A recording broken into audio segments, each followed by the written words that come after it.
right. Can you hear me? Microphone check, 1, 2, 1, 2. Microphone check, what you want to do? We got you, okay. Steph, we good? We Gucci? Good morning, okay. Heard, okay, word. Yes, excellent. All right, I think, you ready? So excited! I have so much energy to give everybody, I can't wait. Okay. Can you hear me? Microphone check. 1, 2, 1, 2. Yes. Okay. All right, ready? We can hear you. Thank you. Excellent. I'm so happy. Great. Okay. Perfect.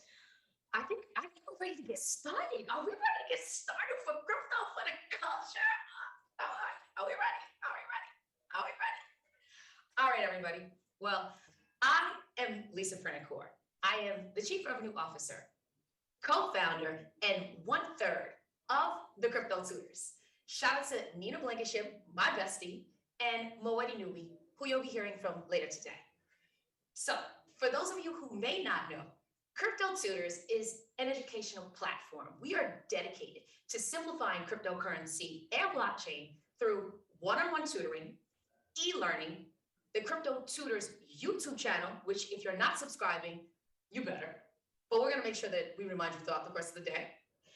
Conferences like Crypto for the Culture, because we want to make sure that we are not just educating, but we're also edutaining. You stand me? Our mission at Crypto Tutors is to empower marginalized communities, our communities globally, with the knowledge that can be transformed into wealth. And as I mentioned before, and I'll mention again, edutainment is at the root of how we do what we do. Drop the track. Let's show them what we're talking about.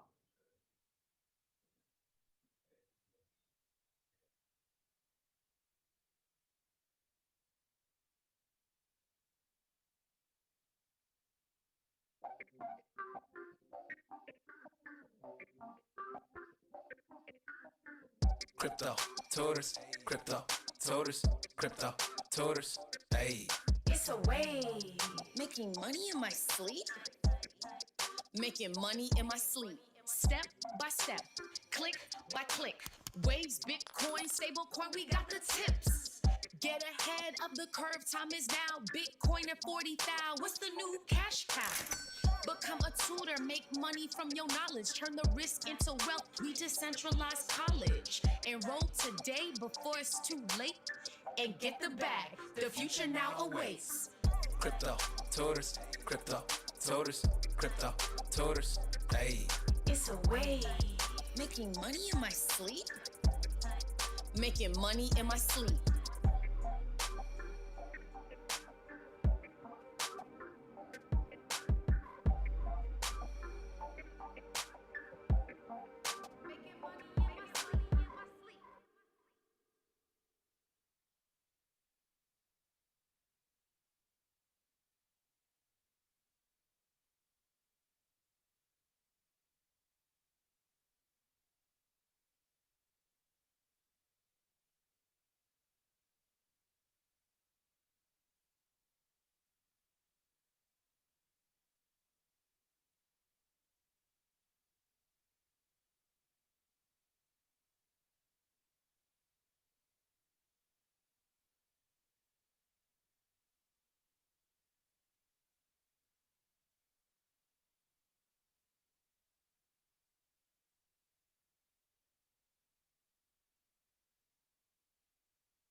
Nope. Ah. And I'm back at it again. Here we go. Let me see in the chat if y'all can hear me. Can everybody hear me?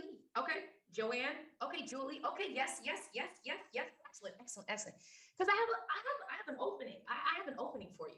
So here we go.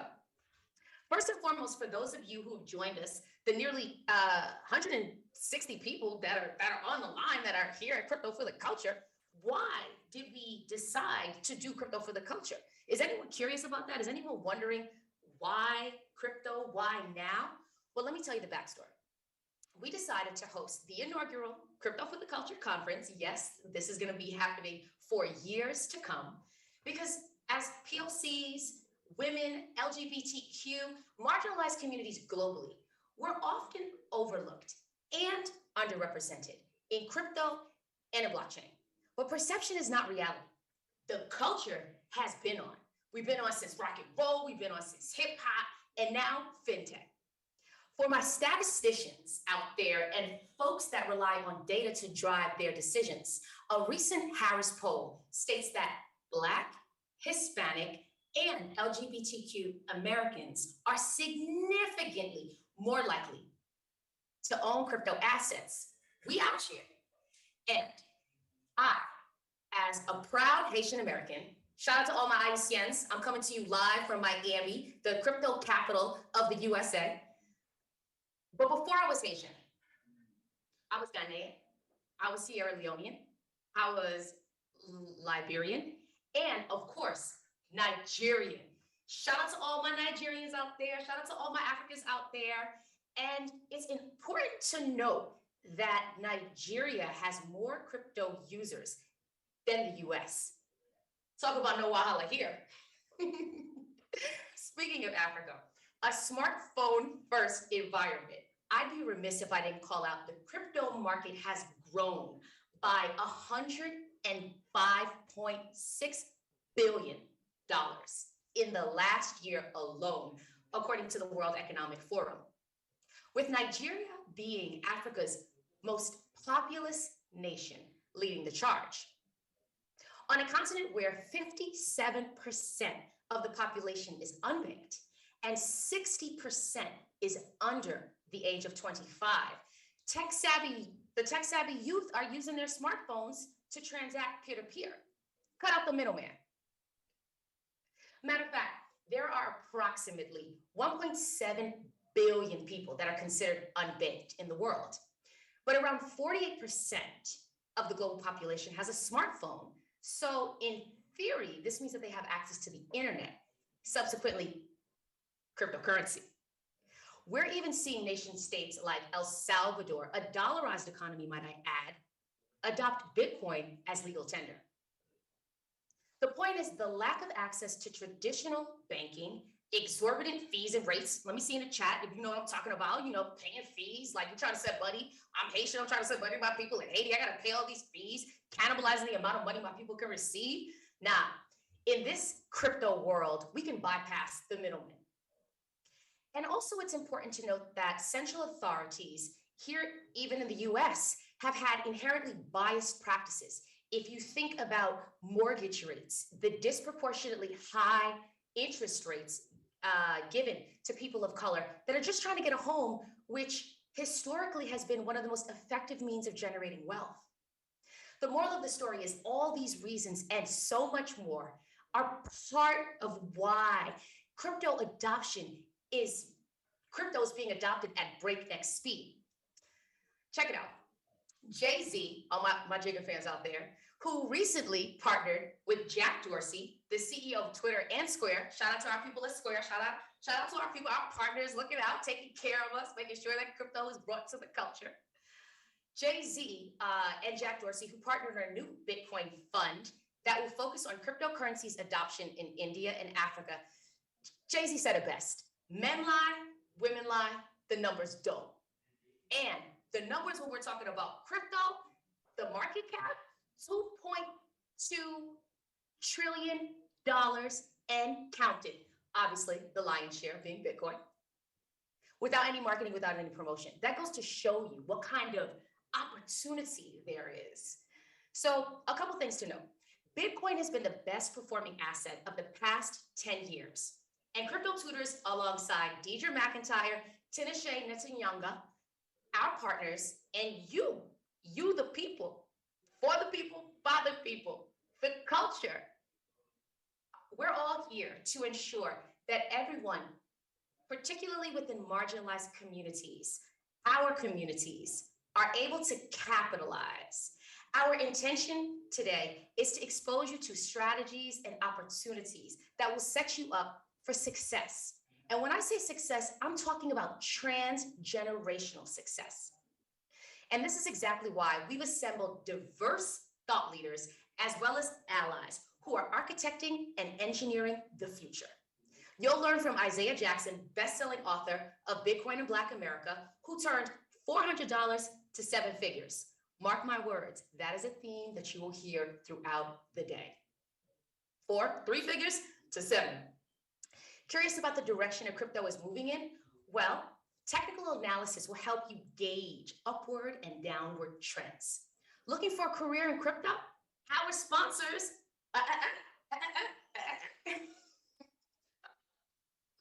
our sponsors are hiring, and we'll be hearing from those that made the transition, like entrepreneur extraordinaire and my sister from another mister, Daja Roberts, about how she made the transition and how they made the transition to a career in crypto. Launching a company and need funding? Oh my God, I'm so excited about this too. Not sure how to go about it, but fret not. We got you. And we brought the heavy hitters, including Jeff Amico, a partner on the crypto team at A16Z, also one of our partners. And might I add, A16Z is one of the most successful venture capital firms, period.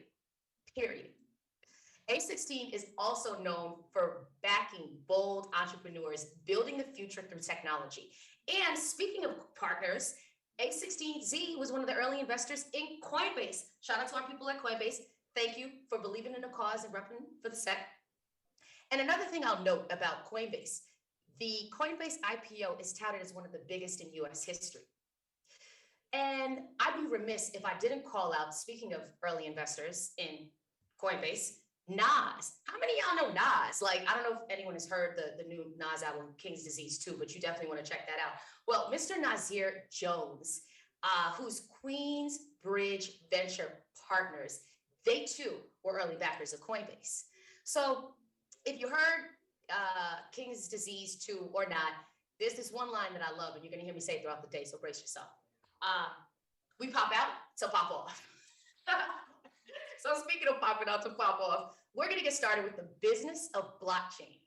Now, before we get started, let me give my people, let me give the man, the myth, the legend himself, his proper dues. Okay, so Kai Sheffield, and this is just Fancy Pie's opinion, it's just my thing, this is what I have to say, is a futurist, a visionary, a Nostradamus of sorts. The man with the crypto master plan. Kai Sheffield, VP and global head of crypto at Visa, leads the global crypto product team and is a fellow at the Visa Economic Empowerment Institute, a co-chair of the World Economic Forum's Global Future Council on cryptocurrencies. Let me not get ahead of myself. Kai, we gotta bring Kai to the stage, because we're gonna need to get this business of blockchain popped off with the man, the myth, and legend himself. And let me get up on these chats and see who's having fun.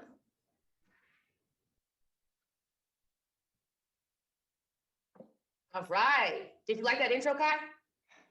Thank you. I mean, listen. Thank you, Lisa. You're too kind. Thank you for bringing the energy. And thank you, Crypto Tutors, for bringing everyone together and putting this event on. I'm super excited to participate. Super excited to have you. I'll let you take it away. Do we have the other panelists up as well? Let's see. All right. Well, I can get started and introduce the wonderful panel that we have today. So we're going to be talking about what does the blockchain mean for business. And so I'm joined by Rayshawn Chambers, who's the CEO of the Blockchain Chamber of Commerce. Welcome, Rayshawn. Thank you for joining. We have Stefan Delaveau, who's the president of the Caribbean Blockchain Alliance. So really excited to have you here as well, Stefan. And then do we have Hill? Is Hill in the house? See, I think Hill was 50. Oh, is Hill in the house today? I see his name. I don't see the video, but we have Hill Harper, who is the actor, entrepreneur, co-founder of the Black Wall Street. So thank you for joining us.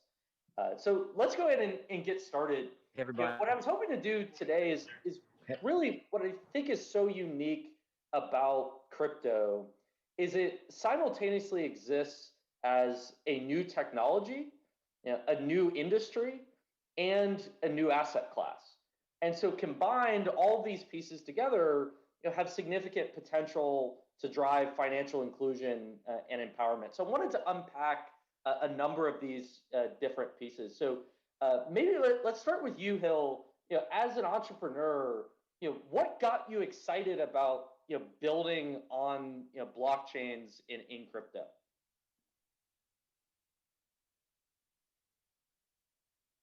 Let's see, do we have audio from Hill? I don't think it's coming through for me.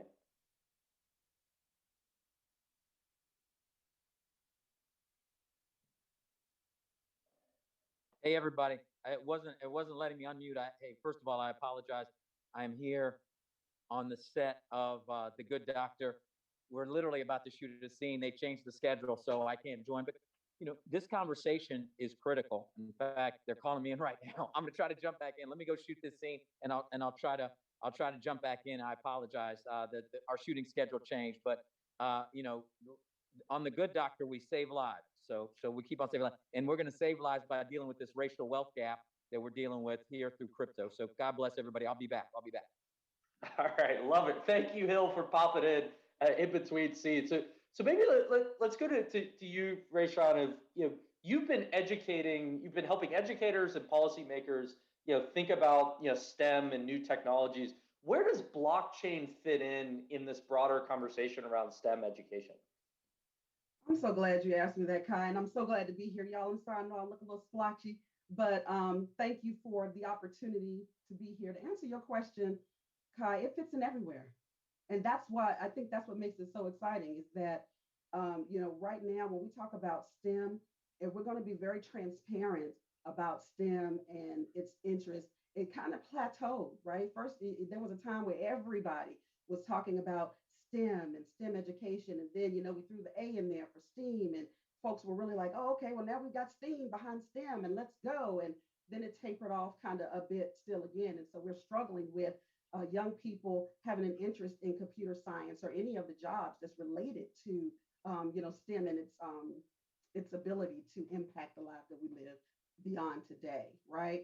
So at the Blockchain Chamber of Commerce, what we're focused on doing is getting in and making more relevant our existing STEM programs by adding in this type of information that is valid for today, specifically blockchain and what's happening with blockchain and how it can actually be used. So for example, there are STEM programs, right, that we see throughout different communities. But what we're finding is that even in some of these districts, there are still schools in which they don't have any type of STEM program available to learners. And then and we're talking like within a district. So if there's a district of 300, maybe only 150 of those schools actually have a STEM program, and they're all under the same district. And so what we need to do, of course, is get into where it is, but also go to where it isn't and streamline some of this so that everyone has an opportunity to participate in learning more about the technology that's going to influence them in whatever role that they go into. Yeah, it's such an important point that people talk about STEM, but it seems like the next question is what technology specifically should people be learning? And what we've seen today is there's a programming language called Solidity for the Ethereum blockchain. And if you know Solidity, I guarantee you there are a lot of people here who would love to hire you. And so we can't just say learn to code. We have to say what programming language should you be learning? And then your other point around how do you get kids interested and how do you get them to want to learn? It seems like crypto is an important component. So Stefan, I'm curious how you think about this question of how does blockchain connect to financial literacy and really teaching people core concepts, about money and finance? Yeah, and that's the interesting point, right? So I've been doing education in this space for I'd say about 5 years now. And one of the first things I realized is that you have to start almost 9 times out of 10 with the history of money, because people just the idea of this being money to people is kind of crazy. So you definitely have to get people to realize that, okay, money isn't just the dollar that you use. It's always been something different, and it's always changed, and it's always shifted over time. And actually, just the idea of what this tech can do is actually the reason I got into it in the first place, because I used to be obsessed with fintech, but I realized very quickly, being in the Bahamas, being in the Caribbean, that fintech, we don't have access to Venmo and most other, we don't have access to Square, unfortunately. But and that's why it's very cool to see, Square and a lot of these fintech companies push into crypto, because it's basically the evolution of fintech. I kind of call it e-contact, because they're full economies and they're full basically communities that anyone in the world can access. And that's what caused me to get obsessed with it in the first place, because I realized this could actually provide a lot of freeing value to a lot of people inside the global south, because they don't have access to a lot of these things. But in terms of financial literacy, just education in general, and like you said, if you're a Solidity developers are going to be the most sought after job or career within the next 10 years. It's already one of them right now. I mean, if you're a Solidity developer, if you're any kind of blockchain developer, you're basically set. Which is why we also want to focus on bringing up developers in general, because they build these ecosystems. They're the most important aspect of this kind of economy, this kind of community. So yeah, it's so much wrapped into one. Yep.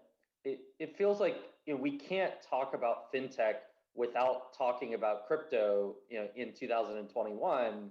And there's also this question around, it's not just who can access financial services, but who can build them, who can build that next Venmo, that next Cash App, that next major platform. So Rayshard, how do you think about entrepreneurship and Black entrepreneurship in crypto and blockchain, and what advantages do blockchains provide in terms of lowering the barrier to entry to build? Okay, so I'm gonna see if I can take this in chunks. The entrepreneurship aspect of it, we're huge supporters of that. When you think about, people trying to start a business and they're thinking, well, where do I start? The fundamentals, just like Stefan was sharing about understanding money, before you even go into entrepreneurship, if we don't have an understanding of the financial literacy aspect of it, we could go into these businesses and then fall out because of some financial issue that we've reached or what have you. So I think that at the end of the day, when we talk about entrepreneurship and supporting entrepreneurs, having these incubators where people can come in and have access to the knowledge around designing the technology, to the point that you just made, Kai, how do you, if you wanted to build that next system or that next database that everybody goes to use digitized currency, right? So I think that for us, one of the things that's really important is ensuring that we create that environment where the knowledge share is taking place, where the connections are being had, and then our folks can actually, as part of the political aspect of it, if we talk about policy, we have to also be sure that the landscape for these small businesses as they're being started is friendly. It's landscape friendly for them to play, if you understand what I'm saying. So if I'm a business owner and I want to get started, I want to be able to go to sources that give me the opportunity to do what anybody else could do with less. I shouldn't have to have $10,000 to get started. How can I get in this space? How can I play and build a foundational base for my family? What does that look like? And so having partnerships and alliances that open up doors for us to do that is important. So I believe when we start talking about entrepreneurship, and I definitely want to say this for all of our entrepreneurs out there, it's important when you start thinking about being your own boss and having your own business, that we also understand that you can still be the boss and still have your own business, but you have to seek strategic alliances that help you build with, on an ethical basis and with the knowledge that's necessary for your business to be scalable and that it can be sustained in this economy. It seemed like earlier phases of crypto, from an entrepreneurship perspective, is very much about building new financial services, new wallets, new exchanges, new DeFi platforms. And now we're seeing these crazy things called NFTs that are coming in and really bringing culture into crypto. And so, Stefan, I know you've been around this space and collecting and playing around with NFTs. What do NFTs mean for the future of small businesses, where now an individual creator can actually build a business, not a financial service, but they can actually monetize their talent and creativity? Yeah, I mean, that's the biggest question. It's all about the creators game now. So we have so many artists who have just been doing extremely well, pushing out amazing art. Now we see a lot of musicians coming in, seeing what they can do with this tech. And it's beautiful because we're now seeing this kind of valuing of art and music, for example, and many other different media that we've never seen before. So people, I'm sure there are a lot of artists in the audience. There's always this question of, how is art valued? How can I sell my art? How can I sell my music? Things like that. And it's always been difficult for obvious reasons, mainly because, you have artists who post their stuff on Instagram, for example. And that at the end of the day, you're posting it so that people can see it and so that maybe someone can hire you.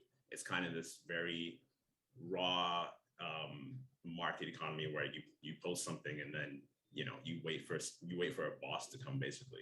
So now with NFTs, you're kind of revolutionizing really that dynamic. Now you're not saying, oh, hey, I'm posting this on a platform that I don't own, that only they benefit, that only the platform benefits from, so that I can hopefully get someone to request my work. Now I'm saying, no, this is the art that I want to make. This is the music that I want to make. This is my creativity, and I'm pushing it out there, and it automatically has value to it. So literally anyone in the world, instead of saying, oh no, I want to commission you, no, they say, okay, I like your art, I'm going to buy your art, I'm going to share your art, et cetera, et cetera. So that's already a completely different dynamic, and it's one where artists and musicians and people in video, Hollywood, I can't wait to see what Hollywood already does with NFTs. We see what Micah Johnson's doing, and it not only shifts the dynamic, it puts the onus and the power really in the hand of the artist, in the hand of the musician, to say, this is what I'm doing. And what we're going to see continually is more creators coming into the space, more people building up their own communities instead of trying to reach other communities. Where if you have, it's always easiest to stick with art, but if you have some kind of media, someone buys it and then they end up reselling it, those royalties go back to you at the end of the day, and that's automatically, and that's automatic, and that's perpetual. All because of blockchain technology, because this wasn't really, there are types of royalties, obviously, but it's nowhere easy. It has never been easy as it is right now to actually gain and gain the value really from what you've created. So, and people, if you look at people outside the space, they're always wondering, okay, why are these artists making so much money? Why is all of this happening right now? And the question I always respond with is, well, why have you never valued art the way it should have been before? Why have you undervalued these artists before? And this is the question that we need to continue to ask people who bring doubts and bring concerns into the space, because now it's this kind of understanding that, okay, art, music in all its forms is one of the most important things for human society, really. So now that we actually have a way to make sure that people get what they deserve for it. And I think we're going to see that in so many ways. Now we see, Christie's and Sotheby's and all these different massive platforms and massive brands come into the space because they see what's happening. They understand that, yeah, this is going to be the dominant force for creators and creatives to represent themselves and to value themselves at the end of the day.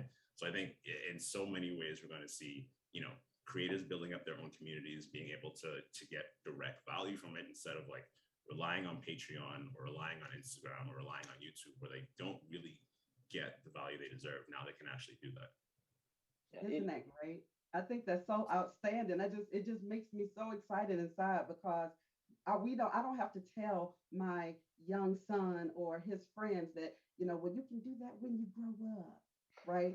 You don't have to, what do you want to be when you grow up anymore? Our conversations around the dinner table have changed.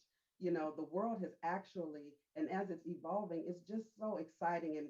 And I can't tell you how overjoyed I am about what we're doing here today, but what's actually happening, behind the scenes that people just right now don't know about, but everything that's coming to you and being a part of it, what you're doing, Stefan, in your space and educating and sharing, that this is what we need. We need that type of information, but then to push it, I'm near and dear to education for our young folks, and our young folks need to know that you don't have to wait for tomorrow. Tomorrow literally does start for you today, and then showing them the pathway to that.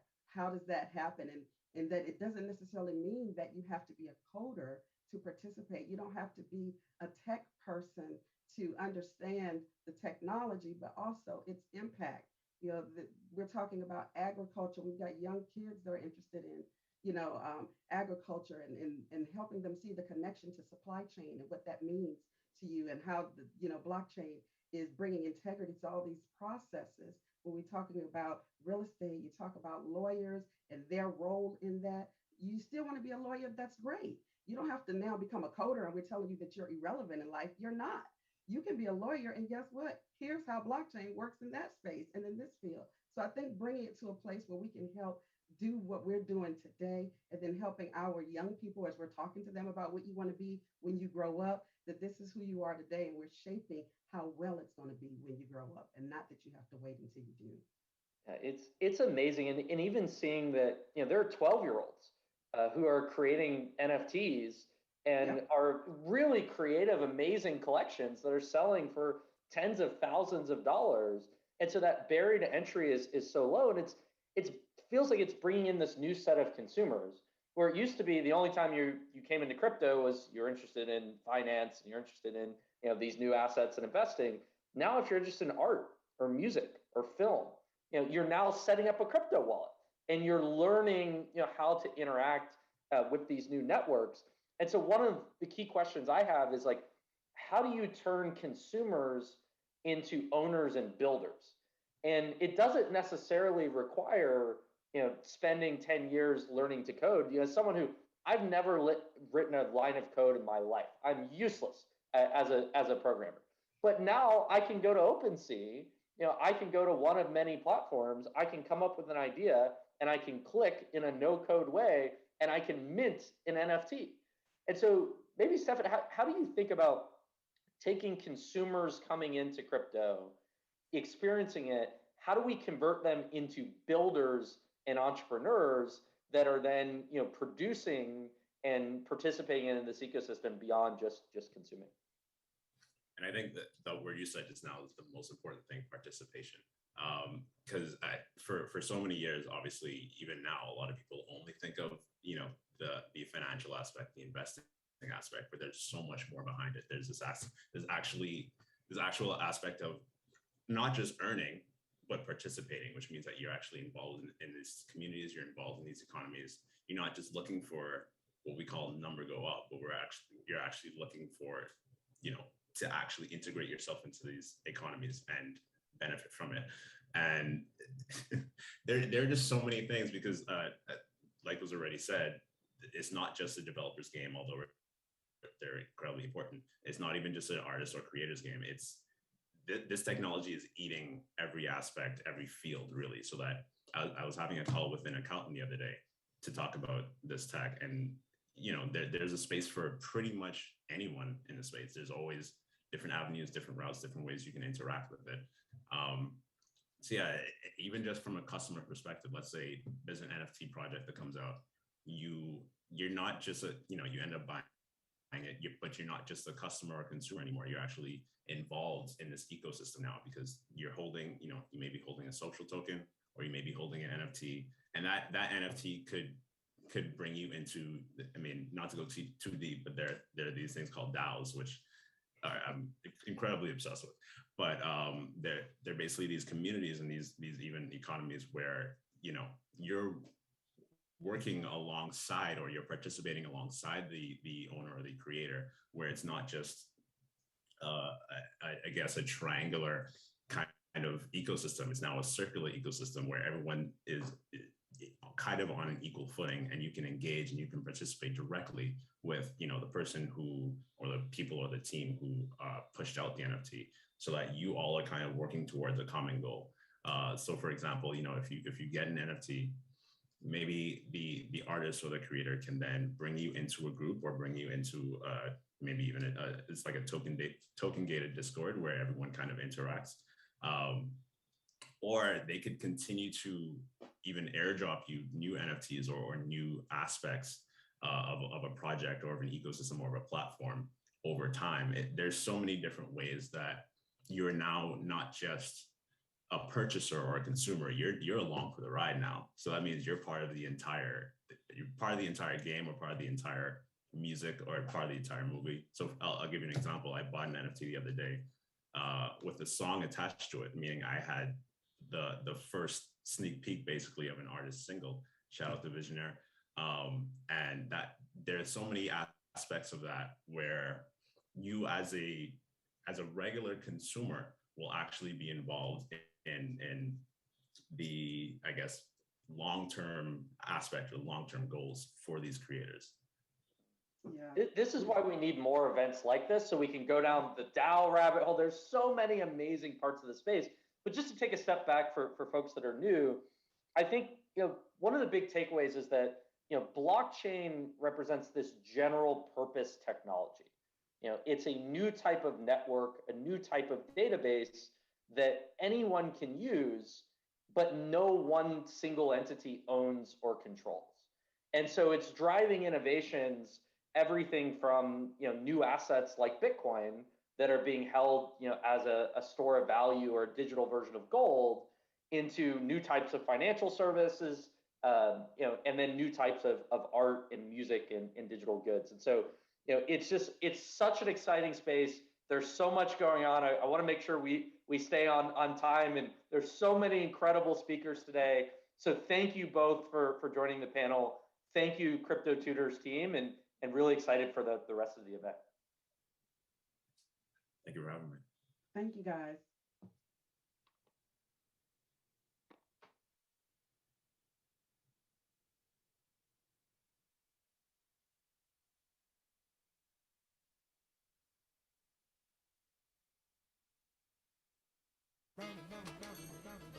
You probably think Visa is a credit card company, huh?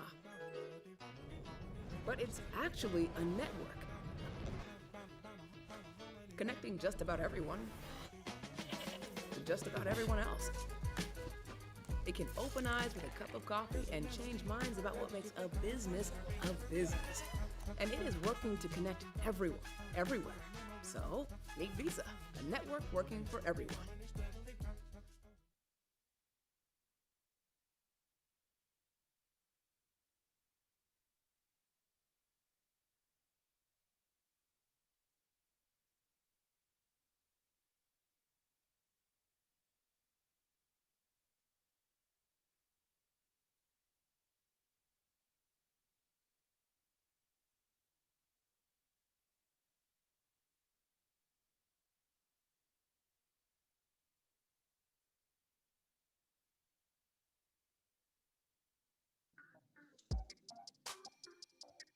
Learn more from Stefan about crypto policy and legislation.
Hello. Can you hear me? Perfect. We got Bitcoin today, so I was like, let me throw my shades on right quick, but I'll wait until that part Wait, gets I started. gotta, Because I beat you. you know what I'm Check saying? this You know what I'm out. saying? I feel like you gotta like click up with the culture. You gotta bring the swag goo. Oh my goodness! I am so happy to have you, Marina. What are those? Like, those looks Thank you. kind So of- we gotta do this quickly, right? You said. Yes. Okay. So let's just thank you so much to Rayshawn, to Stefan, to Hill Harper, who's obviously working on getting that Emmy. You know, I can't be mad. And of course, Kai Sheffield. We thank you for bringing the business of blockchain to the culture. We have a variety of free resources. And speaking of free resources, Marina Spindler, my little free giveaway co-host. One of the most awesome women I know in the crypto blockchain world, that when we Crypto Tutors came to the crypto community and popped out to pop off, you embraced us. We have some giveaways that we want to give everyone. And we're also going to hear from you about your global report that speaks to just how women are adopting crypto and you know, the recognition of women in the space that are doing amazing things. But before we do that, let me see in the chat, how many of you want some giveaways? How many of you want some free resources? There were some questions about DAO. Where can you learn more? There were questions about, you know, understanding more about blockchain and how this decentralized network of computers can empower you and your community. Let's give some free stuff away. Okay. Like How about it. all the free resources? Free. The chat's lighting up. Okay. All right, Marina, what do we have? What do we have on the free front to give to our 200 plus folks? So these are the people that believed in us from the beginning, right? And so we want to thank them. And first of all, Zap Theory has some giveaways. And if you DM them and follow them on Instagram, 15 people are going to be able to win 15 Zap coins. They enable creators to launch tokens for their communities. So make sure to do that. Cool. We got Micah Johnson, the man, the myth, the him later on today. This is an individual who generated, you know, $1 million in 7 minutes. I'll break that down. Who's going to be giving? Yeah, right. Who doesn't want that game? Okay. Right now. Creator of Aku. He's going to be giving away an NFT. Who else we have, Marina? Zilliqa, they have a $10 million fund that is purchasing NFT art. And so if you really want to apply, I mean, that's a lot of money here. We should apply by emailing to inquiry@zilliqa.com. Let me spell that for you. ZILLIQA. So make sure to email them and ask them about the NFT art they're purchasing. Zilliqa is also one of our sponsors. Thank you for your support. We have Red Panda, also one of our sponsors. Thank you for your support as well as your giveaway. In the chat, if you have your wallet address and email your ETH address, your public key, in this chat, or DM the team here at Crypto Tutors at the end of the session called How to Read a White Paper for a chance to be one of 10 possible winners for a Red Panda PAL NFT airdrop. In the days following the conference, please note that we will review the addresses and select 10 at random, and we'll let you know if you've won. What else do we have? Well, Tontachi, which is virtual pet games in AR, they actually are meant from two words in Japanese, which means pig and friend. That's what they came out with their name. And if you follow them on Twitter, Tontachi@AR, you will have a chance to win a free Tontachi NFT. So please make sure you do that and get some little cute piggy friends. We also have, because the hits keep on coming, the free-ish keeps on coming, because that's how we do it, Crypto Tutors and friends. You know, we just make sure that our people are set up for success. Speaking of success, taxes. We're going to talk about that later, but you want to make sure that as you get your money right, you get your taxes right. So Zen Ledger now on any social follow Zen Ledger on any social media platform, as well as during the crypto tax session, and let us know one key takeaway you learned from Pat, who's the CEO of Zen Ledger, also one of our partners, shout out to y'all, to earn 1 free year DIY premium tax plan. This includes transactions up to 5,000, all detailed reports, premium support, DeFi, staking, margin, trading support, etc. And what else? So I'm excited because a writer from MIT, Sarah Ellison, wrote an incredible report. It's very famous, actually, from even 2014, which, guess what? It kind of showed that if you have diversity in your teams, you actually make your company more profitable. Imagine that, right? So this paper is in the Crypto for the Culture website. You can access it. And she's also going to be speaking a little bit later on in the careers panel. So make sure you listen to her. She's a good fellow researcher. And so it's exciting to hear her. Fellow researcher. I know that's your people's. Right. Right. We have mobile security. Everybody's accessing everything from their smartphone. So we want to make sure that you know how to fortify your device. Ifani is a mobile security company. They offer military grade mobile security, might I add, and provide up to $5 million in insurance in case of SIM swapping. Ifani, guess what, is giving 1 free month when you mention Crypto Tutors by phone or click on the link in our resource guide to let them know we referred you. Yeah, remember those stories of SIM swapping? That was very scary. So guess what? We also have the Crypto Tutors e-learning course, and yeah, of course, it's completely free. You can learn how to buy Bitcoin, set up your crypto account, how to exchange currencies, the whole concept of staking, and even overcoming objections. You know, how your mother, your father, your uncle is telling you, hey, this is dangerous, this is for criminals. You know, it kind of gives you a rundown of what to say and how to do it. So you can gain a free certification if you go to cryptotutors.com.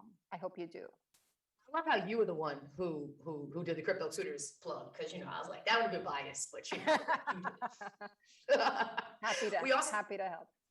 We also have Moon Seekers. So we're going to be hearing from Tinashe momentarily. And this individual has a Facebook group where his guidance has enabled members of his Facebook community of 18,000 members. It's invite only. You got to know somebody who knows somebody. But nonetheless, he's helped turn people into millionaires. So we're going to talk about that. 10 people can be invited into the Moon Seekers Facebook group by writing in the chat what key takeaways they learned from Tinashe, who will be speaking later on. So make sure if you haven't marked your calendar for that, you do. What else? What I like is that it's with Facebook, because believe it or not, most of the globe is on Facebook, way more than we have crypto Twitter. So I think it's valuable that they do that. Well, we have Cinema Draft. They are a play and earn, and they're doing airdrop free tokens. So stay tuned, because they're going to be speaking during the Web3 entertainment panel. Awesome. AltCoin. Oh my God, I love Savonia Evans. That's my people's. That's my ace. 100 participants will receive 25 guap coins. So we're gonna put the airdrop link. And as long as you can write a couple of sentences of what you learned, you can get the guap. The wallet is available through iOS, Android, and it's called AltCoin. We'll drop the link in the chat. Guapo means good looking, so it's even cooler. Oh, guap means in the hood, Spanish. Money, really? Coins. You know what I mean? Like, we about that. Oh, I like it. I can't even say paper anymore. I gotta say, we about that. We about the coins. So we also have the Clover app, which is open source, self-hosted, free, anonymous, and it's a remote development site made easy and simple. You can run your VSC code in your browser and connect it to any public Git repository from the wonderful Amber Valdez. Hey, Marina, it's your time to shine. We gotta let people know. You wrote a phenomenal report about women in crypto globally, and we would love to hear a couple of insights. So folks who may be uncertain about whether or not, women are in the space, well, guess what? We're not only in it, we're dominating, because I said so. Yeah, well, thank you so much, because you were one of the first to bring up what's going on and the importance of diversity. It's not just we're 50% of the population, right? I think it's like 52. But what are we doing globally about this? And so I came to think about this in the sense of how can I add value to the space, right? There were great reports by Coinbase and Gemini, and how could we add value? How could we include more? And the point that was missing was the global perspective. And so we interviewed in depth 60 women from 32 countries to see how they felt, thought, even just from the first idea of, what is your first memory of money and power? Does it matter? Why are we the ones that are in crypto or believe in this revolution, right? And so a few of the items that I can bring to you right now that were really impactful was, even though 32% of the respondents were from developed countries, most of the women rated access to the financial system as a 3 from 1 to 10.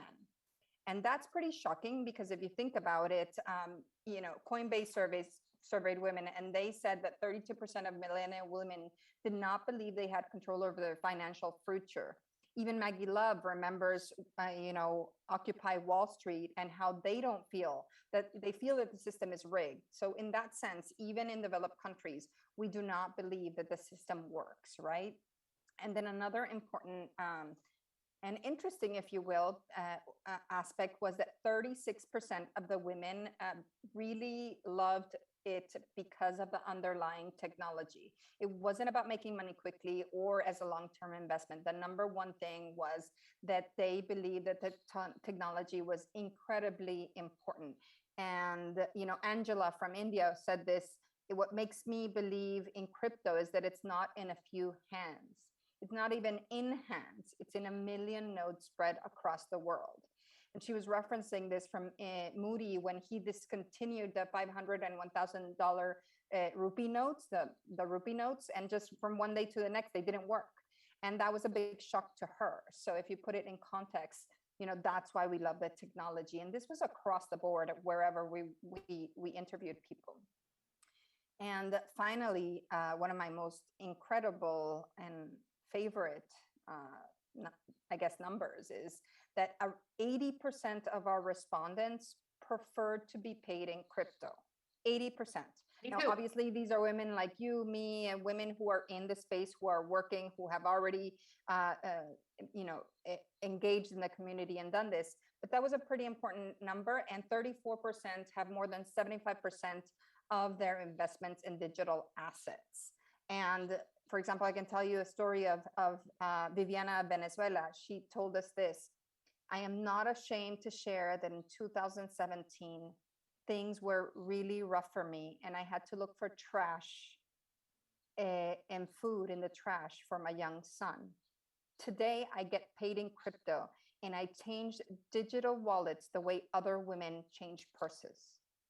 Imagine the difference in her life, in the lives of so many women that now do not have to depend on the government, do not have to depend on the system or husbands or anybody to make their lives financially free in countries like Venezuela, Argentina, where there's so many limitations. So those are numbers that really shocked me in a good way. Yeah. I know, and thank God for folks like you who are out there doing the due diligence and doing the research to tell those stories.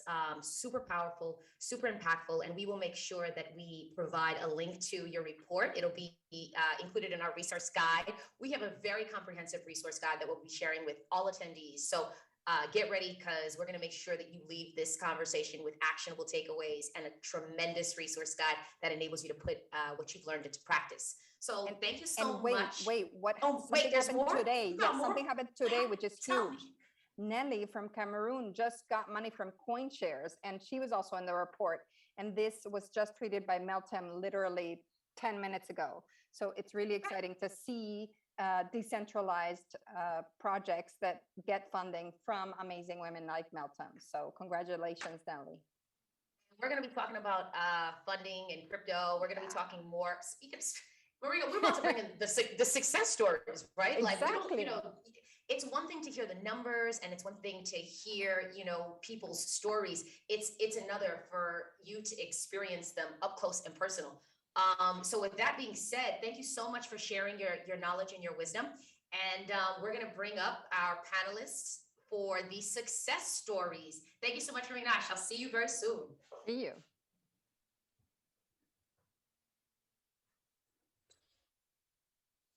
I love your sunglasses. You know what I'm saying? You know what I'm saying? You can't bring Zay up here and not bring the swag. So we about to let loose. Okay. Let me know when we are ready to go. Okay. Oh, Dawn, I see you. I see you. With the background, immersive view. Okay. Taz, you came through. Okay, wait. So let me not jump too far ahead into the program. Okay, are we ready to go with success stories team?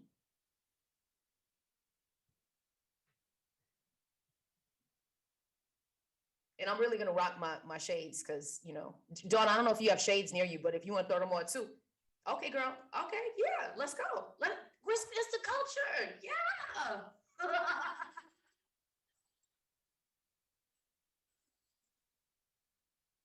See what you're doing, Zay? Why you gotta set trends? What? I mean, damn, wasn't Bitcoin enough? Oh my goodness. All right, Stephanie, are we ready? Can we go? All right, hold on one second. There we go. Welcome to Crypto Tutors. We are humanizing cryptocurrency and blockchain and are bringing the best trailblazers and success stories like Isaiah Jackson, Tanya Evans, Ian Bolina, Cleve Messidor, and Tinashe Nitaganga on the Crypto Couch.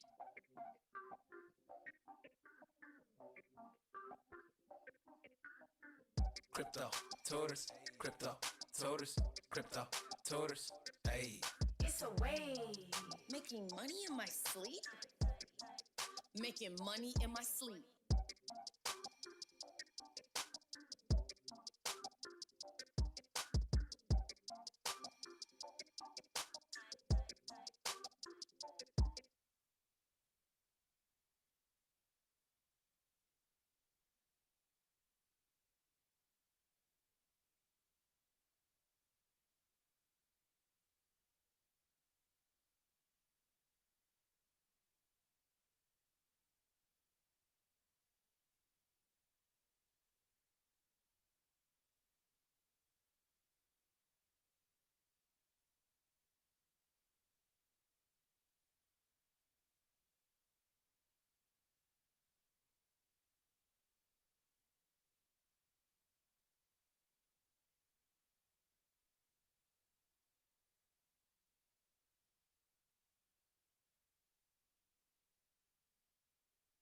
All right.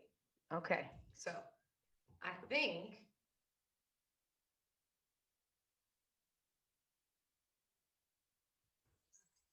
thank you for your patience. Dawn. I don't know if Jim Jones is gonna be here, but we're still gonna be balling.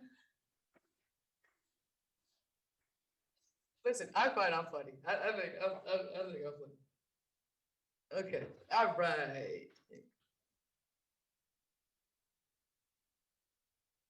So people know. Got Isaiah Jackson's check. Dawn Dixon check. Okay, we good? Let me see what's going on in the chat. Let me say what's up to the peoples. What's up? While we waiting to get started, I feel like we need background music, everybody. Damn. But I feel like Crypto Tutors. We have so much. We have so much music. Okay. Let's go. You good? All right. Can we get this immersive view popped off? People, we got amazing sponsors. We got Square, we got Visa, we got Coinbase, we got Gemini, we got Zen Ledger, we got Zilliqa, we got Red Panda, we got Peanut Pay. I mean, come on. We got to get this immersive view popped off.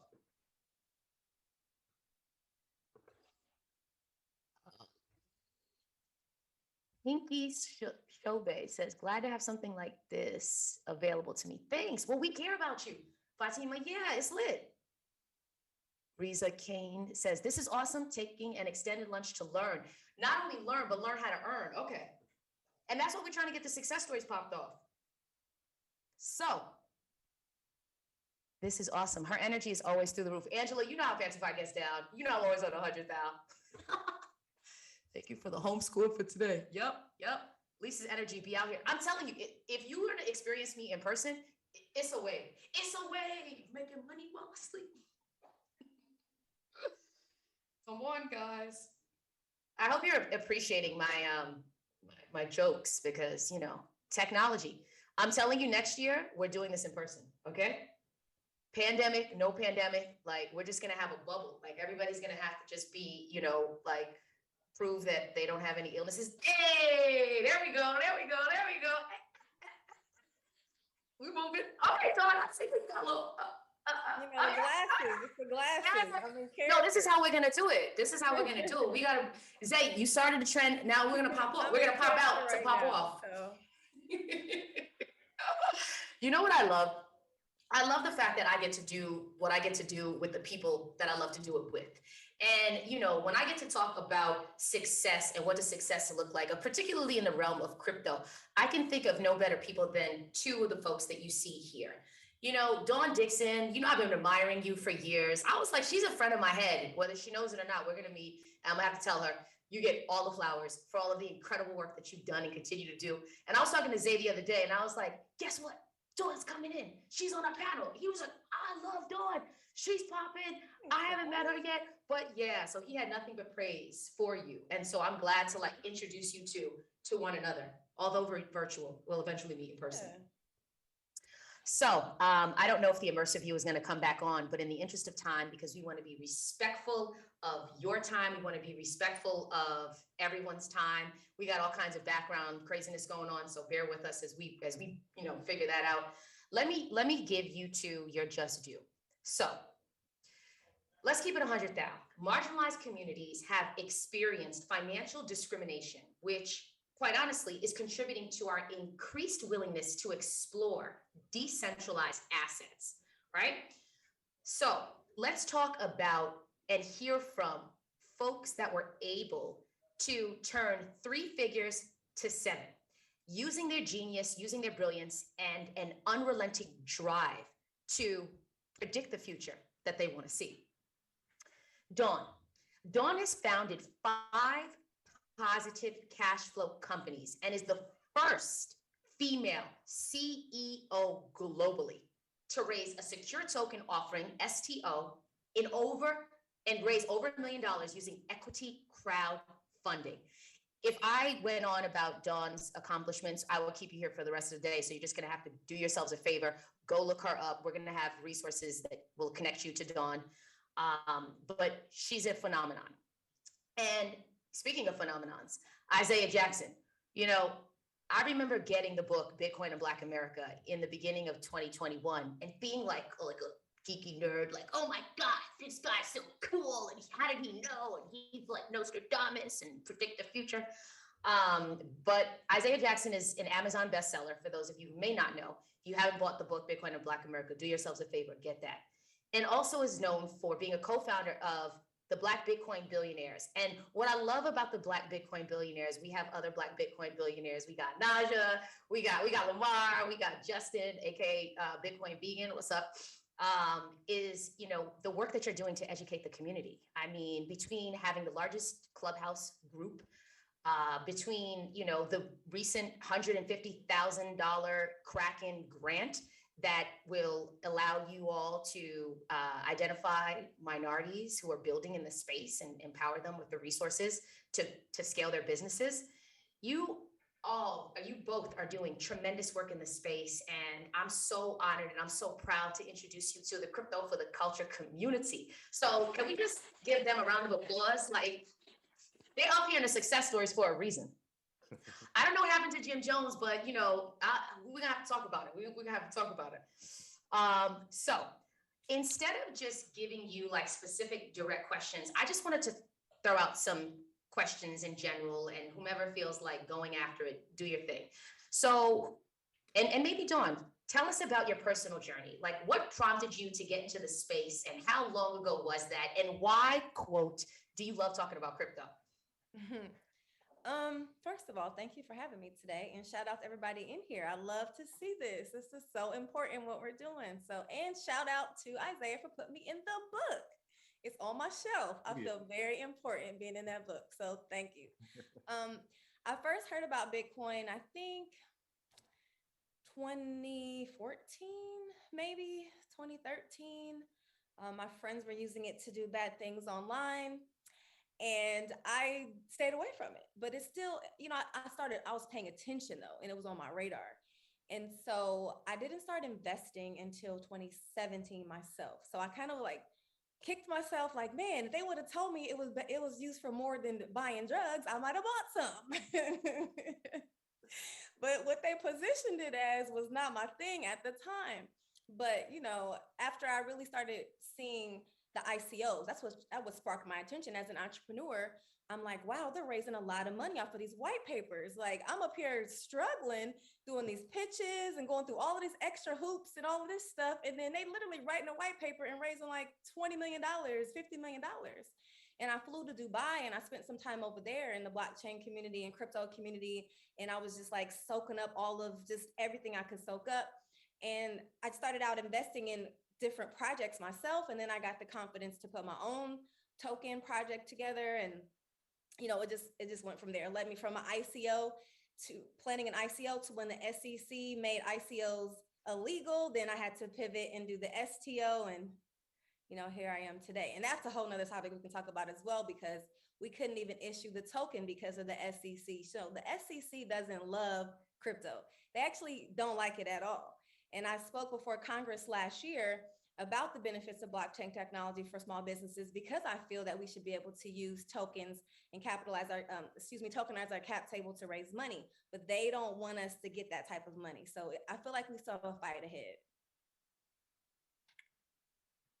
Yes, and I'll say my start into the space. Once again, thank you for having me, Lisa. Glad to be here. Glad to see you, Don. Again, like I said, always been a big fan from afar.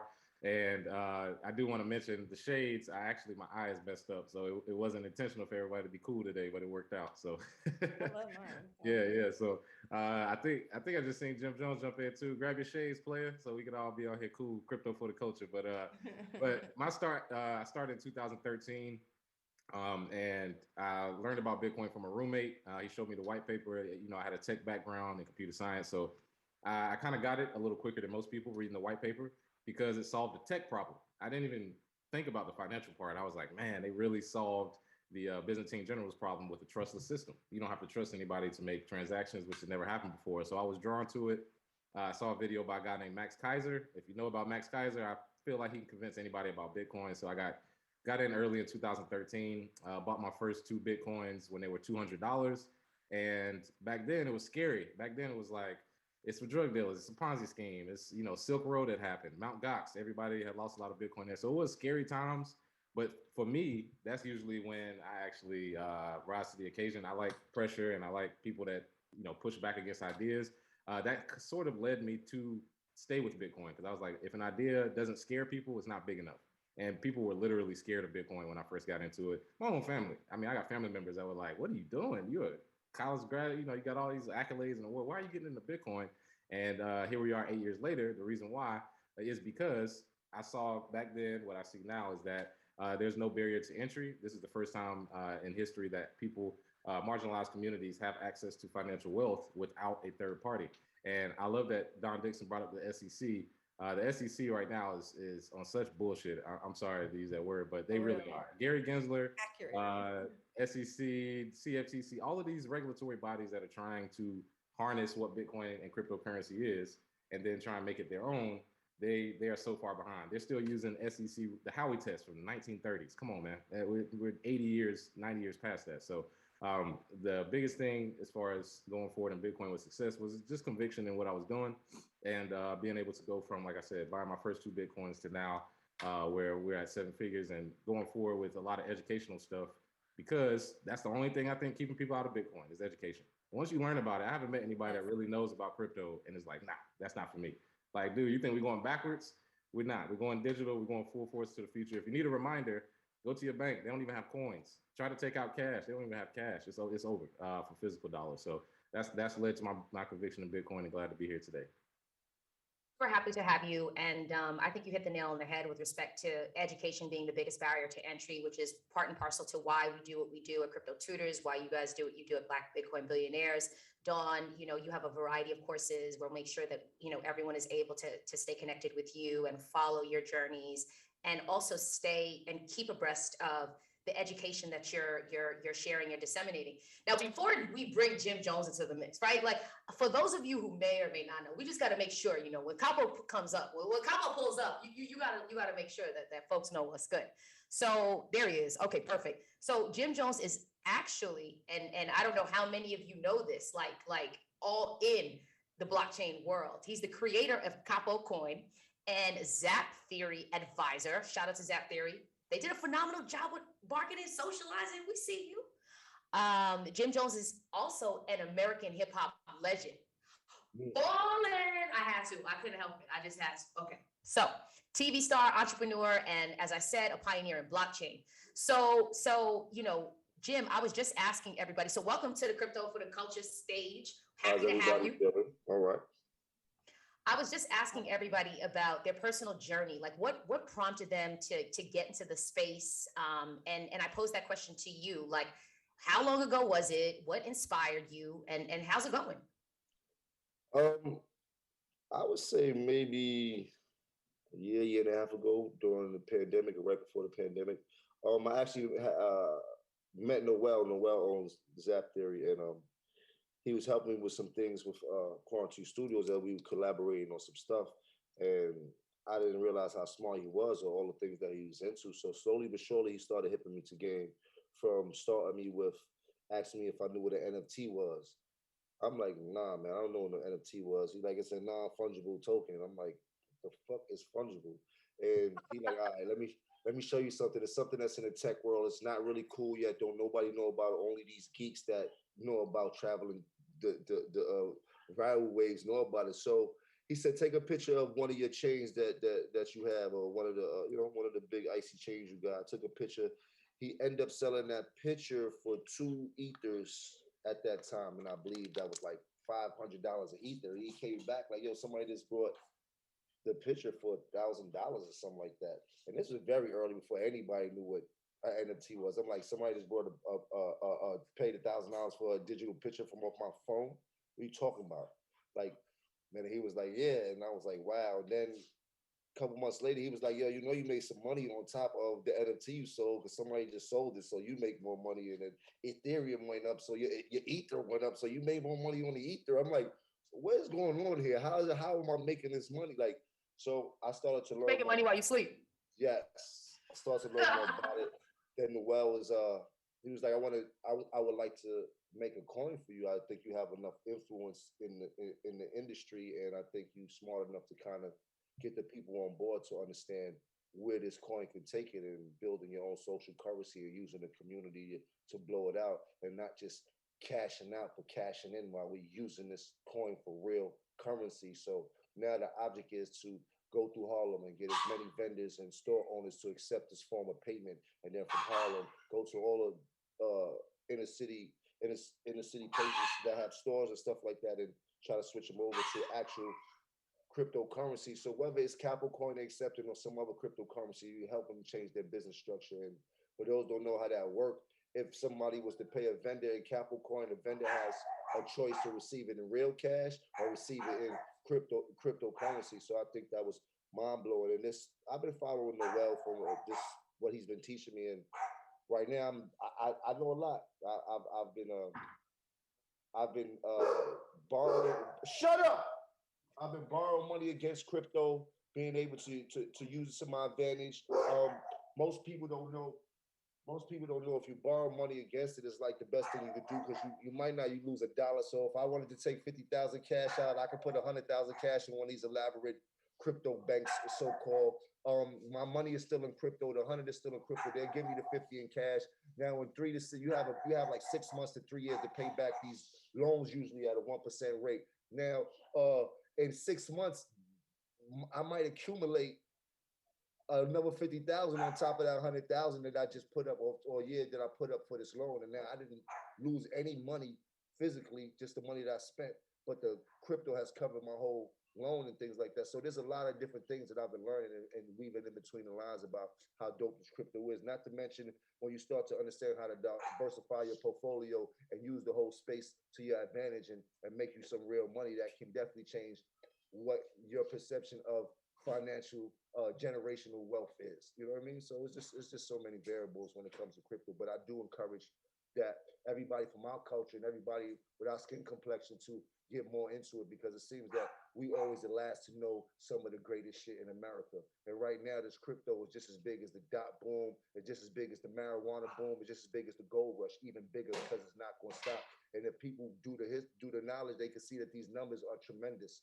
People are selling NFTs for retarded amounts of money, digital little frogs, little ugly pieces of a digi, they're going for 1.5 million. So the proof of concept is there. I don't know what everybody's waiting for. They need to get on the bandwagon and start to learn this. It's just like an iPhone. It's no different. When you got the first iPhone, you was on that motherfucker exploring and trying to figure out everything it can do.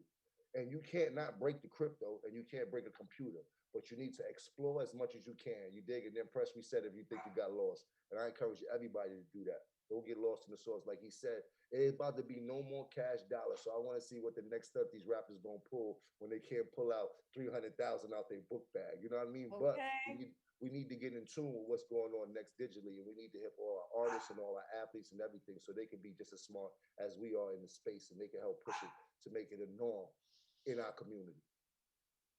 100,000. Thank you for sharing. And I think you hit you made a lot of great points. Getting paid in an appreciating asset, right? So when we talk about make money while we sleep, it's not a game, right? Like you can literally, like an asset that continues to increase in value.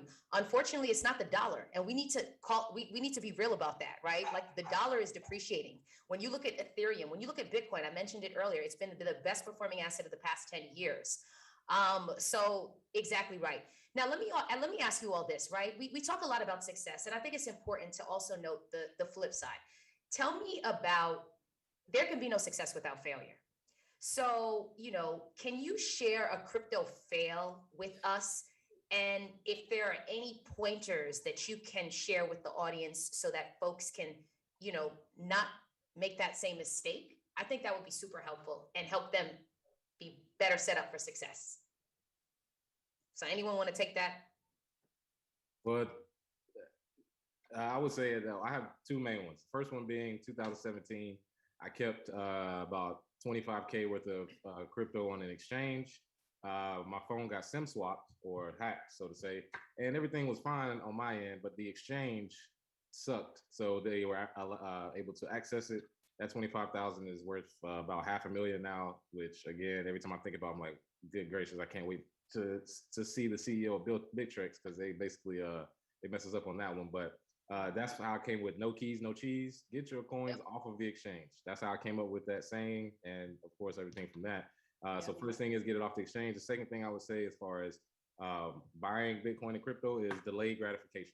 I remember buying food, eating out, buying dumb stuff back in the day, and I'm calculating that if I had just bought small amounts of Bitcoin back then, millions lost basically, because I didn't take advantage as much as I should. Now I did, from 2014, 2015 on, but early on, just buying dumb stuff. So you got to have delayed gratification. Whenever I see something that I want to buy, I actually price it in Bitcoin. It's like, all right, so how much Bitcoin could I have bought? I could have bought 3 million Satoshis. Yeah, I'm good on that. So I'm pretty big on delayed gratification. I think in our community, that's something that's not taught. Everybody thinks you need it right now. You got to have it. You got to be rich at 22 years old. It's like, no, you don't need that. You don't need that belt. You don't need most of the stuff. But Bitcoin, cryptocurrency as an investment, delayed gratification, not having that early hurt, but now having it has helped a lot. So I would say those are my two biggest mistakes going forward. I have a couple to share too. And then first, Zay, can you share, someone asked, where do you like to store yours? I use like Trezor and Exodus, but I know there's others. What do you use? I use Cold Card Wallet and OpenDime. Both of those are cold storage solutions that you can use to move your crypto off of exchanges and make sure that's not hacked or stolen. Cool. So I will say mine were a main one that happened to me in 2017 as well. I invested in a project. It was a smaller project. I was excited. I was getting in early. They had created a Slack group for us to communicate and for them to talk to us. And that Slack group was infiltrated. And so they DM'd me like, hey, check your wallet. We have something in there. And I clicked the link and I got phished. And I know better. I'm in tech, but I felt that Slack was a safe space. And definitely, my stomach was hurting when I realized that I'm just watching the shit just go down. Like, I'm just watching it. It's like on that show Startup where they were watching all that money come out. But I didn't have a million, but I had a lot. And I was like, and it was just gone forever. And then me and my friend had split it. So I had to call her like, girl, I done got all our money took from fishing.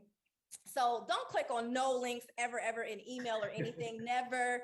They're always sending me stuff from Bittrex and fake Coinbase. Never click on any of those things. And then the second one goes off of what Zay said about just incremental investment. So I just have it on auto deduct, and I just invest in like 4 different tokens every week, no matter what. And it'll be like $100 each.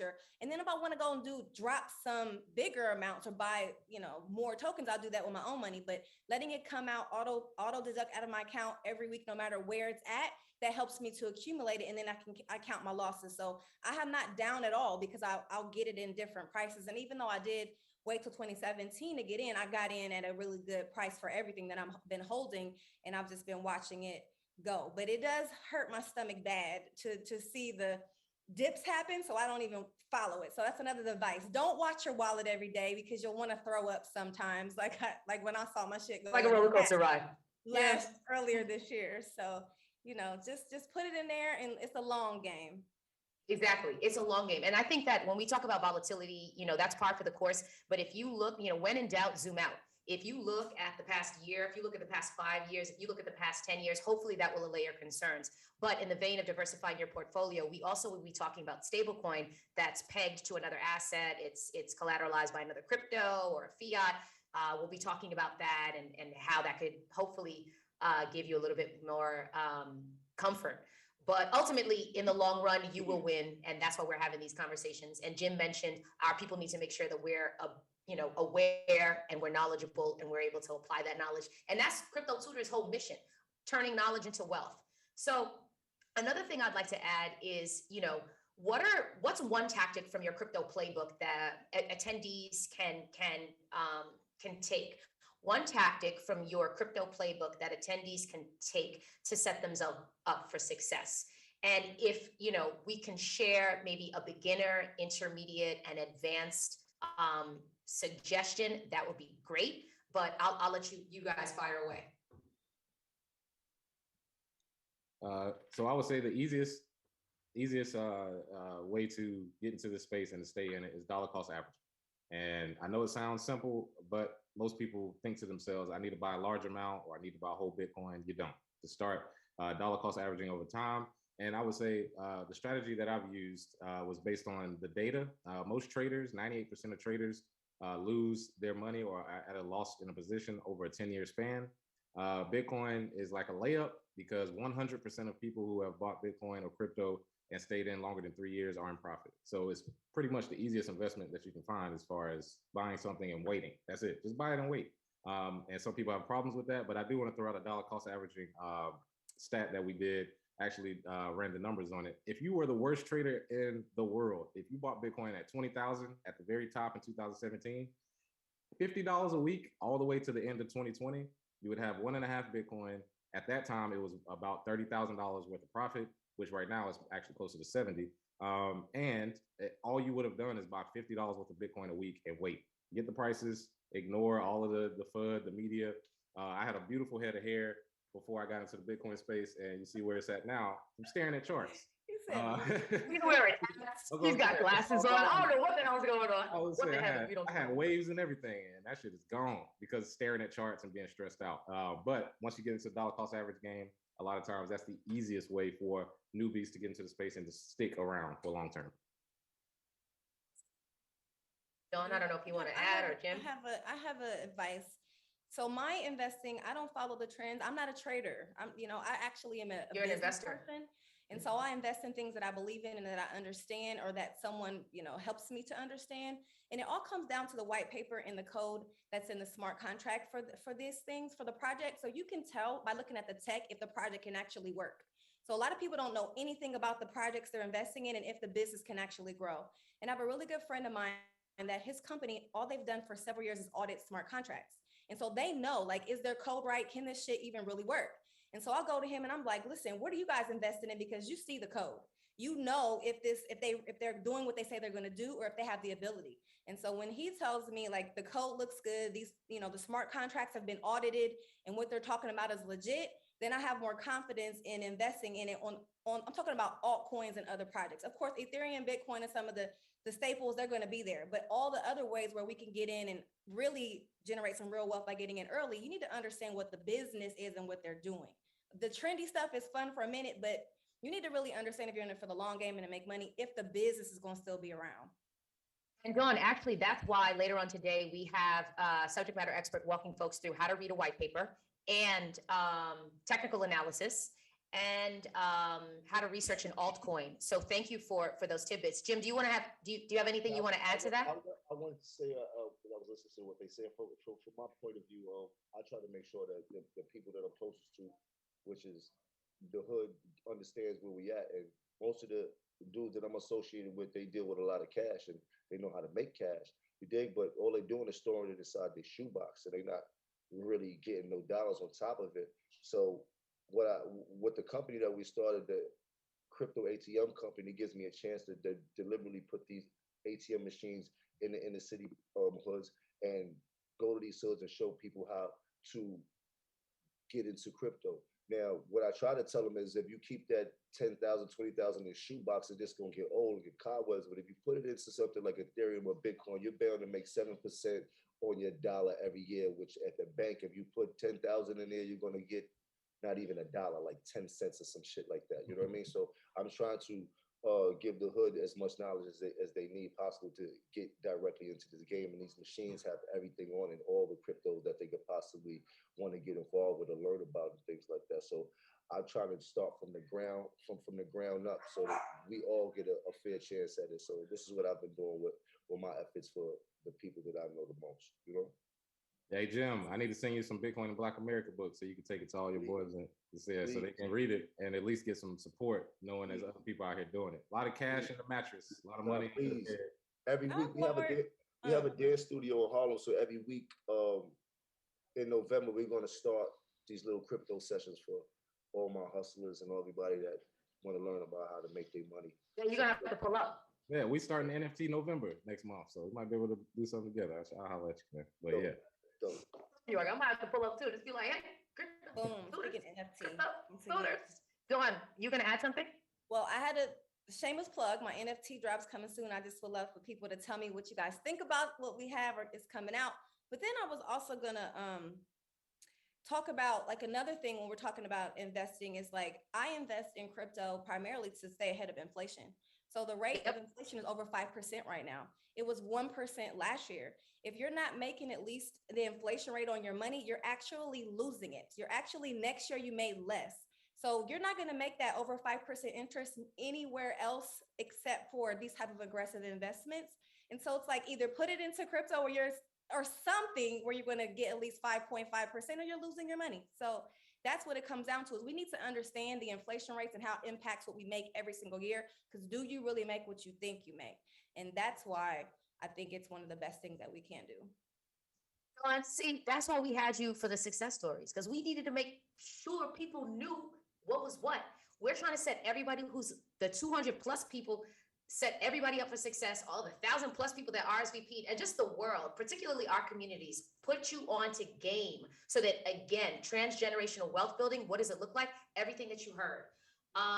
And on that note, we're going to wrap up. Thank you so much to our experts. Thank you so much to Jim, Zay, Dawn. We couldn't do it without you. Can I have a virtual? Hey, you know what? I'm not going to say nothing. I'm going to be long. All right, talk about the culture. You know. We're going to move on to our next panel. Thank you so much, everybody. We really appreciate your guidance, your insights, and we'll make sure that everybody can keep up with you, your journeys, and your resources to help them continue to learn how to earn. Sweet. Thank you. Peace. All right. Are we moving, team? Are we moving? Are we moving on? Isn't Isaiah Jackson cool? Go ahead and go to cryptotutors.com and join the waitlist to learn from Isaiah Jackson in the new year.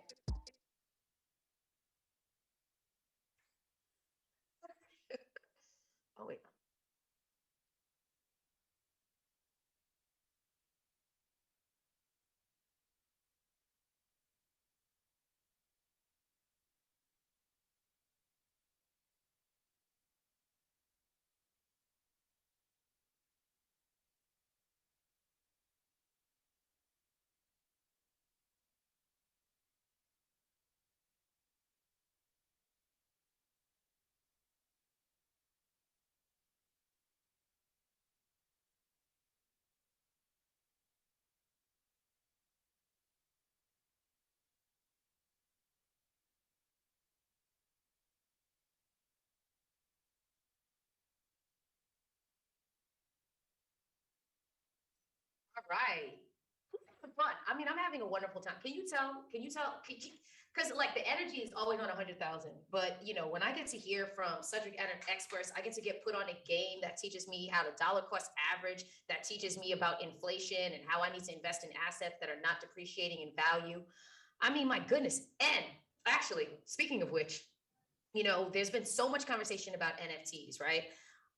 You know, I wanna put some things into perspective because as we move on in the event, okay, I see the chat's fire. Okay, all right. Are you guys picking up what we're putting down? Are you guys picking up what we're putting down? See that in the chat. Chat should be lit. Actually, matter of fact, write one thing that you learned from that conversation. Anything from the success stories that stood out to you that, you know, made you go, or that you're going to put into practice. Drop it in the chat. All right, so we'll have more success stories later on today. We'll be hearing from Zach Burks, the CEO of Mintable, Tavonia Evans, founder of AltCoin, my girl, Christine Parker, partner of Reed Smith, that guided the Winklevoss twins and founders of the Gemini platform launch. So lots of exciting historic crypto OGs coming up. But before I get ahead of myself, let me give you some perspective. As we go into the smart contracts NFT panel, if you go to coinmarket.com, is it CoinMarket? It's coinmarketcap.com, excuse me. And click the NFT tab, you'll see that the market cap for NFTs is $767 billion. But what the bleep is an NFT? I'll tell you. NFTs be royalties in perpetuity because artists get paid off that market that be secondary. And to think that revolution kicked off with the crypto kitties blows my mind, but it is what it is. And it be what it be. When we talking NFT, we talking IP, power, lies, and maintaining control and custody. All right, let me get into the Micah intro because he can tell you way more than I can. Micah, before we introduce you, I have to set the stage for you, okay? So get ready. So 230 people in attendance. Listen up. Micah Johnson sold over 1,000 NFTs in 7 minutes, generating $1.4 million in sales, which I contributed to. I got my Aku. Like, I don't know if you know that, but you know, Fancy, I got Aku. Okay, we'll talk about that later. And generated over $2.4 million in total sales for Aku, a character based on his nephew, who asked if it was possible for astronauts to be Black. Aku has quickly become a symbol of hope and unlimited potential. Like, how could you not get behind that? And I also invite you to do your research on Micah's story. This is the stuff that legends are made of. And, you know, being a part of Crypto for Black Economic Empowerment, the CBEE, you've heard from Kai, you're going to hear from Eric Can, Micah, it's a community. It's truly a community within crypto, and a community that when the community gets mobilized and activated, legends and history is made. So with the support of Kai Sheffield, head of Crypto Visa, who we heard from earlier, my sister from another mister, Erican Obututukodo, I hope I said her name right. I know she'll yell at me later if not. President of the CBEE, Crypto for Black Economic Empowerment, and founding manager director of the Audacity Fund. Summer Watson, co-founder of Heir Apparent. These folks mobilized myself and a number of other people and got us activated to buy Aku. And as I said, you know, 7 figures later, we got Micah Johnson, who's going to break it down and moderate a panel so that you too can learn about NFTs and how you can start making some money while you sleep. So Micah, you ready? Yeah, let's do it. Did I do you justice?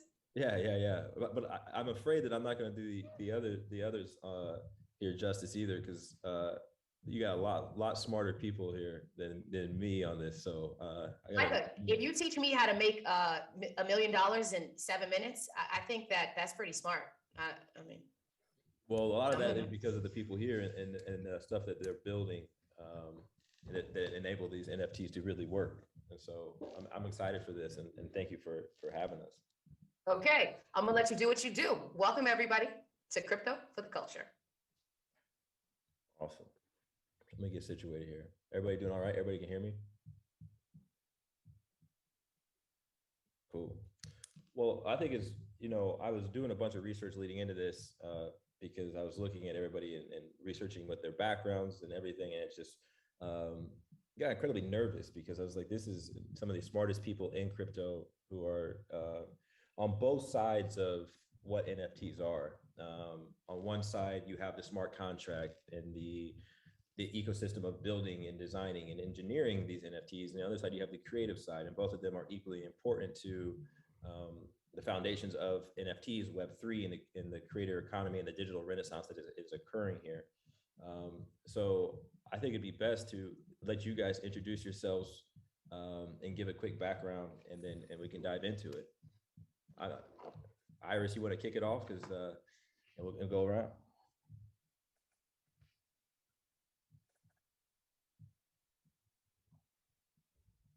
Oh, I can't hear you. Sorry, it wasn't allowing me to unmute myself. Hey, Micah. Hey, everybody. My name is Iris. I am the co-founder of Umbadaima and CEO. Umbadaima is a creative agency that facilitates and produces creative projects. We also do community building through brands like Black NFT Art, that's focused on providing free community services, events, onboarding, education to Black people and collectors in the NFT space.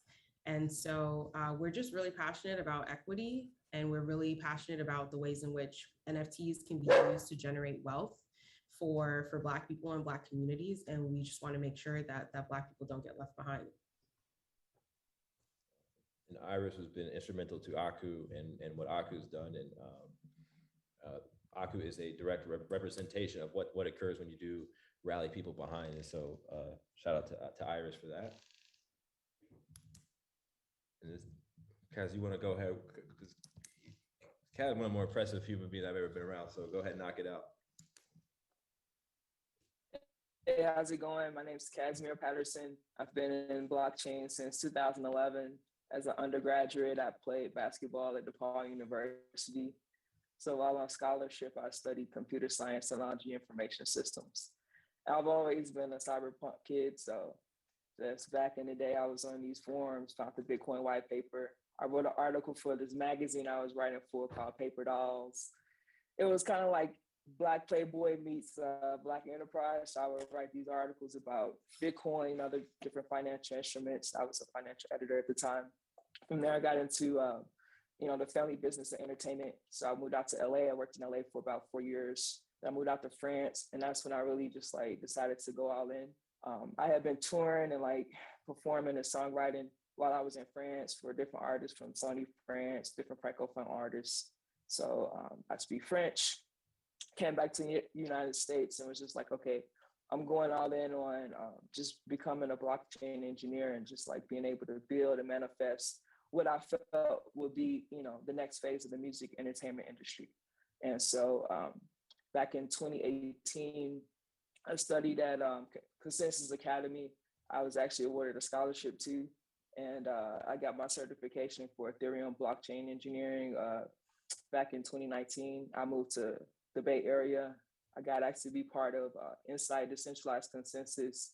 Insight's known for its data science, data engineering, machine learning, DevOps, and now Decentralized Consensus. So during that first cohort, I worked on, it's like a hackathon process. So I hacked together a ERC 1155 smart contract, as well as a system to basically replicate NBA 2K.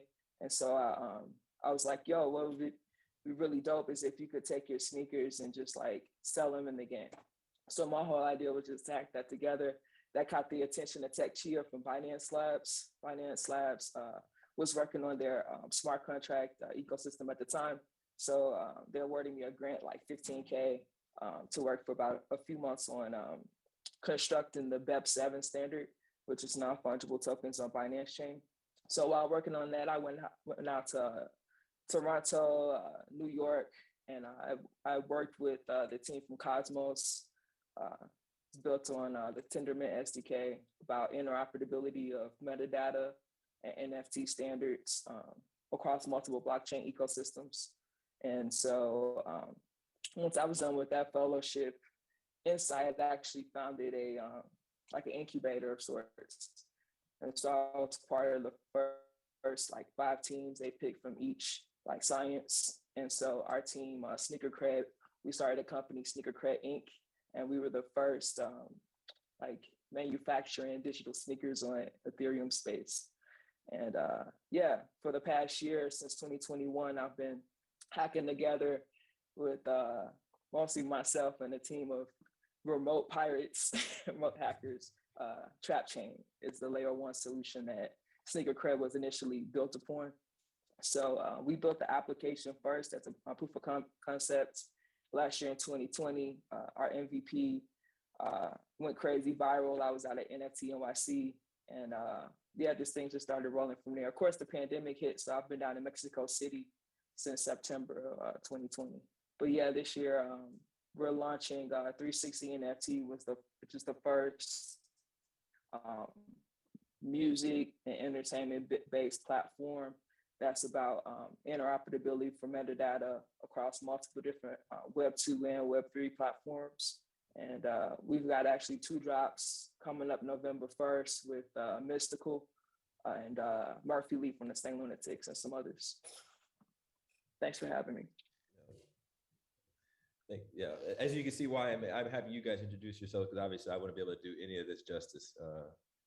And so, Sandra, you want to go ahead and tell the Yeah, sure. I mean, everyone had a really good in-depth introduction. So mine, I hardly even thought of what I would say about myself. So hi everyone, I'm Sandra, lead NFT and metaverse futurist at Zilliqa, and also leading with the Creator Fund, which we put together to grow the creator economy and push through the innovation when it comes to building just the entire NFT ecosystem, metaverse, pushing artists to their limits, and connecting physical artists with the digital world and vice versa. Because as you know, we're very much involved in crypto that we forget there's a whole other market out there that has no idea what we're doing or how to even enter the space.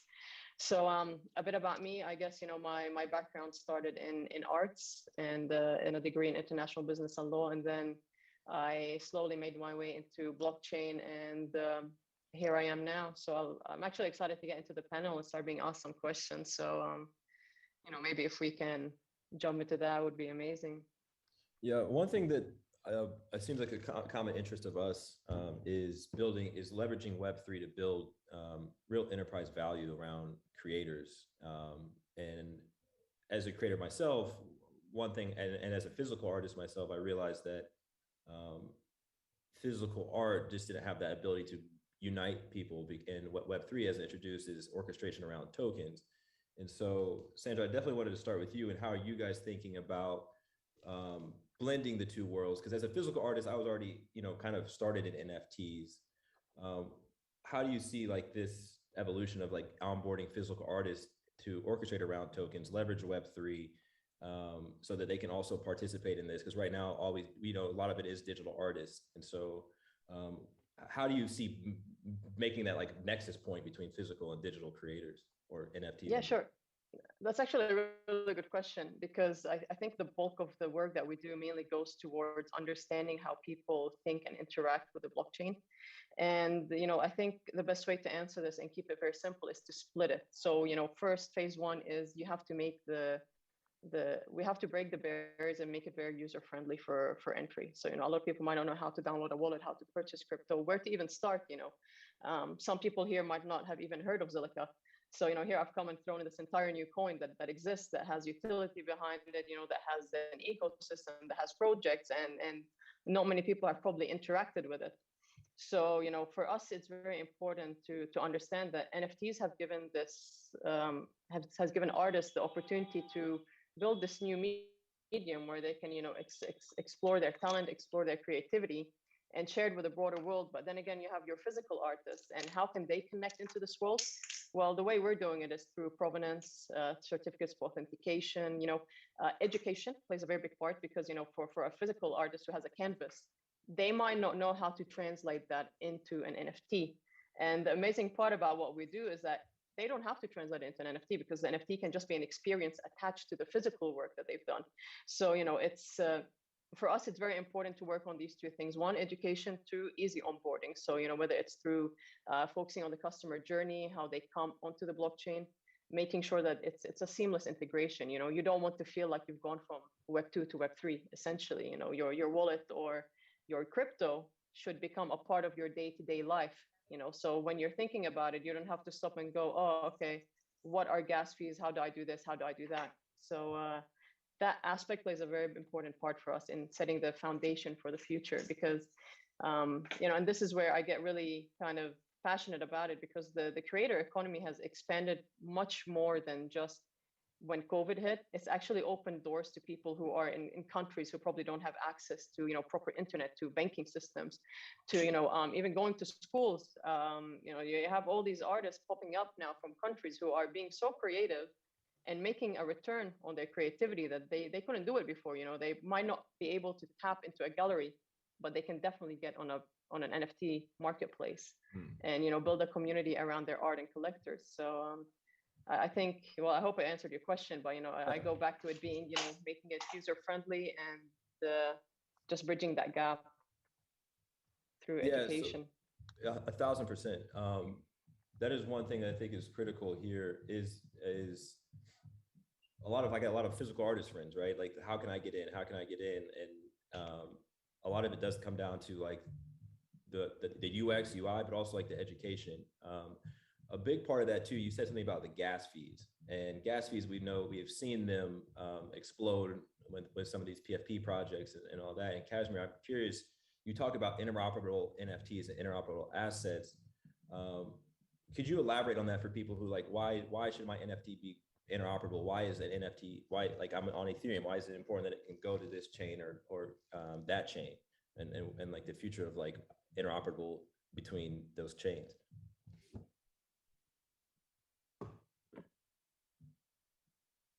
Oh, I can't hear you.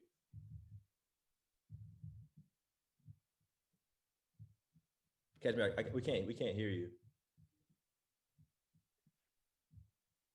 I was on mute. Oh. Can you hear me now? Yep. Okay, great. So yeah, right now, especially before Merge 2 with ETH2 going to be proof of stake, right? Gas fees are exorbitantly expensive due to the miners that operate the Ethereum proof of work mechanism. So right now, you've got layer twos, the real poly ecosystem that's really getting a lot of movement.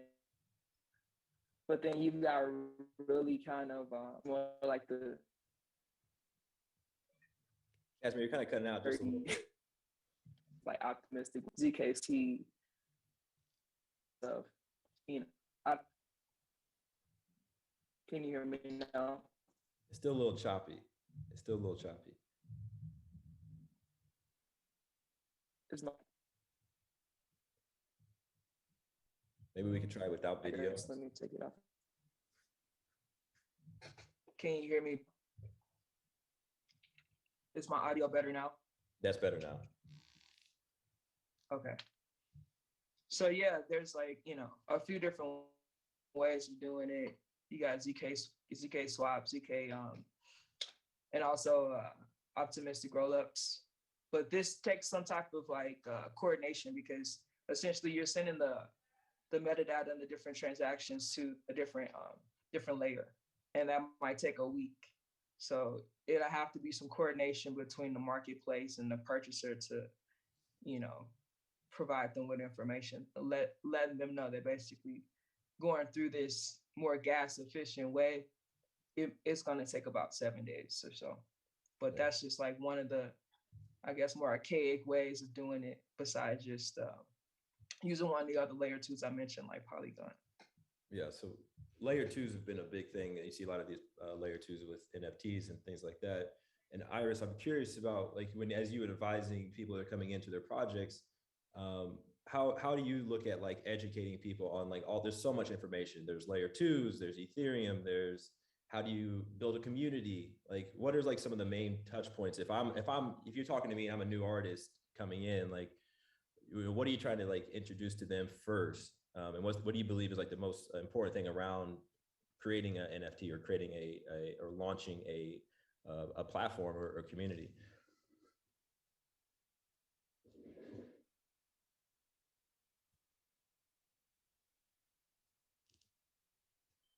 Hey, had to get unmuted, but yeah, I think for creators, the most important thing for them to think about is what they want.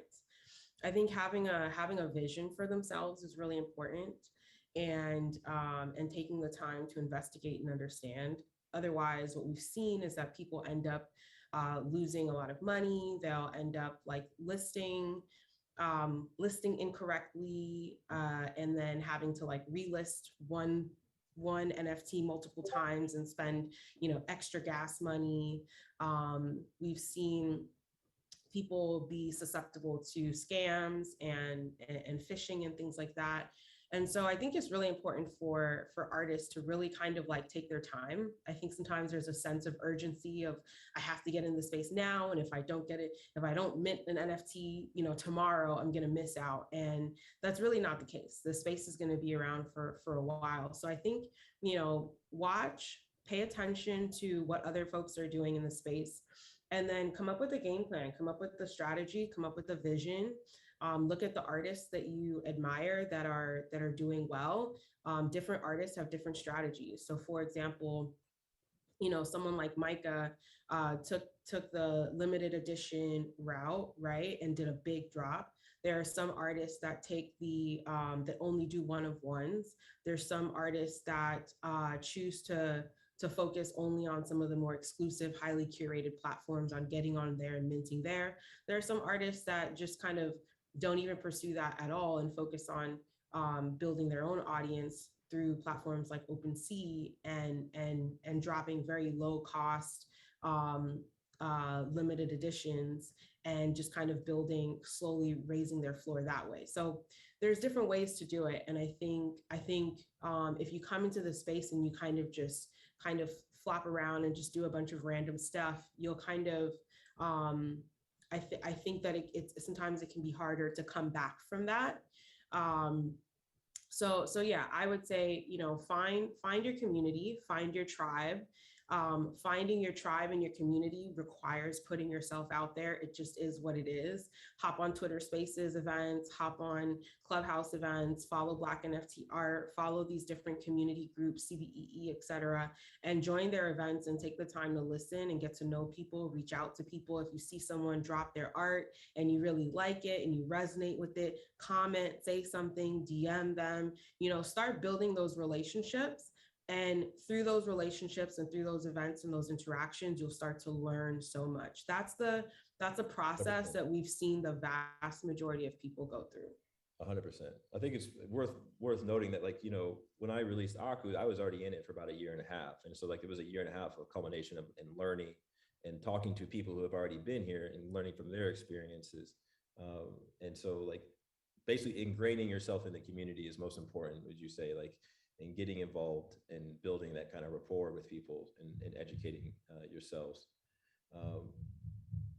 The creator economy, like I think this is a very important panel because like it's very important to recognize the power of Web3 to build enterprise value versus commercial value. And as the creators in the past, like it's mostly been commercial value being created. You make something, you work for a fee, but now Web3 enables creators and builders essentially to have autonomy over their work and have ownership over their IP without having to go distribute it to a large distribution or somebody that is going to take their IP or hey, I'll pay you this amount. And Sandra, I know Zilliqa is doing a lot with like the creator economy. You're really focused on the creator economy, and so my question is like, so where do you guys see the future of like these small businesses? I would call these creators coming in like small businesses. How are you guys looking at like helping expand them into really building enterprise value with their work, or like educating them on the potential of like, okay, you don't just need to release an NFT. There's also a whole ecosystem and a company that you can really build around this strategy when you release something. Yeah, so just some quick background on Zilliqa. So Zilliqa is a layer one, and I think we touched a bit on gas fees. Actually, our gas fees are so low that you don't even notice them. So that's one thing that creators would really be interested in. Not only that, but also when these creatives come into the ecosystem that we have, it's very important to, sure, you've done an NFT, but there's so much more to it, which is, how do you store this NFT? What are IPFS? How do you upload it? How do you store it? How do you set the metadata? What do you do with it? Building a community is very important, but what's even more important is that there's so much more attached to it. It's not as simple as, just uploading an artwork that you've done, or, an animation or whatever it is, and just waiting for a buyer to come. No, you also need to know how to store, how to upload, how to transfer, what comes with that transfer. So for us, what we're doing is Zilliqa with the Creator Fund. It's a 10 million plus fund that we've put together, like I mentioned, towards that space. And a big part of it is empowering creatives we've realized that what's important in this new world is the self. So, everyone has something to add to whatever it is that is happening in the industry, whether it's through music, whether it's through art, whether it's through, sculpture, whatever it is. You as your own entity, as your own business, you become the business. And with that, it's important to us to educate that person that, once you enter the NFT world, or any world in general, when it comes to blockchain, there is so much more attached to it that the education shouldn't just stop. Sure, we help with marketing, we can help with introducing you to the broader industry, but tapping into what others are doing. And I wouldn't say learning from their mistakes, because, in a sense, everyone has their story. So, a mistake could be someone else's maybe journey to a better, way around something. But learning from each other is very important. And we spend a lot of time making sure that our education goes towards how the entire concept is built. So from idea to execution, how that comes about. We really work really hard on taking it step by step with the artists. I think, there'll be an ad playing up in somewhere during the show that will show that, for us, we're not only tapping into artists, but we're also trying to get into, collectors, curators, and building a community around this entire industry. So, yeah. Yeah. And I think that's really helpful for creators coming into the space, and Casimir, in your case, you're talking about bringing artists like musicians into the space. And that's an area that is, I think I'm incredibly bullish on that. Like, this is where we'll see NFTs really pop, is with, artist royalties and things like that NFTs do allow. Just for anybody, for context, NFTs, one of the big attraction to them is, as creators, there's a royalty every time it sells again and again and again. So not just on the primary sales of your NFT are you making money, but also every time it resells, you're making money. And so, Casimir, I wanted you to kind of break it down real palatable for people to talk about the power of NFTs for music, because I think that is an incredibly important vertical that I think it's right at the beginning. Yeah, NFTs are making the record labels obsolete. So the platform that I'm building, TrapChain, not only are we powering artists for royalties, but we also have another built-in ecosystem called RapChain. So that's the way you own your name on decentralized ecosystem. So, for example, you might have an artist like Mystical, right? He's got a whole, catalog discography that he's put out with labels, but after 7 years, you can redo all of that old music and redo it. And now on the blockchain, we can power it, and the artist gets to keep, pretty much majority of all of their assets, both tangible and intangible. So that's the way that we're powering it. And we're doing it in such a way that it encompasses both Web3 and Web2 technologies. Yeah, it's an incredible platform. I mean, we definitely should drop it in here. It's really, one thing I'm always curious about is as you look at the different creative verticals that can really leverage Web3 to build enterprise value, music is one where it's always been very closed garden. In a lot of it, basically you don't own your masters, but in a lot of it right now is independent artists. How do you see how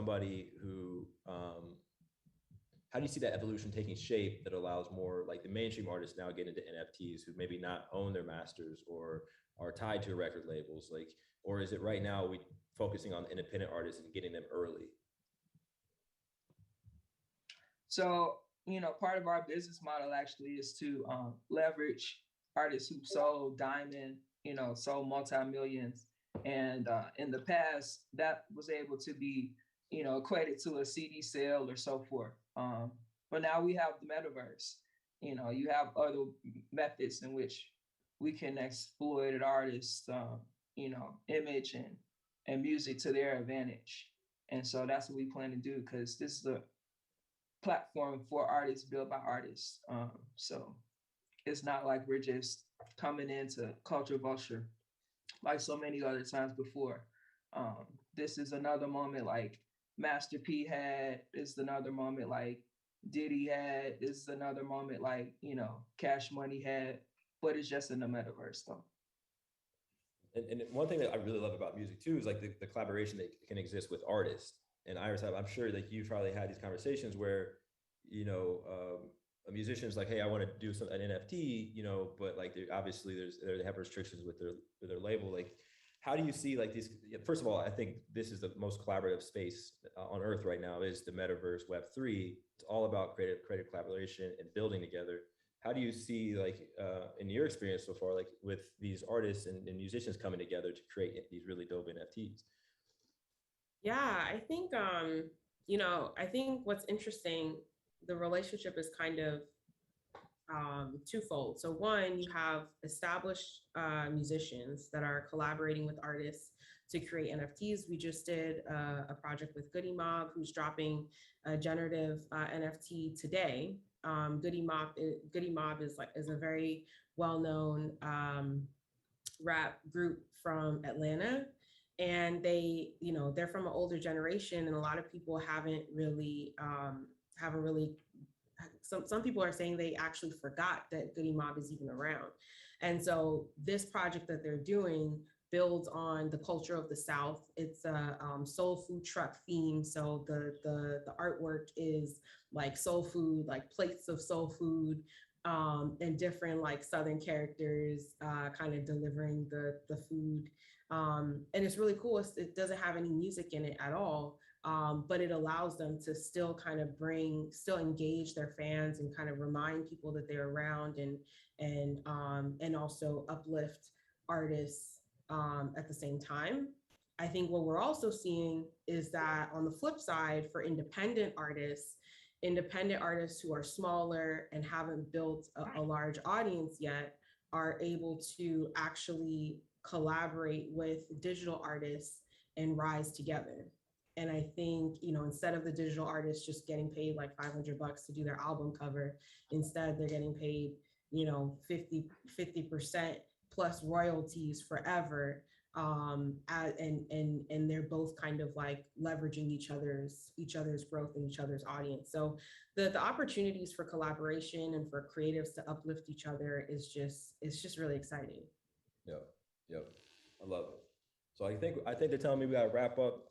I could talk about this forever, and it's been really great to be able to connect. And where can people find you? How can they hit you up? I feel like a lot of people are going to have a lot of questions and want to be connected. Iris, we're going to go around. Iris, Sandra, Casimir, like Twitter. Where can we find you?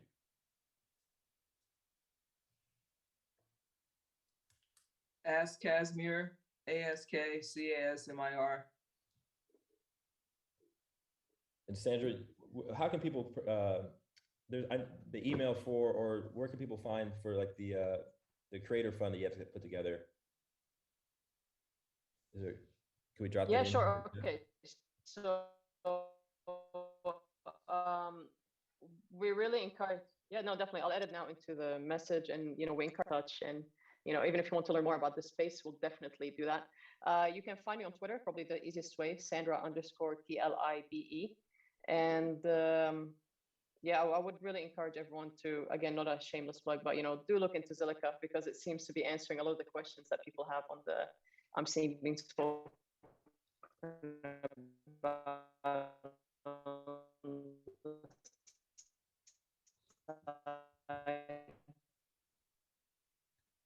Okay. I just dropped them in there. Thank you so much for this panel. It's been great meeting all of you. Pleasure. Thank you, everybody.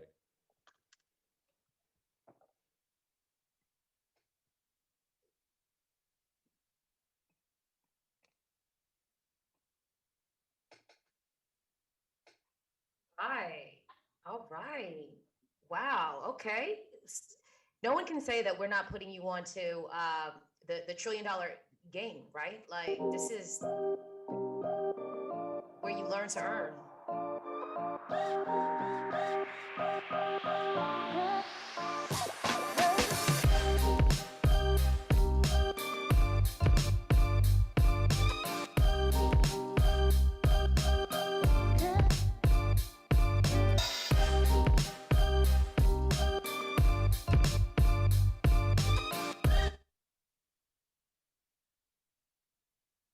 The intro I like. If Bitcoin Benito only knew who he was talking to, talk about fancy intro. All right. One more. Want to learn more about NFTs? Well, just go to cryptotutors.com and get on the wait list to speak to Iris Nevins. She's super successful and can't wait to hear from you. You gotta love Nina Blankenship's voiceovers. It's so cute. Iris, I know you were loving it. You know, you hold a special place in our heart. You know this. Okay, cool. All right, so we are moving on. Solid. Okay, awesome. Love to see it. See, Iris, we got you. You a crypto tutor, you didn't even know. Okay, so how are we doing in the chat? Are we still, you guys still with us? Everybody's still, yeah, DM, okay, good. Let me see in the chat, where we at? How people feeling? Yes, you know it, we are here. Yes, let's go. Can you imagine what it's gonna be like when we're in person? I just cannot wait, because I got so much energy to pour into you. And I hope you learned a lot. Definitely check out Zilliqa, Iris, and the Black NFT art. Micah's story is legendary. Kaz, living legend in of themselves. But the hits keep on coming. Energy at 100,000. Let me tell you something. You have to have high energy to do this, right? I am sitting in a seat, but I really would prefer to be like in your face. Let me tell you, I have a reputation for jumping into the crowd, putting the mic in people's faces and saying, tell me what we need to know. And they're like, All right, so Lisa, go ahead with the intro for Cassie, John, and Sire. Okay, fine, say less. Here we go, folks, into the next NFT segment of the show. We have the NFT gaming play to earn. So earlier I had mentioned that the market cap for the NFT market is over 700 billion. And it's important to note that play to earn has a lot to do with that. Check out Axie Infinity, which is the most successful play to earn gaming manufacturers right now in the NFT space. We're going to hear from a couple of subject matter experts, because what else is new at Crypto for the Culture? If we're not bringing you subject matter experts, then we're not doing our jobs. So with that being said, Cassie, I feel like we could be related. And Syra, I'm so glad that you carved out time in your day to join us. Okay, you are a surprise, a pleasant surprise at that. John, always good to see you. Let me like give you all your just due. So we'll leave with Cassie. Cassie Hinnon is the co-founder and CEO of Zap Life, a social experience for the creator economy. All of my creators out there that are tired of dealing with intermediaries and the middlemen and gatekeepers that are holding you back from your money, Cassie and her team remove them from the mix. Zap Life is where creators and viewers can generate abundance and mutually benefit from content creation. At their sister company, Zap Theory, a social token platform inventing use cases in unprecedented ways in blockchain. Cassie, I had to call out the fact that you're a mommy too, of two beautiful young daughters. The future is female, and Cassie is holding the future in her hands. We have Syra Toure. I wonder if you're Haitian. Are you Haitian? Yes? No? If you are or you're not, you're still my sister from another mister. Syra Toure comes from the military space of a systems engineer at Boeing. She gained her PhD in blockchain. Her thesis paper was on how third world countries can use blockchain technology to increase their economy. Syra, I have to read your whole bio because I'm like, y'all need to know. All the folks out there, the hundreds of people out there that are watching, that are tuning in, the thousands of people that are going to be watching the video replay. You need to know these people. Cyrus' thesis paper was on how third world countries can use blockchain tech to increase their economy. She's also the founder of a clubhouse group called Crypto Babes with 18,000 members. You ain't playing no games. Defintancy. What is that? You're going to tell us, I'm sure. Did I say it right? Defintancy? You're going to tell us. Okay, so Defintancy is a gaming metaverse that helps emerging countries play to live. Yes, for those of you who may not know, in places like the Philippines and Vietnam, people are earning a livable wage as a result of playing video games. Axie Infinity is one of the most popular. And with John Wolf. John, you know, we scooped you up on Clubhouse, you know, like, you know, we were like, this man is too impressive for us not to have him within the Crypto Tutors ecosystem. John is the founder of Tontachi, an urban electronic game. John's company is the first company to launch an augmented reality game called Tontachi on the blockchain that integrates with NFTs. He's fluent in Japanese, if that wasn't enough. Started his blockchain gaming career in 2010 in Japan. John, you're not playing no games. So without further ado, I will let you three do what you do best and bring crypto to the culture.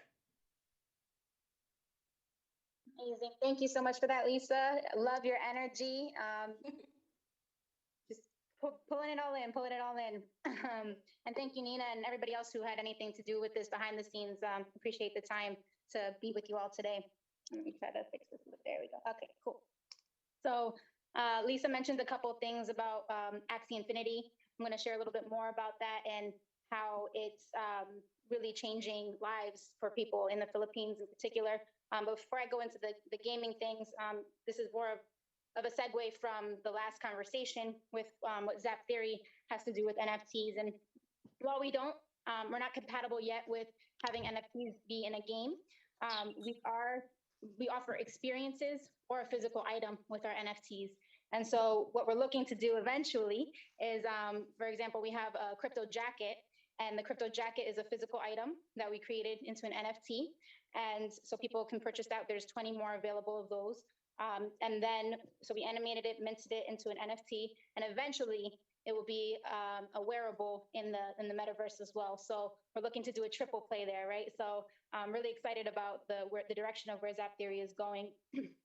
But back into the gaming situation here, what I really love about the play to earn model is that this gaming economy is changing lives for people. Actually, one of the people in our team is from the Philippines, and her brother plays Axie Infinity, and he quit his job so he could play the game, and he's earning enough to actually have been able to do that. And obviously in the US, the dollar isn't the same, and so it's a different situation, but he's not the only one who's doing this, right?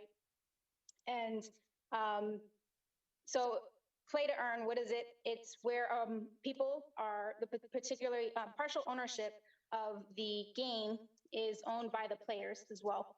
So people get a stake in the game. Axie Infinity specifically is like Pokemon, sort of. You can breed your own animals for battle, and people collect them and sell them. And so one thing that we have found is that the barrier to entry is a little bit high. You have to have a lot of Ethereum for those gas fees that we heard about, which are the network fees. So that's one challenge getting into Axie Infinity is the gas fees. If you just are wanting to explore it and not like gonna jump in and dive in, then that is a little bit of a challenge, a hurdle for people to overcome. Some of the gas fees are sometimes over $100, and if you just were going to do $100 to go in, then you're not going to really be able to benefit from it in that way.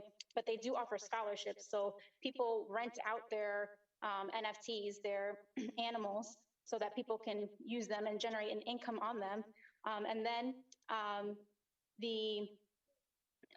even within the Philippines, people will accept the tokens from the game as currency in the Philippines at the moment, because the exchange rate is so high. It's about 8% for some of those transactions. So from going from the game, people use the tokens as the currency in the Philippines in some places.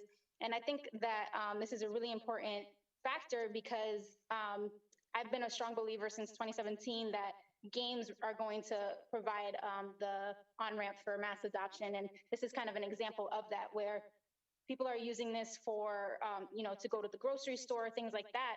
And people aren't, when the business owner receives the tokens, they're not off-ramping it right away. They're not changing it into their local currency. They're keeping it in that so that they can play the game and generate more of an income for themselves. So it's a really cool kind of cultural thing in the Philippines specifically, but overall, just seeing what is possible with NFTs. So we have not only the artists and musicians, as you heard about earlier, but also these are incorporated in games and in the metaverse. And so that's one game. Then you have Sandbox, which offers people the ability and the opportunity to create NFT objects for the game, and then they can be sold within the marketplace. And then there's Wave Ducks, which the token for that is called Eggs. And there's 2 million in weekly sales with that game. So there's a huge market for this. Again, as Lisa mentioned, the market cap is very high. And you can actually, when you look on CoinMarketCap, you can search by play to earn as well as NFT. There's 2 separate tabs for that. So if that's something of interest to you, you're not necessarily a gamer, you can still benefit from it financially in that way. But I'm not a financial advisor, so don't, do your own research. But it's just really an interesting space to watch. And I'm, again, a strong believer that gamifying is going to help cryptocurrency overall in mass adoption. So that is my piece. One other thing is that Zap Theory is giving away 50 people. We're giving away $50 worth of Zap coin. So if you go to our Instagram and DM us and follow us, then you can receive the link to, yay, giveaways. You can receive the link to receive some Zap coin. And with that, on to you, John Wolf.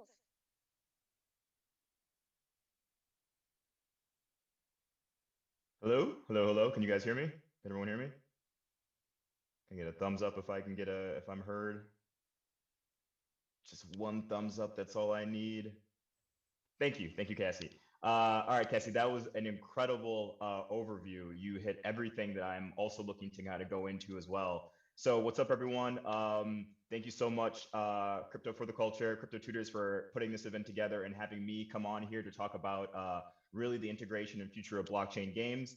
And so I'm just gonna go ahead and get right into it. I think I'm allowed to share my screen, so let's go ahead and do that. And now everyone can see my screen for a second. And so just go ahead and give the background about myself, but also actually some other people mentioned some really cool things.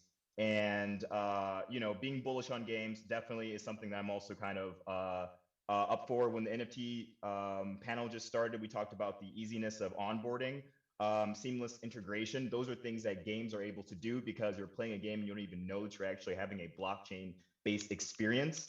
And then interoperability is actually a lot of what my game drives on.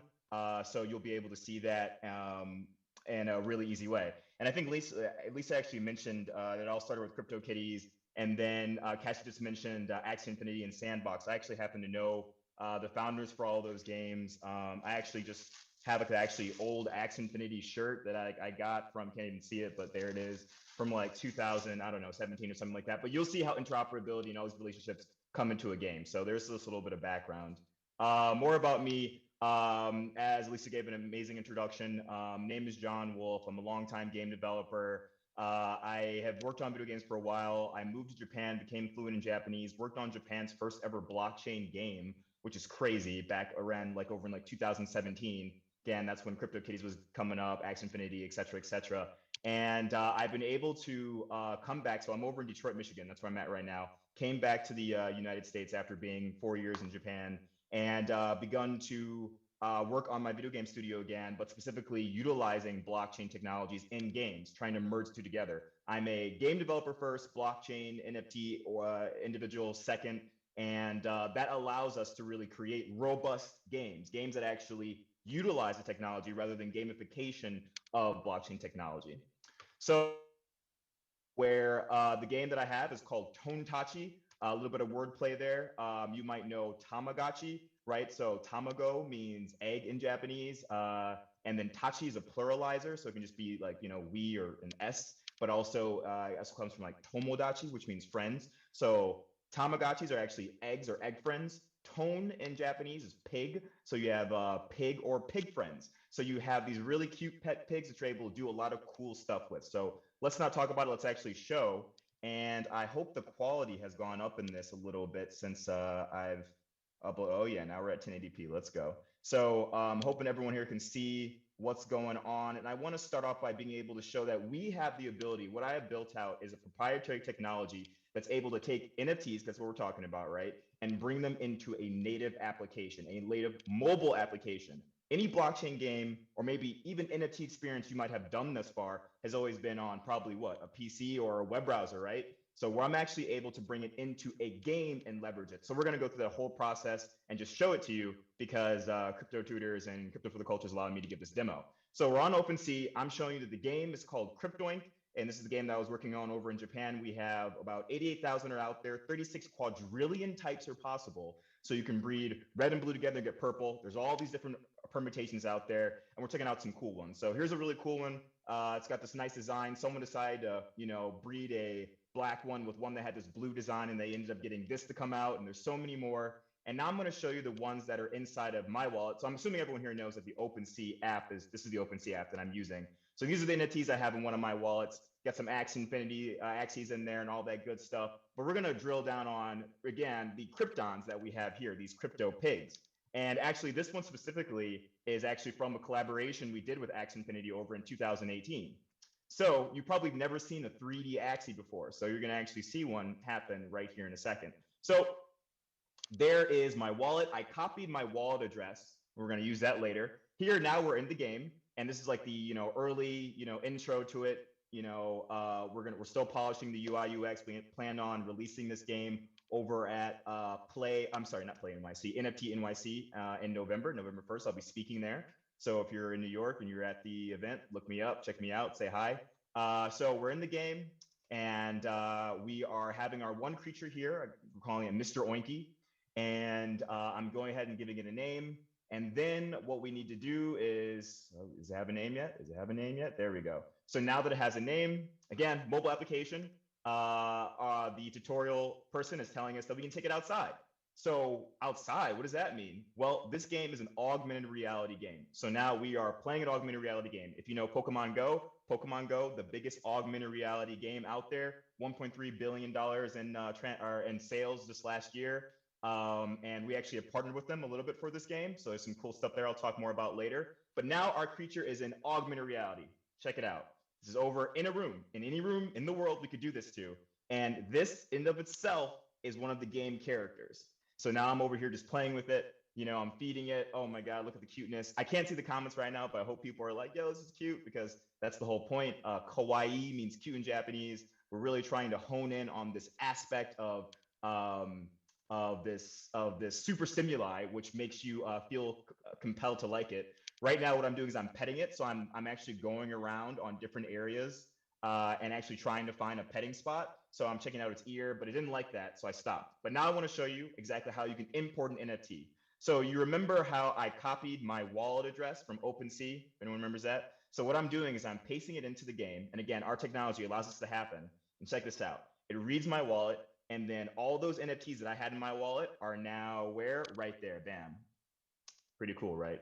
So you take those NFTs, and again, here's the Axie one I was telling you about, and then we just go ahead and do the same thing. Now it's in the game. Now I can do everything with it. I'm gonna check out my tasks real quick just to see if I have accomplished anything, and I'm gonna go ahead and hit that. I should have gotten a reward for importing my Krypton from my wallet, so that's a little bit of a bug there you just saw, but I got some rewards for petting and feeding. So now I'm gonna go back into augmented reality, and you're gonna see me back into the exact same room, going through the instructions. You gotta move the phone around, find the right plane, and all that good stuff.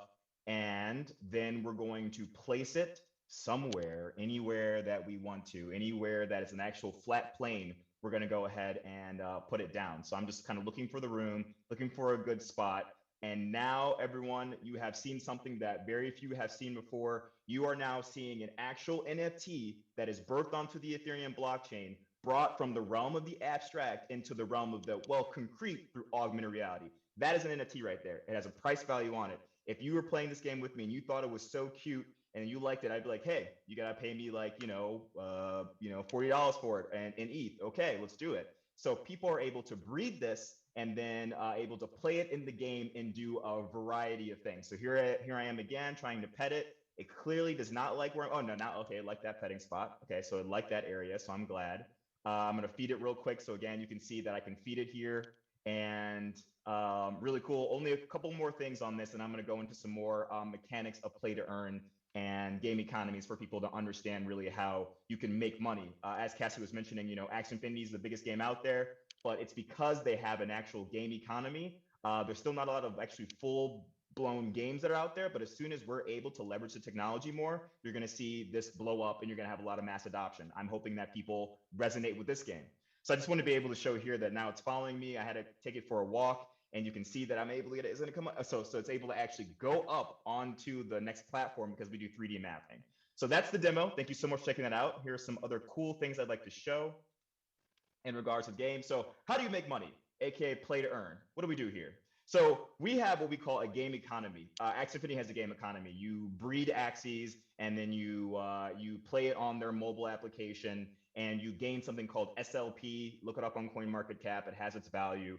And you get that, and you can. It's a decentralized currency, so you're able to then back it out into ETH. You get a lot of SLP, you'll get some money for it. So that is kind of an example, and the first example we really have of a game economy. In my game, Tontachi, we have the ability for you to breed pigs, and then you're able to bring them into the mobile application that you saw, and then you're able to use those NFTs to then find other NFTs and other ways that you can actually get an in-game currency that translates into fiat. So if that didn't make any sense, I'm going to break it down just a little bit more for you. Actually, this is another application of it. So again, we have traditional NFTs. Everything we're talking about has been traditional NFTs, but a lot of NFTs are still static experiences, just 2D. But we have a 3D NFT, which means we can do what? We can do augmented reality. We can do games with it. So what we do is we then take the NFT, bring it into a game, do something else, and then we try to create a token with it. That's my current game economy. And some knowledge drops for you as one way that you can do this. So to back it up, you can breed. You can select a mom and a dad, and you can pick out whatever one you want. Their Kryptons themselves have no gender, but you can just pretty much just select a mother and a father, breed them together, and then you're going to get a new one out. Then you can trade them over on, directly trade them if you want to, on OpenSea, which you saw before. Those Krypton that you saw earlier were ones that people have decided to breed and do other things with. So then you can do things like discover rarity in the real world. By the way, if I'm not good on time, just, I guess, Nina, if you're hearing this, just text me. I want to be sure I'm respecting, everything that's going on, and I want this content to be good for people. But next, what you can do is then take these NFTs and then explore them in the real world. So again, you're seeing it here. That's in New York right there. I think everyone's seen a CryptoPunk. I was in New York and I saw a CryptoPunk and I was like, yo, this is a good picture. I haven't actually released this one, but I was like, this should show that we got some OG NFTs going on right here. You got our pigs and you got the CryptoPunks. Ours are in augmented reality. They're on a kiosk. So then you're able to explore and find things in the world. So I'm in Michigan, but maybe someone else is playing over in New York and I'm not there and they find this item, but I can't find that item over here. So I say, hey, yo, I need that item. I need that item. So what I want to do is I want to be able to take that into OpenSea and then trade it, and I'll buy it from someone. And so you can do all these things in different areas of the world to find things you need. But what can you do with those? Well, you're going to need them to power you up, to level you up. And as you take care of your creature, you're going to level up because that's what games do, right? Games are all about leveling up and getting stronger. You can then, boom, bring them into augmented reality or onto our website and actually race them. So we've actually partnered with Niantic, Pokemon Go, people who made Pokemon Go, and our technology actually utilizes their SDK. So we now are able to do multiplayer races, and you're seeing that happen all the time.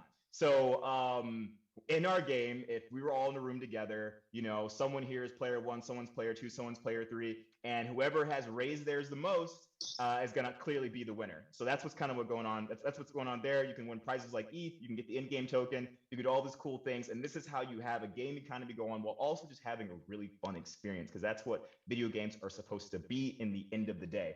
but we want to know how we can make money from them. And this is how you do it with play to earn game economics. This is how we're doing in our game. I hope you find it cool. And if you do, please follow us on Twitter at Tontachiar, TONTACHIAR.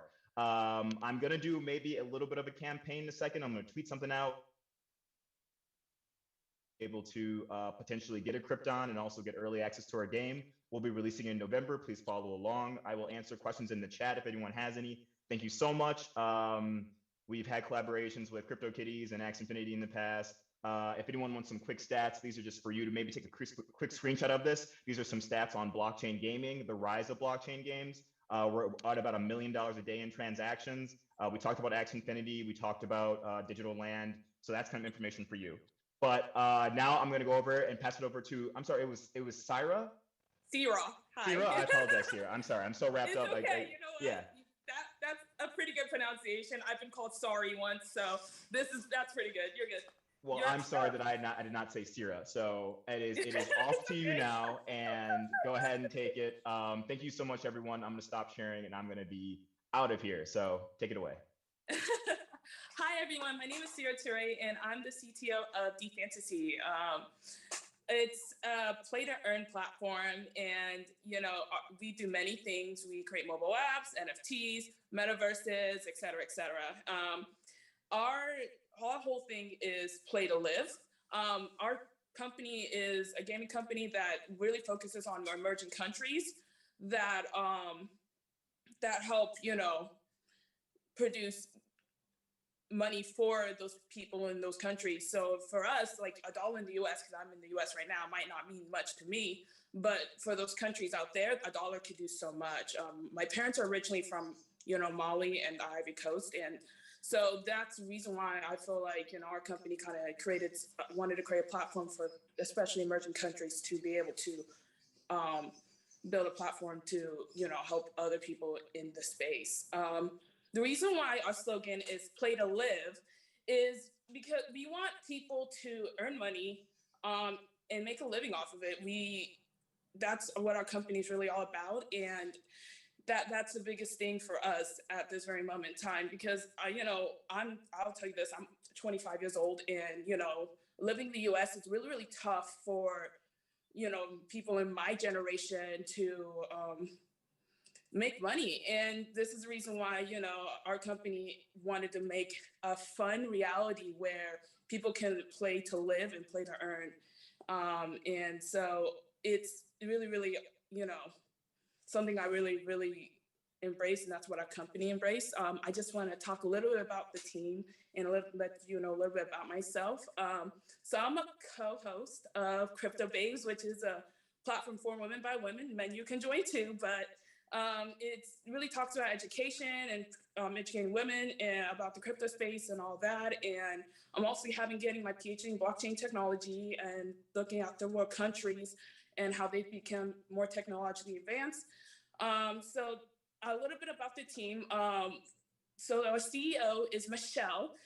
She creates NFTs. She created metaverses. She had like 3.5 million impressions on her art. And later on, I'm going to show you a video of just one of the cool projects that, our company aspires to work on and get into more. And we also have Brent, who is just an amazing guy who, worked for Samsung, did the acquisition and all that. And there's me, who's, like I said, I already said enough about me. But so that's really our company is all about. Our main thing is we're going to try to host game nights. That's coming up really, really soon, where, people can earn by winning trivia games and, et cetera, et cetera. We want to build a community that, just for everyone to have fun and earn a lot. And as you participate more, the more you're able to earn. And we also, at some point, we are going to create a metaverse for people to play at. And that's coming up soon. I can't say much, but if you follow us on Twitter and all that, which I will put in the Zoom chat, then yeah, you guys can get most up to date for what we're going to be trying to do. We have some collaboration with Slasher, with creating some materials and NFT art and making them come to real life, which is, you know, a dream come true on that. And we're also helping, you know, NFT artists host events on a metaverse. So one of the DJs really popular, his name's Damon. He co-wrote a song for Jennifer Lopez. He's a really famous guy. So it's really, really exciting because our company really wants to create an atmosphere where people can, you know, get their vision inside a metaverse or get their vision inside the world and, you know, communicate and have a fun time. So I'm going to show a video of something that our CEO did as, you know, it created an NFT with a group of her friends. And this is coming October 10th. Please come support. It's about ocean awareness and they are calling it Cyber Mermaids. And this is something that our company aspires to do. And this is why our company came to be, honestly, is because of these type of efforts, because we really want to look out for our environment and the people around our world. So here, let me share my screen.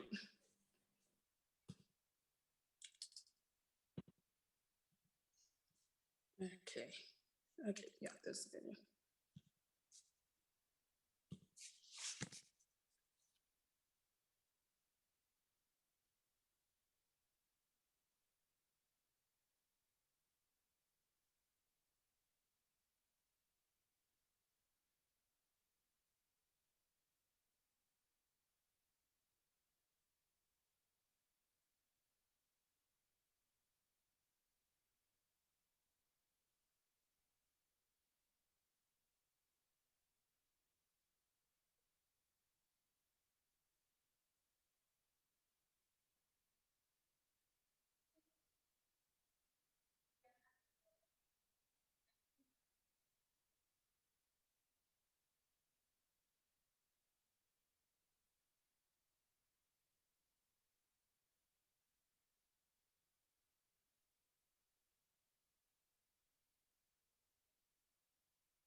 Welcome to Zap Theory, crypto for the culture.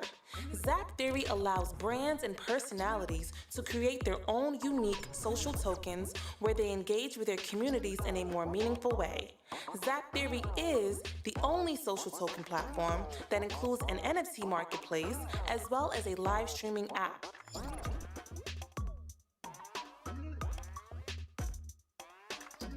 Zap Theory, crypto for the culture.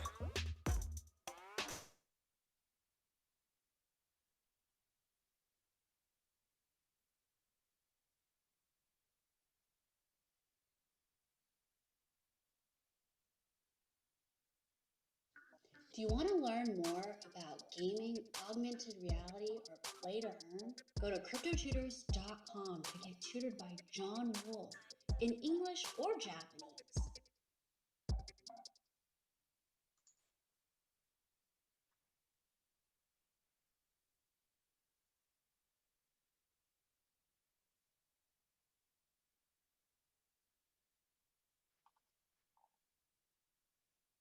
Right, let me see. Can you guys hear me? Can you hear Fancy Five? No. Yes. Love that gaming segment. I did too. It was dope, right? Yes, we can hear you, Lisa. Okay, just making sure. You might not be able to see me, but that's fine. I should probably do that. I'll turn on my go off queen. Okay. Well, while we are getting ready for our next segment, we talked a lot about how to earn, how to generate wealth. And one thing that we do not want to mess with, one thing that we do not want to trifle with is taxes. Okay. And as you're making your money before you go buy that Lambo, make sure you know exactly how much you need to set aside in capital gains. And if you need a subject matter expert, guess what? That's why you're here at Crypto for the Culture, because we are bringing you all the subject matter experts your heart desires. And with that being said, let me introduce Pat Larson. Okay.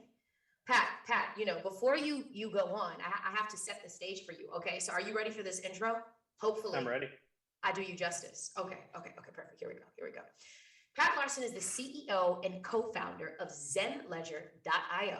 They help cryptocurrency investors and tax professionals with accounting and tax filing. They also help with DeFi and NFTs too. Pat, we ran through, NFTs, play to earn, very extensive overview of that. So happy to hear you cover NFTs as well. The cool thing, or one of the many cool things about you, is that you're not only a veteran, but you flew helicopters for the Navy. You worked at Amazon and investment banking. You raised capital from Mark Cuban. Some of you might have heard of the billionaire Mark Cuban. I don't know, maybe. I don't know. We'll see. We'll see. And your crypto tax company is about to impart some wisdom around how do we navigate the treacherous tax, the treacherous tax domain. So with that being said, I pass it over to you. Thanks so much. Really appreciate it. Hi, everyone. So I think this is like all great stuff, telling you a bit of how to invest and how to earn income in cryptocurrency. And as Lisa mentioned, like once you do that, you're really going to want to think about how am I accounting for it? How am I keeping tabs on what's trading at a loss, what's trading at a short-term gain or long-term capital gain, and what's aggressive or conservative?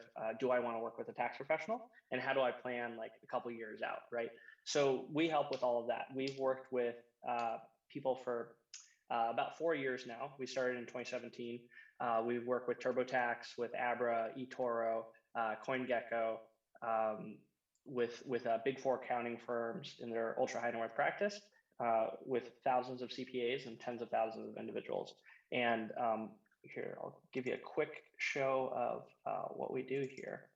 So all you'll do is go to ZenLedger.io, and we always have chat down here. So we have like a bunch of live human beings that are very helpful, human golden retrievers that will help you through these stressful times going into October 15th and April 15th each year.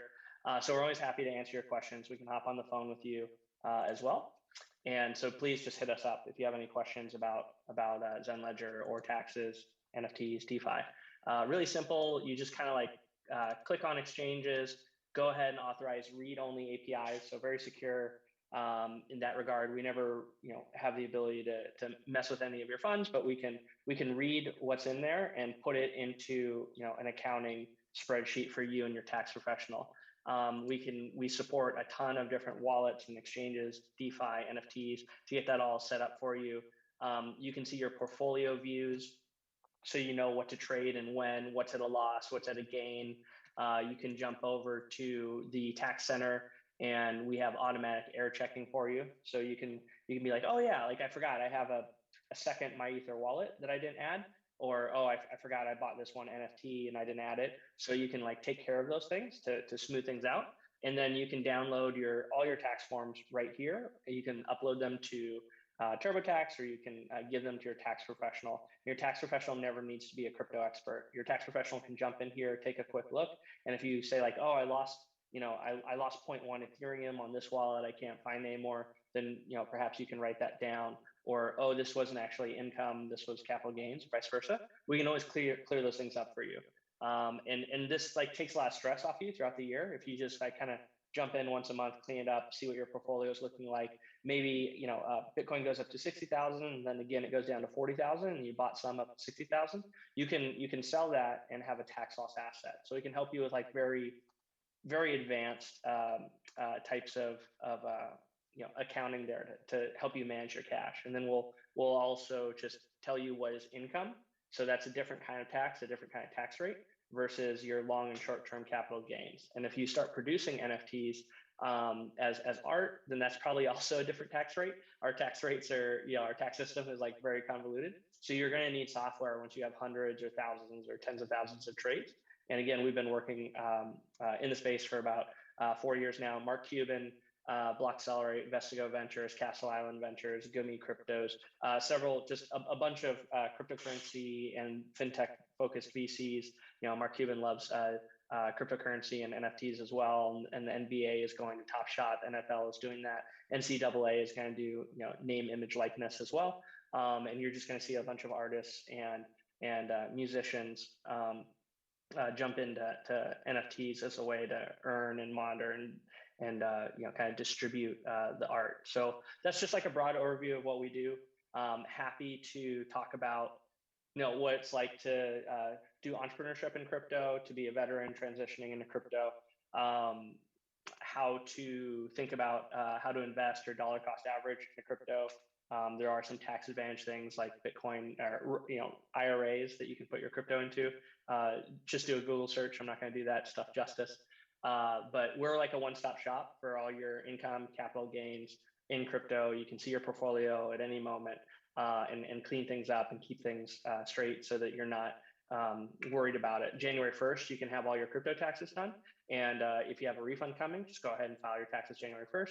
If you owe some money, then, wait till April 15th to file. But, we're there for you. We're just SaaS. We just operate in your browser. You don't download anything.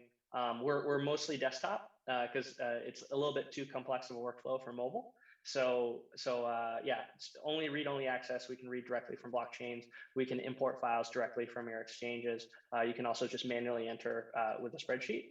We never know who you are. We don't ask for your name or your social security or anything. You can create an account with just a hashtag or a Proton mail. You can do your taxes and delete if you need to, and then do a full export of your file and delete it. Come back next year, import your full file, clean things up, export again. So we very much take security, really seriously. And again, we work with TurboTax. So we work with people with thousands of dollars of crypto, but we also work with people with tens of thousands, millions in crypto as well, and crypto VCs, crypto protocols.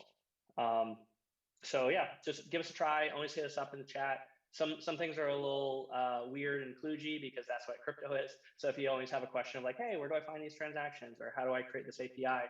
We'll usually have help articles, or you just ask our support staff and they'll jump on the phone or chat with you. Weekends too, evenings as well. We're here 24/7, 365 for you.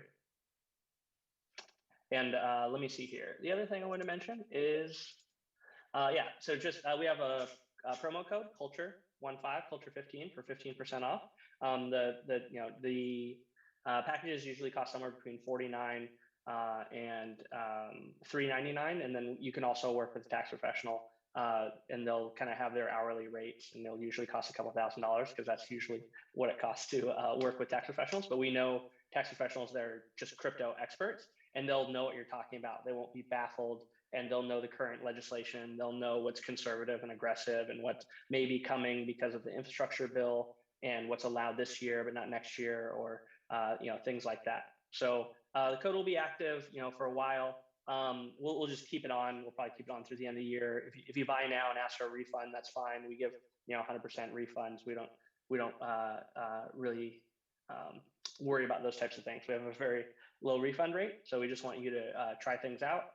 You'll probably learn a lot about crypto and taxes as you ask some questions. But go ahead, jump in there. You can find us on Twitter. You can find me at Twitter at Patrick Larson. Always happy to talk to veterans. Always happy to talk to people thinking about startup. Getting angel investment, seed investment, Series A. Building in fintech, transitioning from kind of traditional MBA and tech finance careers to crypto. Whatever you want to talk about. Usually happy to chat. With short and sweet. I'm like a by helicopter far. accounting guy. Of course, I'm gonna I like know. speak fast and finish on time, right? Oh my gosh, you are so on point. And all I can think of is like, you know, the pitch contests where you're like having to do like, you know, like what's your value proposition in like your elevator pitch in like 5 seconds or less. Like you should coach people on that. Yeah. So I purposely wrote a very long Medium article about how to pitch because anyone can write like a 500 or 1,000 word 3 bullet point like thing, but I like put a bunch of like personal stuff in there so that it jogs your thinking on like, oh, what are like the little things that I point out about me so that the investor understands who I am, how I'm going to run the company, where I want to take strategy instead of, you know, like the standard bullet points. We do work with financial advisors as well. So financial advisors and tax professionals all need to be able to work with individuals who are in cryptocurrency, right? So we'll help them look at your portfolio. We'll help them think through how to balance, you know, your stocks and your income and your real estate versus your crypto holdings. A lot of people put 0.1% of their holdings in crypto, and now it's 1% of their holdings, or they YOLO'd in, right? You put in, you know, all of your net worth into crypto. And then now you've diversified out of it. People have been able to buy homes because of their crypto investments. So we can go either way with you guys. But if you just search my name and what I learned raising capital or Zen Ledger, you'll find the Medium article. I can probably share it here too. But So dope. God, you're awesome. See, this is what I'm saying. We built a syndicate of amazing, brilliant minds in the crypto blockchain world that are setting folks up for success. And we are so happy that we have you as a part of that global syndicate. No, it's something that it touches everyone, right? So crypto is going to touch everywhere because it's a digital asset. Like my credit history and my medical history and my banking and my assets, they should be secure and I should control access. And that sounds like what a blockchain does, right? And you know, stable coins means that all payments, all credit cards, MasterCard, Visa, your banking, sales tax, that will be there. Income and capital gains, countries, you know, Estonia or something will probably be the first, but US, China, EU, all the central banks are looking at digital currencies now, right? Let alone every Fortune 50 company, you know, Facebook, Apple, Amazon, every finance company, every tech company is looking at cryptocurrency and blockchain, distributed ledger technology, NFTs. So it's just, and then, you know, every country wants to kind of monitor, account, tax, regulate, and enforce laws based on where financial assets run around. So, you know, you just have to be able to account and do taxes on that. Pat, you know we're going to have to do a webinar and have you on the crypto couch. We'll talk about that offline, but thank you so very much. We have your information in our resource guide. We appreciate the guidance. I'm sure that a lot of people are going to be coming to you very soon, and we appreciate your partnership at Crypto Tutors as well. Yeah, John Wolf, yoroshiku onegaishimasu. My wife's Japanese and love gaming. My kids will be gamers, hopefully. And they talk about YouTubers as a career. I'm going to disabuse them of that, of course. But we'll see how it goes. All I know in Japanese is arigato. So arigato for your. And I know itadakimasu. That's it. Which is like blessing. Are you ready to do your crypto taxes? Well, Zen Ledger's got your back. Click on this link from cryptotutors.com and gain 25% off. Zen Ledger has an easy-to-use tool to be able to import your crypto transactions into their software, making it your crypto taxes super simple.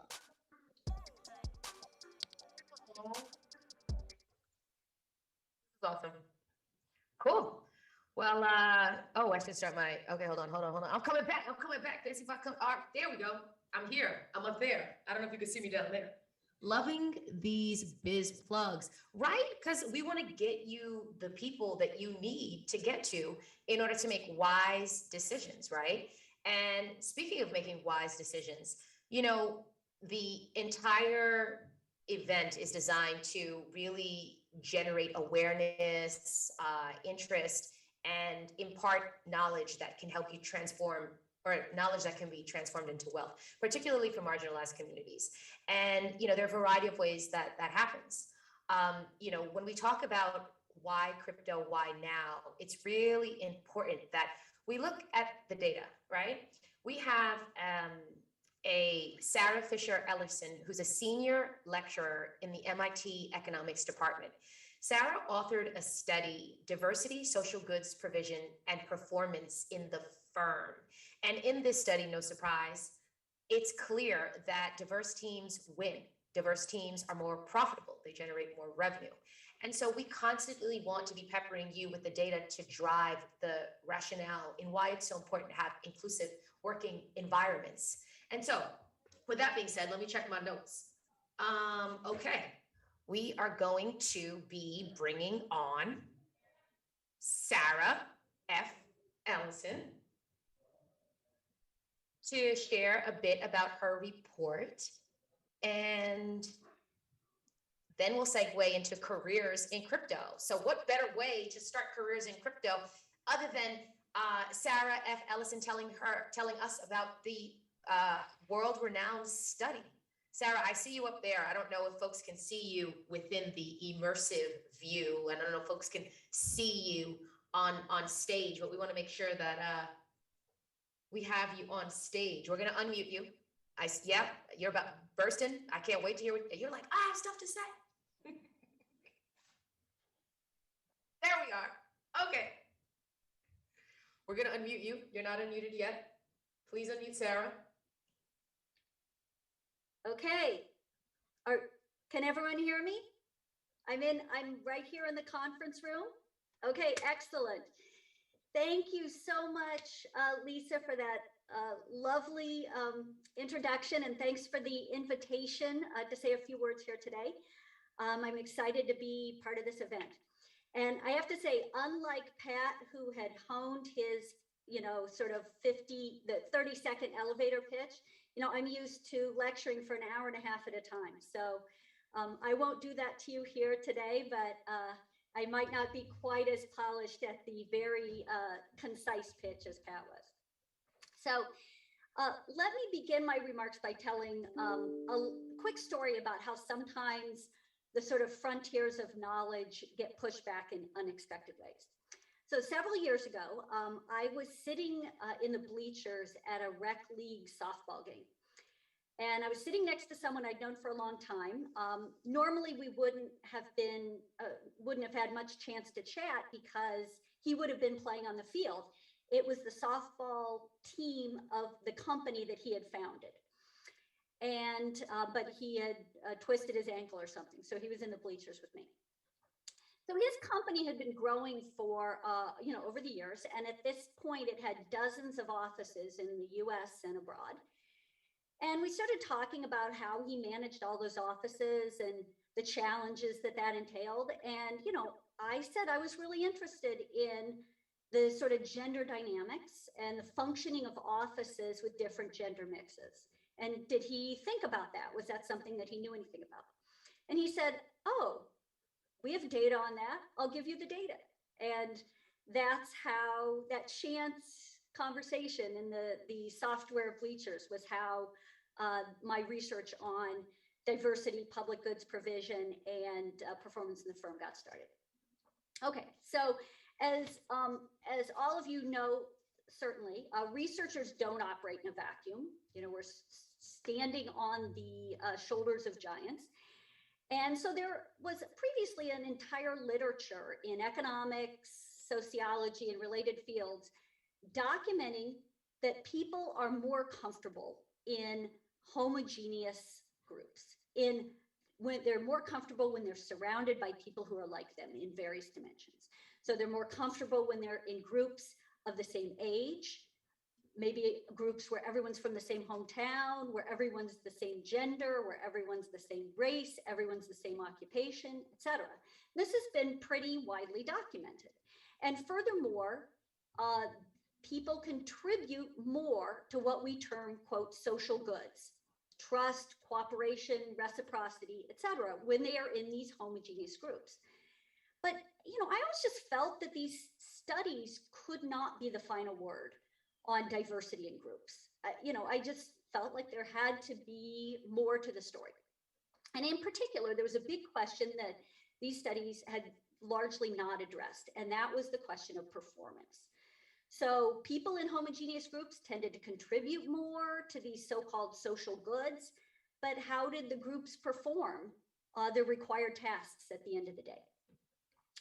And so when we did this study, we found basically two things.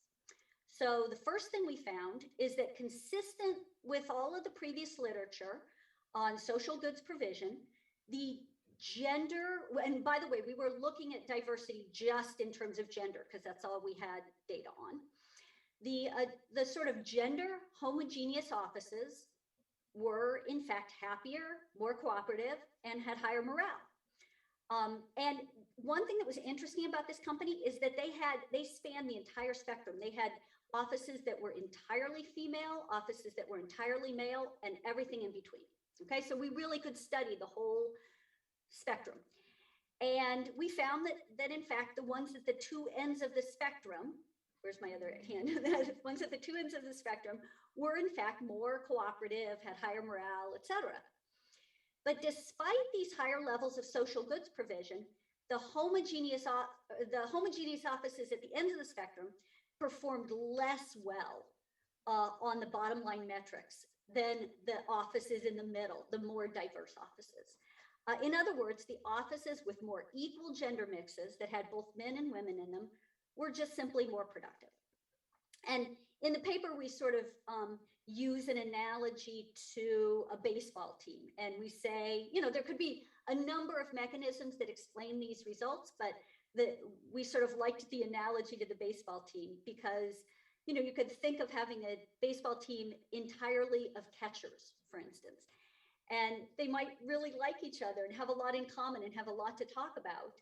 But when they actually have to perform on the field, they're going to be a very poorly performing baseball team because they don't have the broad portfolio of experiences, skills, perspectives, etc. that sort of a diverse workforce can bring them. One that's not just all catchers. So another way to cast these results is, I guess, as a challenge or perhaps a message to potential employers. Sometimes building a gender diverse workplace can be difficult, and sometimes you're going to get resistance because that takes people out of their comfort zones to a certain extent. But there can also be bottom line benefits in doing so, and that's what that's what I think the really important message of this research is. So let me just finish up by saying thanks very much for your attention. Thanks again for the invitation. And I believe I'm now supposed to turn it over to my colleagues on the Crypto Careers panel.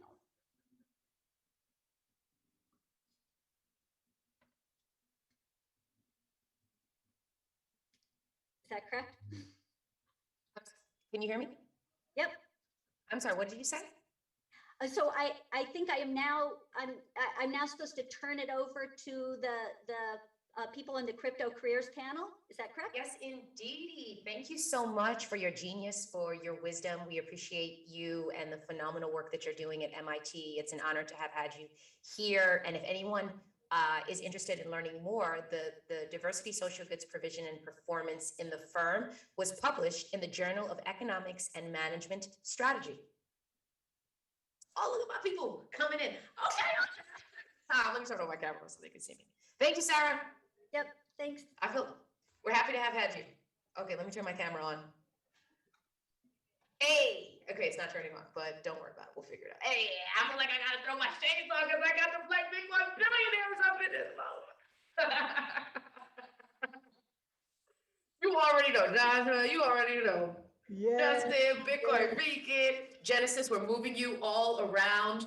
I feel like, we're working out this immersive view. Thank you to all of our viewers who have been patient with us as we've been experimental, and thank you to our sponsors for entrusting us with your brands. We hope that we're doing you all justice. We're going to continue to bring you the heat. We're going to continue to guide attendees through the process of not just how to generate wealth through your investments, but how do you transition to a career in crypto?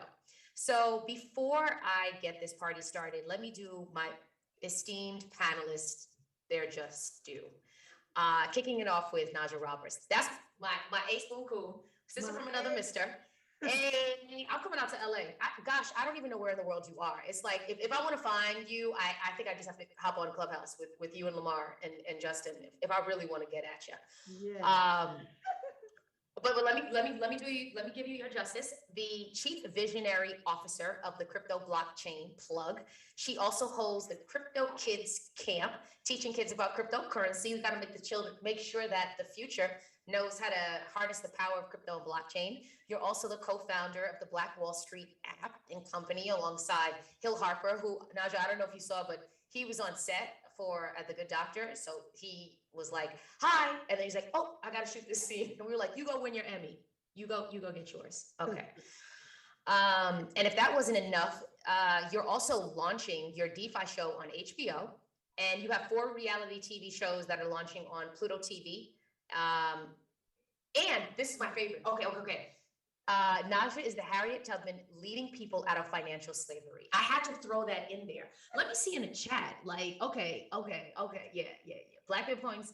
Jen James says, Black Bitcoin billionaires, they got me here. Love it on Clubhouse. You see, now they get to see your faces. Lamar, Justin, they want to see what you look like.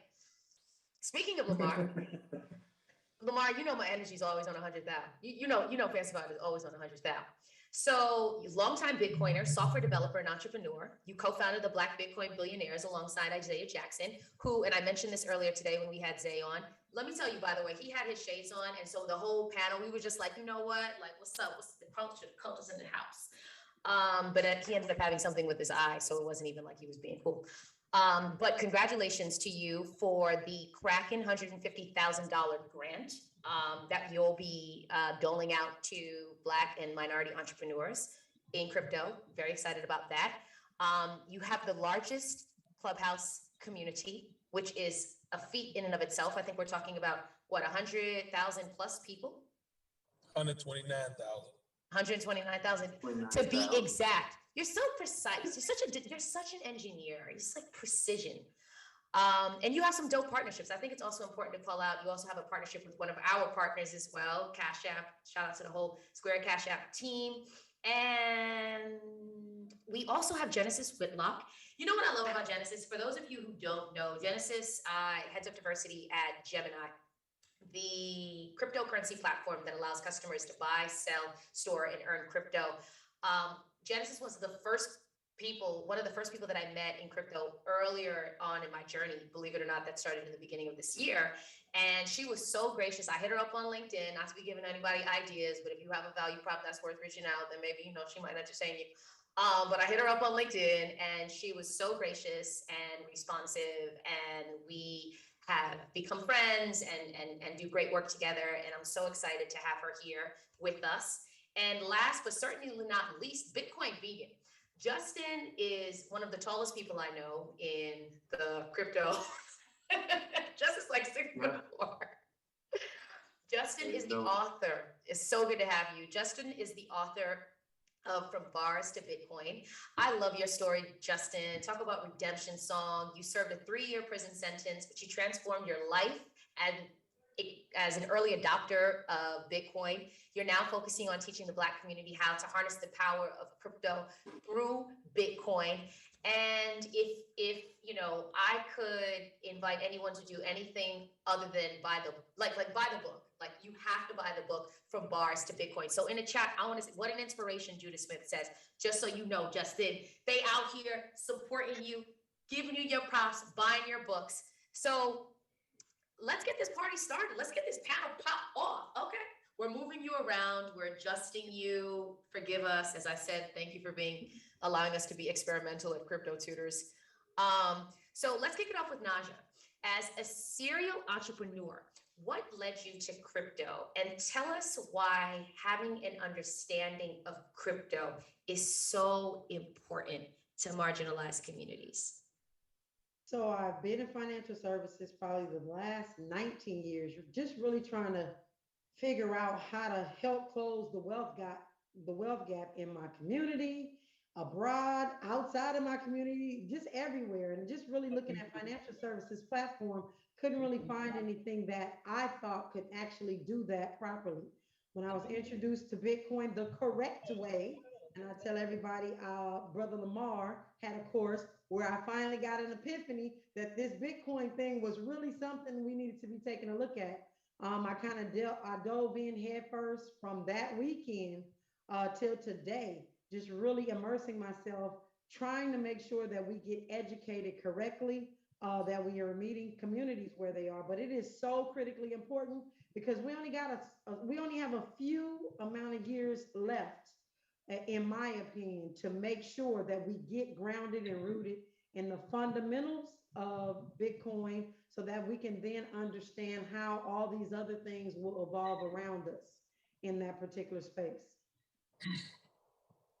Never cease to amaze, never ever without guidance and wisdom to share with the community. And so thank you for that. Justin, you released Bars to Bitcoin, and I better get my autographed copy. You better send me my copy. I don't know where for. We'll talk about that offline though. I'll drop it in the chat. No worries.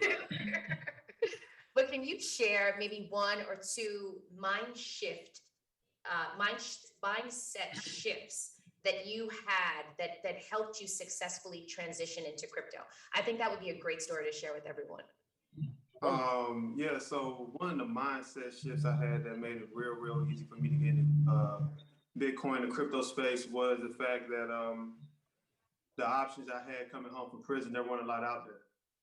The options that were out there, they led me to, just do regular type of work that most guys come home from prison do, whether that's driving trucks or, being a barber or doing something.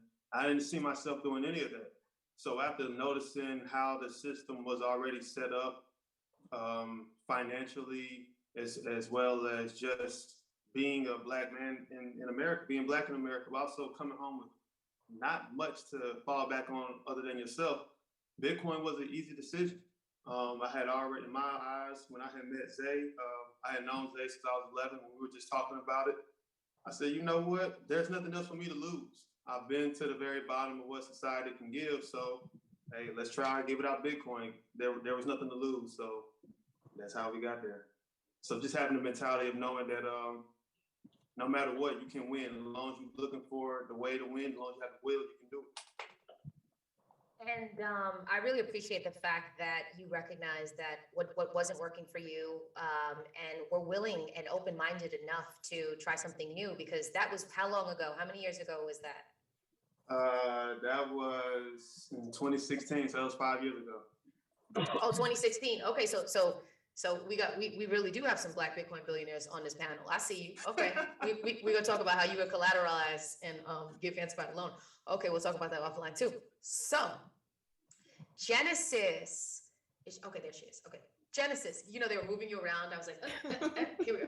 Okay, perfect. Genesis, great. Genesis of Gemini. I just love the way that just rolls off the tongue. What's my email address? I'm never gonna get rid of it. If anybody wants to reach out to me, easy to remember. It's genesis@gemini.com. You see, talk about people for the culture. She's making herself accessible to the culture. Exactly right.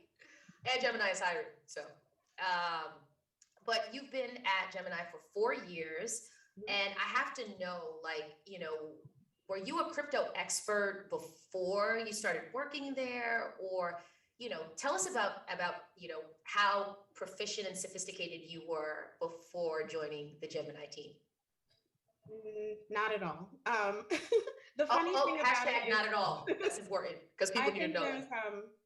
And I'll talk about this more. I think that one of the fascinating things about this is a career in crypto, particularly working for the company I work for, is that there were no expectations for me to come in the door as an expert. I mean, crypto is generally nascent. Yes, we've been hearing about Bitcoin and its existence, for more than a decade or so. But I really think most people who have been interested in crypto really, I think most people really kind of only came to crypto awareness through the news recently. So this idea that there's this expertise to work in a company like mine is something that I always tell people that is not the case. In fact, I had heard about crypto peripherally because I was working in fintech, and I thought it was interesting, but never really clicked for me.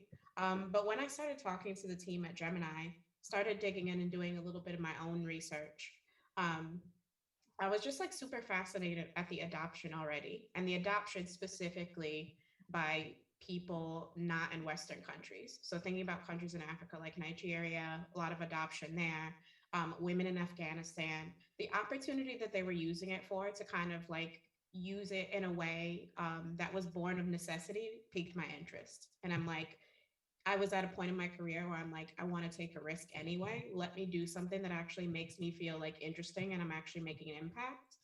And so that was part of the reason that made me kind of move in my journey to crypto. And I've learned a lot more, I think, as I've been there over the past 4 years, particularly about the technology. And just I continue to just like consume information about the impact. I continue to just like share that with anybody who will listen to me. They're probably tired of me talking about talking about it, about how adoption is like so important for marginalized communities. But building a career out of it, I think is super interesting.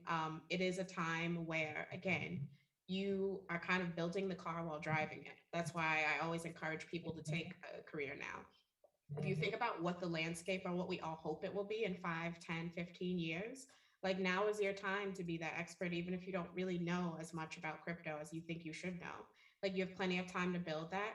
By the time we hopefully start to see more adoption broadly in our communities and worldwide, I think that you will be in an awesome position to really kind of be somebody who is a subject matter expert, lead more people into the space with education. So that's kind of how my journey started, and kind of like what I was excited about is like, if I get started here now, I can really make an impact and really think about, in this early stage is like start to hopefully help to influence conversations within crypto exchanges about why diversity and inclusion is important to this space. As the statistics were mentioned, it's a no-brainer when it comes to diversity in teams, like contributing to success. So that's kind of what my journey is internally, is really thinking about these companies and saying like, look, to really succeed in this like mass crypto adoption, we need to bring as many people as possible. We need to empower as many people. So yeah, I would say like I would say that is like a benefit that I've gotten from building career crypto, is like not only just learning about crypto itself, but becoming more aware of the impact that it can have on the world around me, and particularly the things and challenges that I've been seeing in my life, and seeing crypto as a solution to some of those, and being excited to kind of share that and bring people in my company who want to share that as well. Yeah, I really appreciate that perspective, because we have entrepreneurs, and having someone on the inside at one of the largest organizations in the crypto space, and the fact that you don't have to be a subject matter expert out the gate, the fact that there's opportunities to join teams where you can learn on the job, you can learn as you go. And I think you hit the nail on the head with reminding people that we're still in like the industry is in its nascent, like it hasn't been fully, fleshed out and built out and what have you. And speaking of, building, Lamar, you by trade are, did we lose Lamar? Is he still with us? What's happening? I think he was driving. I think he had an appointment. We were running a little bit late, but he's. Oh, he was like, listen, I got stuff to do. Okay, Lamar. Well, he didn't say that, Lisa. He wanted to be there for you. But no, I just tell you, he was running a little bit late. If I could just chime in on Genesis, so everybody knows, there is not one person that is currently working for me that came in with cryptocurrencies knowledge from the beginning. Even the people that do even the fabulous people that do social media, nobody here had any prior cryptocurrency experience. They have been learning as they have gone, and it's just fact. And I think that that's such an important point to also underscore, that we're all learning as we go. And speaking of learning as we go, Justin, tell us a little bit about Bitcoin Vegan, for those of you who don't know. Bitcoin Vegan, I go by Fancify, you go by Bitcoin Vegan, make sure people remember that. But tell us a little bit about your journey now that you're an entrepreneur. You have your book, you're teaching through, BBB, the Black Bitcoin Billionaires. tell us about, what's working and how are you continuing to, oh, we are just all kinds of backgrounds going on here. This is kind of cute too though, right? You gotta love the virtual arena, I swear. Thank you guys for being patient with us as we figure it out. But Justin, tell us about your entrepreneurial journey, right? You've got your book, you're teaching courses. What's working for you, and what are you hearing from people that are just starting their own journey? Uh-oh, Justin's muted. Can we unmute Justin? Justin, I'm gonna call you and then I'll just put my phone to the microphone. I'm here. There we go. I think I'm good. So yeah, my journey was rather of a situation of me putting the pieces of the puzzle together as they go, or kind of like how Genesis was saying, you're building the car while you drive it. So there was no real hardcore plan. And the other crazy thing is there is no plan with what any of us are doing. Like, we are currently creating this type of this field as it's going along. Like, so this is a brand new field. So anyone who thinks like I had to have all this major experience to come into the space or have a career here, I'm gonna be all the way honest with you. You don't even have to have any previous knowledge to be here. You just have to get started. So my journey was kind of just like that.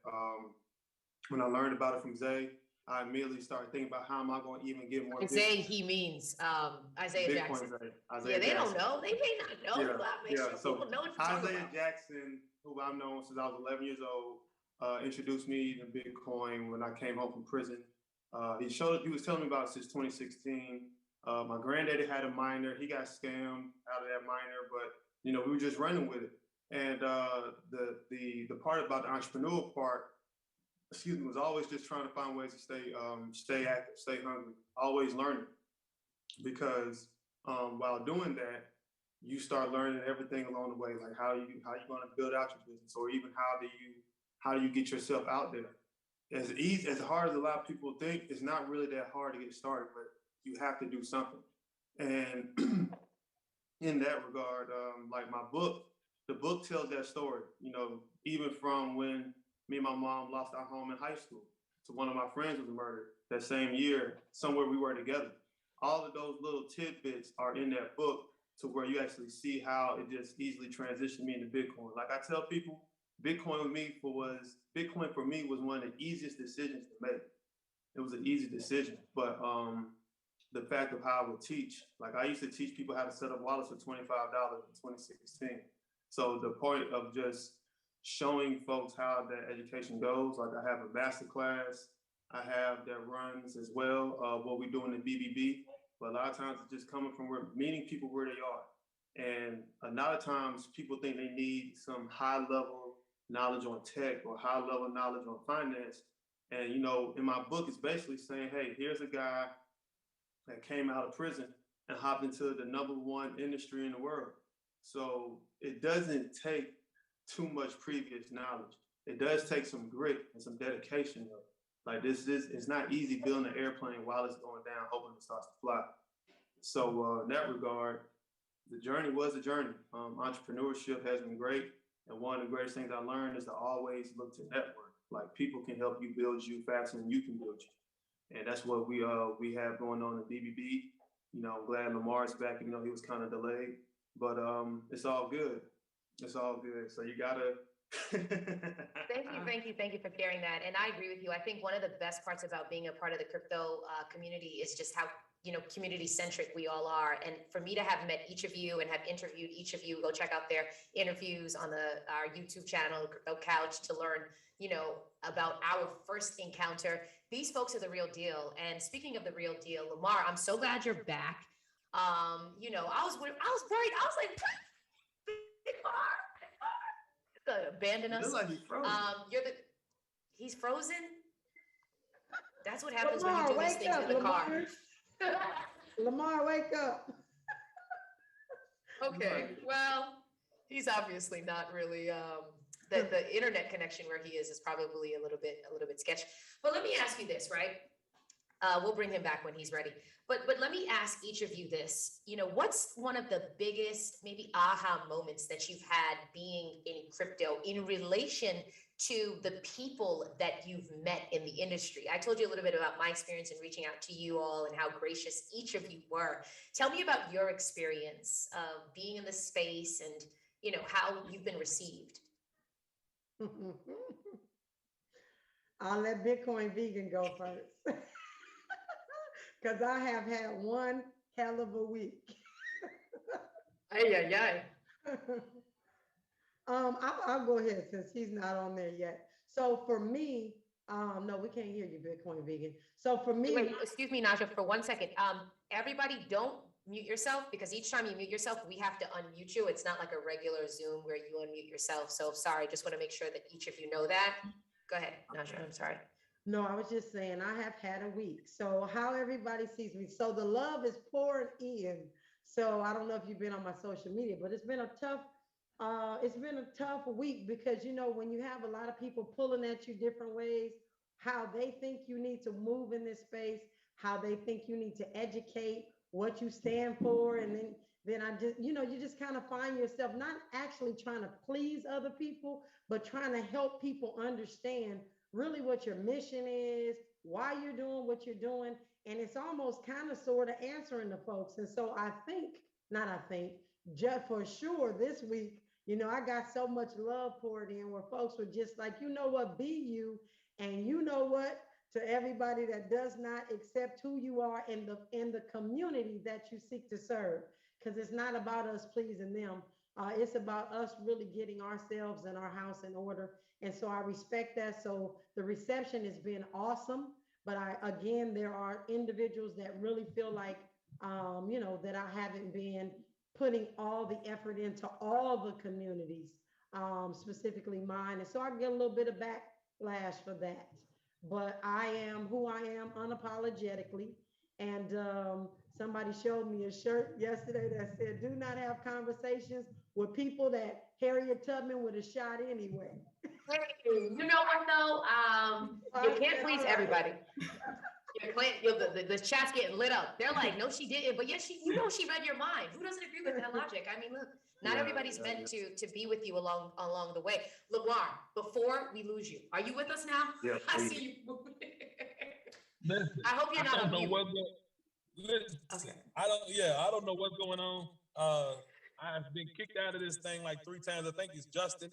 I think anytime I'm in a space virtually with a vegan, somebody who eats carrot dogs, it really doesn't fit well. You know what? Let's get him up out of here again. Bitcoin vegan is not even a vegan. Let's get him up out of here. So When somebody puts carrots on hot dog buns and calls them hot dogs, it's crazy. But yeah, how you doing, everybody? How's everyone doing? Good to see y'all. I am so sorry it kept dropping me out. Somebody said I knew it would come out. Bitcoin Vegan is doing that to you, Lamar. They won't let you be great. Real quick, am I cutting out again? Yes, I don't know. Listen. I told you not to mess with me, man. Okay, Lamar, let me ask you a question before we lose you, because you're super important to this conversation around careers in crypto. You, as the Black Bitcoin billionaire co-founder, and you've been in the space for what, over a decade now? I think like you were literally like in the beginning. I remember when we spoke last and you had said, when you got introduced to Bitcoin and you were just like, oh my gosh. And I think you had the Madam CJ Walker coin back in the day. So you've been in the space forever. Right. Why is education so important? Why does it matter so much? Why is that a part of your ethos of Black Bitcoin billionaires? Tell us.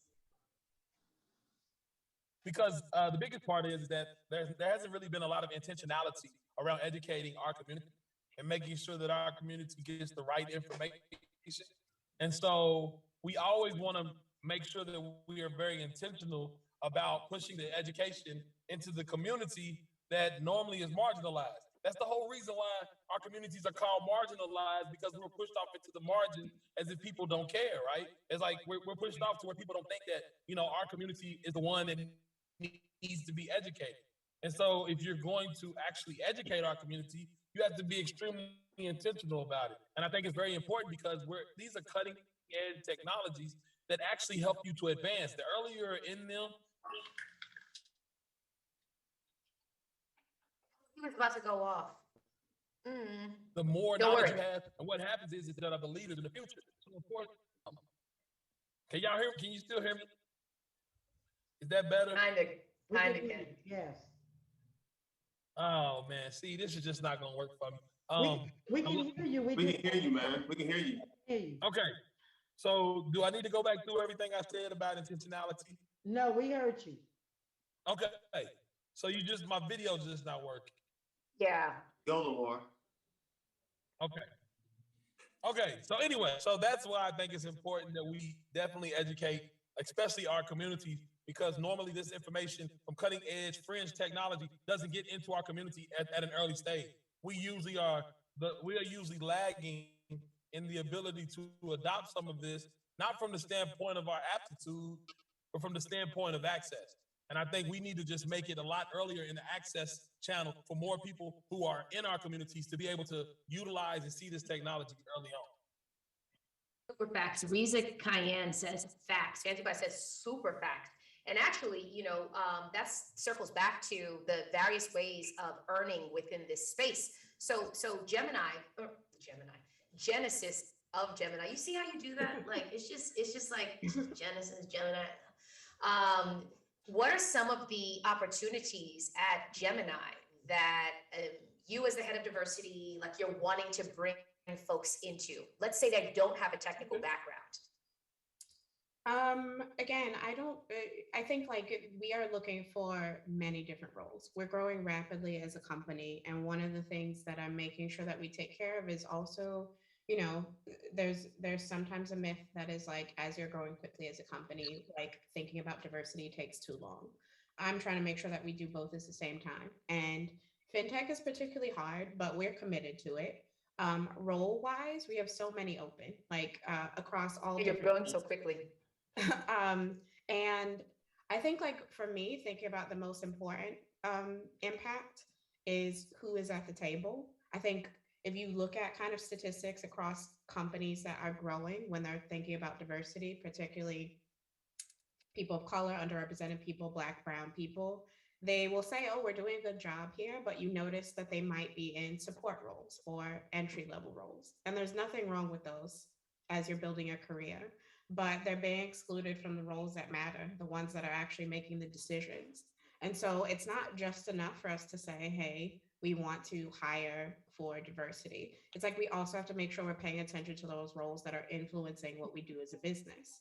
So again, thinking about diversity, and you're saying, hey, if you want to empower people through crypto, you need the people in your company to reflect the people you want to empower. So you can't, for all intents and purposes, for example, if you're making a company and you are creating products for women and every single product manager on your team is a man, doesn't matter how smart they are, how attuned they are to the market, that perspective is missing, that value perspective. So thinking about the Black community, thinking about other marginalized communities that we believe like for a long game perspective will benefit from crypto, we need to have people in our company that reflect that. And again, not just kind of in the entry level support roles, but really thinking about like, what does that mean for leadership? What does that mean for roles that are actually having an impact on like how we create our products and who we market them to? So like, as anybody can imagine, this is tough work. You're trying to dismantle a lot of things that have been in place for centuries, decades, but I think like the commitment to it is important because starting somewhere, and again, always focusing on the long game, is like making sure that like there is a voice for us in crypto. And so if these, I think like entrepreneurship is awesome. And I also think in these major companies, like there have to be people, like me in these companies, people that look like me in these companies as well. If they're going to be the ones that want to kind of like lead this charge to adoption, like need to see that visibility. So that's my spiel. But all of that is to say like, we are hiring for many different roles across many different teams. Again, don't have to have like this deep knowledge of crypto or even a love of crypto. I have people in the company who will help you love crypto. But I think like what's most important is just recognizing that this is this has so much potential to build wealth for people who haven't been able to do so. And I think like also just like career wise, I want people to like have the opportunity for those who want to work in companies to be able to build their career also in an equitable way. So from marketing, from finance, workplace experience, like literally our careers page has so many open roles and we're going to continue to be growing. So reach out to me if you're ever interested, or anybody on our team. We would love to talk to you about it. So you got the chat on fire. I'm just gonna put that out there right now. Thank you for that, by the way. The applicants, the flow is coming. On the flip side, Naja, you're growing your company and you've seen rapid growth within your organization. You have a variety of projects underway. If you know folks are wanting to learn more about opportunities at Crypto Blockchain Plug, the camp, how can they get involved with Justin, Lamar? How can folks get involved with your initiatives? Like, where would you direct them to? blackbitcoinbillionaire.com and just click join. We're going to we had a job board up for a little while, and matter of fact, I think we sent a lot of people towards Miss Naja off of that job board. We're thinking about bringing it back sometime in the future, really to try to help continue to increase the participation of African Americans and Black folk in the cryptocurrency space from a job perspective. So, but yeah, go to blackbitcoinbillionaire.com and just hit join, and you'll get all the updates. This is Frizzy Crypto, so if you're not trying to get a job in crypto or you're not trying to learn about where to go, then this probably is the panel for you. I was going to say, I was going to say as far as like certain initiatives. So one of my initiatives is, of course, with my book to have like, tours or educational seminars that's coincided with that, but also looking to take this education into prison institutions and how that could spread across the country. So a lot of ways that I could be helped, or if someone wants to help out, would be you can contact me by email, justin@bitcoinvegan.com. Sponsorships are always welcome. I'm always welcome to those conversations just to see how we can build that out. Because like I tell Lamar and Miss Naja, it's all about we're going past orange pilling, we're going to the orange syringe now, just injecting Bitcoin to any community as possible. And the syringe. What the? Yeah. Shoot 'em up. This is really crypto for the culture. Oh, you missed Jim Jones earlier. I don't know if you saw that, but oh my goodness. It was a culture. We had our shades on. And we was like, it's too much. Hey, listen. So I mean, that's the whole like we're past peeling. You orange peel one at a time.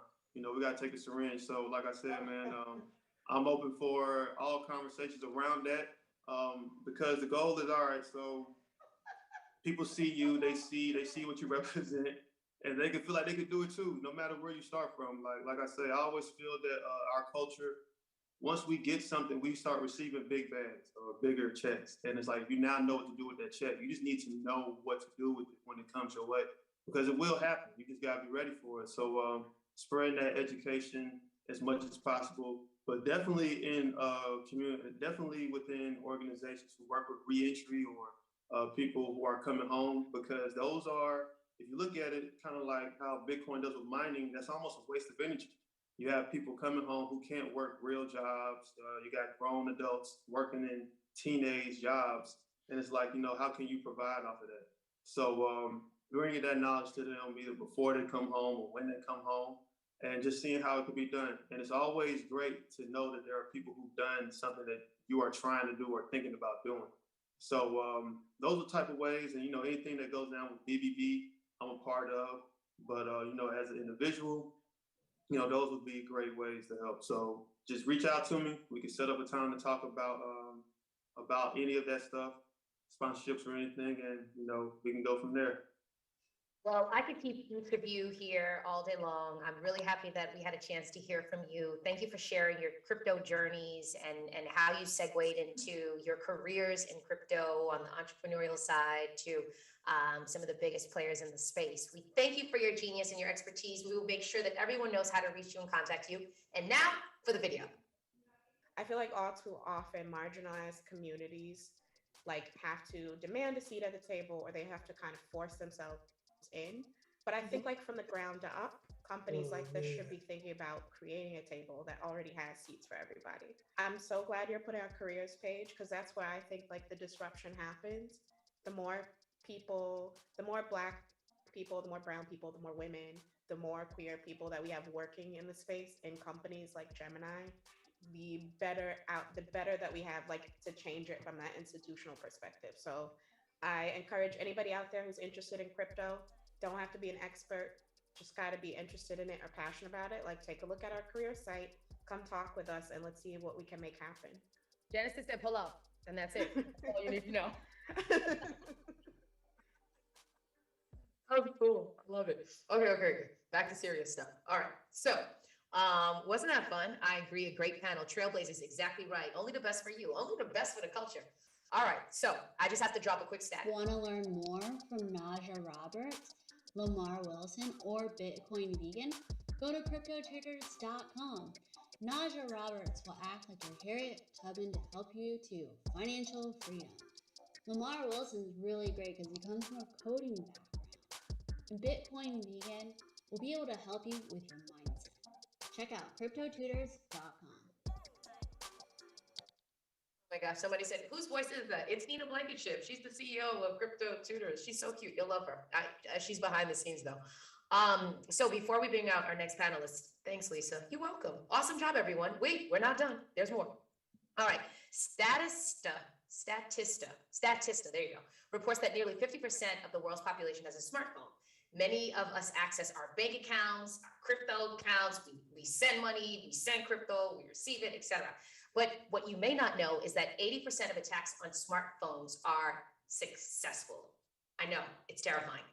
That's exactly why in our next panel of subject matter experts, we brought mobile security experts. The CEO of Ifani and the VP of Ifani that offer military-grade mobile security, Hasib Awan and Mark Kriegsman.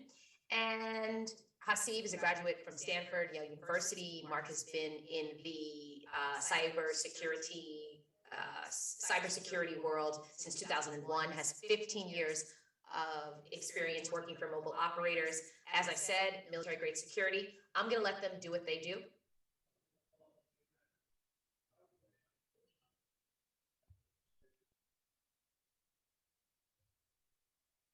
And we're super happy to have them. I'll be answering the questions in the chat. So while we wait for Mark and Hasib. Okay.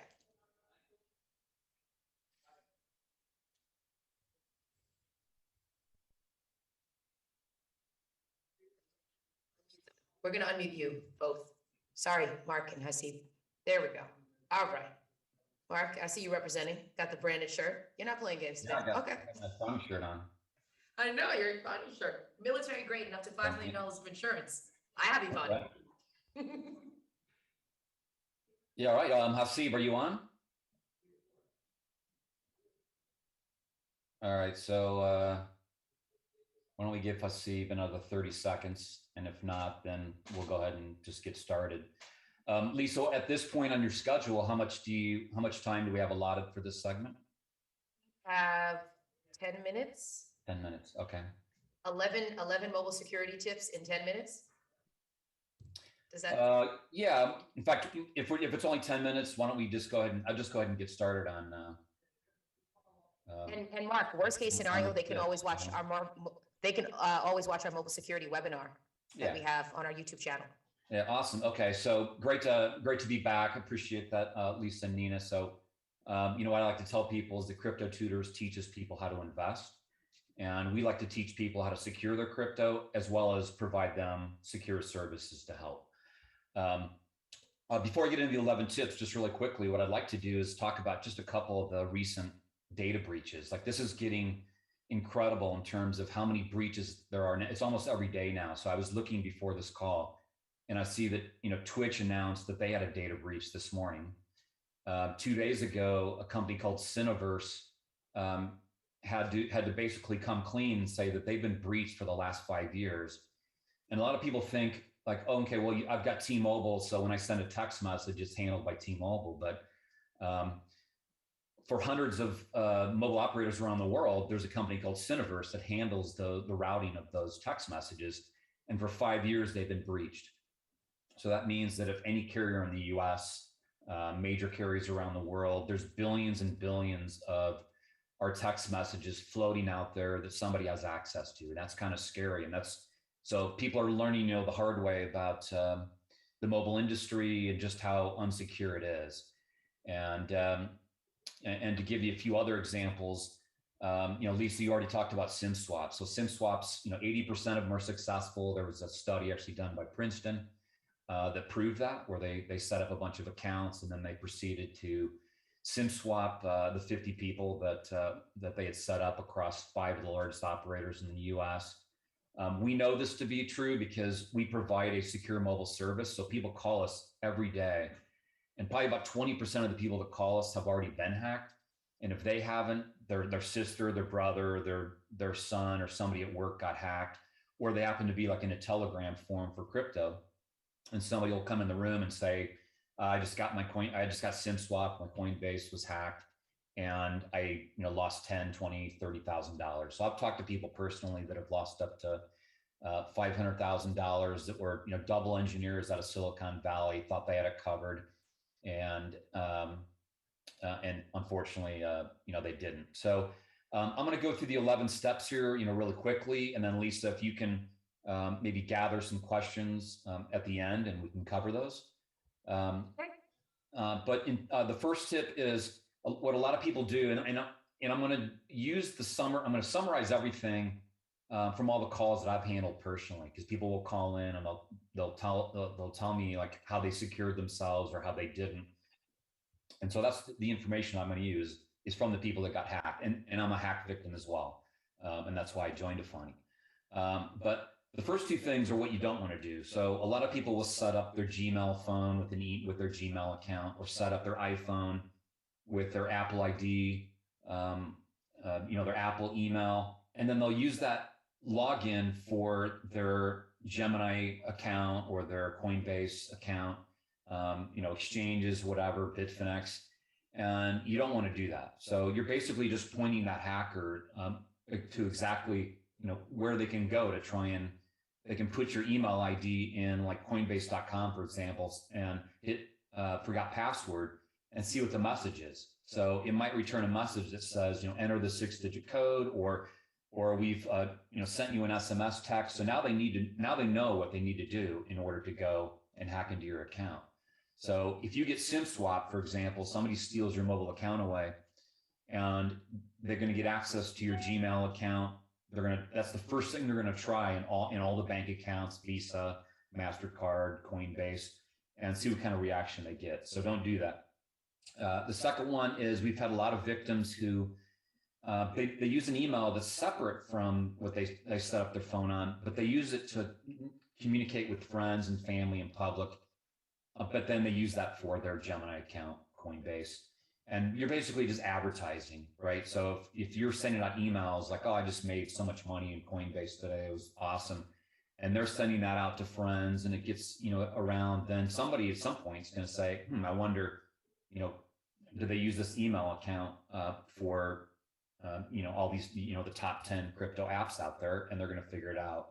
So don't do either of those. It's very, very dangerous. What I do recommend is that you get a proprietary email. So you use something like a Proton email that is proven to not have been hacked at this point. And then create that email and use that for all of your crypto accounts, and don't tell anybody. Maybe you tell your wife or your husband, but you don't make that public, and that will help protect anyone from being able to do resets on your accounts. Mobile phones are, most people, it's like something like 85% of crypto trading is done via their mobile phones.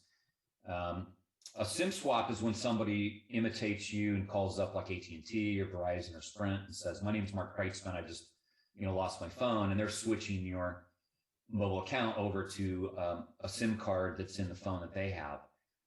But you also have to worry, like if somebody stole your phone. So if you happen to be standing there with your phone and it's unlogged and you're, looking at Coinbase, somebody could run by, take that, or even if it's not unlocked, what they'll do is they'll take your SIM card out and put it in another phone. and then they're going to try and reset passwords that way. So there's a feature on the like your Samsung phones and your Apple phones that a lot of people don't know about, and you can Google it, or you can do a search on YouTube. You can actually do a pin lock feature on the phones. So you can lock that SIM card into your phone, and you need a code from your carrier to do it. But that way, if somebody physically steals your phone or you lose it, somebody's not going to pull your SIM card out and try and use it to hack you. Also recommend that you review all of your accounts that you want to protect. So a lot of people, don't really think about the fact that maybe they got divorced a year ago, or they broke up with their boyfriend, girlfriend. They had 2 people in an account, 2 phone numbers on there, 2 email IDs. You always want to go back and make sure that you don't have a weak link on there, that somebody that used to be on the account, is not on there. Also, authentication methods kind of change. So you might find that, your bank, 80% of banks in the US, if not more, only allow an SMS authentication. So, the text message to your phone. But you want to check to see if they have another authentication method, because SMS authentication is the absolute, worst method, is your last case option. And so just always make sure that you don't have any weak links in any of your authentication, and that you're always using the best method possible.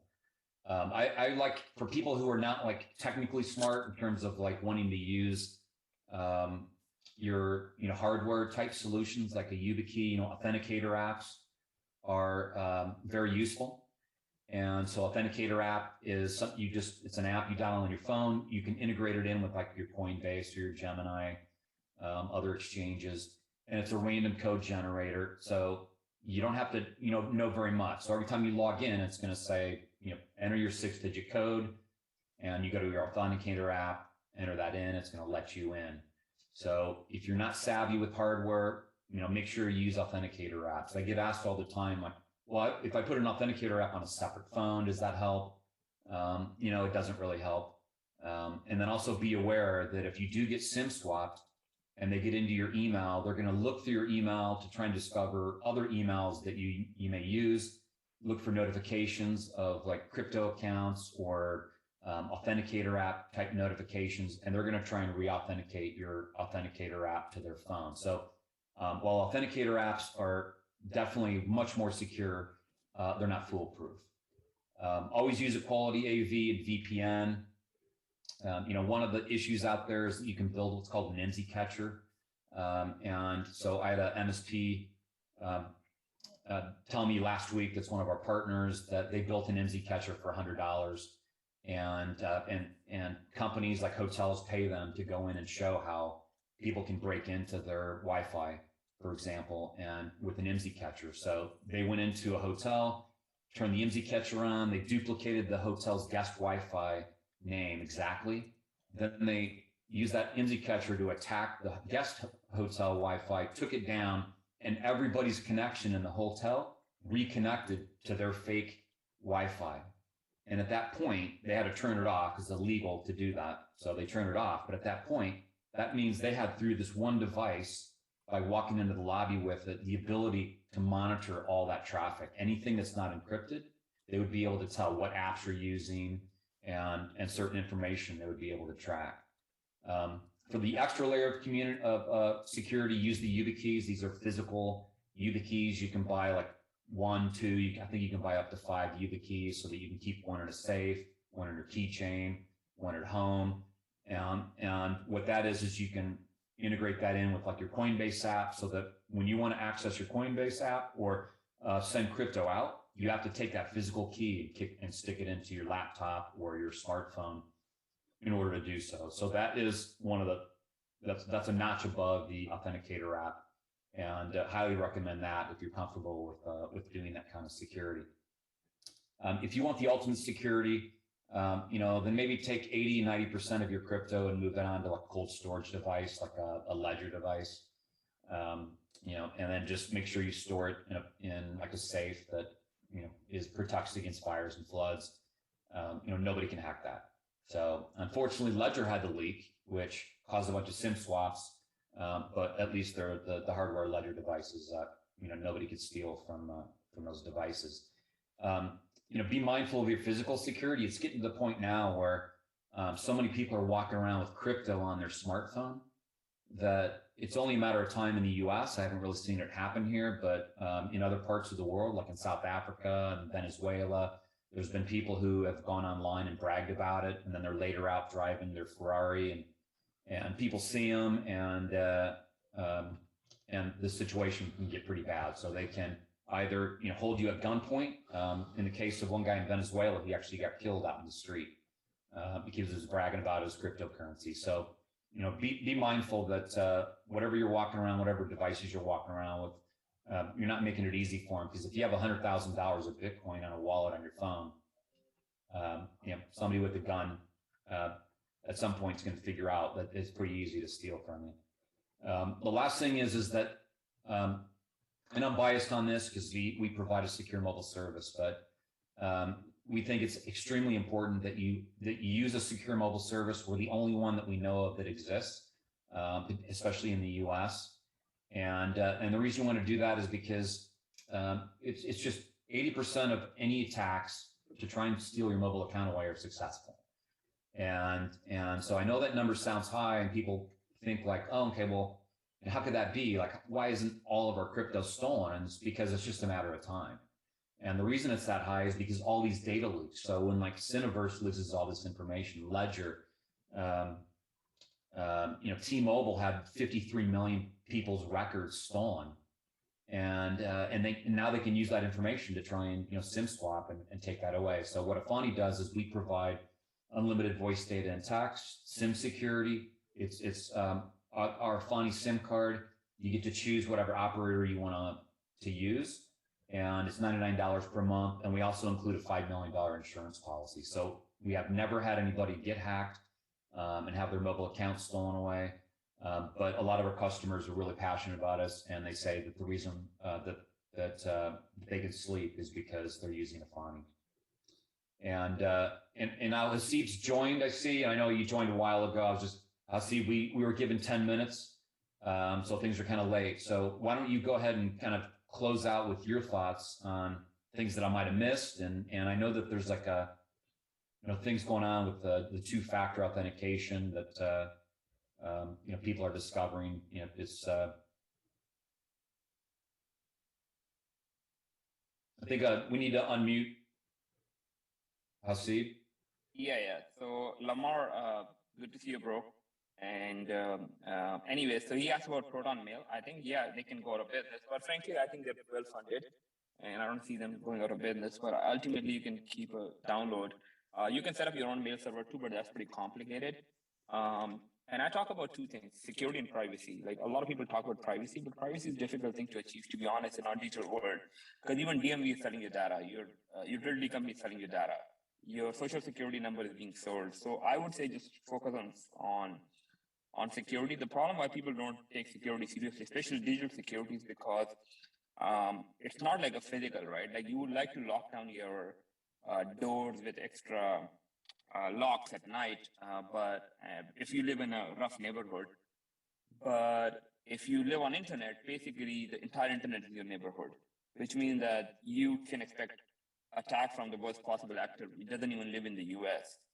And the problem that we face the challenge is like, if we try to educate people on security, it will take us like maybe a month or 2 months or 3 months to educate someone on security. And I'm sure that a lot of people may not take action because they will just put it off and focus on something else. But I can tell you one thing, that if you follow market instructions, it wouldn't take you more than half an hour.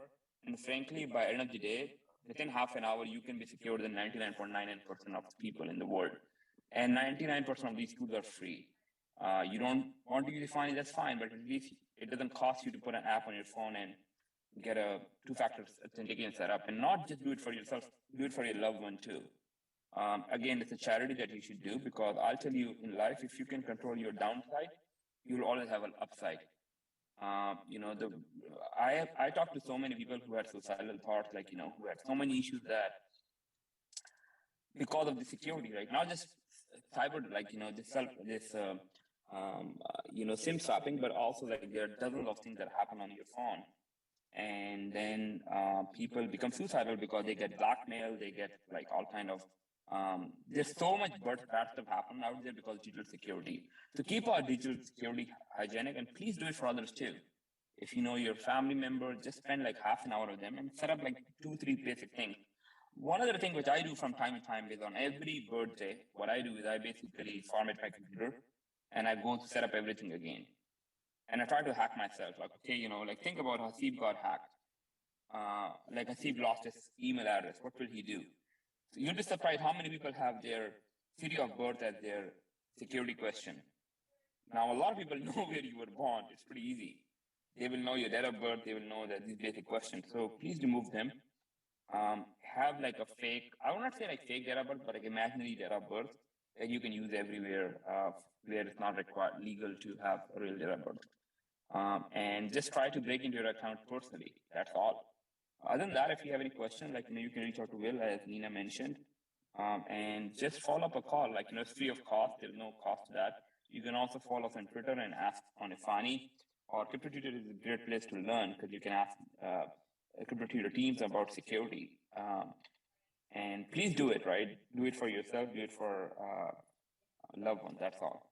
Okay, thanks a lot. We're getting the white flag waved at us, so great way to end. And we will continue to work with Crypto Tutors. I plan on putting out a video of those tips specific to that, and so we'll you'll get see more information from us.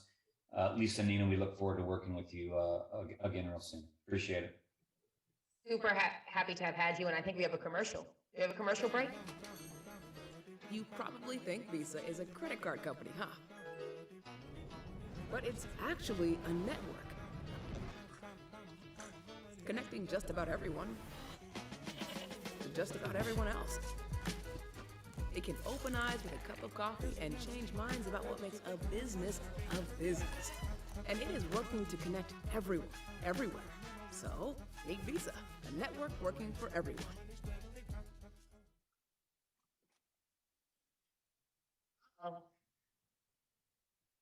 Tinashe, the chat's going wild.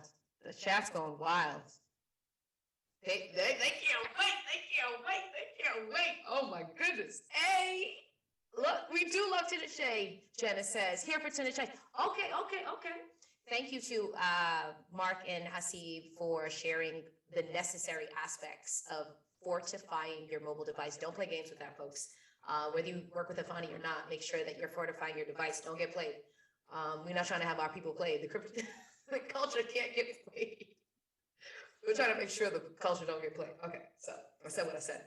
Now, for the next section of the conversation, we're going to be talking about how to evaluate coins. We want to make sure that although we're not giving investment advice, this is for educational purposes exclusively, we bring you individuals who can guide you through the process of how to make sound decisions when it comes to assessing, evaluating coins, particularly altcoins. And for those of you who may not know, altcoins are any coin aside from Bitcoin.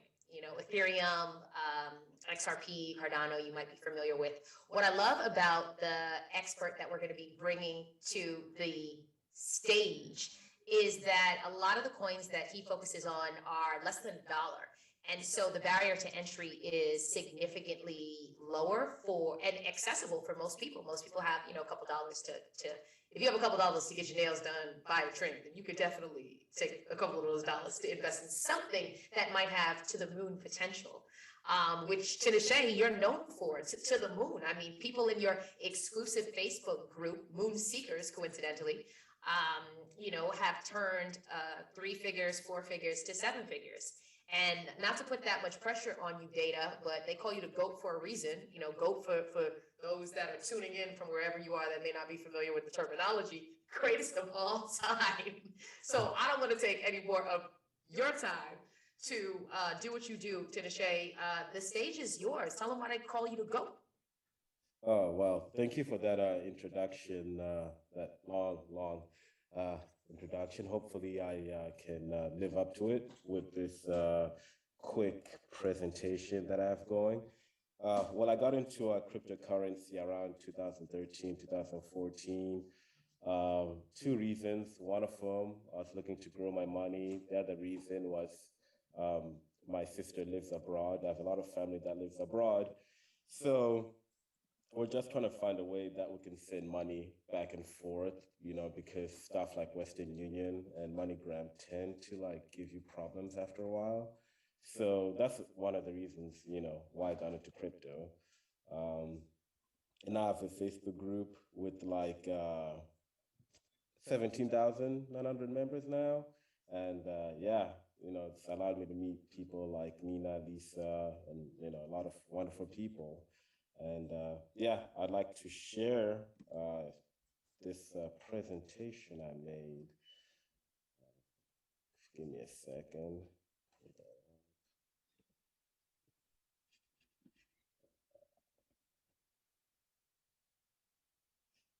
Yeah, I don't know if you can see that. Hopefully you can. Check in the chats. Can you all see the presentation? Great, you can. So, but to touch up on researching altcoins, let's go. So, main things I look at when I'm researching altcoins, I look at the token website, I use CoinGecko, I use Telegram and Discord. I also use Medium and Twitter. For this presentation, I'll be using Trias as a reference point. Trias is one of the altcoins that is out there. And like, again, this is not financial advice. This is just for research purposes.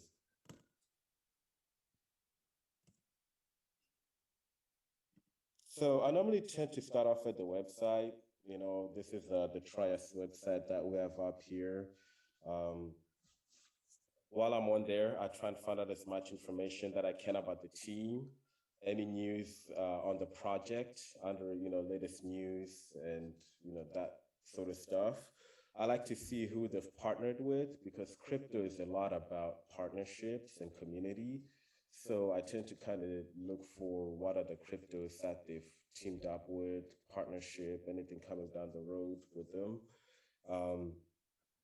And I also like to read the white paper. The white paper is pretty much like a proposal, business proposal explaining what their objectives are, what problems that they're trying to tackle in the real world. And yeah, it's basically like a proposal. The roadmap, I also like to read the roadmap. Roadmaps explain what they're trying to achieve each quarter, and it's always subject to change because things happen. Just like in real life, anything can pop up and they may not hit their target for the quarter. But I like to use the roadmaps as a way to keep up with what the tokens are, how they're doing in development, and where the team stands. And if a team can hit their roadmap targets, that tends to lead into appreciation or increase in value of the token. I'm going to go to the next page.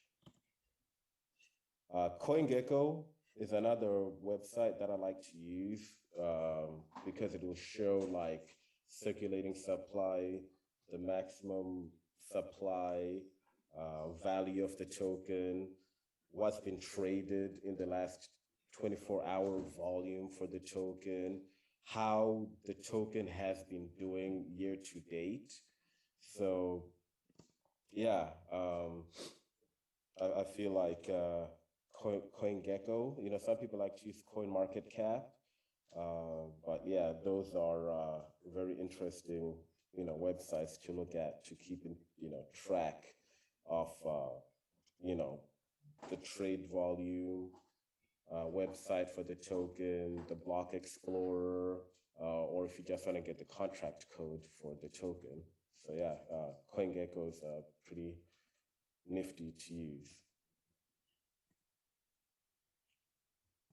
Another thing that I also like to use is Telegram and Discord because you can actually communicate with the teams directly.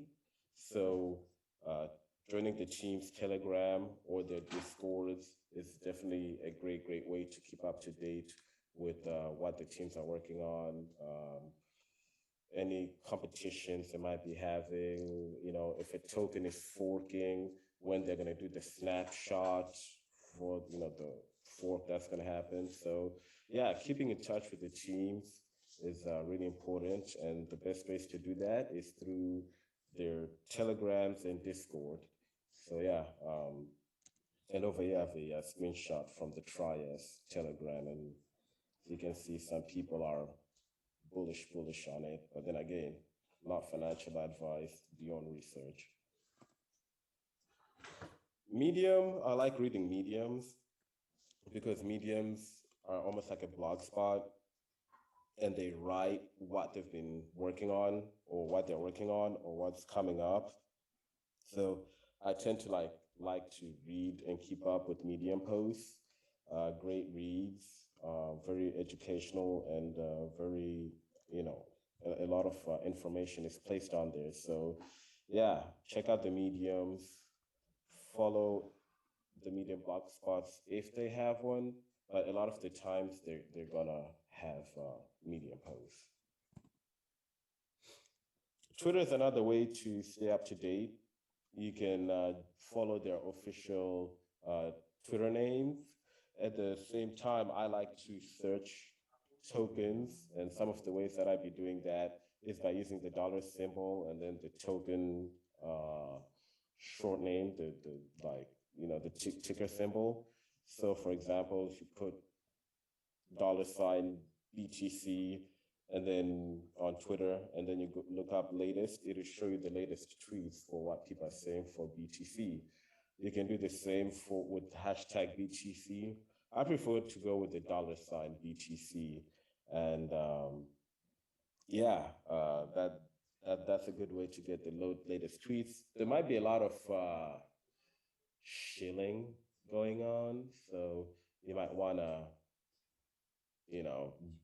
do your research as you read what people are talking about on those tweets. So yeah, you can do $FTM for Phantom, $TEL for TELcoin, and you can, as long as you go to the latest, you'll be able to read what people are posting about the token. And like I said, a lot of shilling goes on there, so you always want to do your research anytime. Are we at the end, of the whole cryptocurrency industry, crypto boom? I believe we're not. I believe that a lot of services are going to get disrupted. Banking services, for example, they're, going to get disrupted pretty big time. I'm sure we'll have problems with banks, depositing checks and all that, bank kind of acting funny. I kind of lost my cool the other day at a bank, because I wanted to hold a large sum of check that I got. And I was like, you know what, crypto about to replace y'all. Crypto about to replace y'all. And I think they kind of got the point. But the more of a forewarning about what's about to happen. Cloud storage, charity, supply management, these are some other industries that are going to be, that are going to disrupt. Sorry, I'm also looking at the messages. But that are going to get disrupted in the industry, like cloud storage, charity, supply chain management. This year we saw a lot of charity coins taking off, but I believe in the future, a lot of charity coins are going to be working on, a lot of charity platforms are going to use the blockchain. Cloud storage, stuff like SIA coins, someone just asked, storage, they're showing what people can do on the blockchain with cloud storage. So that's going to be a big thing. Supply chain management, another big thing. You're going to see a lot of tracking of goods and services on the blockchain. Cybersecurity, we just had, people from Efani, sorry if I butchered the name, they just talked about it. Cybersecurity is going to be a huge thing. And it's nice that we had people from the panel today that touched up on that. Remittances, stuff like Western Union and MoneyGram. Yeah, I mentioned it. One of the reasons I got into crypto was because I was having problems, sending money through Western Union or MoneyGram. But yeah, with crypto, it eliminates that kind of hassle. Music industry, real estate, got a big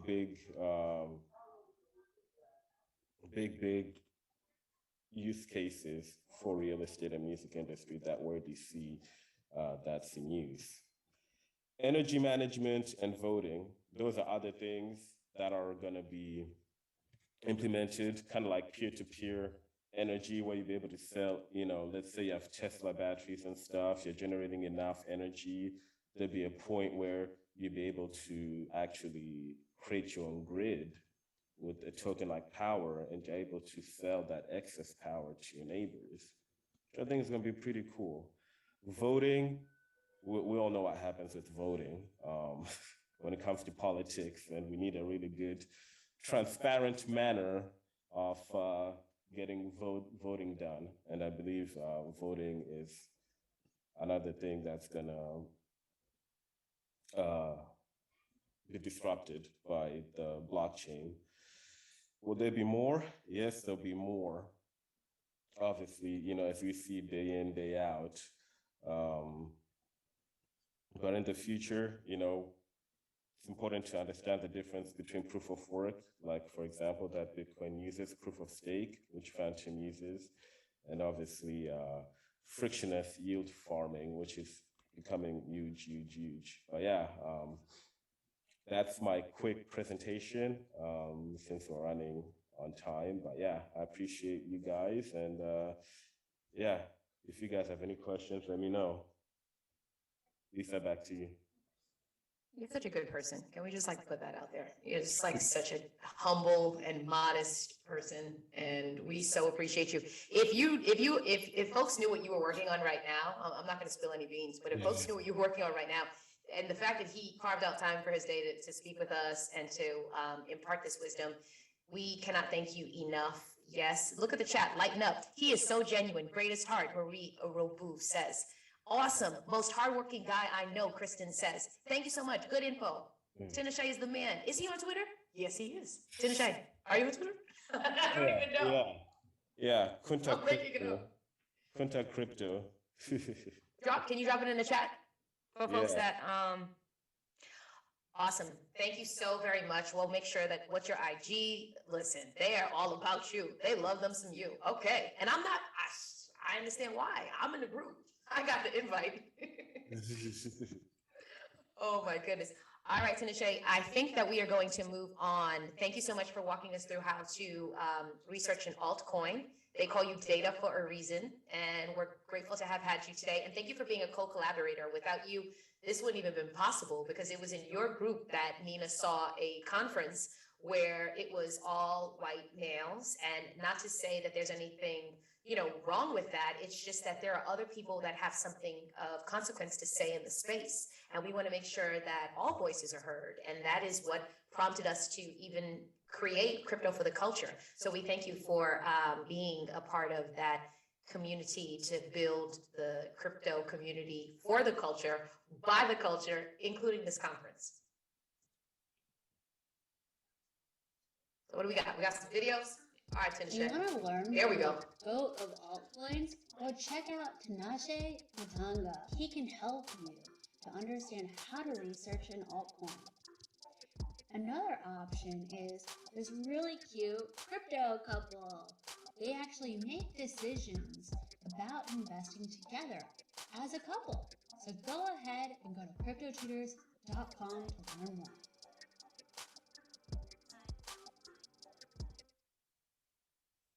I hear that Crypto Tutors song, I just feel like Crypto Tutors, crypto. Oh, sorry, you can't even see my video, folks that are out there that are like, what is she talking about? Crypto Tutors, making money while I sleep. More commercials. Ethereum, collectors, proof of NFTs be royalties in perpetuity, cause artists get paid off that market. That be secondary to get that It's a way. Oh, making money in my sleep. Making money in my sleep. Step by step. Click by click.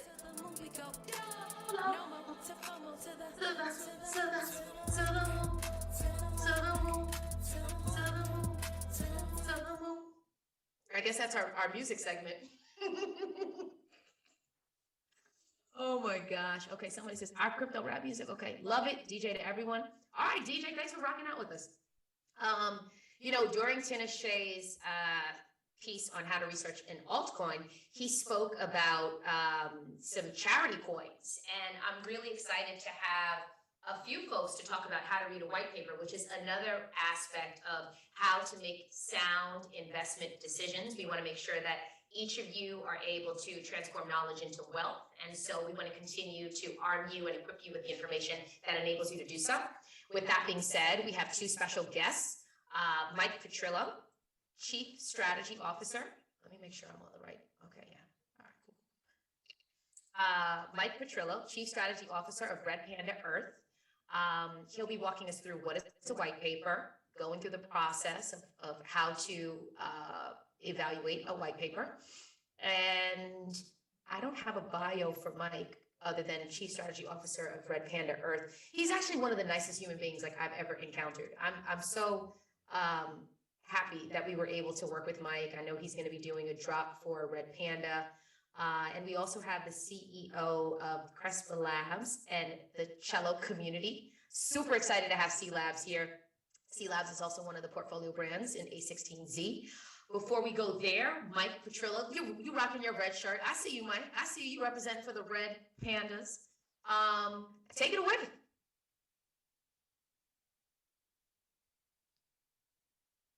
Don't worry, Mike. Hey, sorry. Thank you. Appreciate it. Hey, how's it going? All right. So, hello, I'm Mike Petrillo.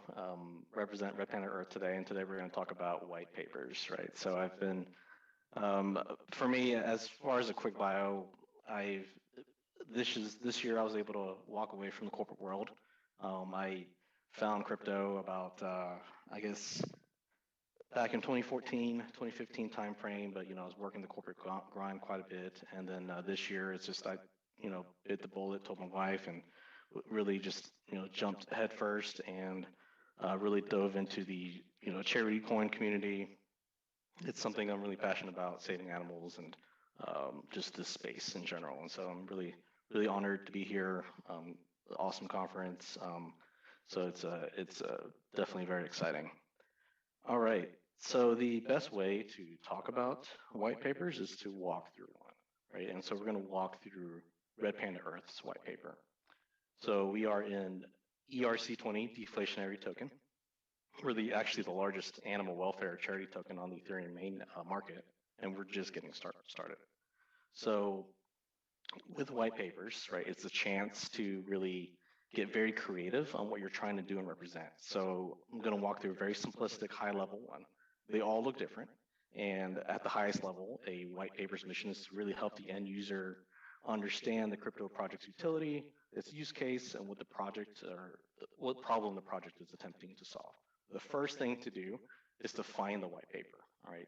So in the previous lesson, you learned about how to research an altcoin, how important white paper is, how to look at roadmap, and a lot of that is in this white paper, but you've got to find it first. So first thing I want to do, I'm going to share my screen here. Okay. All right, great. All right, so we should, so here I am on CoinGecko, and I'm going to look for the white paper. So here's our token, Red Panda Earth on Ethereum, and you'll see they've got all kinds of different links here, a lot of research. You've got your website, you've got our Medium, LinkedIn, our Etherscan, Reddit, Twitter, all kinds of things. What you don't have right here is a quick, easy button to the white paper, and that's okay. I'm going to show you somewhere else where you can find that real quickly. But for now, let's just go to the website. So say I click the website, then it opens up our website, right? Every single cryptocurrency is going to have that white paper, especially like legitimate ones and things like that, are going to have that white paper listed either on CoinGecko or on their website or some other medium that's easy to find, right? You don't want this to be difficult or hard, right? So something like Red Panda Earth, you take a look at the website, okay? You'll scroll down and you'll see, do you have a white paper? Awesome. Click it here. Not going to click it. So what I'm going to try and take you to now is CoinMarketCap. So CoinMarketCap is just another database search. I personally like this one. I like CoinGecko as well. They're both great. But what's special about CoinMarketCap is that they actually provide you a link to the white paper, right? You can search Bitcoin, and you can see the original white paper, right? The Satoshi Nakamoto white paper. But then, of course, you can find Red Panda Earth's white paper. Okay. So imagine I click that, and that's going to take us to our white paper. Now, when it comes to white papers, there are varying degrees of them, right? Some are very simple, like the one I'm going to walk through. It's 14 pages, but really more like slides. Some others are much more extensive, right? They're 50 plus pages. It all depends on what the purpose and the mission the white paper is trying to accomplish. So at the core level, the white paper should have a minimum of 5 key items. They can definitely have more than that, but they should have at least these 5. And going through this exercise, I realized that I can't wait to release a new version of our white paper. This one we made 5 months ago when we started, like within the first 2 weeks of inception, and we've definitely grown a lot since then. So these are the 5 key items that you kind of need to check for.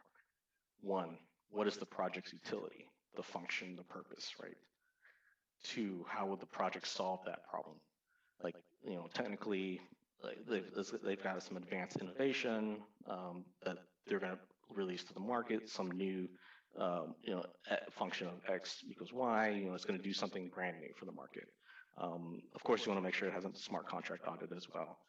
Next is, what are the tokenomics? How the funds will be used, if there's any pre-sales or things like that. Then, of course, milestones and roadmaps. And then who's on the team? You want to know all of that, right? Is this the docs team, which means basically the team behind the token is revealed or the crypto is revealed, you know who they are, they're real, tangible people that you see. That's always, a good positive as well. All right, so let's dive in. And again, going to ask for some grace here on our white paper simply because we were and are a complete grassroots charity token. We came together from all different corners of the world on a shared passion of animals. And we typed up this, white paper as our first version. And for example, in the white paper, we talk about all kinds of different things, our philosophy on giving, our adoption. This was our first adoption that we did. We had 1 at the time. Today, we've done over 105 donations. So we've made a lot of progress since then, but all right, let's begin. So the first key item, right? What is the project's utility? What's its purpose? So what's it trying to solve? For example, if you're thinking about charity tokens and things like that, it's to, cure world hunger, save all the red pandas, combine blockchains, build out the fastest NFT marketplace, have gasless, transactions. That's the utility that you're trying to build. That needs to be really clear here. Like in our example for Red Panda, we are a charity project. We're a deflationary token to give back to the world, right? So then the next key item you want is, how will the project solve that problem, right? So, whether it's new innovation, it is a new creation of some sort of new technology, or something as simple as, hey, the problem is we need to fund, animal welfare. We need to increase the awareness of our endangered species worldwide, our wildlife that's diminishing. We need to kind of highlight what's going on in the world, and let's use crypto as a vehicle to, give back to a lot of these charitable organizations that don't have a means to receive crypto now, right? So it's about kind of elevating that use of capital that can be held in crypto and sending it to these charities worldwide. And how can we do that is by forming partnerships with charities, basically, becoming a 501c corporation like we are now. So Red Panda Earth is a nonprofit out in North Carolina, actually. And we've applied for a 501c and we've trademarked our logo. So we're really grassroots, trying to educate folks on how do we solve the problem of we've got endangered species, we've got animals dying, we've got trees getting cut down everywhere. How do we help the world using crypto as our means to do that, right? And so that's how we plan on solving that problem is charity partnerships and things like that. Basically to raise awareness of the token, and you're going to see different tokens and coins kind of go into how they're going to solve the unbanked problem and things like that. So the next key item is the tokenomics.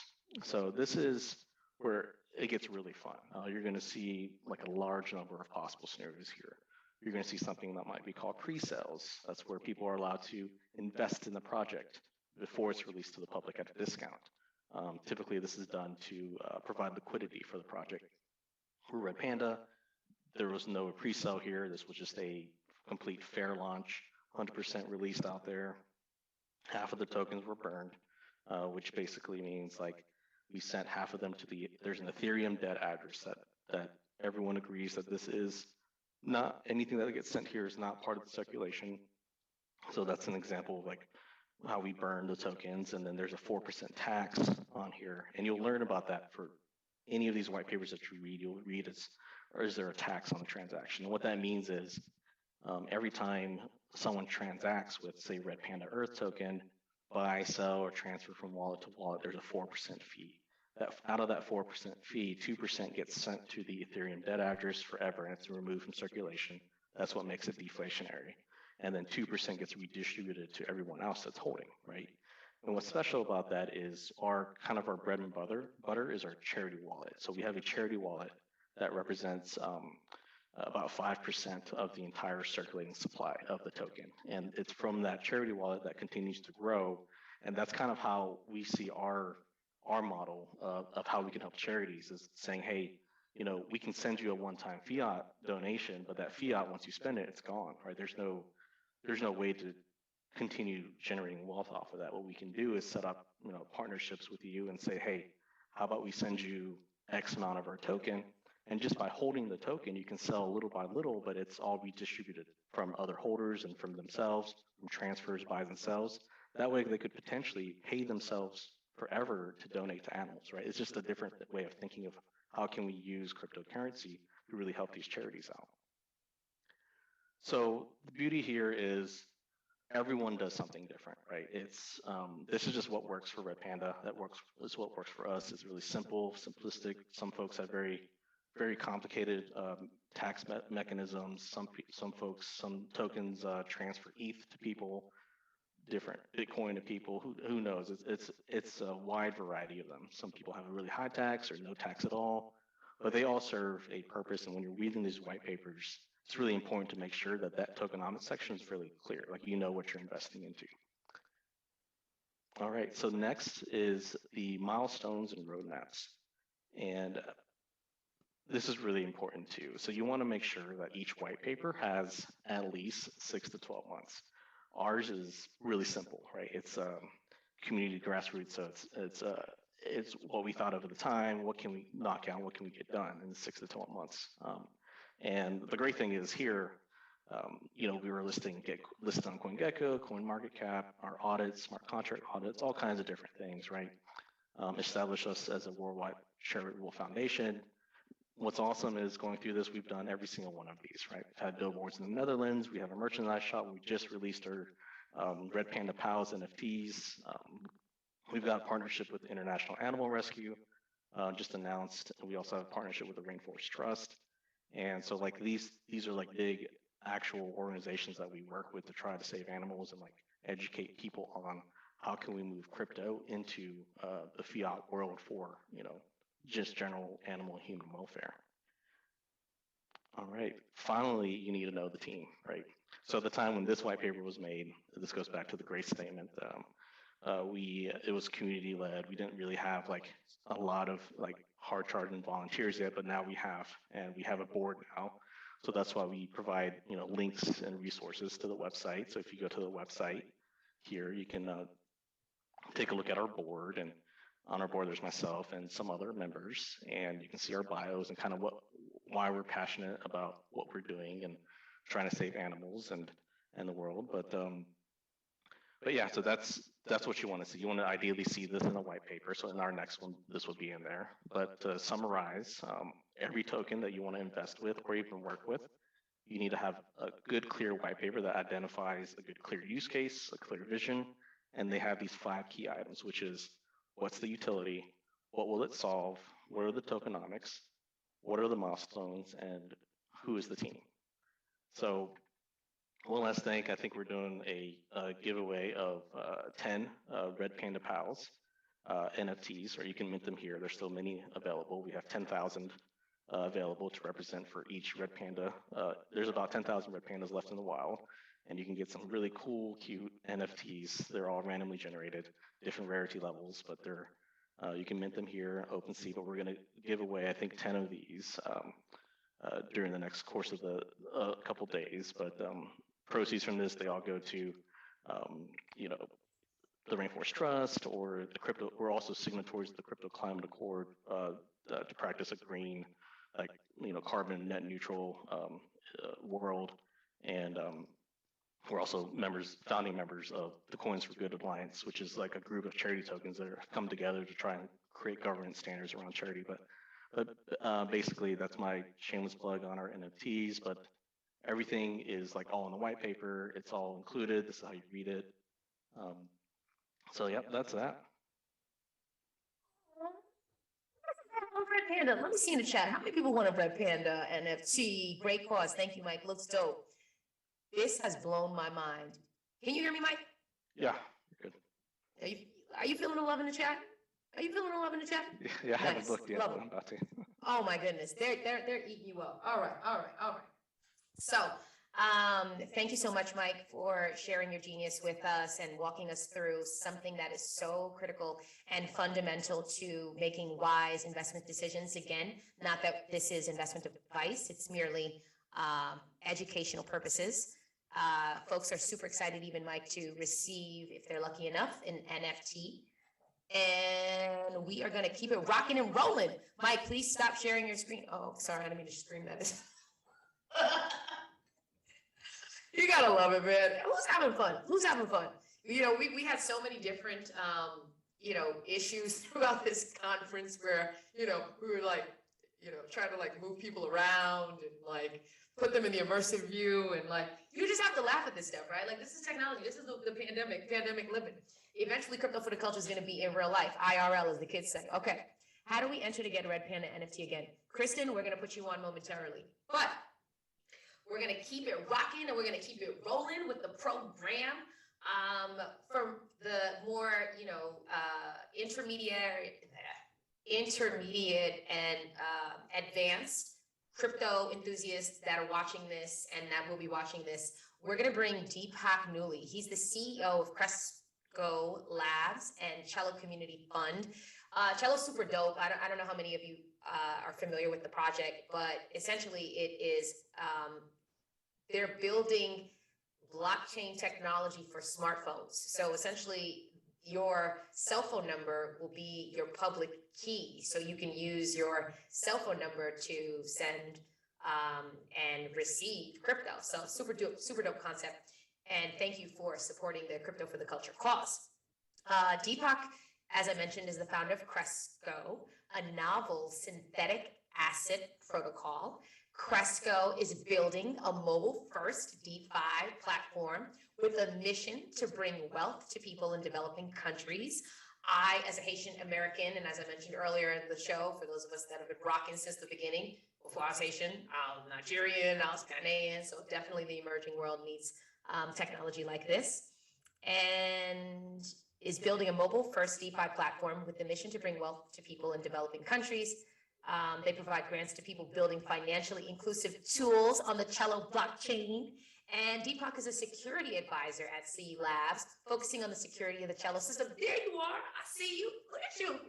You rep for the culture. You got your hat on. Okay, look all psychedelic.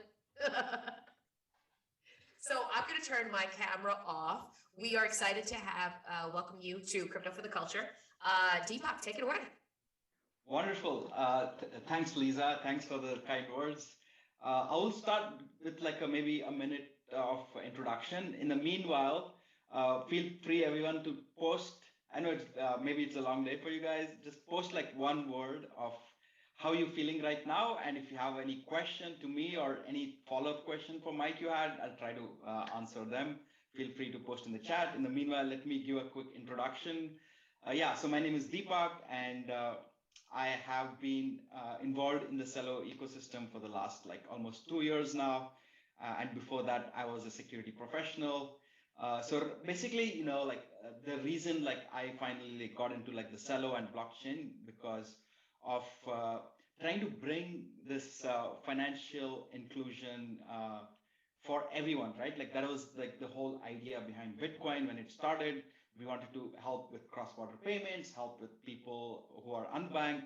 But I think in the long run, like we lost that mission somewhere down the line.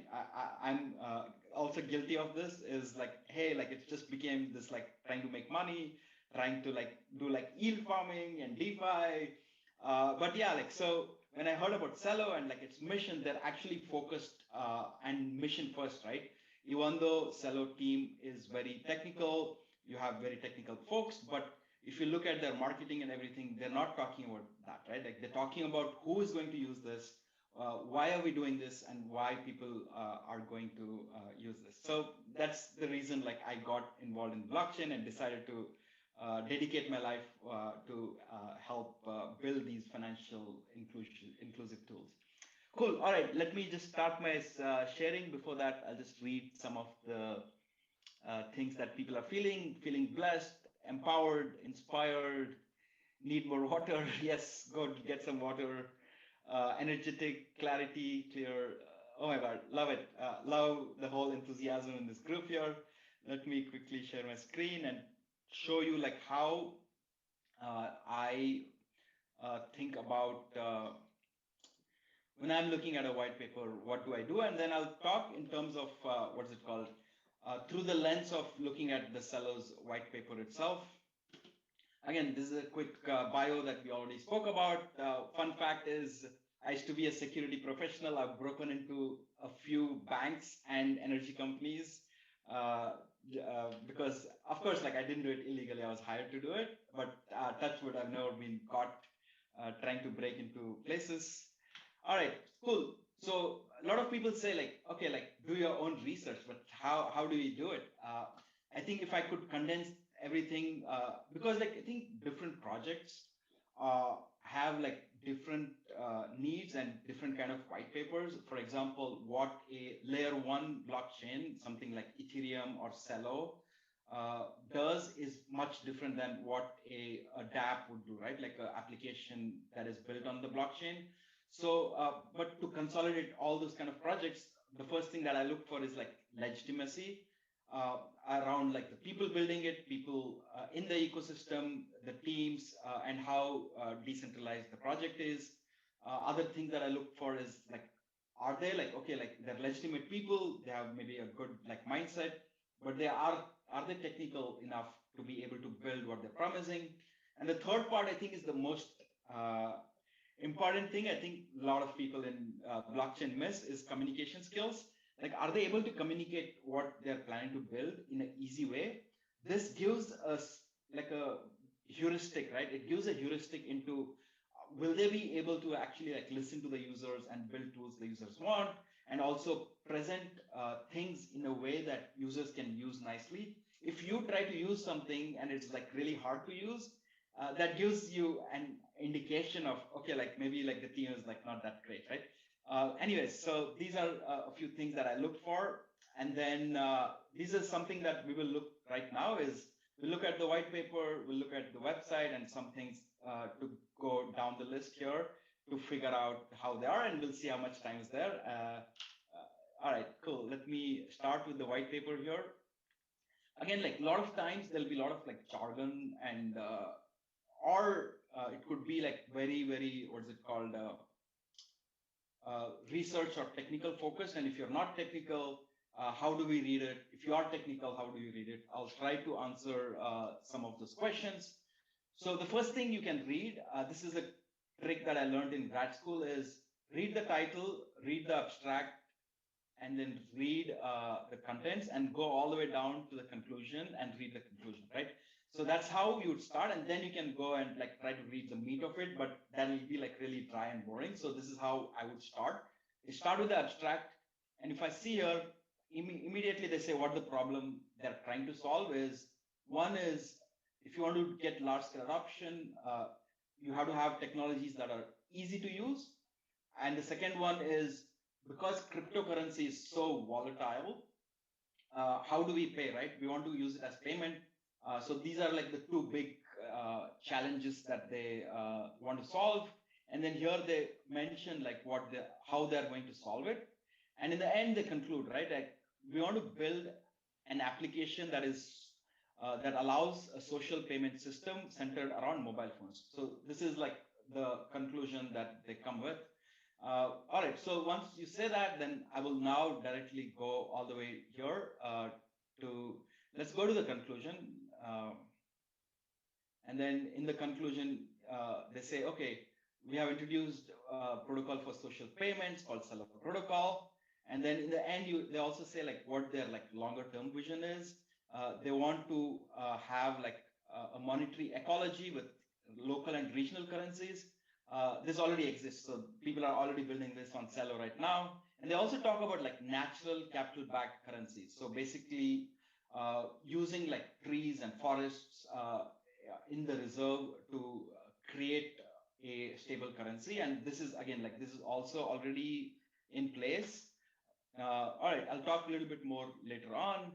So now let's go back all the way up. I'll not bore you and go through the whole thing, but the next step would be reading the contents. And if you don't have time or if you can't follow everything, at least read the introduction, right? So you read the conclusion, you'll start with the abstract, conclusion, the contents, and the introduction, right? So introduction will give you an introduction, and then here they're talking about how they're going to solve the problems. Ease of use through a lightweight identity protocol. So here, what Celo is trying to do is, right now, people have to use like these addresses, right? Like Ethereum address. It starts with like 0x and whatever. It's very hard to like share with people. You may make some typos if you're trying to type it. So what Celo is doing is it's using an identity that is your like phone number, right? It's using your phone number and mapping that to an address, right? So what that does is that allows you, like right now, I can send money to people directly using their phone numbers, even though they don't have a wallet yet. It'll go into like this, like a smart contract that is escrowed. And once you install your app and validate your phone number, you'll automatically get that money. So I'll just give, I don't have any NFTs to give you all, but I'll share my Twitter handle later. And for the first 10 people who DM me, I will send you $20 to your phone numbers. And when you install your application, it'll directly come to your phone number, to your app like magic. Cool. All right. So they talk about identity, and then they talk about the stable value, like a stable currency, and then governance and incentive. This is how, this shows how decentralized it is, by talking about how are actually people going to update this protocol, how do we build this protocol, how do we do decisions as a protocol. It's not just like one company doing it. So they talk about these things. All right, I'll stop there. I'll see, we have about 4 minutes left. Let me see if there are any comments here. All right, cool. I'll continue going. So we talked about this, and in terms of like the token, we can also look at the reserve for Celo. So, and as I was saying, like how is the reserve controlled? Like, so this is the reserve that actually creates a stable coin. And if you look at this, we have about like $200,000 worth of like MCO2 token. So this is again like a natural backed carbon credit token. And you can just see everything listed here in the public. And then the other thing that you also want to look at is like the token model itself. So usually you would go to like Messari. I'll just show you like how I would do it.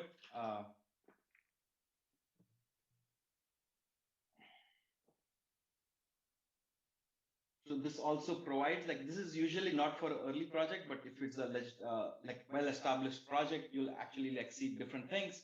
But one thing that I usually like to look at is the token economics part of it.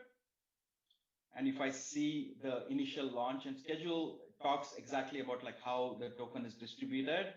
And if you look at this, right, it doesn't look that great, right? Like 35% has gone to the public and 44% to the team and 20% to investors, which doesn't look that great, but it's the initial supply breakdown. And what you can also do is like go to the schedule and then try to see. And if I go here, the total schedule is about $1 billion cello. And then here you can see that the team has about 200 million. And then the initial investors had about 122. So even if you say about like 300, right? 300 plus.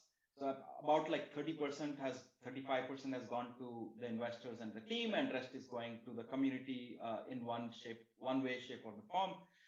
So this looks pretty decent. So it's always like to like make sure that the community has about like at least anywhere between like 40 to 75%. That's what I would look for. And if you saw the last presenter, he had like a good breakdown there. Cool. I will stop there, and then I will also talk about, this is my Twitter handle. Feel free to DM me. And if you are building something, we'd love to sponsor you. Feel free to apply directly on our website or reach out to me first. This is our website here, Cello Community Fund. Maybe I'll just paste the links here. And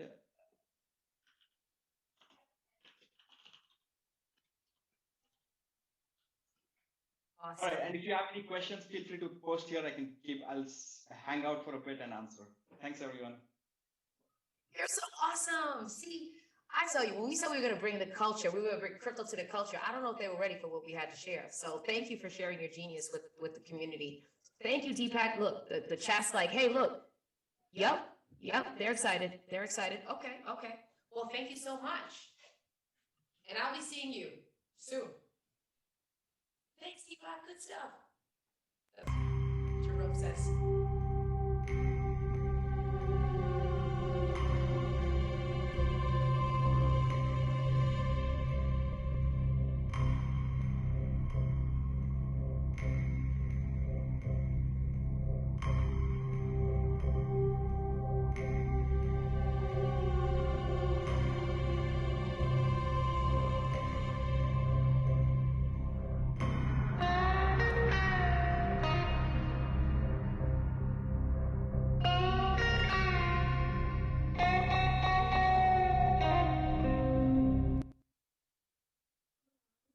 Great content. Concavius Andrew says, Justin, I know you're ready. Loving all of this learning and edutainment. Okay, Letitia, that's my girl. Okay, Lisa, how do we reach you? I haven't reached the cryptoverse with my Creole dominant friends. Okay, for my Haitians out there, you can hit me up at Crypto Tutors or Fancyfied, FANCYFIED, and we'll make sure that my Haitians get put on a game. So let's see, Justin, people already, Justin has great style. So you already got fans, and I haven't even made an introduction. I haven't even made an introduction. We got Ethan Justice in the chat. I love it. Thanks for the tip on which parts of the white paper to read first. Excellent. You're welcome, Kimberly. Happy to have given you some good insights. We're going to keep it rocking. We're going to keep it rolling. Justin, before we get started with your portion of the conversation, let's give folks a little bit of background. So some of you may be familiar with technical analysis, and those of you who are not, that's exactly why Justin is here. He is a technical analysis expert, a writer for, who do you write for? You write for... I contribute to TradingView. TradingView.com, exactly. But most importantly, let's keep it 100,000. You're a crypto tutor. So if they want to learn more and they want to have a session, even my Haitians out there, you could go to cryptotutors.com and Justin will give you the game. So with that being said, Justin, and your what is it? Kuji? Your sweater? This right here, I don't even know what's brand. I'm pretty sure I got this a while back. I thought it was really neat, though. Biggie Smalls looks used to like rock it. that, you know, like Notorious B.I.G. Anyway, let me not date myself. Okay, so I'm gonna turn off my camera and Justin and technical analysis guru, do what you do. All right. Well, first, I definitely want to, I can't express enough how thankful I'm to be here. Such an amazing lineup of people. Thank you to Crypto Tutors for everything that you've done, putting together this diversity conference. You know, I want to thank my wife, my family, my friends that supported me along this journey. Really just to give a brief introduction about myself, I started my crypto journey like in 2014. I was broke. I was trying, like many people, trying to figure out ways to make money. Then I thought like, well, hey, you know what? I have a great idea. I'm gonna put my money into stocks. So I started researching on Google what stocks were hot, what's gonna pop, what's not. And then this was in 2014, at Florida Atlantic University.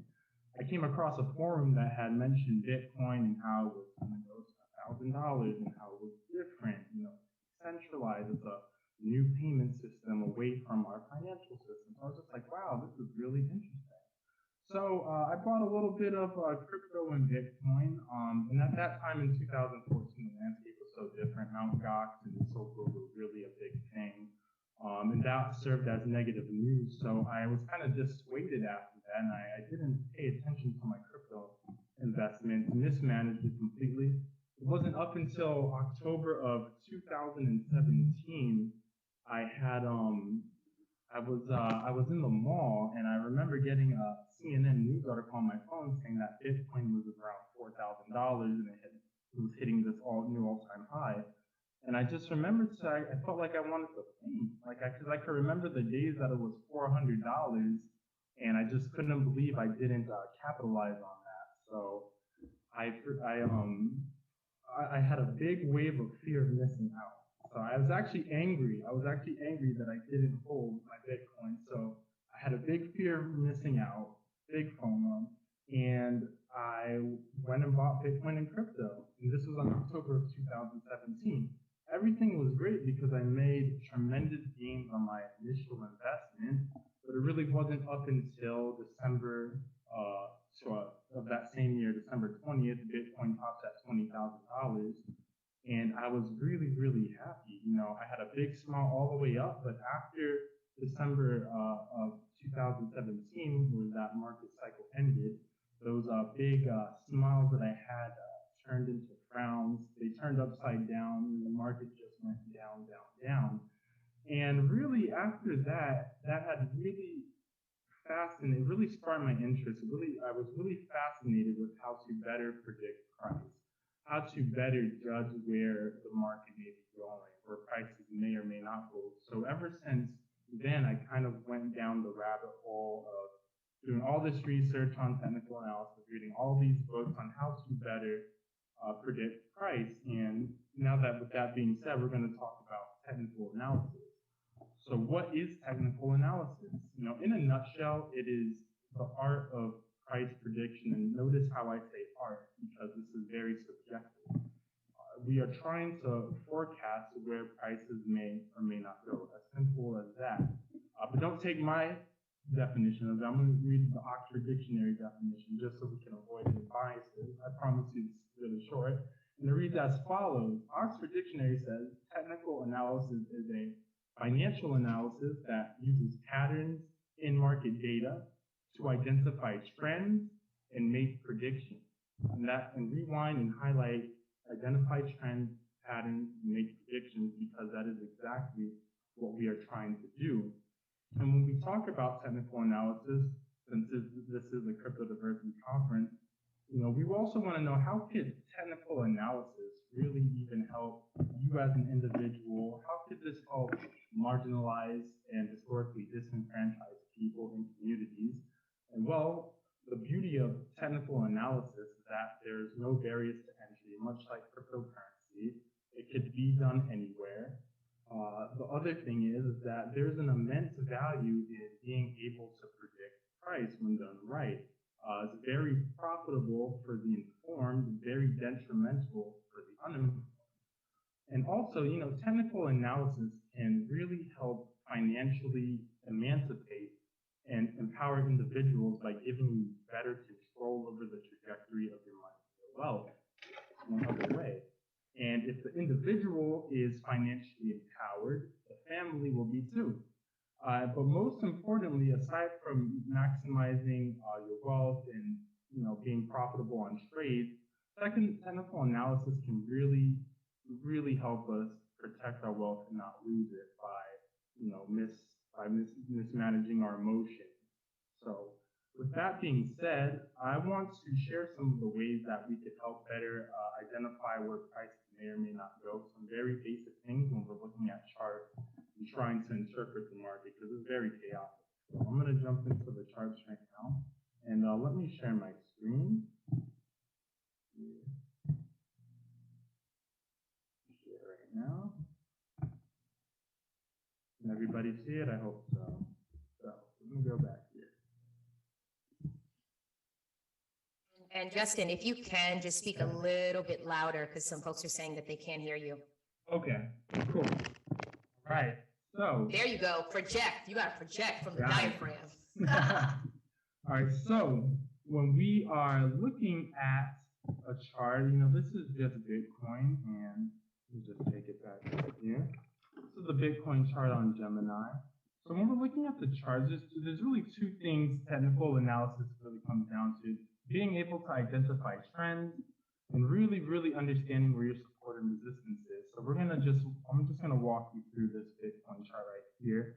And as you notice, for the most part, since around October of last year, we've been going up on price. We have a primary trend. So what does this mean? Well, this means that our primary trend in the broader context of the market, at least a year out, we have been going up. We've been going up. So, but you'll notice that we have these other trends in the middle, and we would like to call these secondary trends. So even though we have a primary trend going up, we still see there's contradictions, because even like right here, we are going down, but keep in mind our primary trend is going up. So I'm going to run us through this real quick, and just to show you how cyclical this plays out. So if we come up in price, only, this was May, only to come down in price for the long crash. And now we have a change in trend. So our trend, our secondary trend was up, but now we've come down. We had a capitulation event. Prices really crashed hard, came down ferociously, broke that, and we still keep on coming down. So what we can see here is that even though we're coming down on prices and the trend has changed, in the broader context of the market, our primary trend was still positive, because even though we crashed, if we come back here from around October, Bitcoin was still up roughly 175%, even though we crashed. And if you remember the summer months not that long ago, it was very frightening for many people to come crashing down like that. But we actually produced an important piece of data right here around July 21st. And this is where the BWORK conference took place. And notice how we had a change in trend again. We broke in past our little resistance, and now we went from going down to going back up. Only for last month, or the beginning of September, El Salvador legalized Bitcoin. I guess that was a very scary event. We had a change in trend again, and we come back down. Still, our primary trend overall is going up. Only to end the month, and literally the first day of October, we had broken out of this downtrend. Still, our primary trend all the way up, but we've broken out of that. And now, currently, we are trending up. And we already know what happens next. We're going to go up, and at some point, we're going to have a change in trend, and it's going to come down. That's just the way it works. That's just the cyclical nature of the market. And I'll take us back real quick, coming back to the last bull market, I should say bear market. But we keep in mind this primary trend right here. But let's take a look real quick where we were at during around 2017, 2018. And you could see that the primary trend, no matter what, was just going down for about 2 years. We were just going down, and now we have a different change in trend. And you can just see here, we're going up. So that's one way that we can help really understand where the market is going. And this is important because, whether you're a long-term holder or a trader, always understanding the patterns and the trends is important because it's going to give you an edge on to better decide what to do with your money as well. So on from the primary trends and secondary trends. The next thing, I'm going to try to get through this pretty fast because there's a lot of information. The next thing we want to see here is we want to understand our support and resistance. Very important. We want to know where prices are, where they're failing to get above and what they're failing to drop below. So I'm going to draw out a tool that we like to use called the Fibonacci retracement. Just know that these numbers right here, so wait, let me take it back. So with this, we are looking for a high and a low. So we want to look for Bitcoin up here. The highest it's been so far was 65,000, and we came and dropped here on May 19th to around 29,000. This is going to set our levels right here. So what does this tell us? Let me bring it over here all the way. So what does this tell us right here? So this, and these numbers right here, these are patterns. Just know these numbers right here to the right, these could be defined as nature's numbers and sequences. These are found throughout all the nature and throughout, even in the crypto market. But what we need to know about Fibonacci is it really helps us identify where our support and resistance is at. Not only that, it really also helps us better determine, okay, well, we know that we are trending up. So where would likely where's our next level to look for Bitcoin? Well, if you were to ask me right now, I would say that if we keep on trending up, we have a probability of hitting the 0.786 level, which is around $57,000 right here. And that is also going to serve as a resistance, maybe a little bit higher at 59,000. But as you can see here, the reason why this level is resistance is because ever since around May, we haven't been able to get past that. So this is going to set our next level to look for on the price of Bitcoin if our trend continues. But also this is going to be a price now that we've been failing to get above. So, and how does this work on the opposite? Well, we know that if we can't get above this level right here at 0.786, $50,000, we can only really do around two things. We could either, well, really three, but we could either, move horizontally if we can't go above $57,000, or we're coming back down. And if you were to ask me, okay, well, if we're coming back down and prices are going or falling, well, where's it going to go to? And I would say, well, we have a probability of possibly hitting this 0.618 at $51,000, serving as a small support.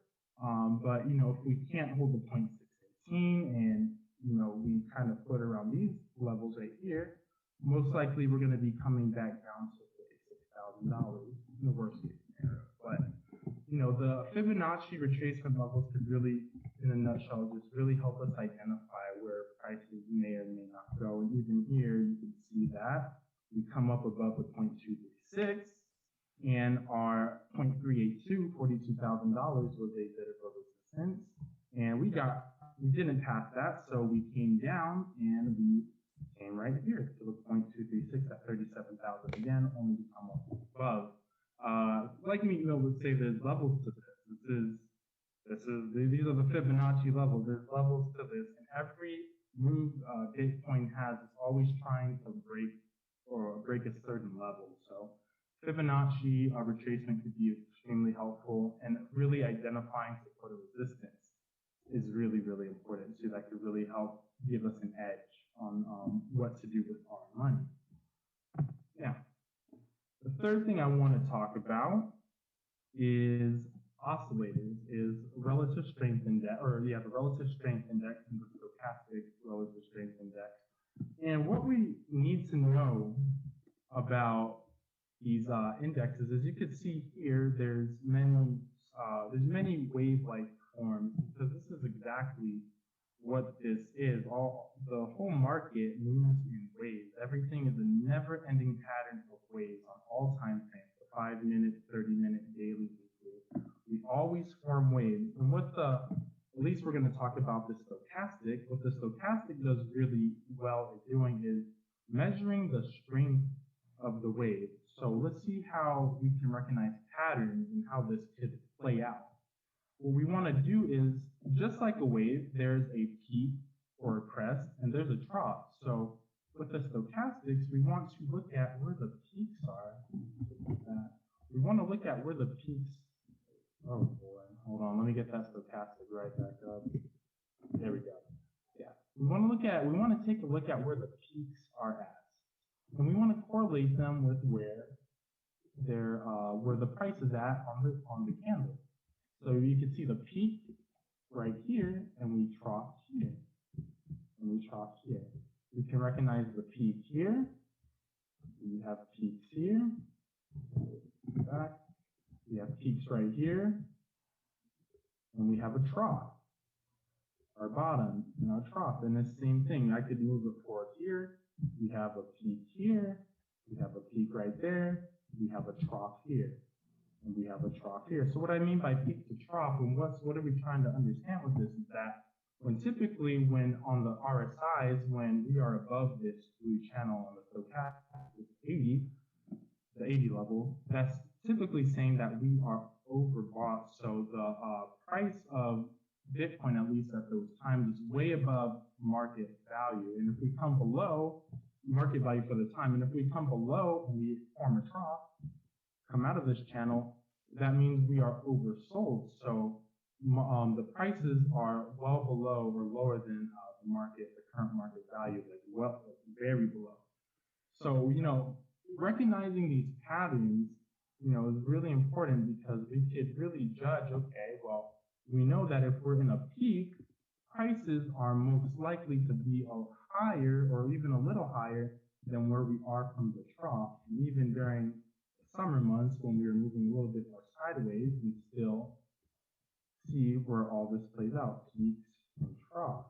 So, keep in mind, look for the peaks and the troughs. Also, another thing that we have is down here, the RSI, and it works similarly to the stochastic, but notice how there's a little bit, it doesn't stay, it's not as volatile as stochastic, but we form peaks and troughs with the RSI, but it's not like as broad as stochastic. So what do we look for with the RSI? Well, the RSI still measures our waves, but even probably from a longer term perspective. So what do we see here? So what we notice when we're looking at our RSI is that we have an interesting phenomenon, is that we see that prices for the most part are going up, but when we look at our RSI, we can notice that the RSI is going down. What does that mean? What that means is that we have prices going up, but we would call this a bearish divergence. So we have prices going up, but if the RSI measures the strength of our waves, that means that our strength of this overall wave has been decreasing. So when we see these kinds of divergences play out, what we want to think about is that, even though prices are going up, our wave is weakening. So at some point, we may have a change in trend and our wave is going to crash, which it did. And we can even see this play out not that long ago.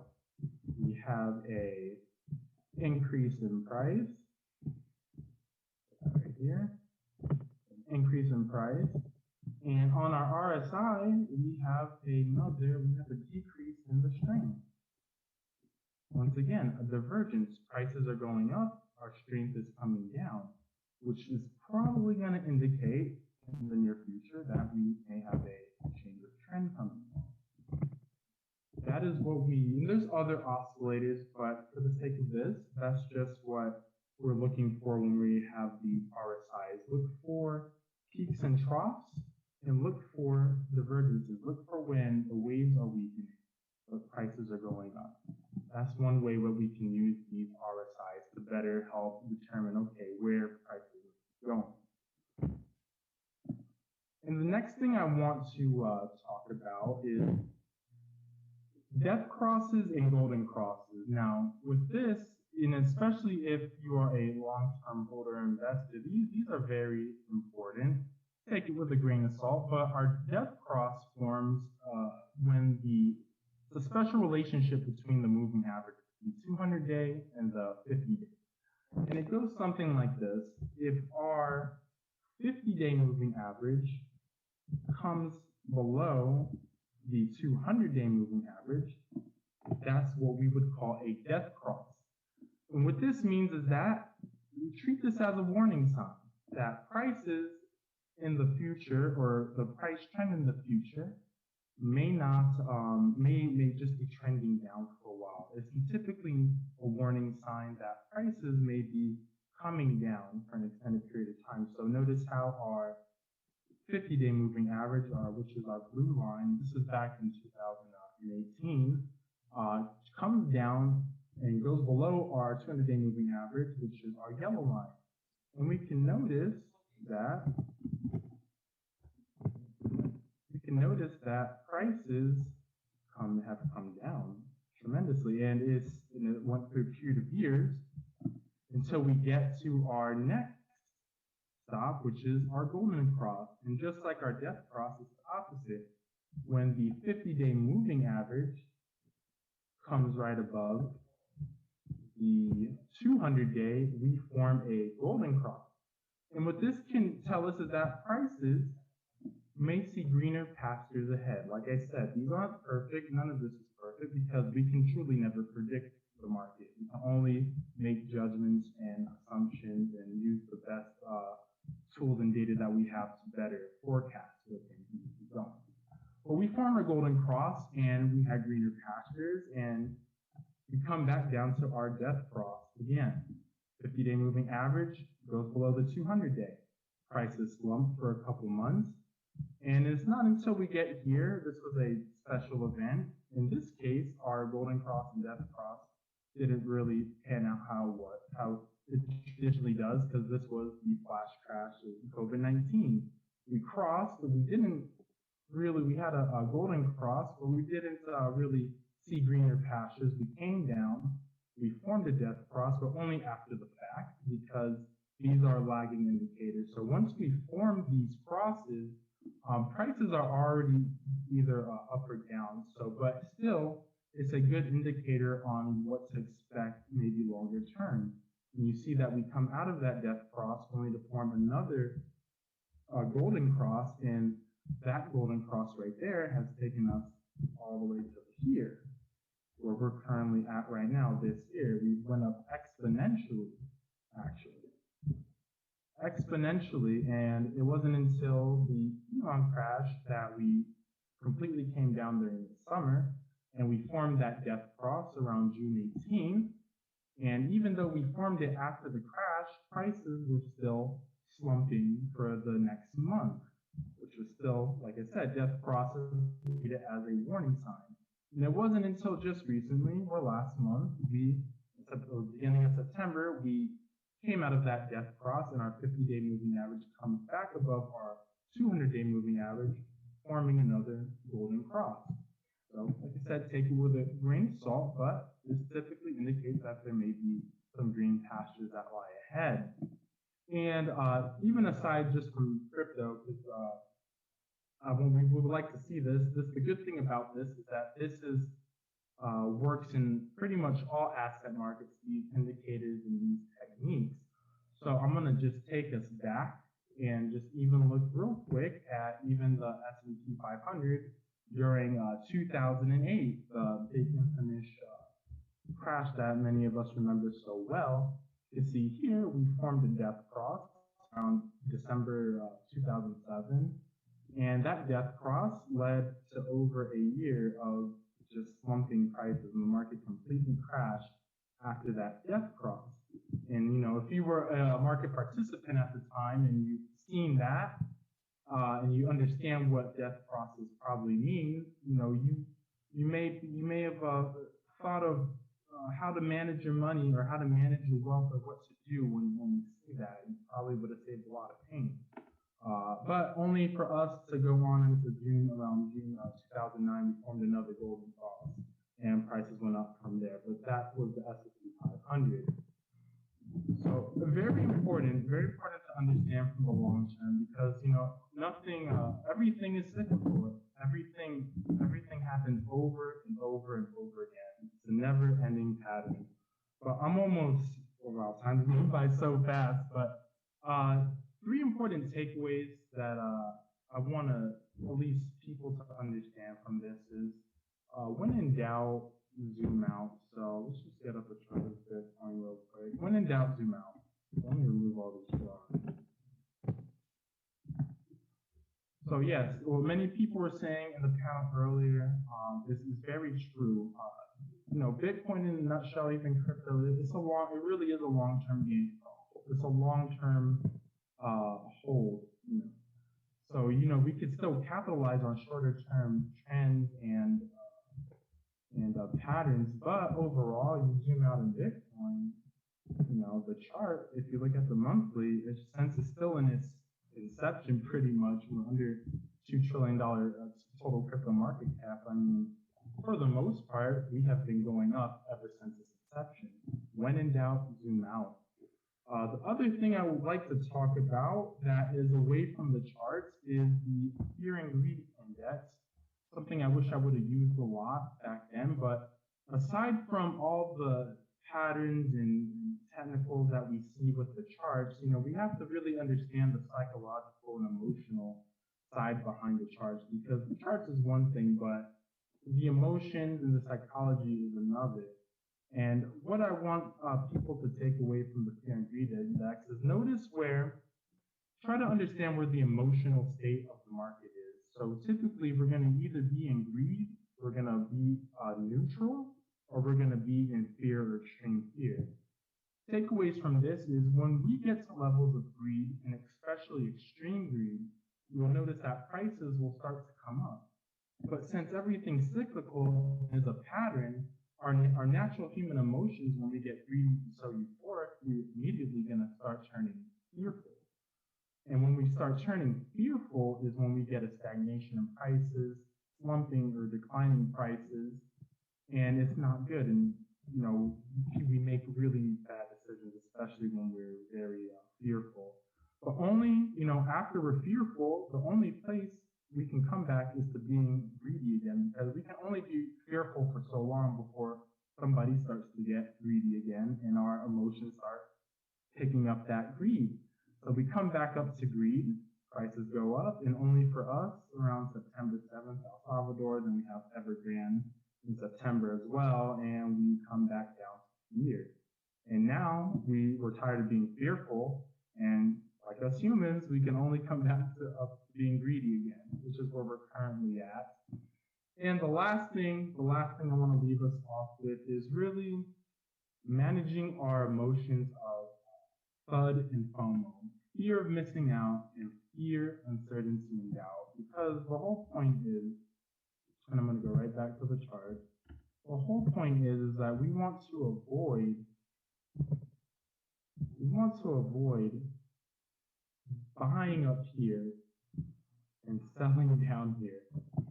Really, that's the whole point. So if we half the battle is really not buying the tops and not selling the bottoms. If we can manage those just in general, we'll be very successful. That's just half the battle. 531, I believe that's it. So yeah, if you are interested in learning more about technical analysis with me, Justin, go to cryptotutors.com, book a session, and we could go in depth, a lot more in depth and detail about things that you want to go over, and we can continue the conversation. Justin, you go wear that fresh ass Coogee sweater, because that's a part of the experience. As always, much peace, love, wealth, and health to everybody. Oh my gosh, Justin did great, Chloe said. Marie said, such good info. Thank you. DJ said to everyone, thanks, Justin. Absolutely fantastic presentation, Erica Moore said. So just so you know, folks are picking up what you're putting down. Awesome. I'm glad to hear that. Went by so I felt like I was only Thank you. That was 5 minutes. great. That's what I said. I know, Justin, you could have kept it going, but the show must go on. So thank you so much. Justin Roxy explained technical analysis in an easy manner. Thank you, Lala. Thanks, Rose. Okay, guess what? There's more to come. Awesome. We Thank still you, got more. family. Justin Blount is a wealth of knowledge. Got your own Learn more commercial. about technical analysis and be able to identify triggers and indicators of when to buy and sell at cryptotutors.com. We're gonna session with Justin. And I'm a crypto tutor. Yay! Look at my pupils. Oh my gosh. Okay, they shut down your cameras. I don't know if everyone else can see you guys, but before we get into staking and DeFi, I have to. Deidre, look, this is me giving you just the biggest, fattest hug. Deidre McIntyre, I swear, I call her the Oracle, and I don't know if you knew that, Deidre. Not to say I say it behind your back, but I do be saying Deidre's the Oracle. But let me tell you why. Not only is she a co-collaborator with Crypto for the Culture, we presented her with the idea and she was like, yes. But let me tell you a little bit about Deidre, who's going to be moderating our next panel. She is the founding admin of the Facebook group Black People in Cryptocurrency with 18,000 members, which is dedicated to educating members in the crypto sector, including DeFi. She provides free information, providing the group of 18,000 members with knowledge, great networking. There are live streams and webinars. You are the quintessential educator. You've always been about ensuring that the Black community in particular and our allies are able to harness the power of crypto and blockchain. I am so honored and excited to share you with the Crypto for the Culture audience. You've helped us bring this together. And so without further ado, take it away. I see you, Harry. I see you.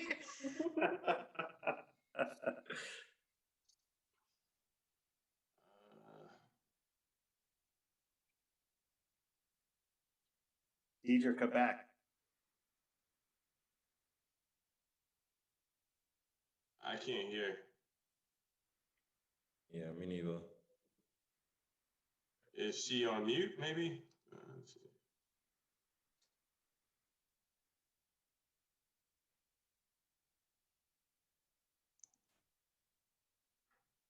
Still no sound.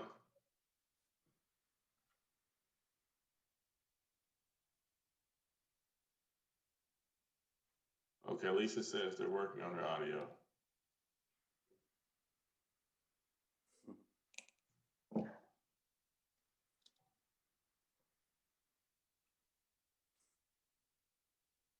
Everyone enjoying the nice fall weather? Guess you can say that in Florida. It's not really, it's getting there. Those palm trees don't turn, huh? Yeah. So I guess Nina wanted me to go ahead and just start off while they're getting the microphone set up. So basically, this is a staking session. So basically, just to give the audience a quick understanding of staking. So essentially on the blockchain, there are two main methods for securing transactions on the blockchain, which is what we use to send and receive payments. And the first way is proof of work. And this is what Bitcoin uses, where they essentially use massive computers to solve computational problems to basically secure the blockchain. And the alternative method is proof of stake. And this is what this session is going to be about. And I guess, does everyone want to go around and maybe introduce themselves? Oh, all right. I'm good. I'm done. Yeah, we had some problems. Thanks so much. We had some problems like unmuting me on the technical side. So okay. I'm here. I actually have some bios in front of me. So I want to run through the bios really quickly because what I really want to do is really get to the questions as soon as possible. So on the panel, as I say your name, just kind of like, put your hand up so people can associate the name with the person whose bio I am reading. So Moedi Nubi has a PhD in statistics. Moedi is I'm supposed to raise my hand. I don't know if you can see my hand. That's right. Just raise it. Put it in front of your face, right? All right. Has a PhD in statistics. Moedi is an energy trader and creator of a penny auction site accepting Bitcoin as payment. Today, Moedi is the educational advisor for Crypto Tutors and runs a proof of stake operation with more than 1.5 million in collateral. Based in Lagos, Nigeria, Yele Badamosi is a former director of Binance Labs in Nigeria. Yele is founder of Microtraction and Bundle. Yele's personal mission is to accelerate Africa's transition into a sustainable and developed economy by leveraging innovation, capital, and policy. At Binance Labs, Yele developed the blockchain's ecosystem on the African continent. Bundle is a social payments app for cash and crypto with a mission to make economic freedom and prosperity a reality for all Africans. Microtraction is one of Africa's top angel funds. It invests in African startups across multiple sectors, including financial services and crypto. Michelle Xing is CEO of Elevate the Blockchain.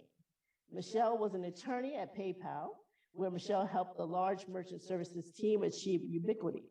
Prior to PayPal, Michelle was at Cisco, eBay, Samsung, and Apple. Michelle co-founded a blockchain payment startup in 2015 and is an advisor to a number of AI, blockchain, spatial, and 3D printing companies. Michelle Xing is a mentor for Singularity University, Ventures, Berkeley Blockchain Accelerator, SVI Academy, Rev at Duke University, Litentry Did Startup Program, and Hack Temple, as well as a Kryptonite Wizard. Michelle founded Robotics for Good, chatbox messaging and AI community, and has donated time to the Loving AI X Prize project, as well as Compute for Cancer and Robots Without Borders. Michelle is a member of the California and Georgia Blockchain Advocacy Coalitions and is also a producer and host of Laptop Radio at Stanford University. Michelle is co-founder at Governance Research Institute, a nonprofit in e-governance and blockchain, and the Dope Sea, a nonprofit that raises awareness on the ocean. Michelle is also a professional photographer, XR, extended reality artist, and an NFT artist, where she goes by the Twitter handle of @FitGoddesses. And our fourth member of our panel is Harry Alford.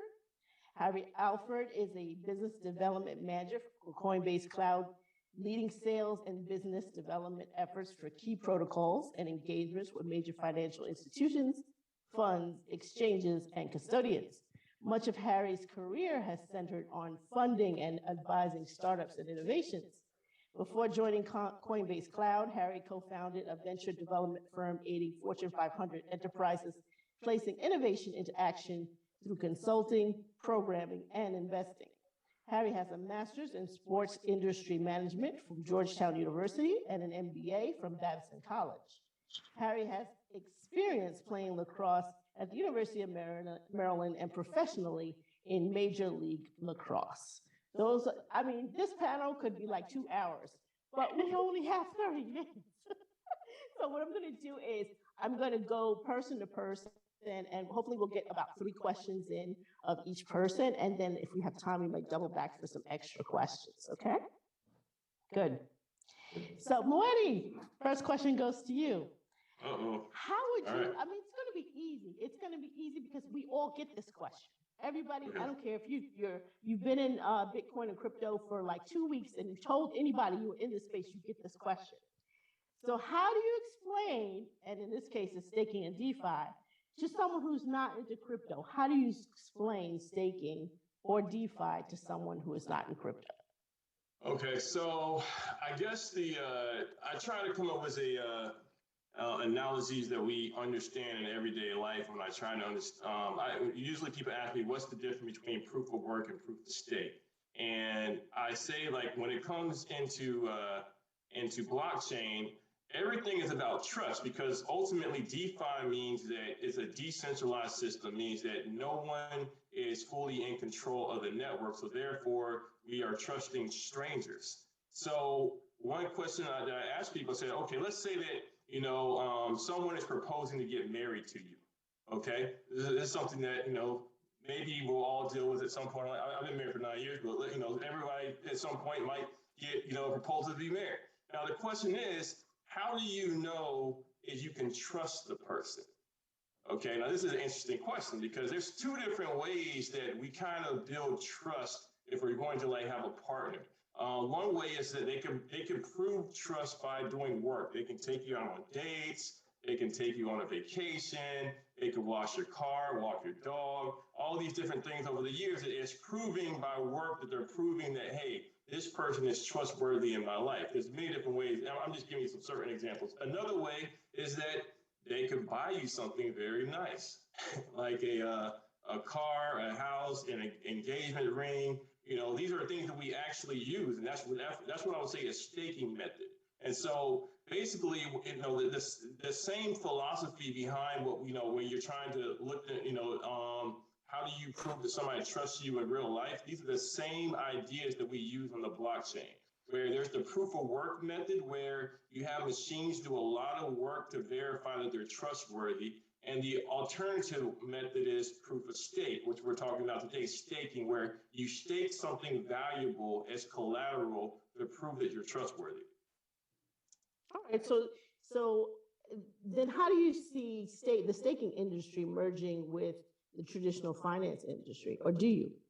Yes, and this is probably one of my most greatest passions in the space, because I see the merger occurring with interest rates themselves. And interest rates is so basic to finance that we almost kind of forget about it.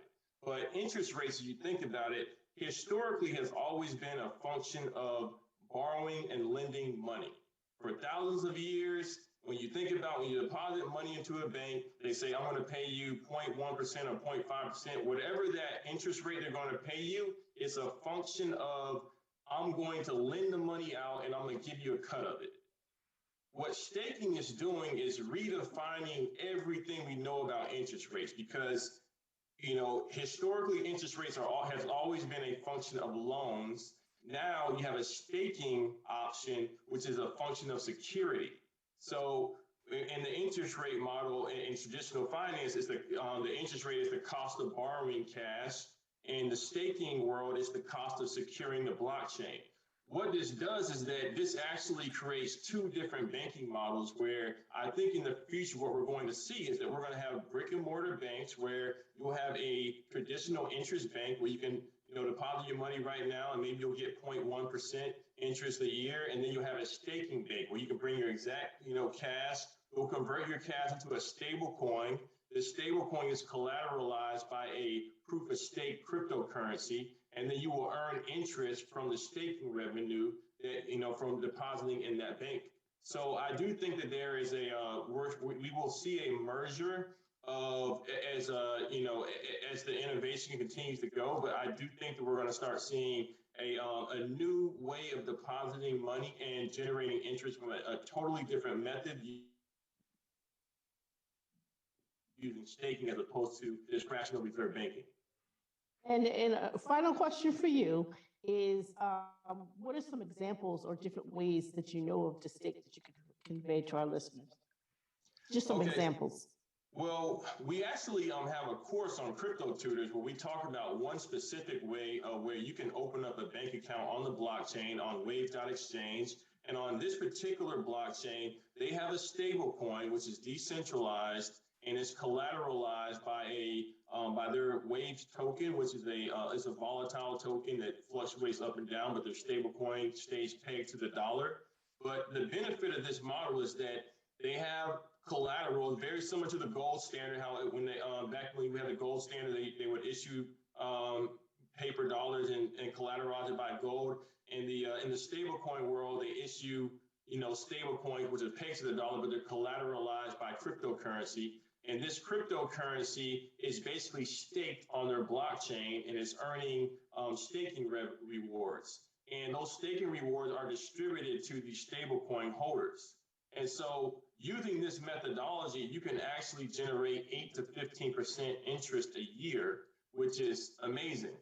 And so we actually have a course where we walk users through how they can create their own bank accounts on the blockchain. It's basically, all you need is a password to access, and you can access your money anywhere in the world. This opens up banking to so many unbanked people all over the world, where you don't have to have a minimum deposit or a maximum deposit. Everybody's treated the same. Everyone gets the same interest rate. And this is basically providing equity in banking. Thank you so much. Yeli, next question is for you. Explain how Nigeria is reacting to staking and DeFi. Yeah, so I think one of the first things to understand about Nigeria and most African economies is that we have fiat currencies that are devaluing at a crazy rate paired with inflation, right? So for context, at the beginning of the year, $1 was equals to around 350 naira.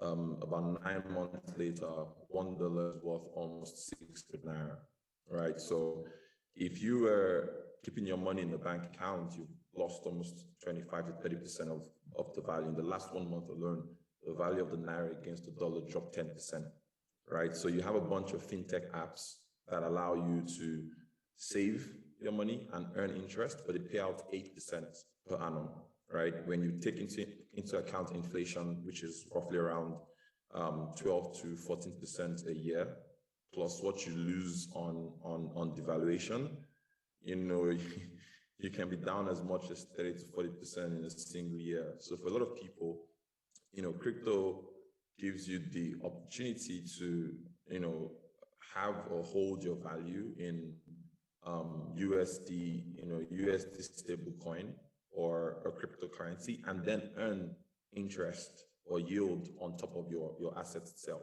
right?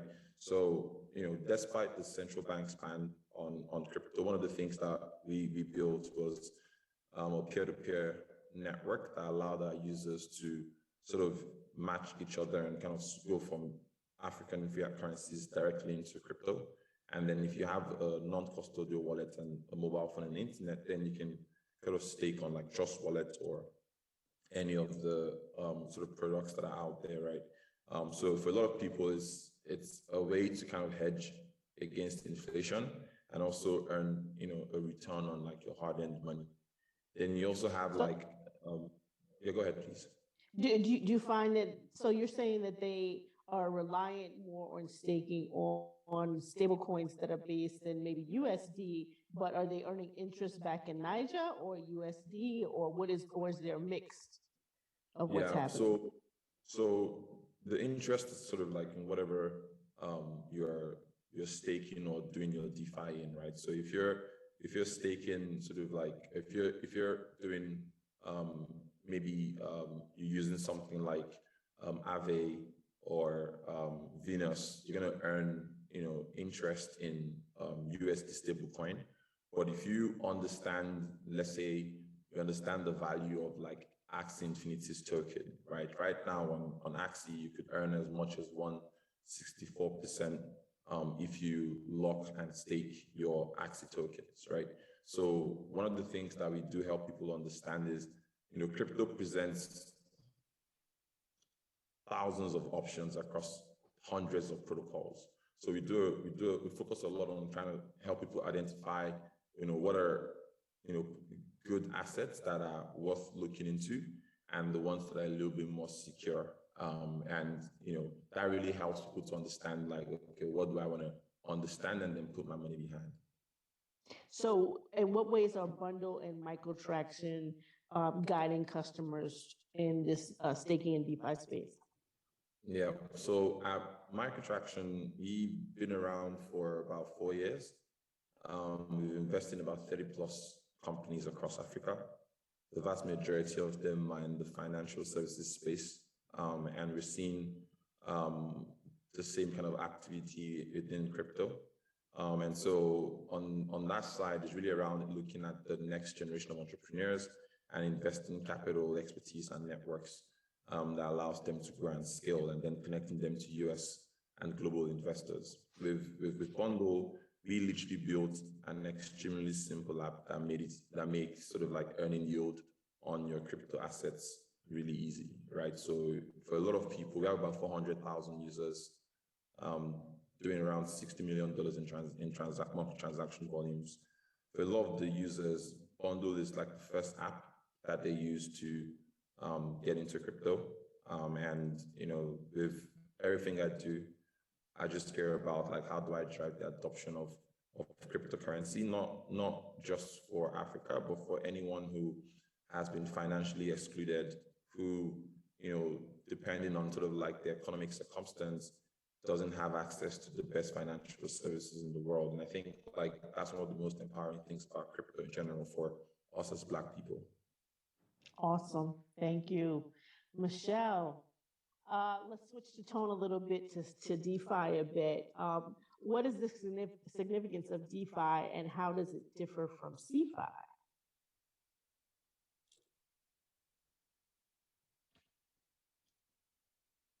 Can you hear me, Michelle?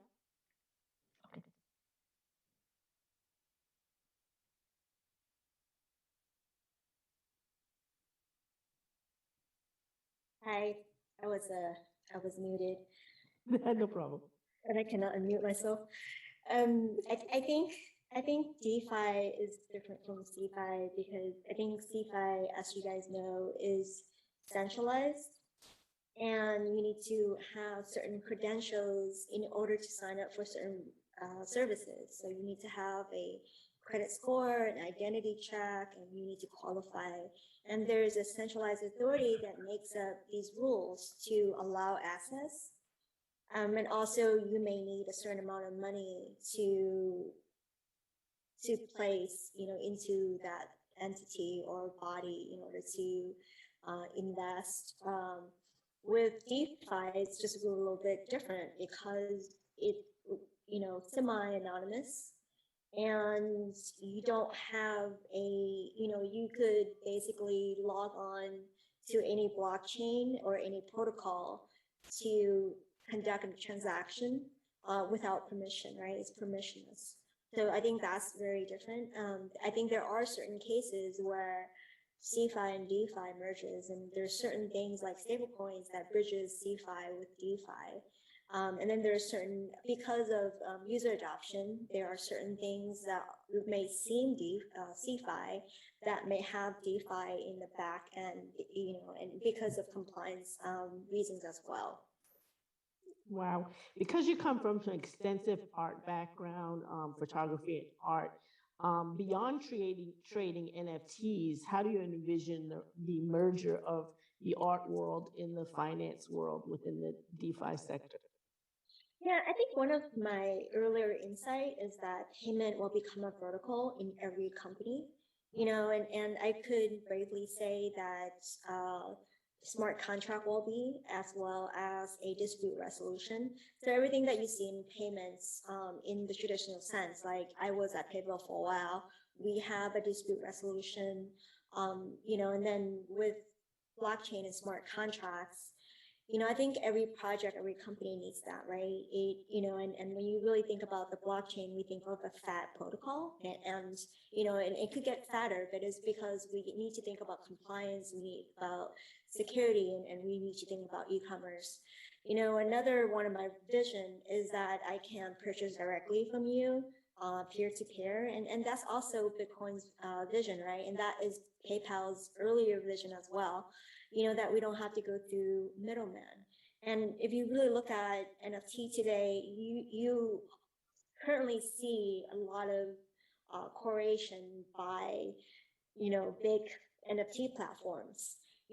I'm not white, and I just feel like women and minorities are still a little bit barred and filtered at these platforms. And so I think, my vision of NFT and, tokenization is that, I just wanted to be able to sell directly to someone globally without being correlated. Do you believe that the DeFi may ultimately disrupt the current financial system, or do you think both will survive? I think it has.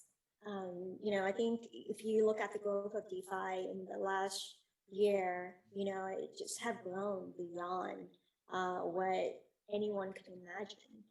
And so it's very different now. And how do we stop that, right? I think that some of the challenges in DeFi we still need to go through. There's still a lot of hacking.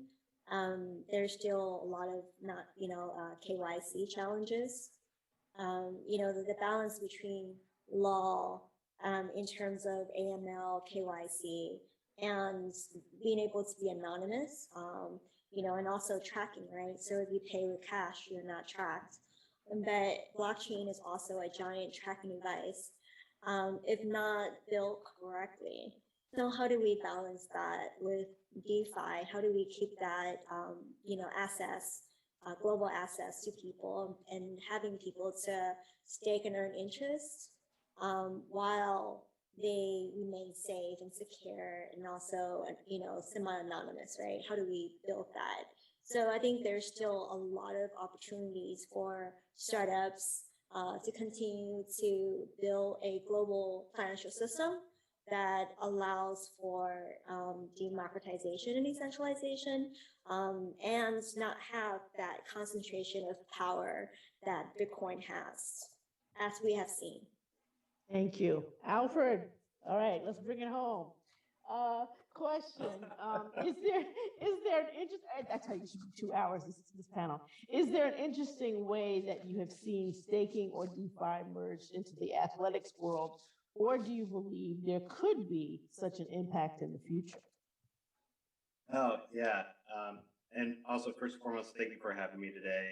And it's an honor to be on this esteemed panel with everyone here. Well, so yeah, absolutely. I think we see it every day. We see it historically play out that culture tends to drive technology. Culture tends to drive innovation. And I believe culture is driving crypto. We're seeing it play out right now with Snoop Dogg tweeting about it, T.I. I had a conversation with an NFL player last week about crypto and staking. And so these are leaders in the field, but also right now what we're seeing with decentralization and this outgrowth of Web3, I think we're seeing consumers really turn into being the builders and entrepreneurs right now, instead of having the control being in a few corporations' hands.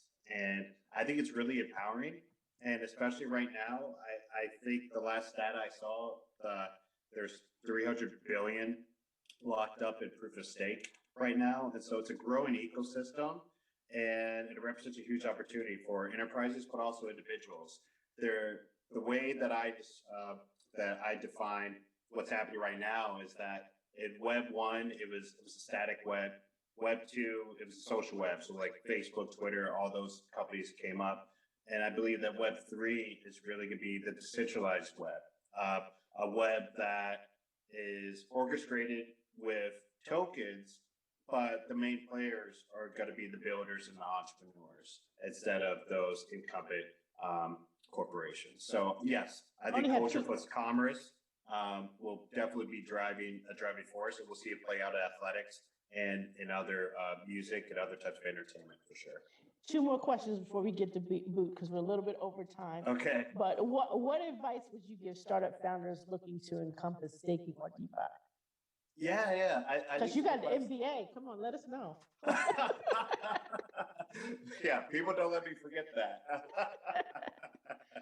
I think the best way, I think it comes down to what your business model is, but at the end of the day, you're trying to help people solve problems we're solving, and just by staking your tokens to run a validator in order to secure the network, but also you're incentivized to do that because you earn rewards in return.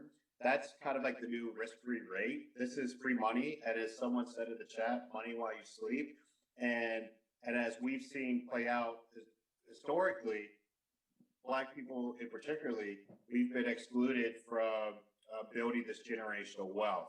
And so home ownership, the architecture of home ownership, for example, property, I see those same principles with Bitcoin and a lot of these other proof of stake protocols.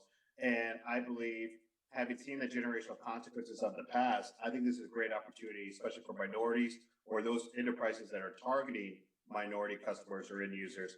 I think this is a great offering to offer to their end user, because you're adding value to everyone. And then when we all accrue that, there's an economic convergence that we could all benefit from. Okay, so I just want to round everything out and definitely thank Alfred, Michelle, Moetti, and Yele for being on this panel. Each one of you could have easily keynote. I want to know so much more about your respective companies. Yele definitely informed us on, the boon that is Nigeria, talking about the most populous African nation, so it shouldn't be any type of surprise. Moetti definitely hammering home that Crypto Tutors is building out a wide educational network, and that we're going to have more in-depth, and this was basically an introduction to DeFi and staking, but they definitely have some build-outs of some curricula to help people to get to the nitty-gritty. Michelle definitely giving us insight on not only the financial aspects of, how merchant services have changed to be peer-to-peer, but also a reminder that the art world is going to be very significant into not just NFTs, but staking and DeFi, and then bringing it home, as Albert saying, don't sleep on the athletes. They're hitting me up left and right, talking about staking and DeFi. Tell me more. This is definitely the hottest panel. Oh no, I'm just playing. All crypto for the culture was fantastic. I hope we were able to convey that staking and DeFi basically is just a way that if you have some crypto, you have an option of locking it away somewhere else to, while you're holding, make more crypto. That's the basic fundamentals of it, even though there is some risk involved of not being able to take it out and sell it when you want to. But there's many different people in centralized locations and decentralized locations that are offering these products to people globally as they've never been offered before. So thank you very much. We were not too far over time. You did the thing. No, you did the thing. Thank you, Harry, Alfred. Thank you, Michelle. Thank you, Mr. Stealth. It's very rare that we get Moetti out here in public. So happy to see him, Yoda, come out to send upon us, and yelling all the way from Nigeria. Oh my gosh, it's like 10:30 or 11 o'clock your time. So super grateful. All right. And the hits keep on coming, because guess what we're not going to do? Can't stop, won't stop. I don't know where Diddy is, but I feel like he's going to be bouncing around here somewhere, coming to you live from Miami. I feel like if he hasn't been here, he's on his way, because let's keep it real. I mean, this is the crypto capital of the country right now. So with that being said, we are going to bring things, keep things moving. We're moving on to crypto funding and lending. Some of my favorite people in the world are on this panel. And are we showing a commercial? I always feel like we have something to show to people. There we go.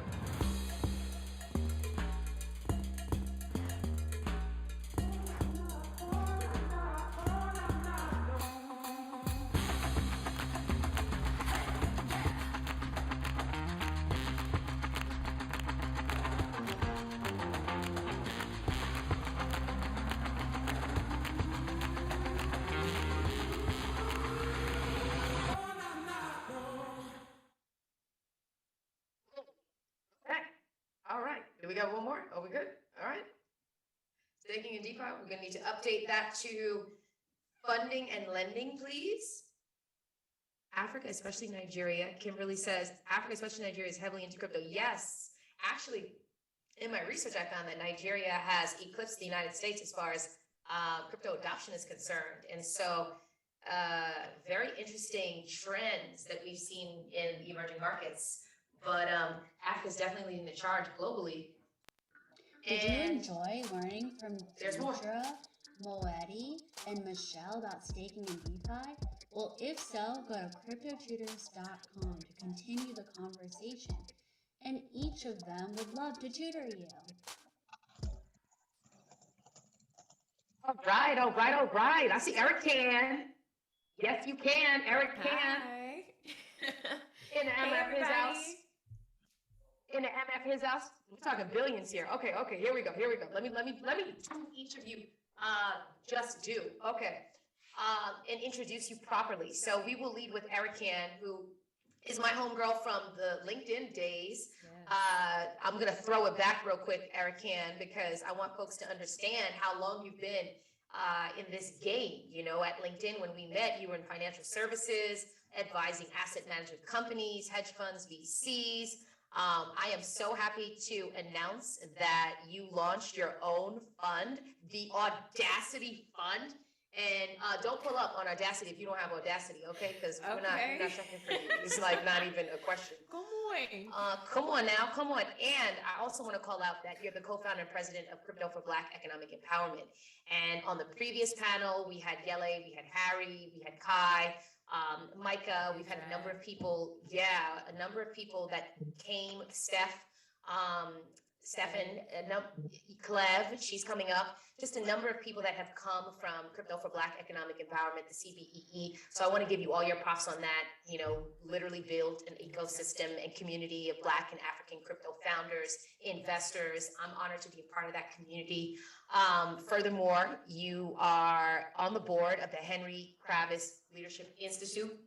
And go check out her TED Talk, because she talks about how, you know, what's in a name. I was watching it because I was like, let me make sure I pronounce Eric Can's last name. Okay, here we go. I'm gonna try to say it. Try to say it. Obutu Tekudo. Come on. We love that. You know, Nigerian. You know, I got some Nigerian in me. You know, I got some Nigerian. We're going soon, so we're gonna claim you anyway it spins. No, but suffice it to say, you're not only someone who I respect and I love dearly, but you are a force to be reckoned with. So I'm very happy to be able to present you to those that may not be familiar with you, and for those who may know you, get even more intimately familiar with you.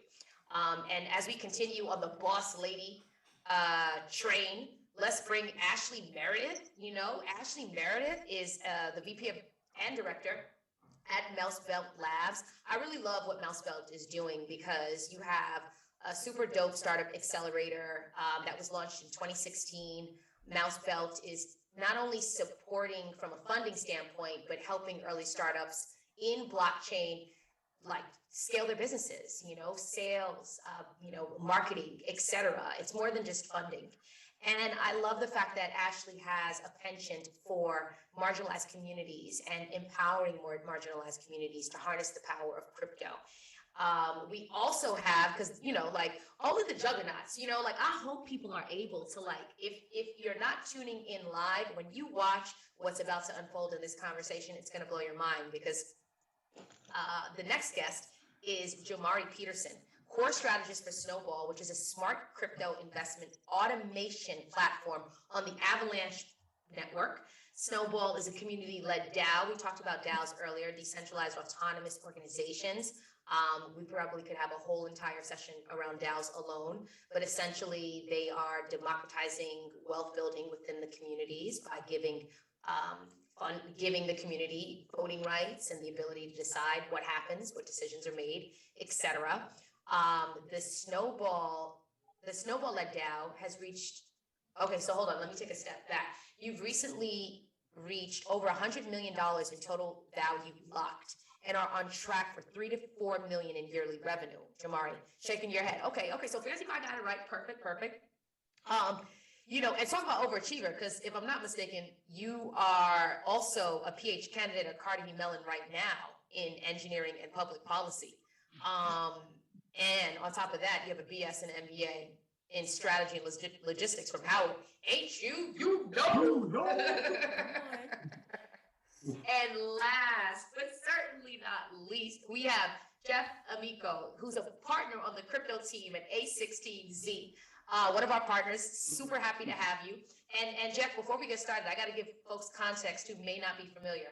A16Z has over $19 billion in assets under management across multiple funds. The crypto fund alone has $3.1 billion.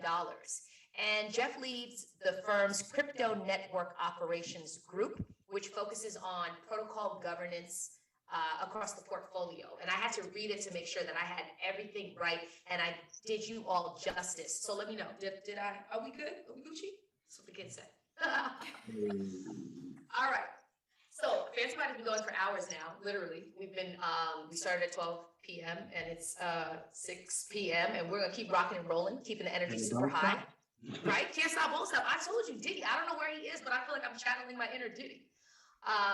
So let's keep. And okay then, right? Because we're gonna keep it legacy. Oh, I thought you were talking about like Rockefeller, the actual like the anyway, I digress. I mean, all of it, dynasties. All of it, dynasties. We're talking about dynasties. Exactly right. Speaking of which, okay, here we go. So the first question goes to you, my sister from another mister.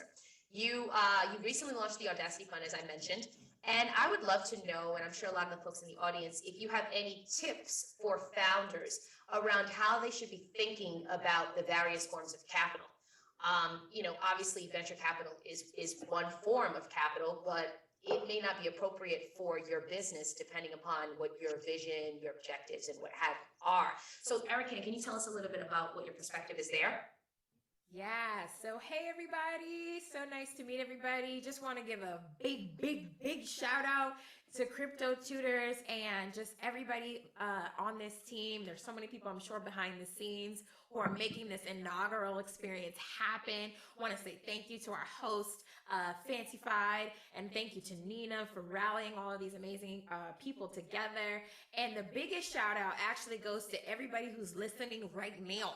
Like I'm seeing a good sturdy 180 right now. I'm seeing people say, this here Thursday, I'm gonna learn today. That's what I'm seeing. And I think that we should shout that out. That's the one. So you're the stars of this. I'm going to try and make sure that as I'm amongst the great peers, that we give you everything you can to make this experience worthwhile for you. But again, I'm Ari Ken, founder and managing partner at Audacity. So listen, y'all, if you are a crypto founder today, or if you just have a really cool idea today, there are a lot of different ways to get money. Okay, and venture capital is one route, but I definitely want to share just very quickly a few different options. First of all, revenue is glorious. That's a really great concept. So if in any event you make your own money, wow, like it just comes, like it comes. And so in the event that you are well positioned or able to have built something, even if it's just a starter, or even if you're just getting, call it signups and there's a fee associated with your signups, but the ability to generate some sort of monetary signal that you have something that people care about and want is always a really great first start to building anything. So I want to just start that, even if it's just $300, which if 300 people gave you $1, that's a great sign, and it always makes it even stronger if you were to go get external capital, and of course to get the confidence to even scale or grow larger what you're trying to build.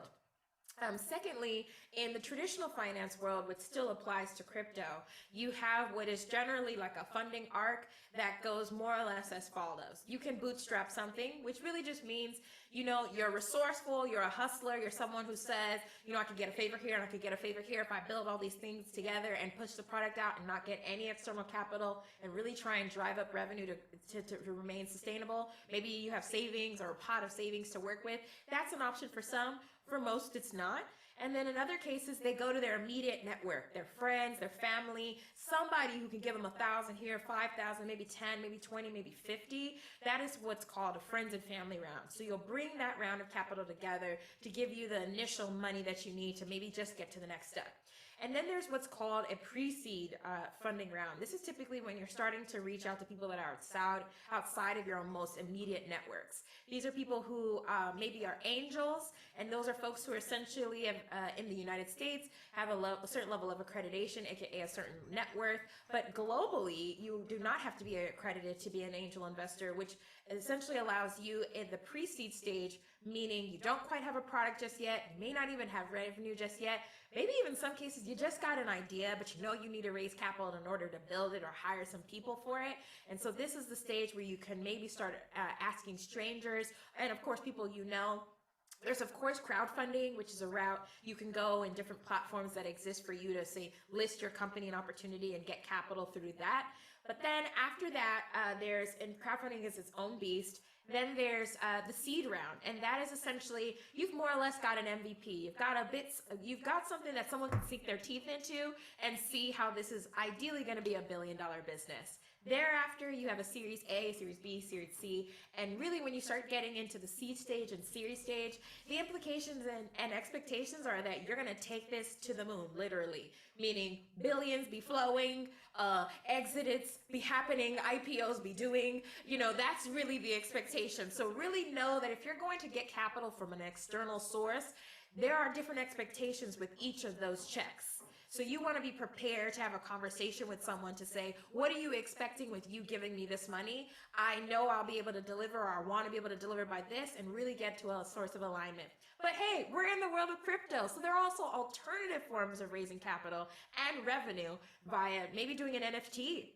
We've seen his time and time again that dropping an NFT and generating 100K or 50K or $1 million, some cases in minutes, is just the startup capital people need to get their business and their community and their product going. So I'll pause there. Awesome.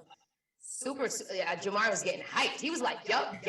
I saw you. Jeff was like, And Ashley, I was taking notes myself. Listen, that's why I'm not even on the screen anymore. I'm like up in the little tiny box because it's all about you all. People want to hear from you. They want to absorb as much as they can. And speaking of which, Jeff, I'm going to pass the baton to you. A16 has had, in many cases, the Midas touch, or shall I say, the Bitcoin touch, because, digital gold. Yes. Sorry. Okay, corny joke. Anyways.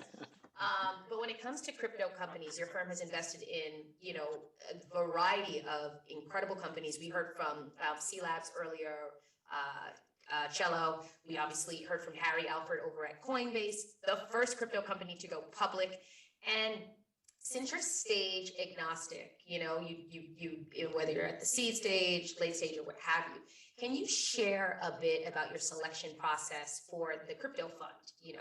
How your selection process for the crypto fund, and how does it differ from the more traditional investment models? Because we spoke about the differences between crypto and the more conventional firms. Absolutely. And first of all, I just want to say thank you so much for Lisa and Nina for having me. This is an incredible event and really an incredible organization that we're thrilled to support and partner with going forward. So first of all, just thank you to having me here. In terms of the way that crypto differs from our perspective, typically, I guess you have your kind of typical companies in crypto, like your Coinbases or your custodians that look like regular companies, and those kind of look fairly similar to the regular venture capital model. On the other hand, you have everything that's different about crypto, and those are all of the investments in DAOs and in DeFi and NFTs. And typically, in those cases, we look to invest in a project that will actually decentralize its governance over time, which is very different from a traditional company. In a traditional company, you look to consolidate power over time. You look to consolidate market share and headcount and governance power, all those things. I think we've seen in the current era that's led to some fairly negative consequences. And so the beauty of crypto is actually it tends to move in the opposite direction. So when we look to invest in a lot of these projects, they may start out looking like a regular startup at the beginning, but if they do it right, oftentimes they decentralize over time. And at the end of the process, you get something that looks like a Bitcoin or an Ethereum, a truly decentralized network that, because it's decentralized, has all of these great properties to it. Everyone can trust it. It's going to continue running, all of those great things. And so that's really our mindset. When we look to invest at the outset, we're thinking, does this thing have the chance to really scale in that decentralized way?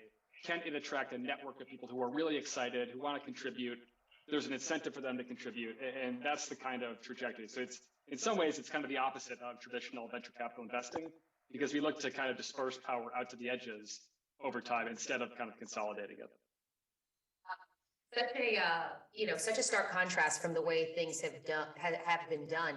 And another thing I'll call out from our discussions as well is just this, community-centric approach, recognizing how critical and how integral the community is in the crypto world. Awesome, thank you for that input. Yep. So Ashley, Satoshi is non-binary. That's word on a shirt, instead of word on the street. Sorry, I've been here all day. Okay. Where's the tip jar? I know, right? What's your wallet? Is it fancyfried.eth? Where do we need to send it? Oh, She's Twitter on Spaces, fire. You could tip me on Twitter Spaces. Okay, okay. Girl. Okay. So before I digress, to go off on the rails, Ashley, Mouse Belt goes beyond capital investment, but tell us more about the support you're providing founders to help them scale. Absolutely. Well, first of all, thank you so much. Sorry, she said Crypto Tutors Cash App. I'm being ridiculous. Go ahead, Ashley. The floor is yours. We gotta have like a QR code on the stream. I mean, it's People on brand. can, Square Bitcoin is a sponsor. Yeah, next year. Yeah, no, thank you so much, Lisa, for being here and being a great host and inviting all of us. And thanks to the panelists for showing up and everyone tuning in. And just really excited to participate in the largest diversity conference in blockchain, and had to rep my queer and LGBT blockchain professionals out there. We're out here. And to talk about Mouse Belt, kind of some of the things I wanted to talk about today are different ways of getting startup funding. And one way is accelerators, right? And what happened with Mouse Belt was we had our own accelerator experience, right? We had a different startup in 2016, actually, but we launched our own in 2018. So we had the experience of going into an accelerator program that kind of promised the world, right? You're going to have all this mentorship. You're going to learn how to get all the funding. And what a lot of these accelerators do is they invest in 50 companies a batch. They're hoping for one unicorn, right? There's an expectation of failure. And so they kind of put a lot of funding out there, invest in a bunch of companies, knowing that maybe one of those will make back all of their investment. And so we wanted to do things a little differently. And what we saw in the crypto blockchain space was this is around, right, 2017, 2018, ICO boom. There were a lot of companies raising a lot of money, but not building anything. And we were originally an engineering shop. So we were building products for blockchain companies on a contract basis.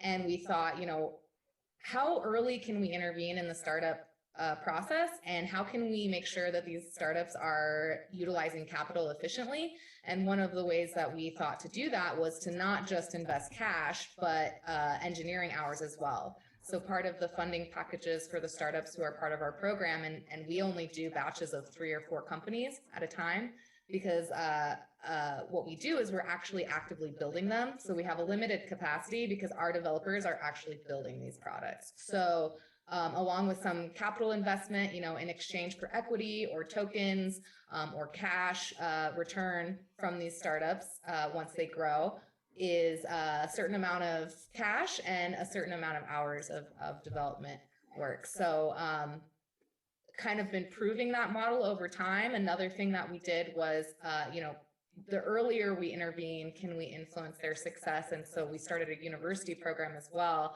Where did the Facebooks come from, the Apples, the Googles, the smart students working in their dorm rooms who ended up quitting school because they had such a good idea? So how do we find those people, and how do we build blockchain? It's a very hard technology to build, which is why, we focus so much on development support in our engineering shop. It's a really hard technology to build, and we're not going to be able to have the innovation that we talk about and dream about, where blockchain is part of everything, if we don't have talented developers. So we've invested in, courses like the first ever blockchain engineering course for undergraduates at UCLA we funded, just providing a lot of support to students and universities and trying to identify talent and startups at that level so we can really influence their progress. But just some of the kind of proof of that model, one of our startups in our portfolio is called Stardust.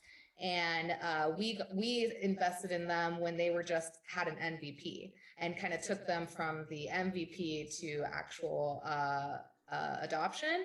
And they had follow-up investments from people like Blockchain Capital, and just recently announced about last year, they switched to the Solana protocol, which is doing really well right now. And just last month announced that they closed their $5 million raise for their Series A. So that's been really exciting for us to see kind of the proof of that model. And I love the fact that you mentioned investing so early on. You know, when we talk about MVPs, like minimal viable products for folks, like that is really encouraging to know that you're willing to go in and really grow with these organizations. So Jamari, you've just been shaking your head, and I know, you just got such good energy. Okay, so you personally raised millions and helped lead your companies to $100 million valuations. What tips of what to do and what not to do to secure the bag? So I guess the first thing to clarify is I have never raised from an institutional investor, VC, or anything like that. While I have wanted to, everybody has always told me no. So all my exits have been from the bootstrap or crowdfunding. So the first one that you're referencing is actually the quantum resistant ledger. I launched that in 2017. It was meant to mitigate the issue of quantum computing in the next 5 to 10, maybe even 20 years, because it kind of renders the elliptical key cryptography, which we use for signing signatures, vulnerable. It's not an issue right now, but it's in the future. So we raised about $4 million from doing a pre-sale ICO at the time, like murky water since 2017. But however, the idea and the risk and the need for a solution to that problem was something that was salient to people. So therefore, people bought in, and then we was building out basically this independent blockchain that used post-quantum cryptography. And I think the thing that's always important is identifying needs, identifying problems. I'm a big person that like business model canvases and things of that nature, finding out what are the pains, gains, and customer jobs people want your thing to do. Like, what are they suffering from? What do they want to happen? What do they envision a successful experience looking like? And if you're creating solutions around those things and you're presenting the opportunity for them to understand like where they might be missing out, that's where value is created. And when you create that, regardless of if a VC or anybody else want to give you money, the people is going to come to you and want to leverage your product, whether it's early or late. That's the same thing with Snowball right now, which we have on Avalanche. Came into the space was kind of sparse. There was an exchange, but there wasn't any auto compounders or other decentralized finance applications. So I took what I saw on Ethereum and I redeployed them on Avalanche, put my own little spin on them, added Tokenomics. But because it was a need and a space and a gap, we was able to fill that. So regardless that nobody gave me no money, I didn't get a dime from nobody. But despite that, we were still able to grow. We hit 100 million. We fluctuate between that and 75 million right now in total value locks. And like we said, we're making money. And still nobody's really offering us money. So, and I have no reason for why that exists and why that is. Regardless of what I do, nobody wants to give me no money. But you can make money on your own. And then also when it comes to lending, I think also I kind of want to speak on that part, is also you also have to consider the fact that you also have the ability to leverage debt. Within the crypto space, you can leverage actually, you can take your assets and up to use and get a portion of that back and then invest in yourself. So let's say that I have $50,000, $5,000 worth of Bitcoin. I can lock that in Aave, in Compound, in Binky, or some other service and borrow about $3,000 off of it. And if I believe in what I'm doing, I can spend that $3,000, make my $6,000, pay back my debt, and I made $1,000 and I've started whatever I'm working on. That is also another way of approaching it within the crypto space. I've never got a debt outside. I've never got real good debt outside of the crypto space either. So I can't speak on getting debt from banks because they tell me no too. Everybody tells me no. So, Doesn't stop you though. Speaking of can't stop, won't stop. So yeah, sorry, I talked fast. Basically, I want to say like the space is beautiful because we have mechanisms for you to fund yourself, for you to create things that people need, and if you need to hide who you are so that you can get what you need, you can do so in this space. Actually, for Snowball, they didn't know who I was for the first three months of the project. I didn't talk. I let everybody else talk, and I just built the products. For quantum resistant ledger, there was two white guys who I let talk all the time. They talk, so people trust them, and I work on building out the products. It's fine. I do what's necessary to make your money. So, as they say, make your money, honey. Love to see it. And I think that you hit on a number of important notes, especially around not relying or depending or waiting for anyone to give you what you need. If you have a vision and you have the drive, then anything is possible, especially in the crypto world. You also touched upon the lending component, which I feel like we could have a much greater discussion around the collateralization and leveraging smart contracts to use, physical assets that you can draw, equity from and pay a lower interest rate back to yourself, become your own bank. We talked about becoming your own economy, but becoming your own bank. These are the seeds that we're wanting to plant in people's minds so that you can, on your own, go do your due diligence, go research what that could mean for you, what that could mean for your family, what that could mean for your community. So a lot of great insights here. And I'm going to pose this question to the entire panel. Can each of you share what you're most excited about within crypto and blockchain and how that plays into your investment thesis? Well, I'm going to talk again. For me, the thing I'm most excited about is, as we mentioned, our DAOs. The ability for decentralizing power and putting and empowering the people who are as part of your organization to be able to align their interests with whatever you're creating. Because that alignment allows you to do things that was really difficult before. For Snowball, for example, majority of people of our hires or people that we're paying are just community members who enjoyed the culture, enjoyed what was creating, and wanted to contribute and build something. And the compensation model just aligned with that because they're using the tools that they get tokens for the tool, and therefore they make the tool better. They benefit. They vote on stuff. They benefit. It's really the alignment of interests are much better within the system, and you draw closer between your users and who's creating. It's kind of like the idea of when you think about if Kellogg's, like the cereal maker, like get everybody stock who ate their cereal. Well, not only would they eat more of the cereal, but they might be more interested in making sure that their friends eat the cereal. And therefore they say, oh, no, this brand is better. And they'll call up Kellogg more often, like, hey, this was good, but you can make it a little bit better this way because my baby boy didn't like it like this. So you have a better alignment of interest when you are able to engage people in the ownership of what's being created to dictate the future. So that's what I'm juiced about that space. I know who's next? A lot of people are asking about DAOs. I'll jump in. Yeah, so our entire thesis is based on DAOs, and we initially launched on Syndicate DAO and invested in Syndicate DAO as well, which is a platform to help everyday people and communities of people around the world invest and pull their resources together. And just for folks who may not fully still have clarity on what DAOs are, it's essentially a community of people making decisions together and sometimes bringing their resources together. Super simple, nothing actually super new. We've just found a crypto acronym to sort of describe everyday things. And so one thing I want to really acknowledge is that culture, as you will, is the most flourishing manifestation of community. And it is essentially the best sort of manifestation of what DAOs are. And so I am an African, my family's from Nigeria, and I've been privileged to travel to 24 countries across the world, living in over 10. And my job has always been, in traveling to all these places, is to really study cultures and study communities. So I've been studying DAOs all my life. And it makes me incredibly excited to invest in the DAOs or tribes or ethnic groups or susus or clubs or homie group chats that exist across the world. And Audacity is particularly focused on emerging markets and especially Africa. And Africa's whole existence is on tribes. So I just feel like this is the chance for Audacity in particular to invest in the most ancient tribal Black thing ever, and it's gonna be fun at the same time. So we're just so excited. But anywho, essentially DAOs now allow communities to become economies and for everybody to have a sense of ownership and that value that accrues for centuries. And so that's what we're here to do. We're here to invest in the next 100 years, and we are working on something that we'll announce soon that enables Audacity to really seed and support your new DAO.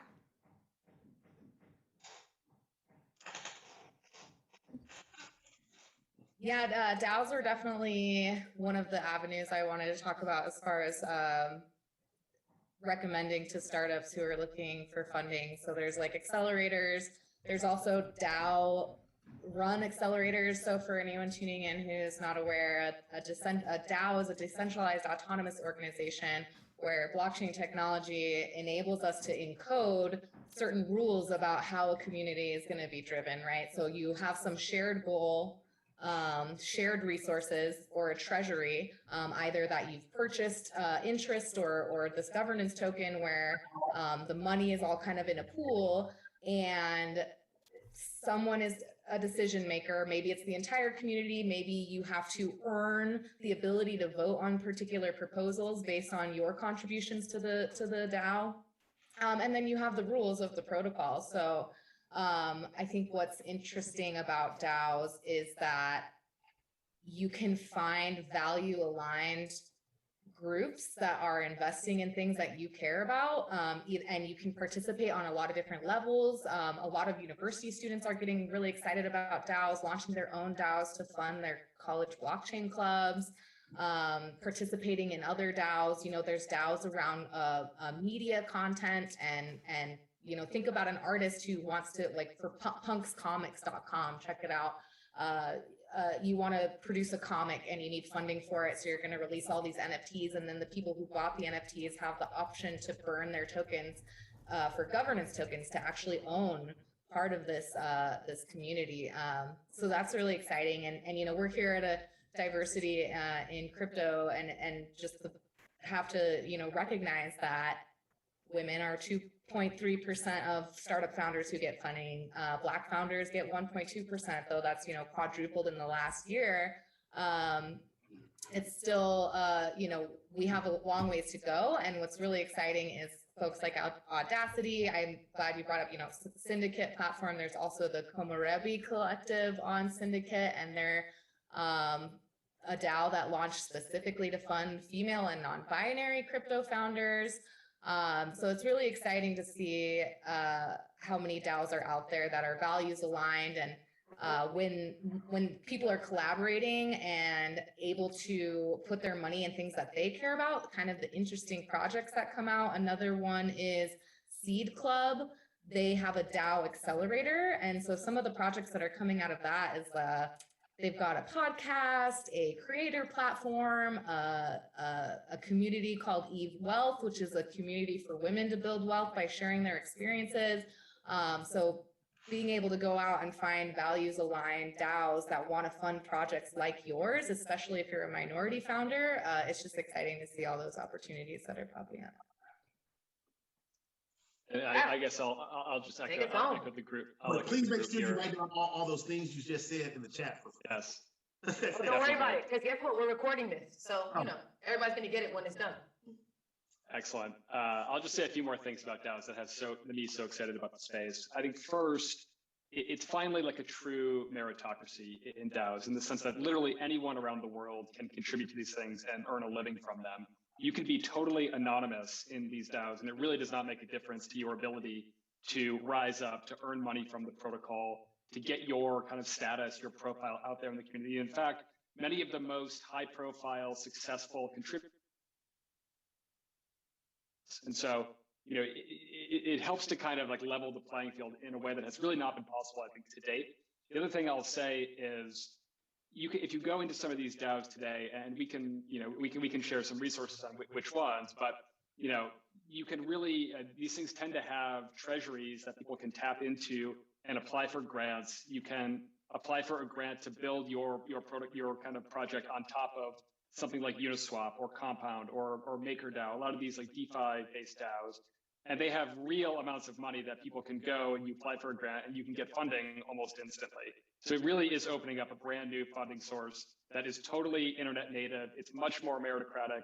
It's much more kind of global in its nature, and in a way that has really not been possible before. And then the last thing I will say, just to kind of I just touch back on the university point, we're actually investors in a lot of these DAOs ourselves. And so we will buy governance tokens that allows us to decide on, you know, how things should be run, what the rules should be. We actually delegate a lot of those tokens to other third parties. We very much believe in the community-oriented aspect of all this stuff. And so we don't want to be the ones who are deciding all of the rules. We think that would really defeat the point. And so we actually have a full program that we've built out that I'll just plug very quickly, where we delegate large portions of our governance rights in these DAOs to nonprofits, to universities, to individuals who are up and coming. And so if you have any interest in becoming a governance delegate in any of these DAOs, please reach out to me. You can find me on Twitter at @jamico. And I'm sure you can find my contact information otherwise, but we would love to work with people to get involved in DAO governance. You better get ready for your DMs to blow up, because I know Crypto Tutors gonna blow up. Hit me up. Jamari, I mean, listen, I'm just saying, this plug right here. Yeah, no, reach out. I was like, I'm already a Uniswap delegate. You could go ahead and delegate to me all There you you go. want. There you go. I'll find you. No, but I absolutely love it. I want to thank each of you for taking the time to speak about this. It's so important for folks to understand how the role that crypto is playing in democratizing access to wealth building. And that has been the theme that pervaded every aspect of the discussion. I hope that folks are really, thinking deeply about what they learned. We're going to follow up not just with the recording, but the resource guide. There were a lot of links dropped in the chat for you to refer to these resources. But I just want to thank all of the panelists for taking the time to impart your wisdom. We are so excited to see what you're doing and what the future holds for you. We will continue to follow your journeys. And I think that we have something to share. Okay, cool. So A16Z has a crypto startup school. So for anyone who's looking to increase their crypto aptitude and wants to know more about how to scale a crypto business, there are a variety of courses that you can refer to, from the potential of crypto to building crypto companies. I see Brian Armstrong of Coinbase there, the future of apps. There's a lot going on here. Did we drop that in the chat for folks to defer to? Make sure they have that resource now, but we'll follow up and include it in our resource guide. Wow, Ryan Cooper says, good. Ryan, you've been rocking with us all day. I gotta give you props. Wow, exactly, right? I'm so happy. Thank you, Jeff. Thank you, Ashley. Thank you, Jomari. And thank you, my sister from another Mr. Eric Can. I am so grateful that we were able to share you with the audience. We'll continue to follow your journeys and celebrate and elevate you. Thank you, guys, says Dr. Thank you so much. Thank you for having me. Thank you. Super grateful. Take care. Bye, everyone. We'll see you again very soon. You want to learn more about crypto funding? Well, go ahead and speak to Erican. Join the wait list. She'll be able to let you know if your business is set up for funding from a VC firm. Another option is Eduardo Jackson. He knows about crypto funding and lending.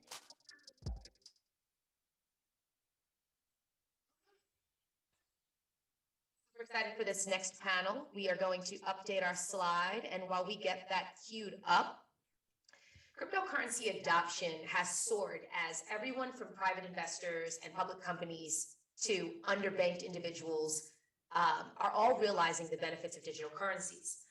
Global adoption of cryptocurrencies has soared regardless of your socioeconomic background or bracket. Regulators, however, have struggled to keep up with this growth and may limit financial inclusion by applying rules to crypto markets that are not fit for purpose. So for our next discussion, we have the privilege of hearing from another esteemed panel comprised of legislators, lawyers, and leaders in crypto and blockchain who are shaping and molding the process of crypto governance.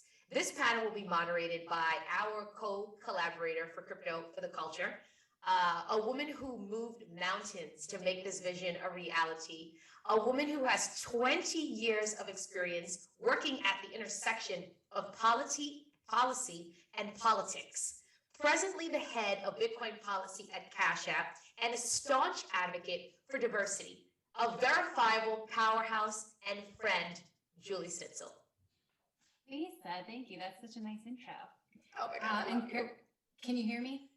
Mm-hmm. Okay. Yeah, we love you. I'm going to turn off my camera and I'll let you all do your thing. Okay, great. And I hope all the panelists are keyed in here too.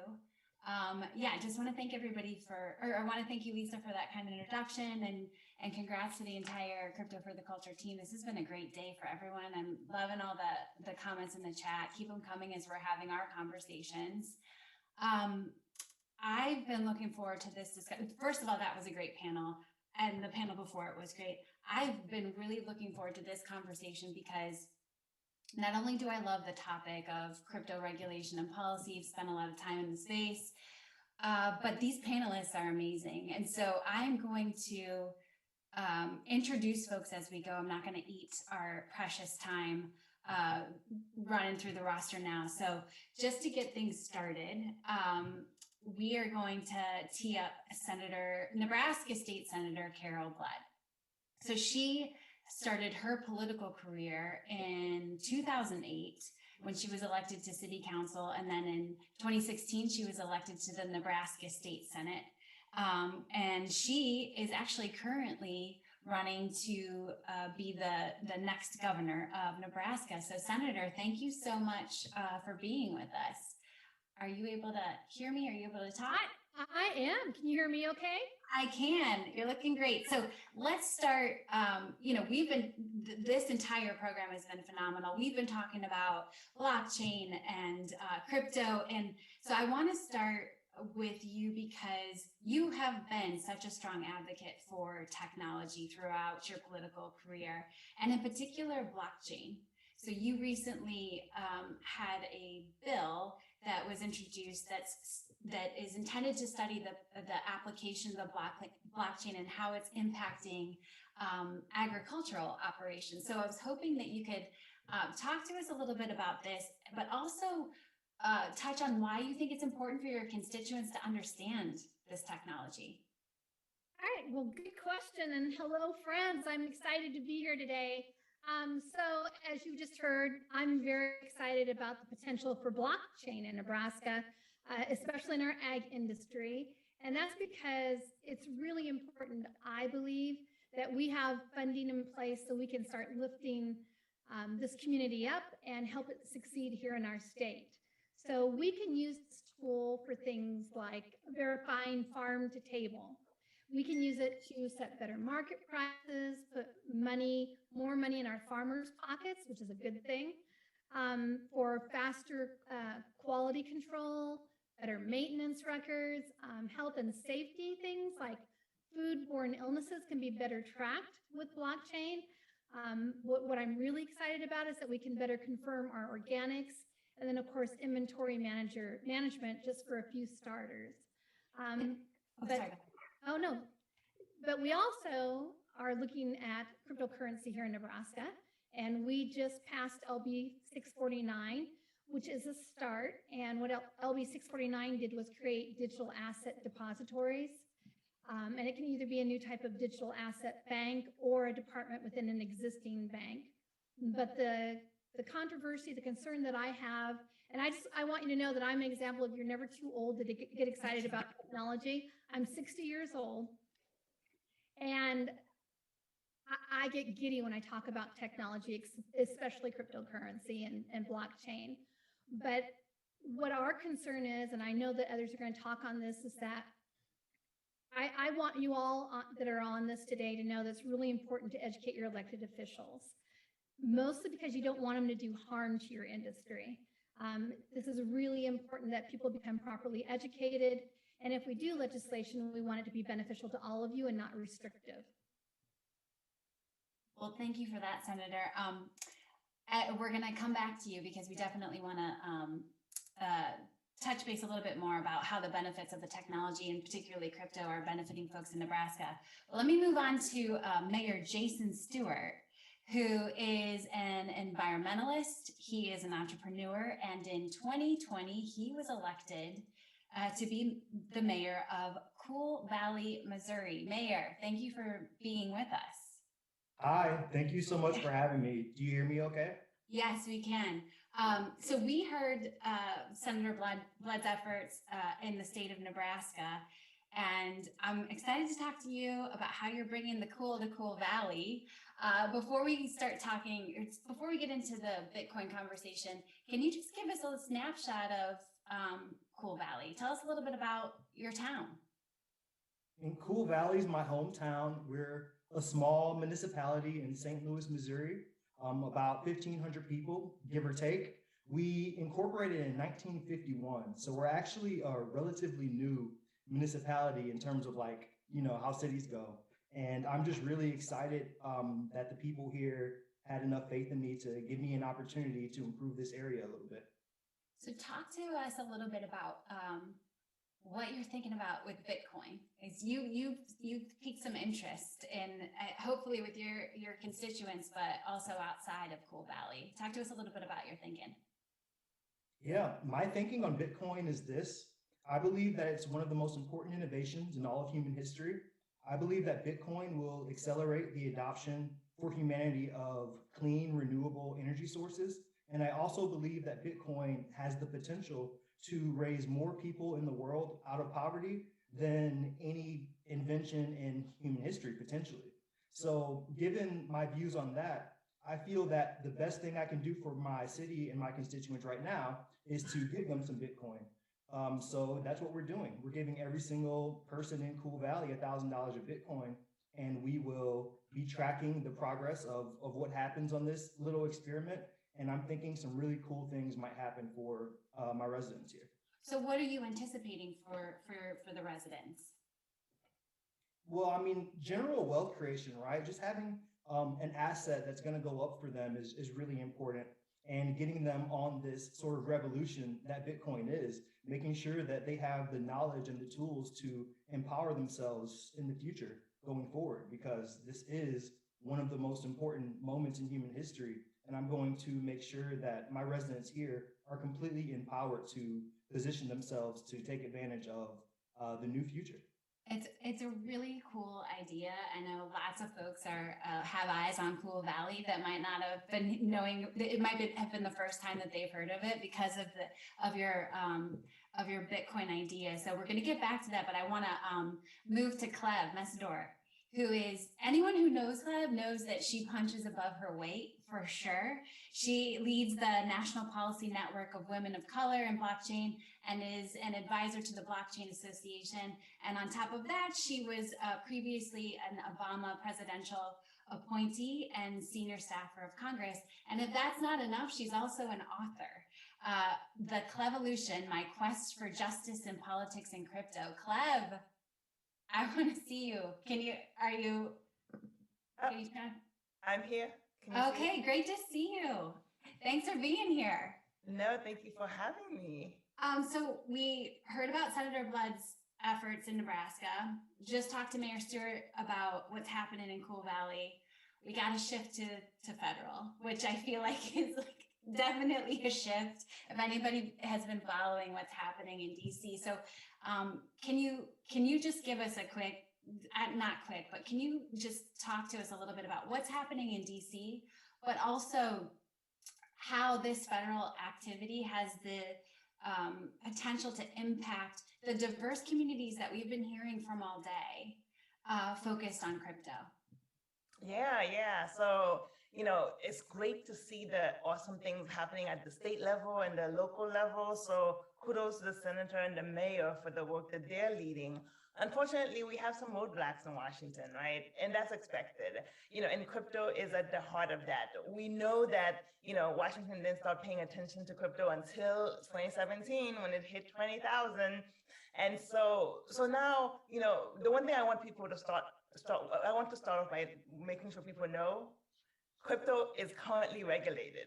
People in crypto pay their taxes, right? So this regulatory conversation is not about should it be regulated. It's really about the regulatory framework for how it actually fits within the larger financial system, right? So there's quite a bit of legislation in place right now to talk about this. How do we move this framework forward? We have, Congressman McHenry. He actually introduced the bill just this week, and it would actually move along this proposal by SEC Commissioner Hester Peirce, and it would actually create a safe harbor. And this would, and I believe that the bill is called it's a clarity bill, and it would really create a safe harbor where token issuers would have at least 3 years runway to actually build and launch without a lot of regulatory concern. Now, yesterday there was some interesting news on stable coins. We heard a rumor that the FDIC is looking at providing insurance for some stable coins. That would be great, because stable coins is in the bullseye of the SEC chair right now. Gensler is really focused on DeFi, lots of concerns. And so, this concern about especially how stable coins fall into DeFi. So one of the things that's in play right now is the president has a White House working group, and the SEC and other agencies have been working on a stablecoin report. So we expect that to come out this week, or actually this month.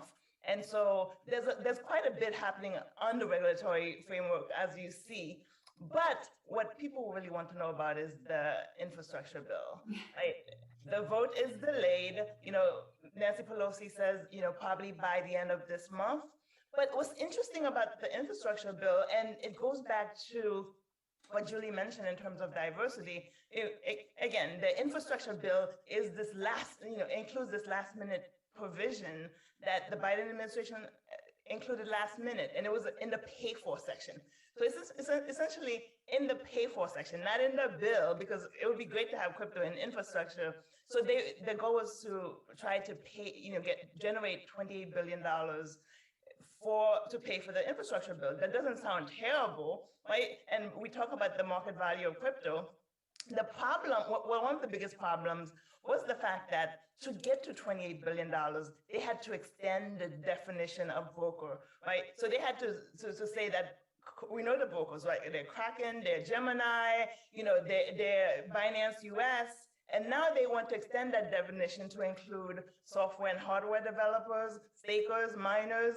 And when you look at crypto right now, where are the, Black, Latinx, LGBTQ, Asian folks really creating this economy? It's at those roles, right? As software and hardware developers and such. So when you look at who's fueling the space right now, we have to make sure that regulators are making decisions that will foster innovation, but also don't hurt that people who have come into this space because of the limited barriers to access. And so we have to.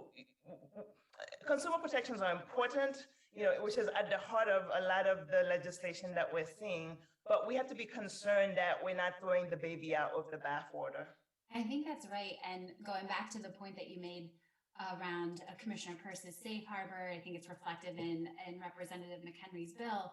It really gets at this challenge that you have as a policymaker, as a regulator at any level. I think mayor, state senator, you guys, everybody could weigh in on this here, is that you have to figure out the right balance for the folks who are pushing the envelope and innovating in this space, and then looking out for either modernizing or creating a new regulatory regime that allows them to flourish. And in that process, regulators have to become familiar with technology, and you have to allow the innovation to happen at the same time. So we're also fortunate to be joined by Christine Parker, who is a partner at the law firm Reed Smith, where she focuses on regulatory enforcement and transactional matters, dealing with cryptocurrency, among other things. She's been in the thick of it. She testified before the House Financial Services Committee earlier this year on crypto. Christine, what are your thoughts? I mean, you obviously you're seeing stuff play out at the federal level. You have the legal lens here. What are your thoughts? Yeah, no, thank you so much for having me. It's super fun to be here. This is an awesome group, an awesome gathering. Look, I'm a lawyer. People are coming to me to get legal and regulatory advice about these products and these markets and these utilities. It's regulated. It's very heavily regulated. It's regulated at the federal level. It's regulated at the state level. You've got your traditional financial market regulators, the SEC and the CFTC in play. You also have the CFPB, the FTC, the IRS. You also have state regulators. You've got the state banking regulators, the New York Department of Financial Services, probably one of the most aggressive banking regulators in the world. You've got the federal banking regulators, the OCC, the FDIC. You've got the state security regulators who are now joining the fray. So, when people say that these products aren't regulated, I think either they just don't know what they're talking about, or they're comparing them to sort of traditional financial products that have regulatory clarity. And so we know who's regulating them, and we know how they're regulated. And this is different. We're in a totally different space. So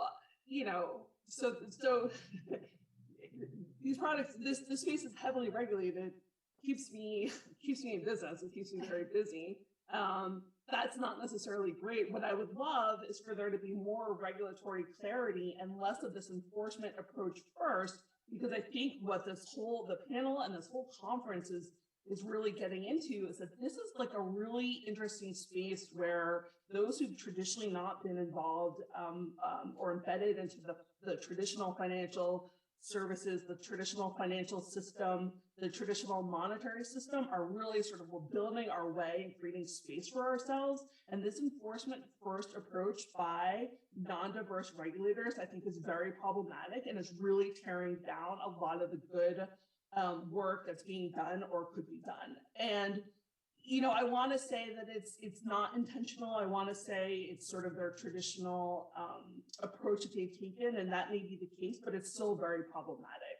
And given that this is a crypto conference for the culture, I want to shout out Professor Chris Brummer, who's down at Georgetown Law School doing great work in the space, pointing out the lack of diverse regulators.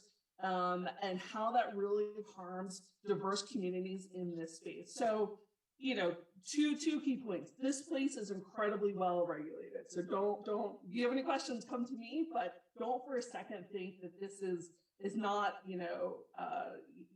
this ecosystem isn't being regulated and perhaps over-regulated.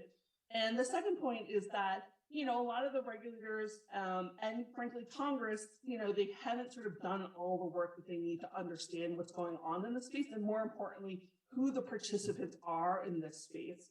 And so they're taking the really conventional approach of enforcement first, asking questions second, and it's problematic. And I want to hope that we're going through a growth period. It's painful. It's like we're sort of hitting puberty and we're going to come out on the other side looking real good. But I think, to echo earlier points, it really requires that all of us engage with our local, state, and federal legislatures and regulators and educate them and say, look, here I am. I'm not somebody that you usually see, but this is important to me and here's why. Like, I think that is a key message. I think the previous panel was talking about sort of all the different areas that are sort of blossoming in the space and how people sort of outside of the traditional VC private equity space are making do on their own. That's an incredible success story. And I think that needs to be communicated to the regulators. And frankly, everything that we're doing in the space just really needs to be articulated to all the regulators, everybody's involved, local, federal, and state levels. And it's really us sort of communicating to those who are, working for us to let them know, look, this is something that matters to us. And, we're happy to be a resource and explain what we're doing, but, don't shut us down because we don't understand. So those are my takeaways in this. No, Christine, that was awesome. And it's a great segue into what I was going to ask. And I actually was going to bring up Chris Brummer. If people have not followed him, you should. The report that Christine mentioned is phenomenal. And he was giving a speech earlier this year on the lack of diversity within financial regulators. And I have a quote from him because I think it encapsulates what we're talking about today. He said, "Financial regulators write the rules of capitalism, yet despite its importance, or perhaps because of it, Black Americans, for all of their great history, have been singularly excluded from fully participating in the regulatory process."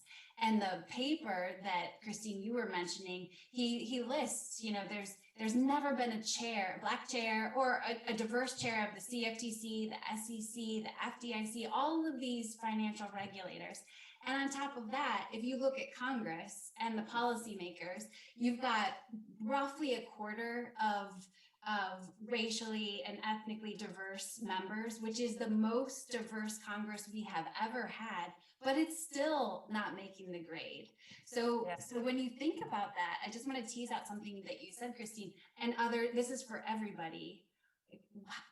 What happens when you don't have that representation at the regulatory level or with policymakers too? What's the cost of that in your thinking? Anyone can jump in on this. No, I'd love to jump in because I think this is so important. I think Christine talked about the lack of, the representative in terms of the officials. But I think one of the biggest problems as well is the fact that, Black and Latinx folks do not have the access to members of Congress and the regulators, right? When they line up to meet with the large companies, and then they say that they're concerned about the large companies, but it's very hard, difficult for Black, Latinx, LGBTQ folks to get a meeting. And when they do, you're lucky you could get one staffer there. But when the folks they say are part of the problem, staffers line up to meet with them. So I think one of the first things we need to do is we need to hold these members accountable, Democrat, Republican, regardless, that the issue is no longer that Black and Latinx people don't want to meet with Congress, that we're invisible. The thing is, we're in your blind spots. I joined with 13 other Black leaders in crypto, Black Latinx leaders in crypto to send a letter. As you know, Senator Toomey, he reached out for suggestions about legislation. So 12 of us wrote a letter, included policy recommendations, and one of those policy recommendations was that we need a diversity mandate for Lab CFTC and the SEC FinHub, because those agencies are there to actually connect with innovators and entrepreneurs and industry. But if you look at the people they meet with, then it's not diverse. So if there was a diversity mandate, that especially the Lab CFTC and SEC's FinHub, that they would actually make it a point. Regionally, this conference is a great example. When you look at the talent happening in Atlanta, I know Tavonia Evans is going to be speaking later. She's out of Atlanta. A woman who created her own cryptocurrency. And it's not just Atlanta, it's the Midwest, it's the South.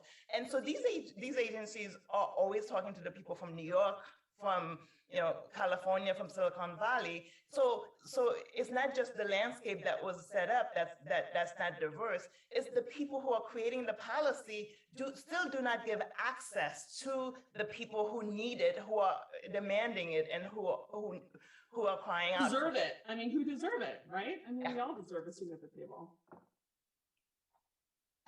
So I'm going to pick up, you've got the lack of representation, and then it blends this world of policy and politics. And I'm not sure how much time we have left, but I'm going to ask this question anyway. Like, when you think about, I think what I saw when we were in the thick of it with the Senate infrastructure fight is, people realize that who represents you matters. If they don't understand crypto, then they're not going to necessarily take the right votes. And so this political aspect became much more important, or there's a much brighter light, I think, on the politics and how that intersects with the policy. Thoughts on that from anyone?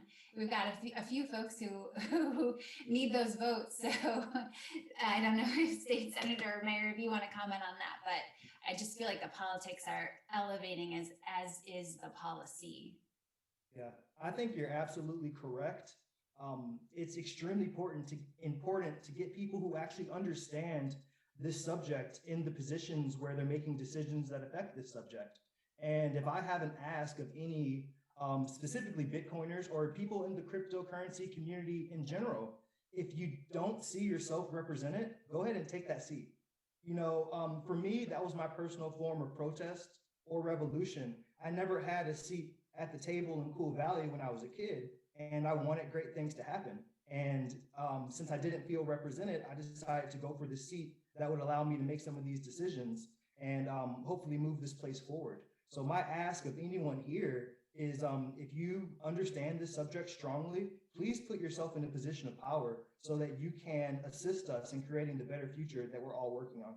Yes, well said. Senator Blood, any thoughts on that? Yeah, I agree completely.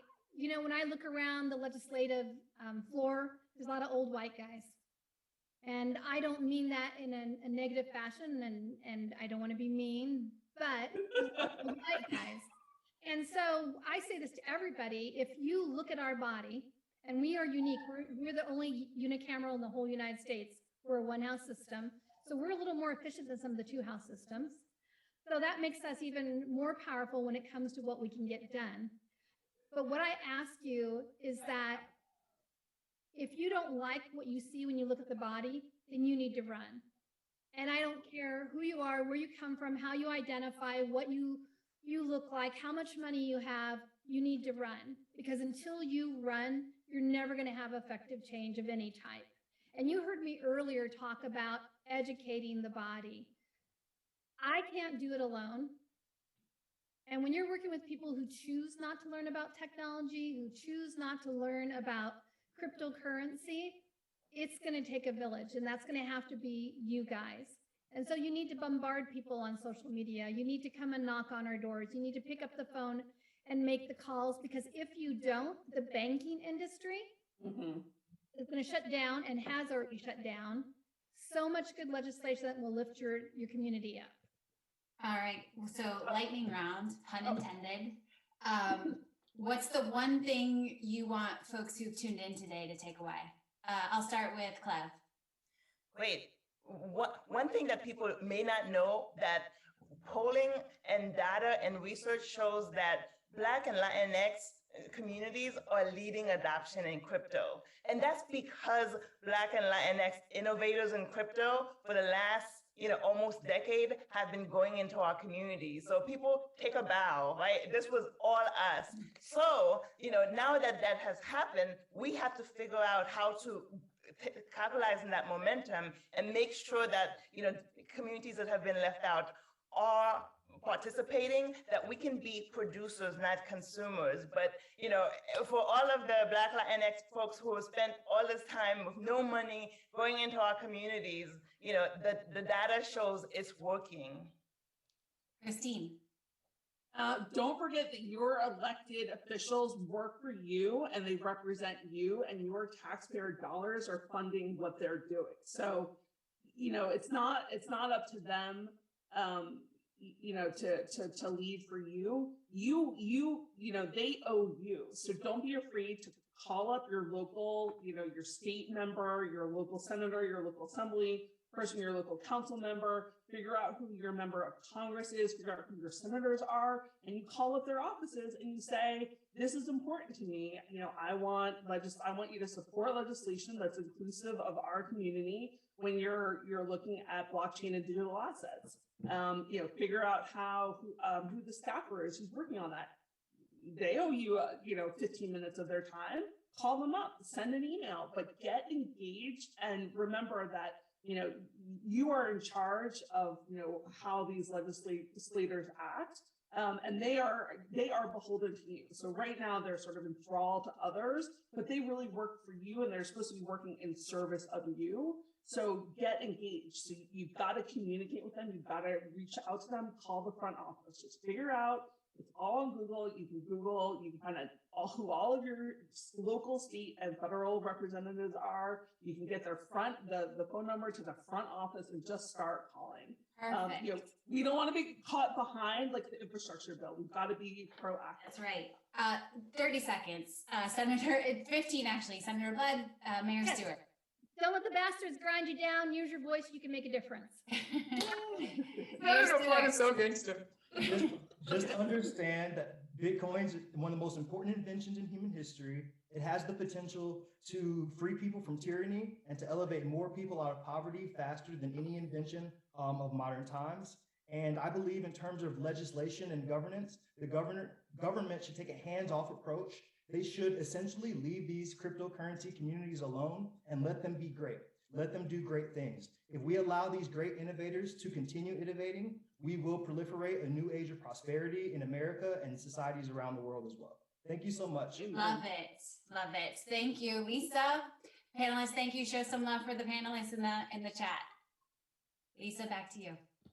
Thank you. That was awesome. I'm trying to decide, Julie, should I move to Nebraska? Should I move to Cool Valley? Like, where are we going to go? I don't know. I guess we can live in both places. You should run for office. Me? Yeah. I am way too gangster to run for office. Come on now. But I am so glad that we were able to bring this conversation to light. I hope it enlightened a lot of folks about the power that you wield in terms of, exercising your civil rights. These folks work for you. And Julie, you did a tremendous job of moderating that powerful discussion. The chat is lighting up. And you know what's so awesome? The fact that we've been going for hours straight and people have been on the Crypto for the Culture conference since we started at 12 p.m. rocking out because they want to hear what folks like Senator Carol Blood, they want to hear what attorneys like Christine have to say. And we are grateful that they were here to rock out with us. Fancy for office. Don't get me started.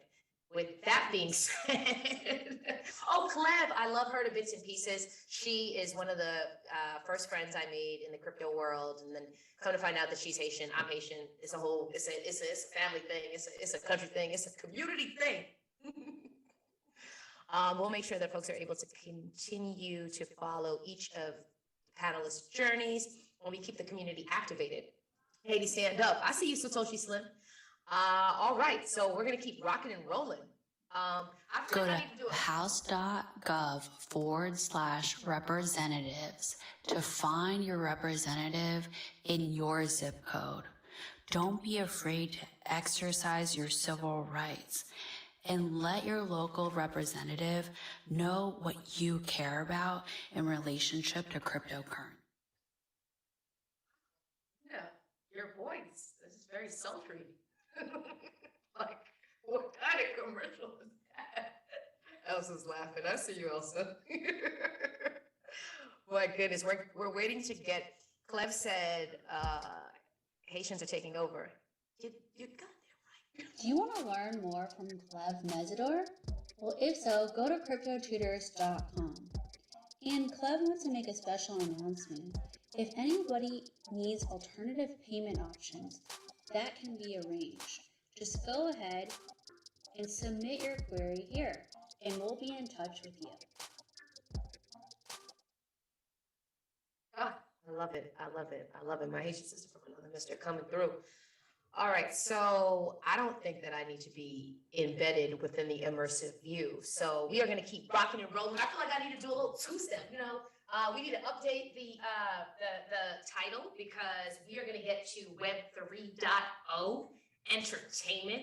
How does entertainment play into the Web 3.0 world? We have a brilliant, of course, because how many people who've been rocking with us throughout the course of the day are beside themselves with the level of genius and brilliance we brought to the crypto culture virtual stage? We ain't playing games. Can I see it in the chat? Awesome conference. Yes, Cleb, we love you. DJ said, loving it. Erica Moore said, me. Shout out to David. I can't even read, it's going so fast. Okay, yeah, I'm learning a lot. It's been amazing. I love you, Brittany. Okay, great. Richie, yeah. All right, sorry. Okay, I just have to get hyped myself. So before we start the panel, Elsa's raising her hands, raising the roof. Love it.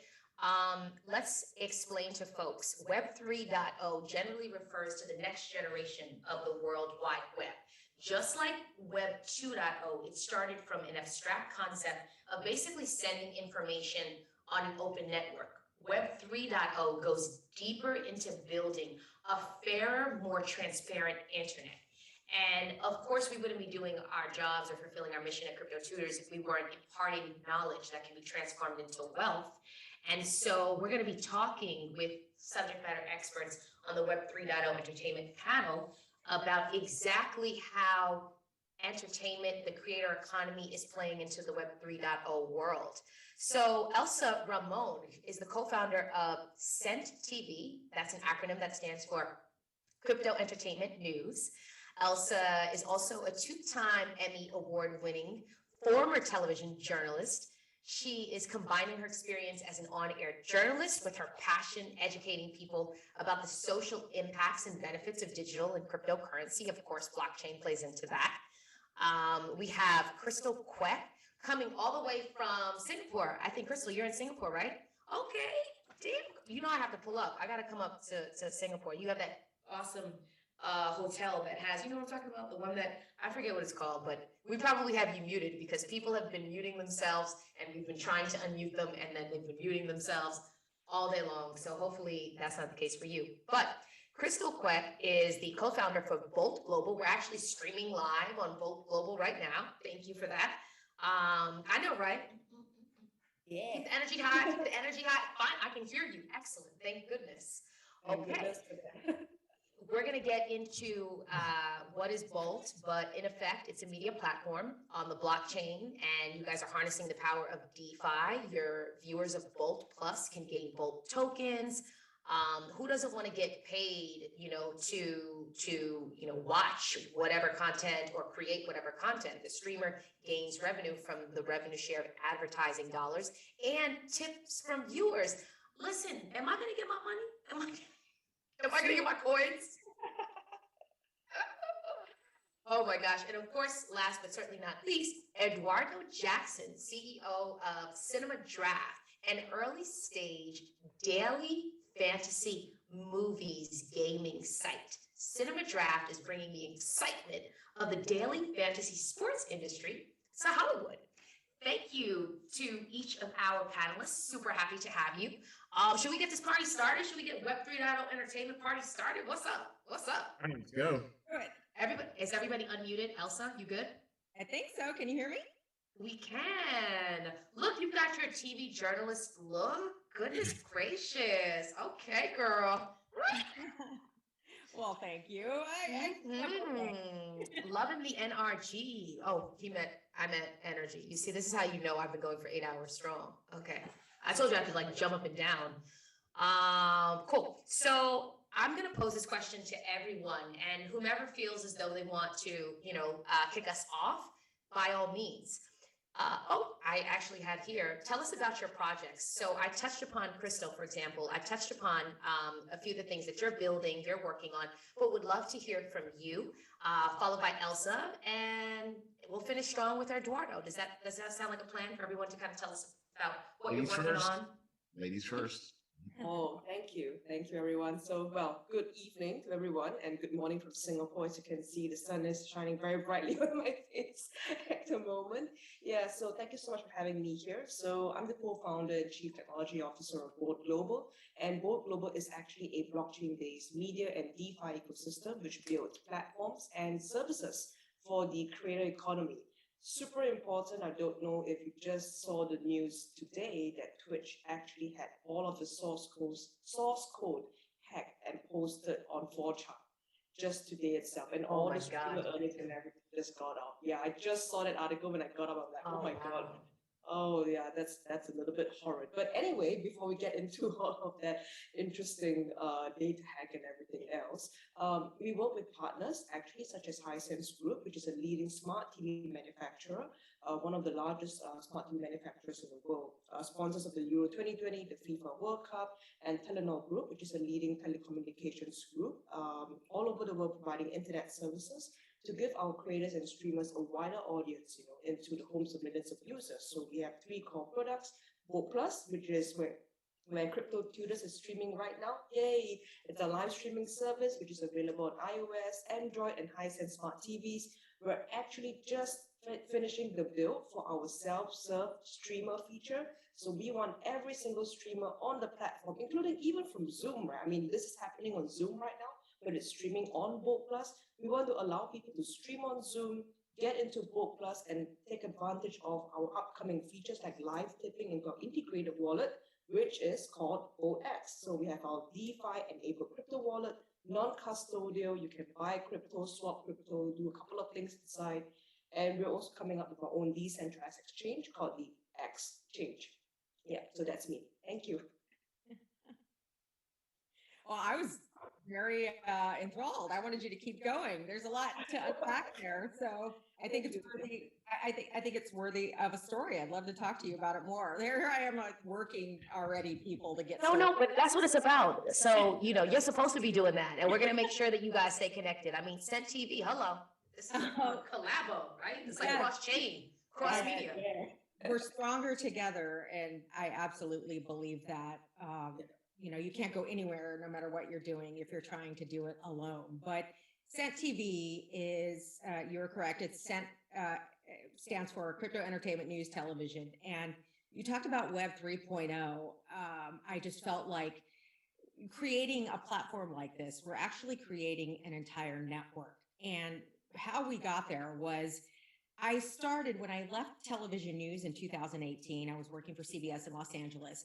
And initially, I had the idea of creating a kind of entertainment-based show to show people all around the world how crypto is being adopted and put it together in fun, entertaining stories and have people learn that way. And I thought this would be a great show because people like to learn when they're entertained and they don't even realize they're learning when they're being entertained, right? If you're, think about that when you're sitting in, when you're in college or school and you're sitting there listening to one teacher go on and on and on, or you have somebody who's very creative as a teacher and they make it fun, you tend to learn a little bit more. So I believe there are ways to do storytelling to help people learn without them even realizing they're learning.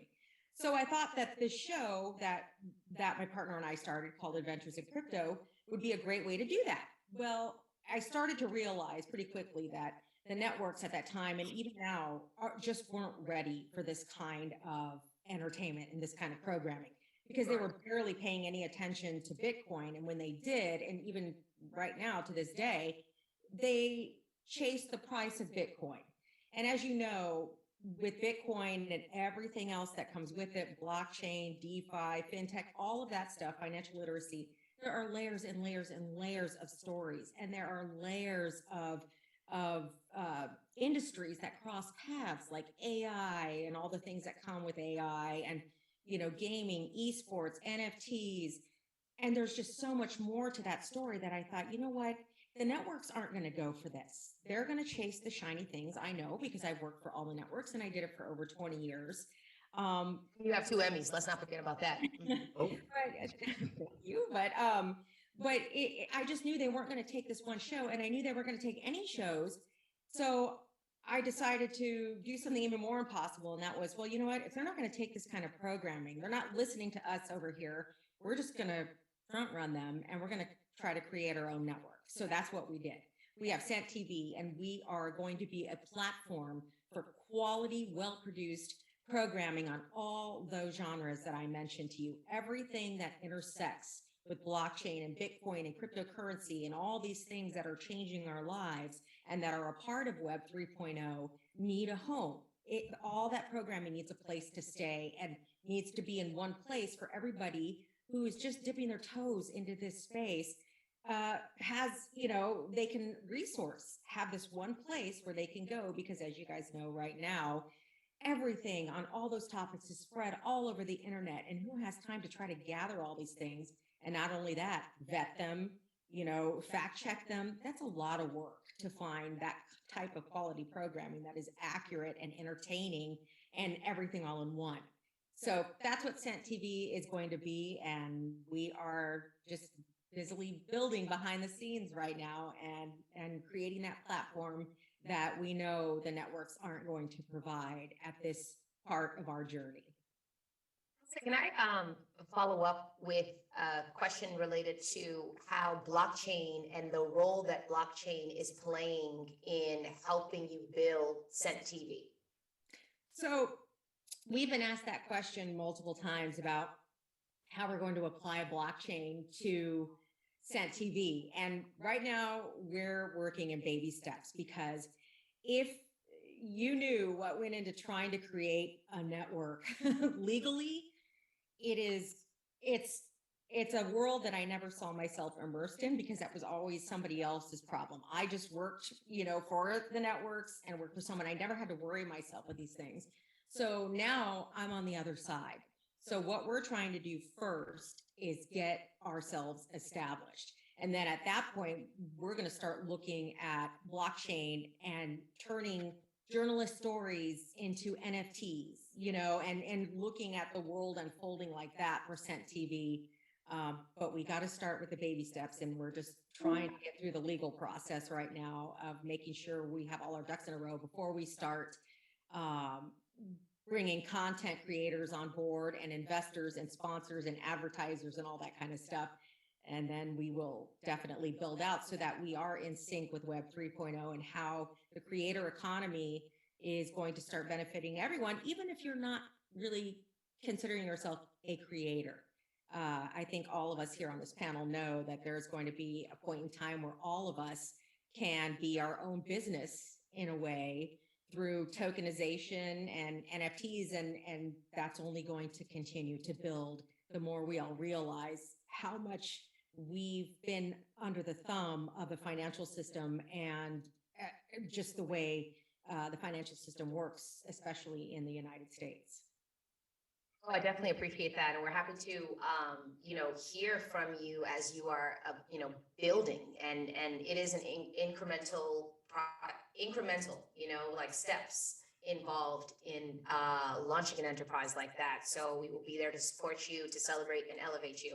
So, Eduardo, tell us a little bit about your project, and how is it parlaying into Web 3.0? Yeah, certainly. So daily fantasy sports isn't exactly new. The $20 billion industry right now, and avid player of it. My background is also in entertainment, worked in the fringes of Hollywood as a screenwriter, and then also a poker player. Did small stakes online pro for about 5 years out of Vegas. And Cinema Draft is kind of like the combination of some of my best skills. And as daily fantasy was blowing up, I was like, well, wouldn't it be great to have this for the movies? Movies obsessed. We go like 3 times a week. I'm an AMC A-list person, so or at least went pre-COVID at least. A lot of people at AMC, so let me know if trying to hey, Adam, holler at me. That's another story. I tried hollering at him like 2 years ago, but anyway, maybe he's listening now. He's doing Dogecoin at the box office, so maybe he'll listen down. But anyways, so I thought it'd be cool to have a fantasy sports version of it for the movies. So instead of picking athletes from teams, you're picking actors from movies, and now TV streaming content and how they perform at the box office, and also critical reviews would earn you points while you're competing against others for cash prizes. And in order to service that, because I've been obsessed with Bitcoin and blockchain for the last 8 years. I think I got my first Bitcoin April 2013, and it just after about maybe 2017, 2018, the idea of CD3D, which is now going on right now. We just launched last night, so if I look dreary-eyed, it's because for the better part of the last 12 hours, we've been working hard around the globe. And shout out to Crystal over in Singapore. Like 32% of our community is from Asia, or at least like Indonesia, somewhere around there. So we start at 5 a.m. So if I'm a little dreary-eyed, my apologies. This is usually dead inside. Don't even worry about it, because we're bringing crypto for the culture, okay? Everywhere you are in the world. I don't know if I mentioned 56 countries have come to us. 56 countries we've had. So sorry, didn't want to interrupt, but just want to let you know. That's great. And we're a distributed team. Me here in the United States, our dev teams largely out of India, Bangladesh, Pakistan. I mean, and Philippines is running our communities. Our community manager George. So. We're a modern, company, distributed remote. So when the pandemic hit, my lifestyle didn't change very much. We had to pivot the business a little bit. We went away from movies at the box office and started focusing on TV and streaming. And that's the project we're working on right now, which is Draft Stream, which is kind of like the Hulu, Netflix, the streaming content version of the game. And where the blockchain part comes in is with CD3D, which is our in-house gaming token.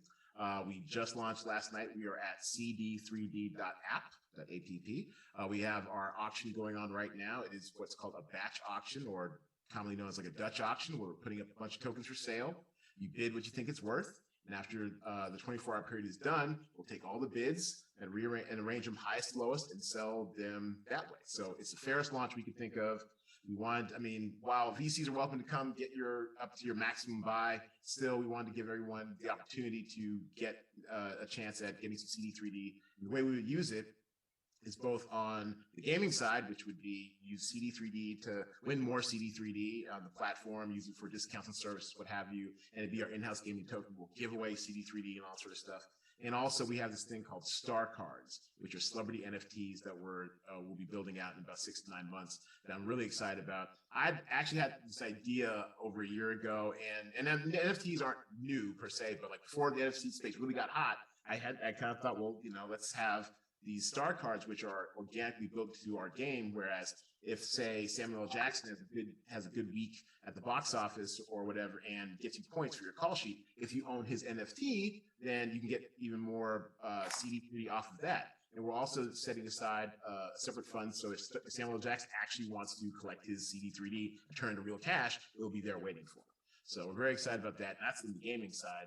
And on the DeFi side, this is a, you know, a fairly advanced DeFi token. It's got, you know, a 10% transaction fee in which with every transaction after our ICO, people will be able to earn dividends just for holding it.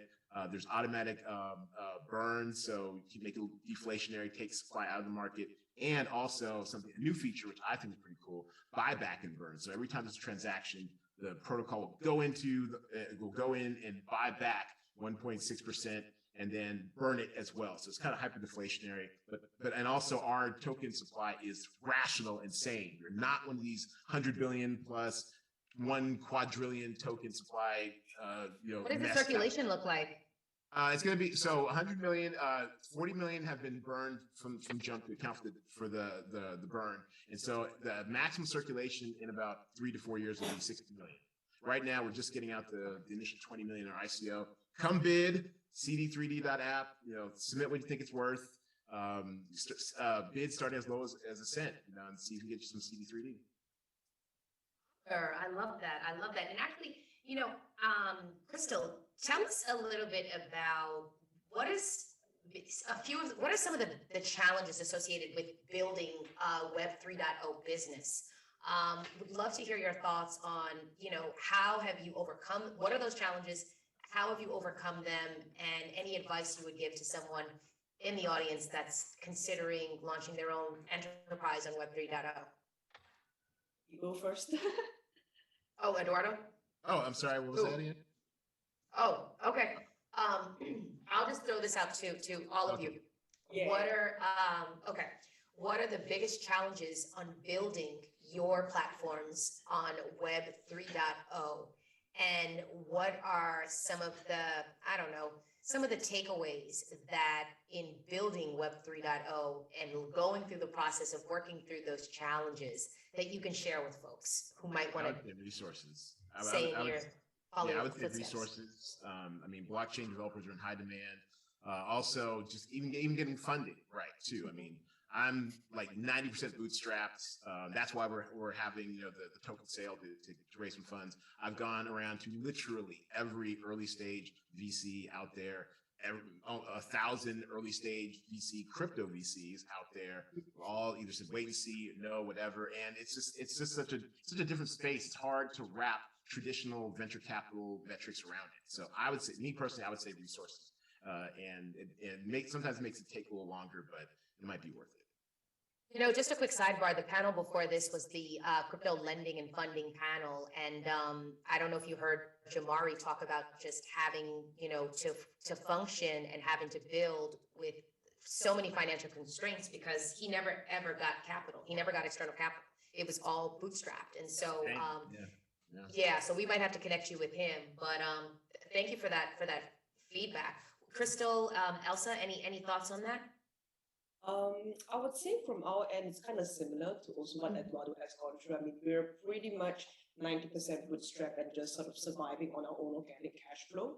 I think that's one part. I mean, we have our own circulating token as well, but you know, we've been around for about 3-4 years now, and to build infrastructure is an expensive and very resource intensive part. But it's not even just about the capital. I think the problem with sort of this Web3 infrastructure build out as well is attracting the right kind of talent to build it together with you. And that's super important because if you're, I mean, which is fair, right? Chances are by market economics, if you're talented, you know, you're smart, you want to go work for, you know, a really established company like Coinbase or, you know, Gemini, you know, all of the sponsors that you see now, right? And get paid, yeah, absolutely. Yeah, and they get paid really, really well, right? So That's smooth how you weave them in there. That was very good. That wasn't a paid advertisement, but you know, I'm sure. You know, I gotta help advertise a little bit better through all the sponsors out there. Yeah, but I think that's really one part of it because you know you gotta attract the right kind of talent to build with you, and they can't all be just mercenaries because you know, you need someone that has the clarity of vision, the empathy, the humility to also build and be told sometimes that, you know, this is the vision that you have to follow. And here's how you can re-contribute to that overall infrastructure as well. So I think this is sort of the challenges that we face as a business, talent management as well as resourcing and growth capital, I would say. Yeah. And just, I just want to piggyback off it real quick is that I've learned the hard way and recently that having the right people in the right positions is key. I was on the AMA the other day, 5 leading up to this launch, and I was talking about how much I love my core team. Our designer's great. You have people who've been here with us for the last several months, but when you're trying to get something specific done and you go to, God forbid, an agency. It's just they take weekends off. They don't care. It can be very mercenary. So it really does come down to who's on your squad helping you achieve your vision. Because if you don't have people who are in house who share the same vision, it's going to be tough and it's going to cost you some money and time. Yeah. Elsa, did you have anything you wanted to add? I think both of them summed it up nicely. For us, it is definitely finding talent, not just behind the camera. Unfortunately, I have very good connections, at least with the television world and people who have started shows and created shows and run shows and developed or created the financing and raised the money. So I've got some, ace in my pocket, or ace up my sleeve, I should say. But and we have a fabulous CTO also who's going to help us with the blockchain and the technology part. But I will have to agree that finding the talent too on both sides for us in front of the camera and behind the camera for infrastructure is going to be the toughest. And just like you guys, as of right now, myself and my 2 other partners, one who was on the panel earlier today, Naja Roberts, who's the owner of Crypto Blockchain Plug here in Inglewood, California. She is one of my partners, and Dean Kirkland is also a partner in this venture.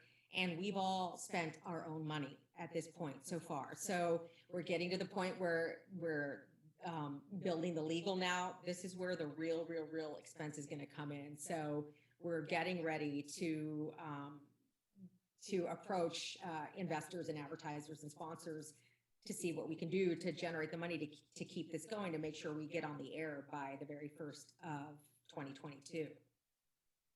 Awesome. And, for folks that are not necessarily, familiar with Web 3.0, I also want to dive in deeper to the implications for the user. The concept of decentralization in this new sort of way of data being exchanged. Essentially, when you think about Web 2.0, think about like the Facebooks, think about these kind of, behemoths that are centralized authorities. We talked a lot about centralized authorities.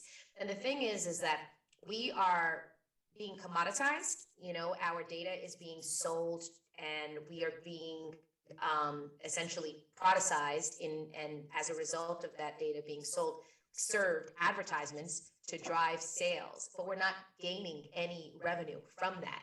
And so, Bolt TV and what these folks are building is a new system that will enable us to own our data, a system that we can be compensated for watching, we can be compensated for creating. You have TikTok now, entering the NFT world.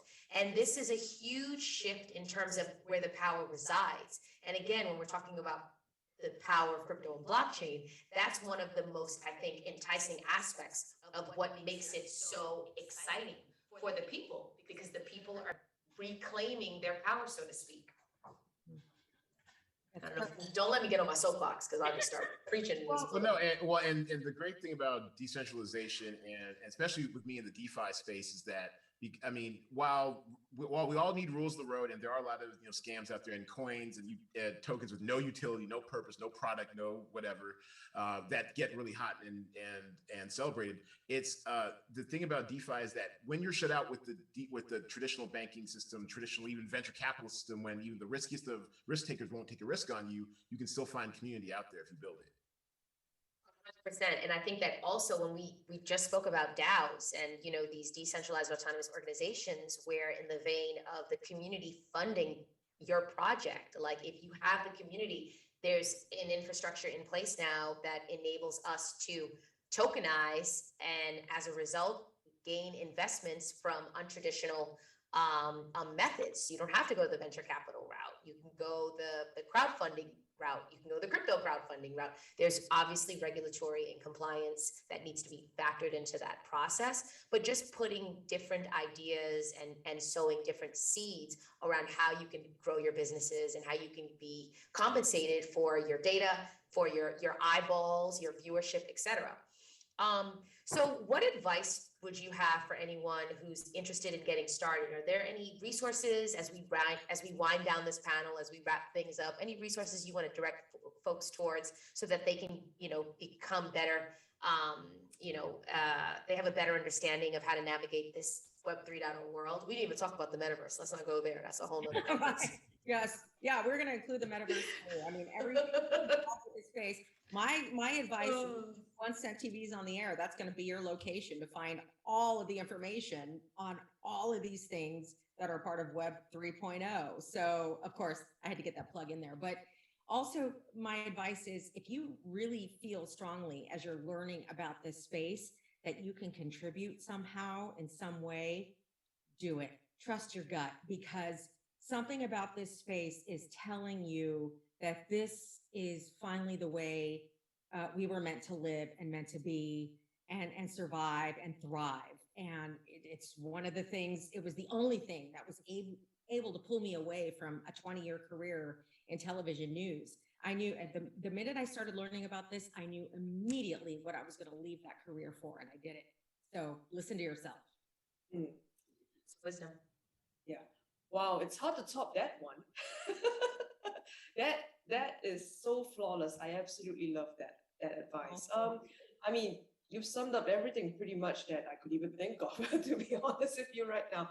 But I think just trying to get started is good, and every single small little effort that you think might be small can have a huge, huge impact. And I do believe that centralized platforms are under a lot of scrutiny right now, not just with their centralized business models, it's their community standards, the way they're being run.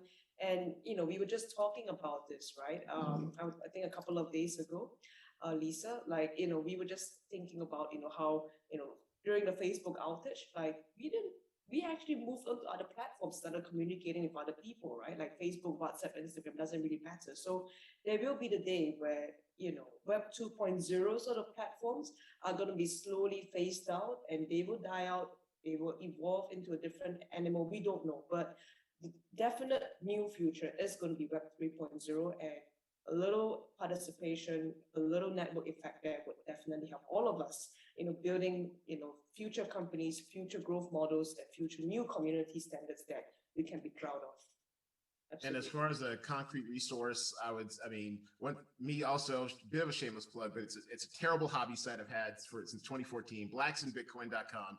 Terrible design, but just something I kind of get on every now and then and put something up there. But there are a lot of tools, like old and new tools there that kind of let you know about crypto space and what have you. And then also I'm an admin in an 18,000 plus person member Facebook group, centralization, whatever, until we can get off of it, called Black People in Cryptocurrency. And I've just been, kind of astonished at how, not only just like the size of it, but like the scope. We have almost every manner of person who working in the blockchain space, everything from NFTs to actual developers on the Ethereum Foundation, so we covered the whole gamut. So definitely check them out on Facebook, Black People in Cryptocurrency, because I've learned a lot, and we see pretty much every manner of project that comes through, and we definitely hold their feet to the fire to find the good ones that are safe for the community.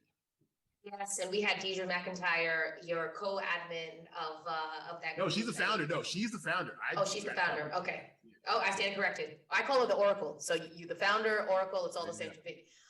But thank you so much, each of you, for taking the time to impart your wisdom. We're very excited to see where things go for each of you. We will continue to follow your journey. We'll make sure that everyone has access to keep up with you, support you how they can, and we're going to keep building. We're going to keep building a better tomorrow today. So with that being said, thank you for joining us. Thank you. We have one more panel for the day, and we are wrapping up, folks. Facts, super facts. I love Ryan Cooper's energy. Let me tell you, the entire day has been centered around helping each of you devise a crypto blockchain playbook that empowers you to transform knowledge into wealth. And the hits keep on coming as we wrap up for the day with part 2 of success stories. So we have Ken Tanabe. Ken, are you with us? Ken? Okay. Welcome to Crypto Tutors. We are humanizing cryptocurrency and blockchain and are bringing the best trailblazers and success stories like Isaiah Jackson, Tanya Evans, Ian Molina, Cleve Messidor, and Tinashe Nitadanga on the Crypto Couch.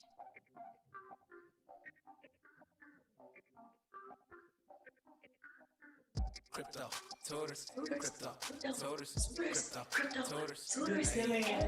It's a way making money in my sleep. Making money in my sleep. Oh wait, can I keep rhyming? I'm gonna keep rhyming. Oh, I forgot the camera was.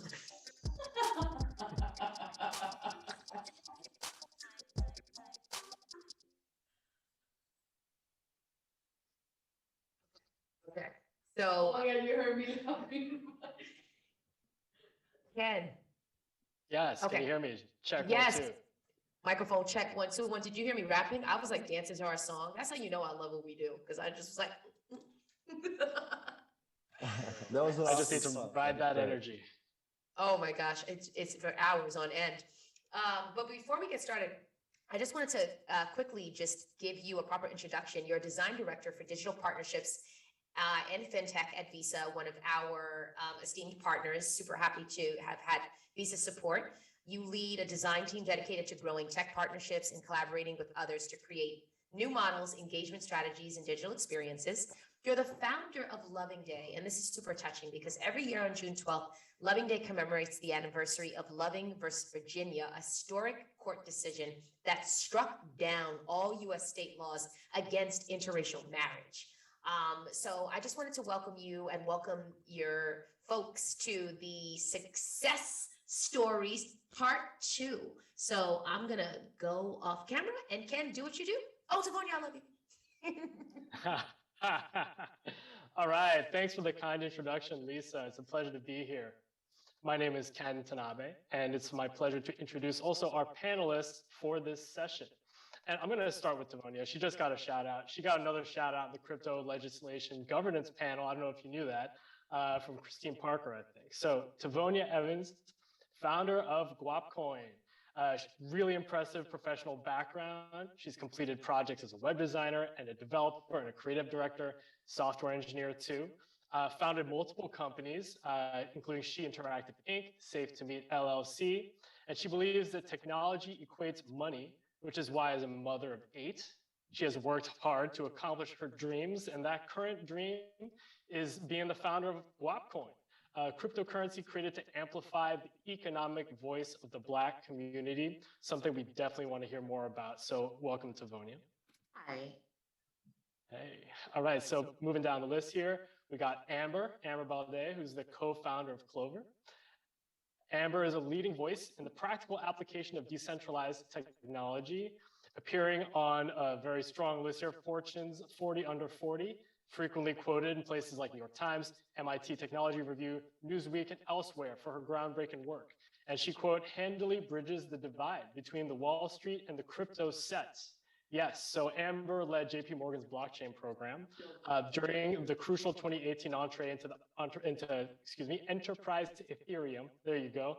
Serves on the World Economic Forum's Blockchain Council, sits on the board of the Zcash Foundation, and she's been called on to share her expertise kind of everywhere. Yeah, from the halls of the US Congress to Harvard to the main stage at South by Southwest, and now this evening at Crypto for the Culture. So welcome, Amber. Hi. All right. And last but not least, Zach Burks, the CEO and founder of Mintable. Zach is a blockchain developer who's been in the blockchain space since 2012. Yes. Zach fell in love with NFTs when they were just created and has since built many things related to NFTs that have improved the entire ecosystem. So back in 2018, he founded Mintable, a next generation NFT marketplace built on the Ethereum and Zilliqa blockchain for buying, selling, creating NFTs. So Mintable has helped over a big number, 200,000 creators monetize their work via NFTs. So welcome to you, Zach. Thanks. Awesome. Glad to be here. All right. So this is a panel about success stories. So why don't we start with the big question? How did you do it? Right? I'd love to hear a quick, quick take, maybe like a minute or two, since we've got a lot to cover, on your career path. And hopefully you'll include a little bit of the success and a little bit of the challenges, because hey, you can't have one without the other. So why don't we start with Amber? Amber, would you like to go first on this one? Sure. Why not? Let's see. So I can't answer how to do it, because I think, we're all kind of products of survivorship bias. All success stories are plagued by that, and they're kind of non-repeatable. But also because I don't ever really feel particularly like there are moments of success, I guess, but it's very strange when people say, "Oh, you're so successful," and I'm like, I can tell you all the ways that I've actually failed, like every single moment along the way. But of course, it's there's dots of success along the way. But my path in getting here was I've worked in technology for like 20 years, from developer to I was a trader for a while. I've done design, development, information security, product management, executive stuff, whatever. But I think the common thread has just always been that I'm kind of contrarian and always fighting upstream. And so when I succeed in doing something, it's kind of against the will of the general organization around me, which feels like an amazing win at the time, but also means that most of the time it feels like the whole world is against me. So there you go. Well, Amber, I got to follow up for that though. Like, how does it feel when someone calls on you for your knowledge, and you're sitting in front of the government and you're briefing the government? Doesn't that give you that sense of success and accomplishment? And at that point, did you kind of sit back and think like, wow, how did I get here? Oh, absolutely. And getting to address the House Agricultural Committee, because they're the ones that handle like whether we're going to call cryptocurrencies, cash, commodities, or securities. Like that was a big moment, and it's awesome. But what it reminded me of actually is a bunch of my favorite hackers from the 90s, the Loft crew, who presented to Congress in I think 1996 about how BGP was broken and that the entire internet could be taken down in about in 5 minutes, which of course terrified people, and they fixed all the wrong things. And what happened is this week, BGP errors took Facebook offline, right? So it's like 20 something years later, and the same issues. My cat says hello.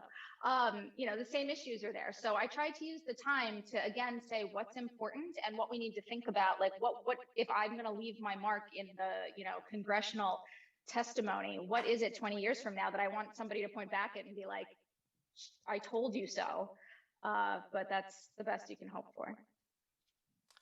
I like the energy that's going so far. We've already got some, cross-panelist energy going. So I think, Zach, by jumping in, you volunteered yourself to go second.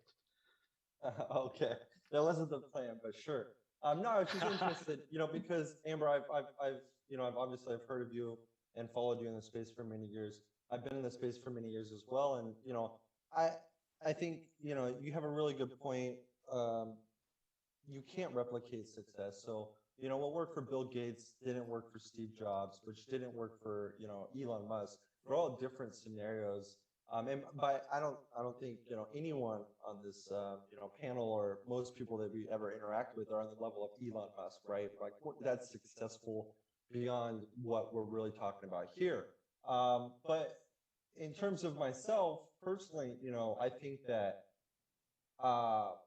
having a product that you build that is able to help people out, that's able to provide income, able to create new means of engagement and interaction within a community, and to create and interact with that community itself, that is successful, right? Because you'll hear stories of people that are doing things and they're able to accomplish certain things because of a product that you built.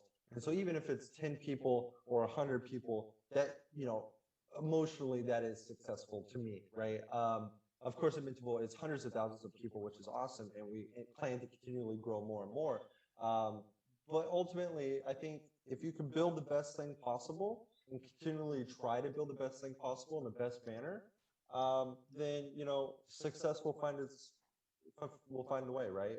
You'll either have emotional success, personal success, or financial success. But you just gotta really apply yourself and do what you want to do, what you enjoy doing, but then do it right? Don't, do it fully, do it 100%, and don't cut in corners. Tavoni, I think that's your cue. Emotional, personal, financial success. Maybe it can't be replicated. Maybe it can. What do you think? How does it work for you? Well, success for me in this industry has been growth, consistent growth and staying alive in the industry where many die. When many startups die, when many projects die. I actually just had a conversation with someone today who I had been, pitching for Guap for a long time, and he was talking about a project that they went with that died. So, so staying alive in the industry where it is very, very tough to stay alive, I think that's a success story. Just being able to overcome obstacles, etc. In terms of failure, I don't really look at failure because to me, each and every step leads to the next step. And you won't get to that success without having that previous step, even though something may not have worked or something you may have thought was broken, but it led to something better. That kind of throws that whole failure thing out the window, and the older you get, the more you realize that. And I'm getting up there in age now, so I get to see it. So, that part I don't look at. I've had things that I've worked on that I wished, that I could have continued, or maybe I could go back and resurrect it. I guess that's the closest I could say I'd ever get to failure, because now I'm at a point where I've learned so much and accumulated so many resources and resourceful people that now I think I can go back and make some of my dreams reality. So, that's a part of it. But yeah, I think that success is a moving target.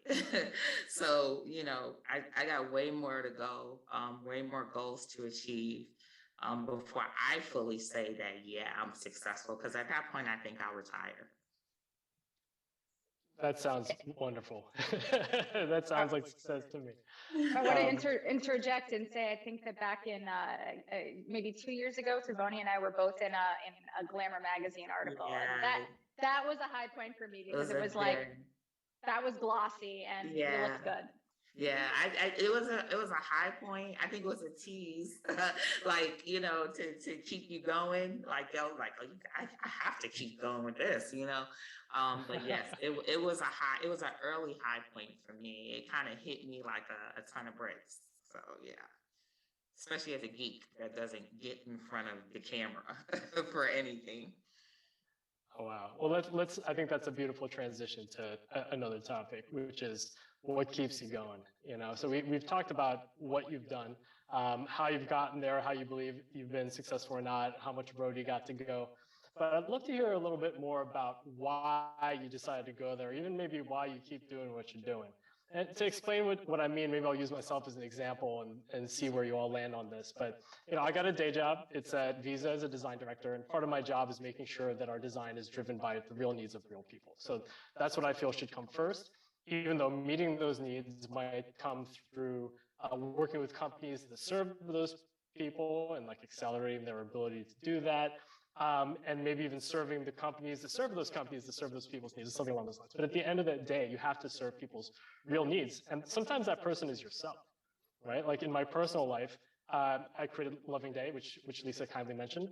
So I started that with my own needs, because my lived experience as someone with a diverse family and mixed heritage, I was looking for something, and I couldn't find it really in the world. It was hard to find. I wanted a stronger community for people who shared my experience, many of whom didn't realize they had a community.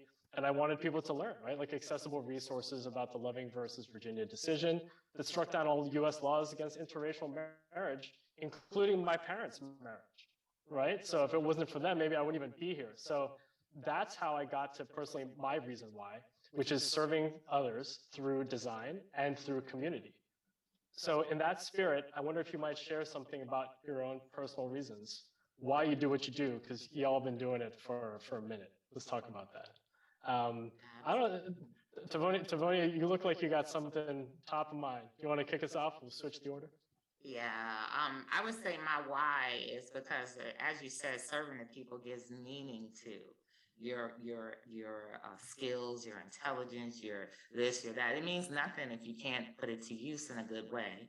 So that's a huge thing. My bigger reasons why are the children that I have at home, the community that I serve, of my grandmother especially. My grandmother's 98 years old, and she lived in a time where she can do anything that I could do.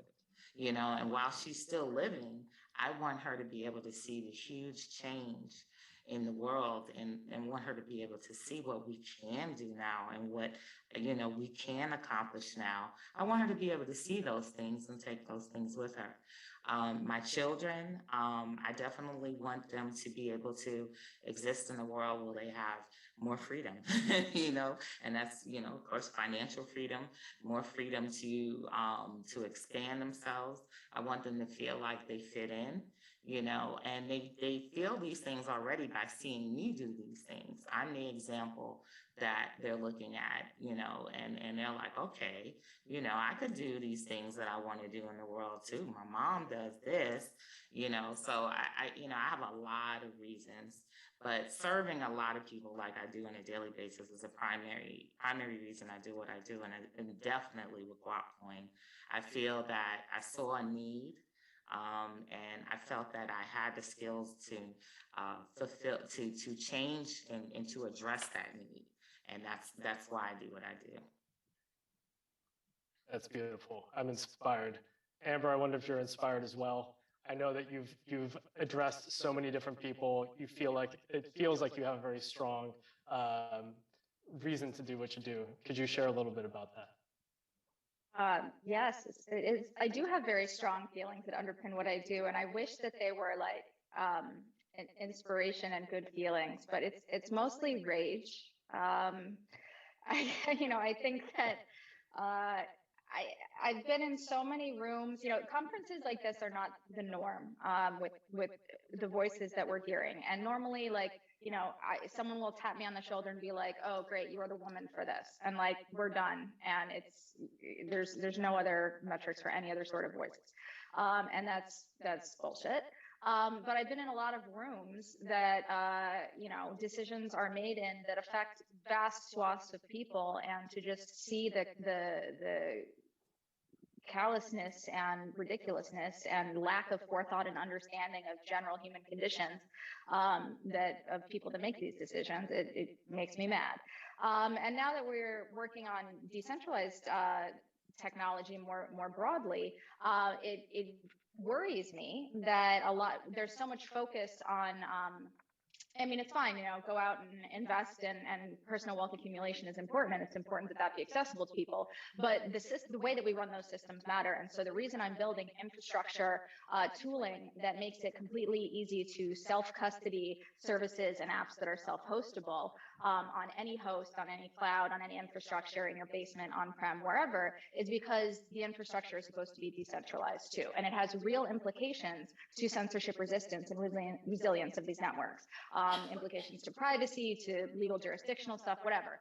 And so I think it's great that people are focusing at the app level. I want to facilitate all the people that are solving their own community's problems, where they understand, to your point about design thinking earlier, where they solve those problems, but to actually make them viable so that we as a community can actually run them, rather than just having, you know, Infura run shit in AWS and then like it goes down and like, sorry. So great. Rage, this has got to be one of the more interesting panels, the spread. I appreciate your honesty, and sometimes rage is just the thing. But what about you, Zach? Are you feeling rage about your why, or is there a different reason why? No, you know, I wouldn't necessarily classify it as rage. I would say more love. Oddly enough, the opposite, right? So I fell in love with NFTs back, you know, really early on when they came out. When CryptoPunks came out, for example, you know, I saw them and I was like, okay, cool. Didn't have the emotional value that they have now when I recognized what it was. And so I was like, oh, okay, I don't need any of these. Then I played CryptoKitties, and I realized at the time as I started looking into the code on CryptoKitties because I was at the hackathon that they were at, the potential for NFTs and the technology that we're building and how it can apply to these different industries and verticals, whether it's augmenting these industries or whether it's completely disrupting them, is really, really powerful. And so this vagueness is what I kind of fell in love with. And so now with Mintable and what we're working on multiple different things, not just consumer facing, but also B2B and things like that. But on the consumer facing side, what drives us is we just want to build the best NFT experience, because NFTs are essentially, it's e-commerce, right? And we know e-commerce works. Amazon's got proven principles and practices. Etsy has proven ways that they do certain things, et cetera, and they built billion-dollar companies off of this. We can apply those same things to NFTs. And so this is what drives me is, it's actually really funny that we were talking about family and what your grandma was not able to do and what you're able to do now, and kind of showing that off to her, because we have the mom test at Mintable, which is, my mom, she's a construction worker, so she can, she's not tech savvy. She can really, she can barely use Facebook, right? So she's a very traditional kind of what you would imagine of my mom. And we use her as an example to say, does this pass the mom test? If I give this to my mom, is she going to be able to use this, interact with it, understand it? And if she can do that, because she goes on Amazon, she buys things on Amazon all the time, right? So if she can buy an NFT on Mintable, that she can do, the same flow and the same information is presented to her as if it was on Amazon, that, that's what drives me. I want that adoption where we're building the best marketplaces possible for the consumer so that we can increase the adoption of NFTs, which overall increases the adoption of crypto. And then it gets down to, just the inherent fact that I love crypto. So yeah, I would say it's more of a love thing and less of a rage thing. Give me a few years and then maybe I'll be raged out, get a little upset. But so far since I've started, I've really been all into crypto since I think 2015 or 2016 I went all in, and I said I'm going to focus all my effort into crypto. So yeah. Hey, whatever gives you energy and whatever supplies you with the fuel you need to do what you do, right? So why don't we talk about community? I feel like I've heard that from all of you this evening.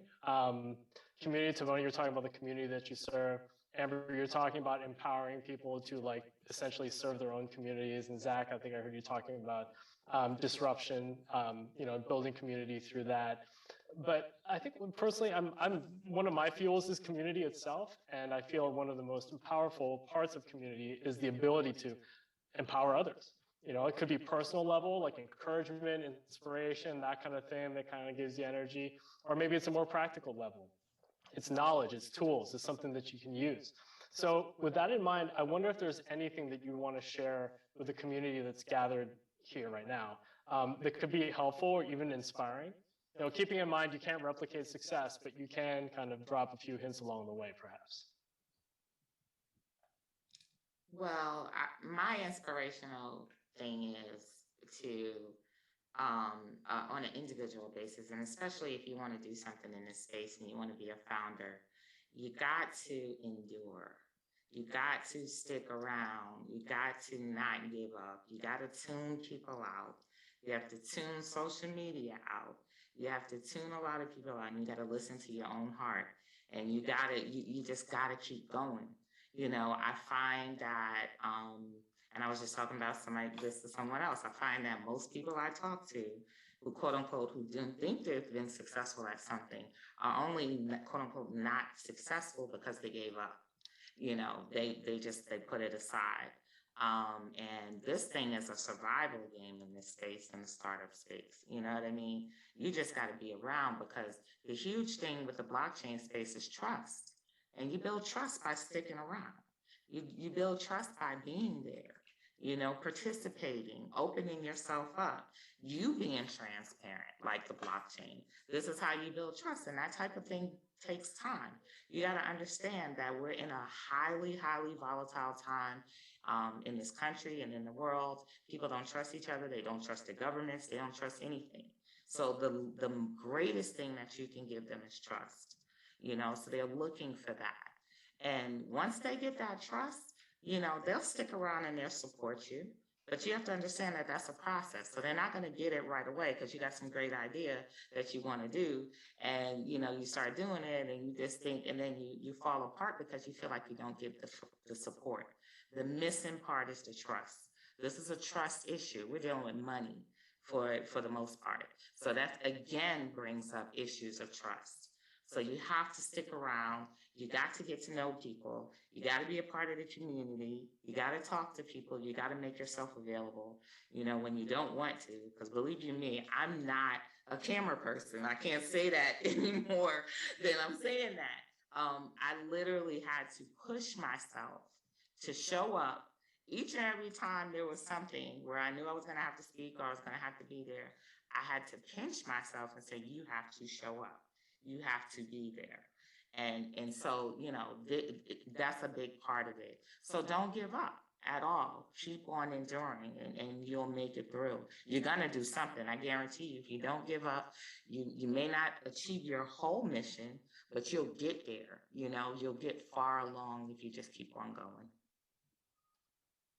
I like what you did there, comparing trust, talking about trust, blockchains about, trust is the greatest thing. That's a beautiful thing and a great way to put it for this subject.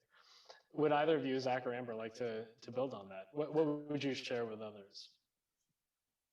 Sure. I mean, I think community is crucial to what we're doing here. And there is trust is a fantastic thing to talk about, but that sometimes we get this idea that what we're supposed to be doing is kind of obviating this need for trust and making it so nobody ever has to trust anyone, nobody ever has to disclose anything. And that all sounds very lonely and also very technically difficult. So we are going to have these communities. And what I would say the folks here should probably think about or realize is that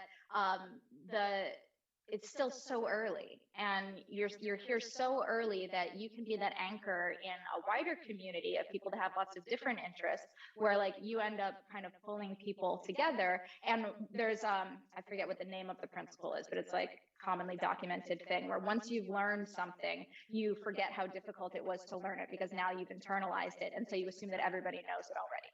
But they don't. And so you have the ability to pass on that knowledge and to bring people with you. And I think we will see a fracturing of the social media landscape. And we will have more kind of tribal communities, but I like to call them book clubs. We'll have more kind of safe spaces, but groups of friends, inviting people over to your house, but digitally. And there won't be trolls because you don't let them in. And so we will be the ones that create those spaces and curate them and be, a cocktail hostess for the metaverse because we're here. Beautifully put. So, Zach, I'm not sure how you'd like to add to being a cocktail hostess for the universe, but you've got a community, 200,000 strong, it sounds like, on Mintable. Is it like a book club? What else would you share about Mintable in your experience with it for the folks gathered here?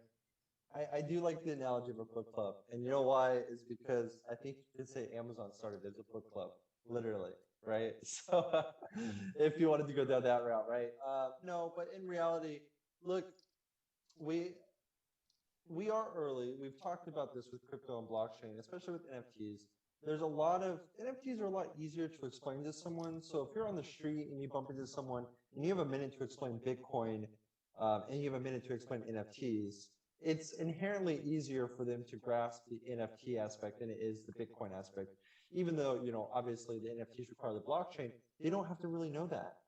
And so because of that, with the news coverage we've seen a lot of users getting into the space. So even though we're still early, there's maybe 1 million people that are using NFTs globally, at least that you can assume on Ethereum. On other centralized services, it's a little bit harder to estimate. We don't have open source data for that. But the number of items that you have available is just astonishing. We have 50 million NFTs, that have been created on Ethereum. 50 to 75 million, actually. We don't know the exact number. That we're cataloging and putting into a system, like if you were Amazon and you had 50 million retail items. So, we're early, but we're also growing so rapidly that if you want to do something, you need to do it, and you need to move fast. You can't really be indecisive about your decisions. You should just take action and say, look, I think that NFTs, I'm going to gamble on this. I think NFTs are going to be the next big thing. I want to get involved with NFTs. Or I think that, Bitcoin is the next thing, so I'm going to get involved with Bitcoin. You don't want to sit on the fence. We all know people that, I'll go back to my dad. I told my dad back when I found Bitcoin, I asked him, can we buy some Bitcoin? And of course, no, never, right? And he's never bought in Bitcoin in all these years. And, this was back in like 2012, I think is when we were talking about this, maybe 2011 with him. And he still never bought it, right? He's always been on the fence. Oh, maybe I'll get it later. Maybe I'll buy it, whatever. You don't want to be that kind of person. So, you miss out on a lot of opportunities, and, you miss out on all the shots you don't take. So, take action is the most important thing. Take an idea, run with it, implement it, and then, persevere. Continue doing what you do, and eventually, good fortune will come on beyond, onto you. So I think that would be my takeaway. I guess it's not as good as being the hostess at a cocktail party for the universe. Metaverse. Oh, metaverse. Yeah, right. Metaverse. Well, we could make that happen, actually. Well, listen, we've got a lot of comments about this being early in the game, and there's a lot of runway ahead of us. So maybe we can wrap in a lightning round about one of my favorite subjects, which is the future. So in about a minute each, anything that you'd like to predict about the future, perhaps a wish, something that you'd like to make happen in the future. Also a good time to throw in that plug, what you're working on, what folks should walk away with. So in a lightning round, floor is open. Whoever would like to go first, tell us what you see in the crystal ball. Ooh, I love crystal balls. Tavonia, then you got to go. It's your first. Well, first of all, I agree with Amber. When Amber said the fragmentation of social networks, she hit it dead on the nail. That is the future. That is literally the future. Definitely going to be smaller fragmentations of networks and people having their own networks, etc. I'm working on a network as well. That's my little plug. And more immersive like this, and the metaverse, the immersive world. I'm actually currently building a metaverse, so that's my favorite thing in the world right now. I think, and then people are going to be more sad. They're going to eventually be more educated in these spaces, more savvy, because they have no choice. You always have the people who get in first because and then the people who have no choice but to get in, but they're going to be educated. They're going to want to know more about this because there's more to get when you know more about this space. I guess my plug's next. I'm next in line on the visual virtual metaverse chairs. So I guess our plug is for Clover has a beta app out now, which is it's aimed at developers. So it's VS Code in the browser, anonymously and privately deployed to a VPS, which can be anywhere. That's an MVP of the larger framework, which if you are a developer, you've got something that runs in Docker and you wish that people could run it anywhere, drop me a note and we can help you do that. Cool, that sounds super interesting, Amber. I guess I'll go. So Mintable, we're an open marketplace. In about 3 weeks, we're going to have the biggest update we've ever had. We have some features. We like to be really innovative, so we've got a lot of features that you're not going to find on any other NFT marketplace.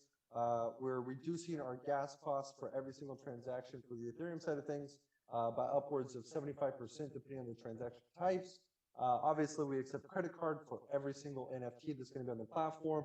We've got some really cool new ways for community engagement. And I think, like I said, in about 3 weeks, a lot of things will change for the NFT ecosystem with this update. We've been working really hard on this for the past few months. It's been very complicated and cost us a lot of money because of what we've actually been able to accomplish. So stay tuned in 3 weeks. And then if you're a company that's interested in NFTs, please feel free to reach out to us because we do have something for you that makes your life so much easier, whether it's issuing NFTs, selling NFTs, or utilizing NFTs in some, internal capacity. So cool. You can, reach out to us at mintable.com or mintable.app. Can I add one more quick thing? I did not Yeah. put AltCoin. So some of the things that are going on with AltCoin is we're currently working on implementing an EVM bridge so that we can have smart contracts, NFTs, and all that great stuff as well. So we look to deploy that sometime by the end of next year. So I had to add that. That's very exciting for us. Right on. So beautiful visions of the future, really exciting and rich conversation today. If there's something that I'm personally taking away from this panel, I think it's going to be about serving people and the importance of building community to make that happen. As Eduardo Jackson said in the last session, the Web 3.0 entertainment session, he said, you can find community out there if you build it. It's been an honor and a pleasure to be out here for Crypto for the Culture. And I want to thank all of our panelists, Tavonia, Amber, Zach. Thank you to the organizers, but most of all, thanks to everyone who's tuning in and joining us tonight. It's my pleasure to hand the mic back to Lisa, who's going to close out the event. Lisa, it's all you.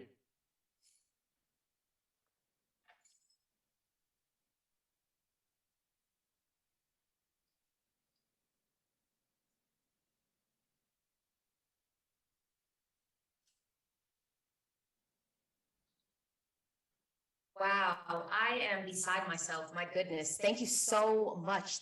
But what we could not have ended this conversation. Oh, I'm like so moved. I'm so touched. I have my homegirl here, and I was like, I hope I don't cry. She said, you better not cry. You be strong. So I just want to thank each of you for taking the time, for sharing your wisdom. I cannot believe that Crypto for the Culture has come to a close. I'm really trying to not be emotional because today was epic, today was historic, and you know, it really was the culture. Everyone was represented, the powerful words that were spoken. We've gone for 8 hours straight, so I'm not going to keep you any longer because we will be doing this in 2022, so get ready. You don't need to get ready when you stay ready. I just want to shout out Nina Blankenship, my best friend, the entire Let's Brainstorm team who are responsible for the operations, the branding, the marketing. It was phenomenal. I want to thank Deidre McIntyre, Tinashe Natinyanga. We proposed the idea of doing this conference and, you know, they were like, okay, let's do it. They were game. They had no idea what we were going to do. And I have to thank our sponsors, my goodness. Square, A16Z, Visa, Coinbase, Zen Ledger, C Labs, Cello, Gemini, Zilliqa, Red Panda, Zap Theory, Pina Pay, and for all the folks that donated their funds, their talents to the cause. Crypto is an extremely community-centric industry. And with the representation from nearly 60 countries globally, we literally just made history as we conclude the first ever Diversity Crypto Conference. As I said before, I'll say it again. See you next year at Crypto for the Culture 2022, which I hopefully will be in real life.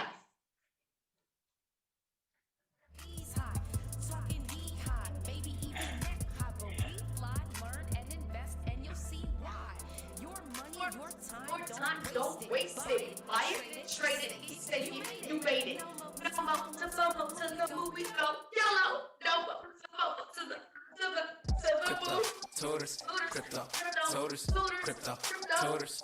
Hey, It's a way, making money in my sleep.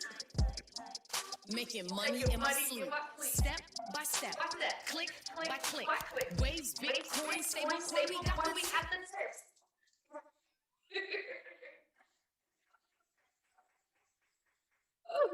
Let's go to the moon, y'all. We out. Bye. Later. Bye-bye.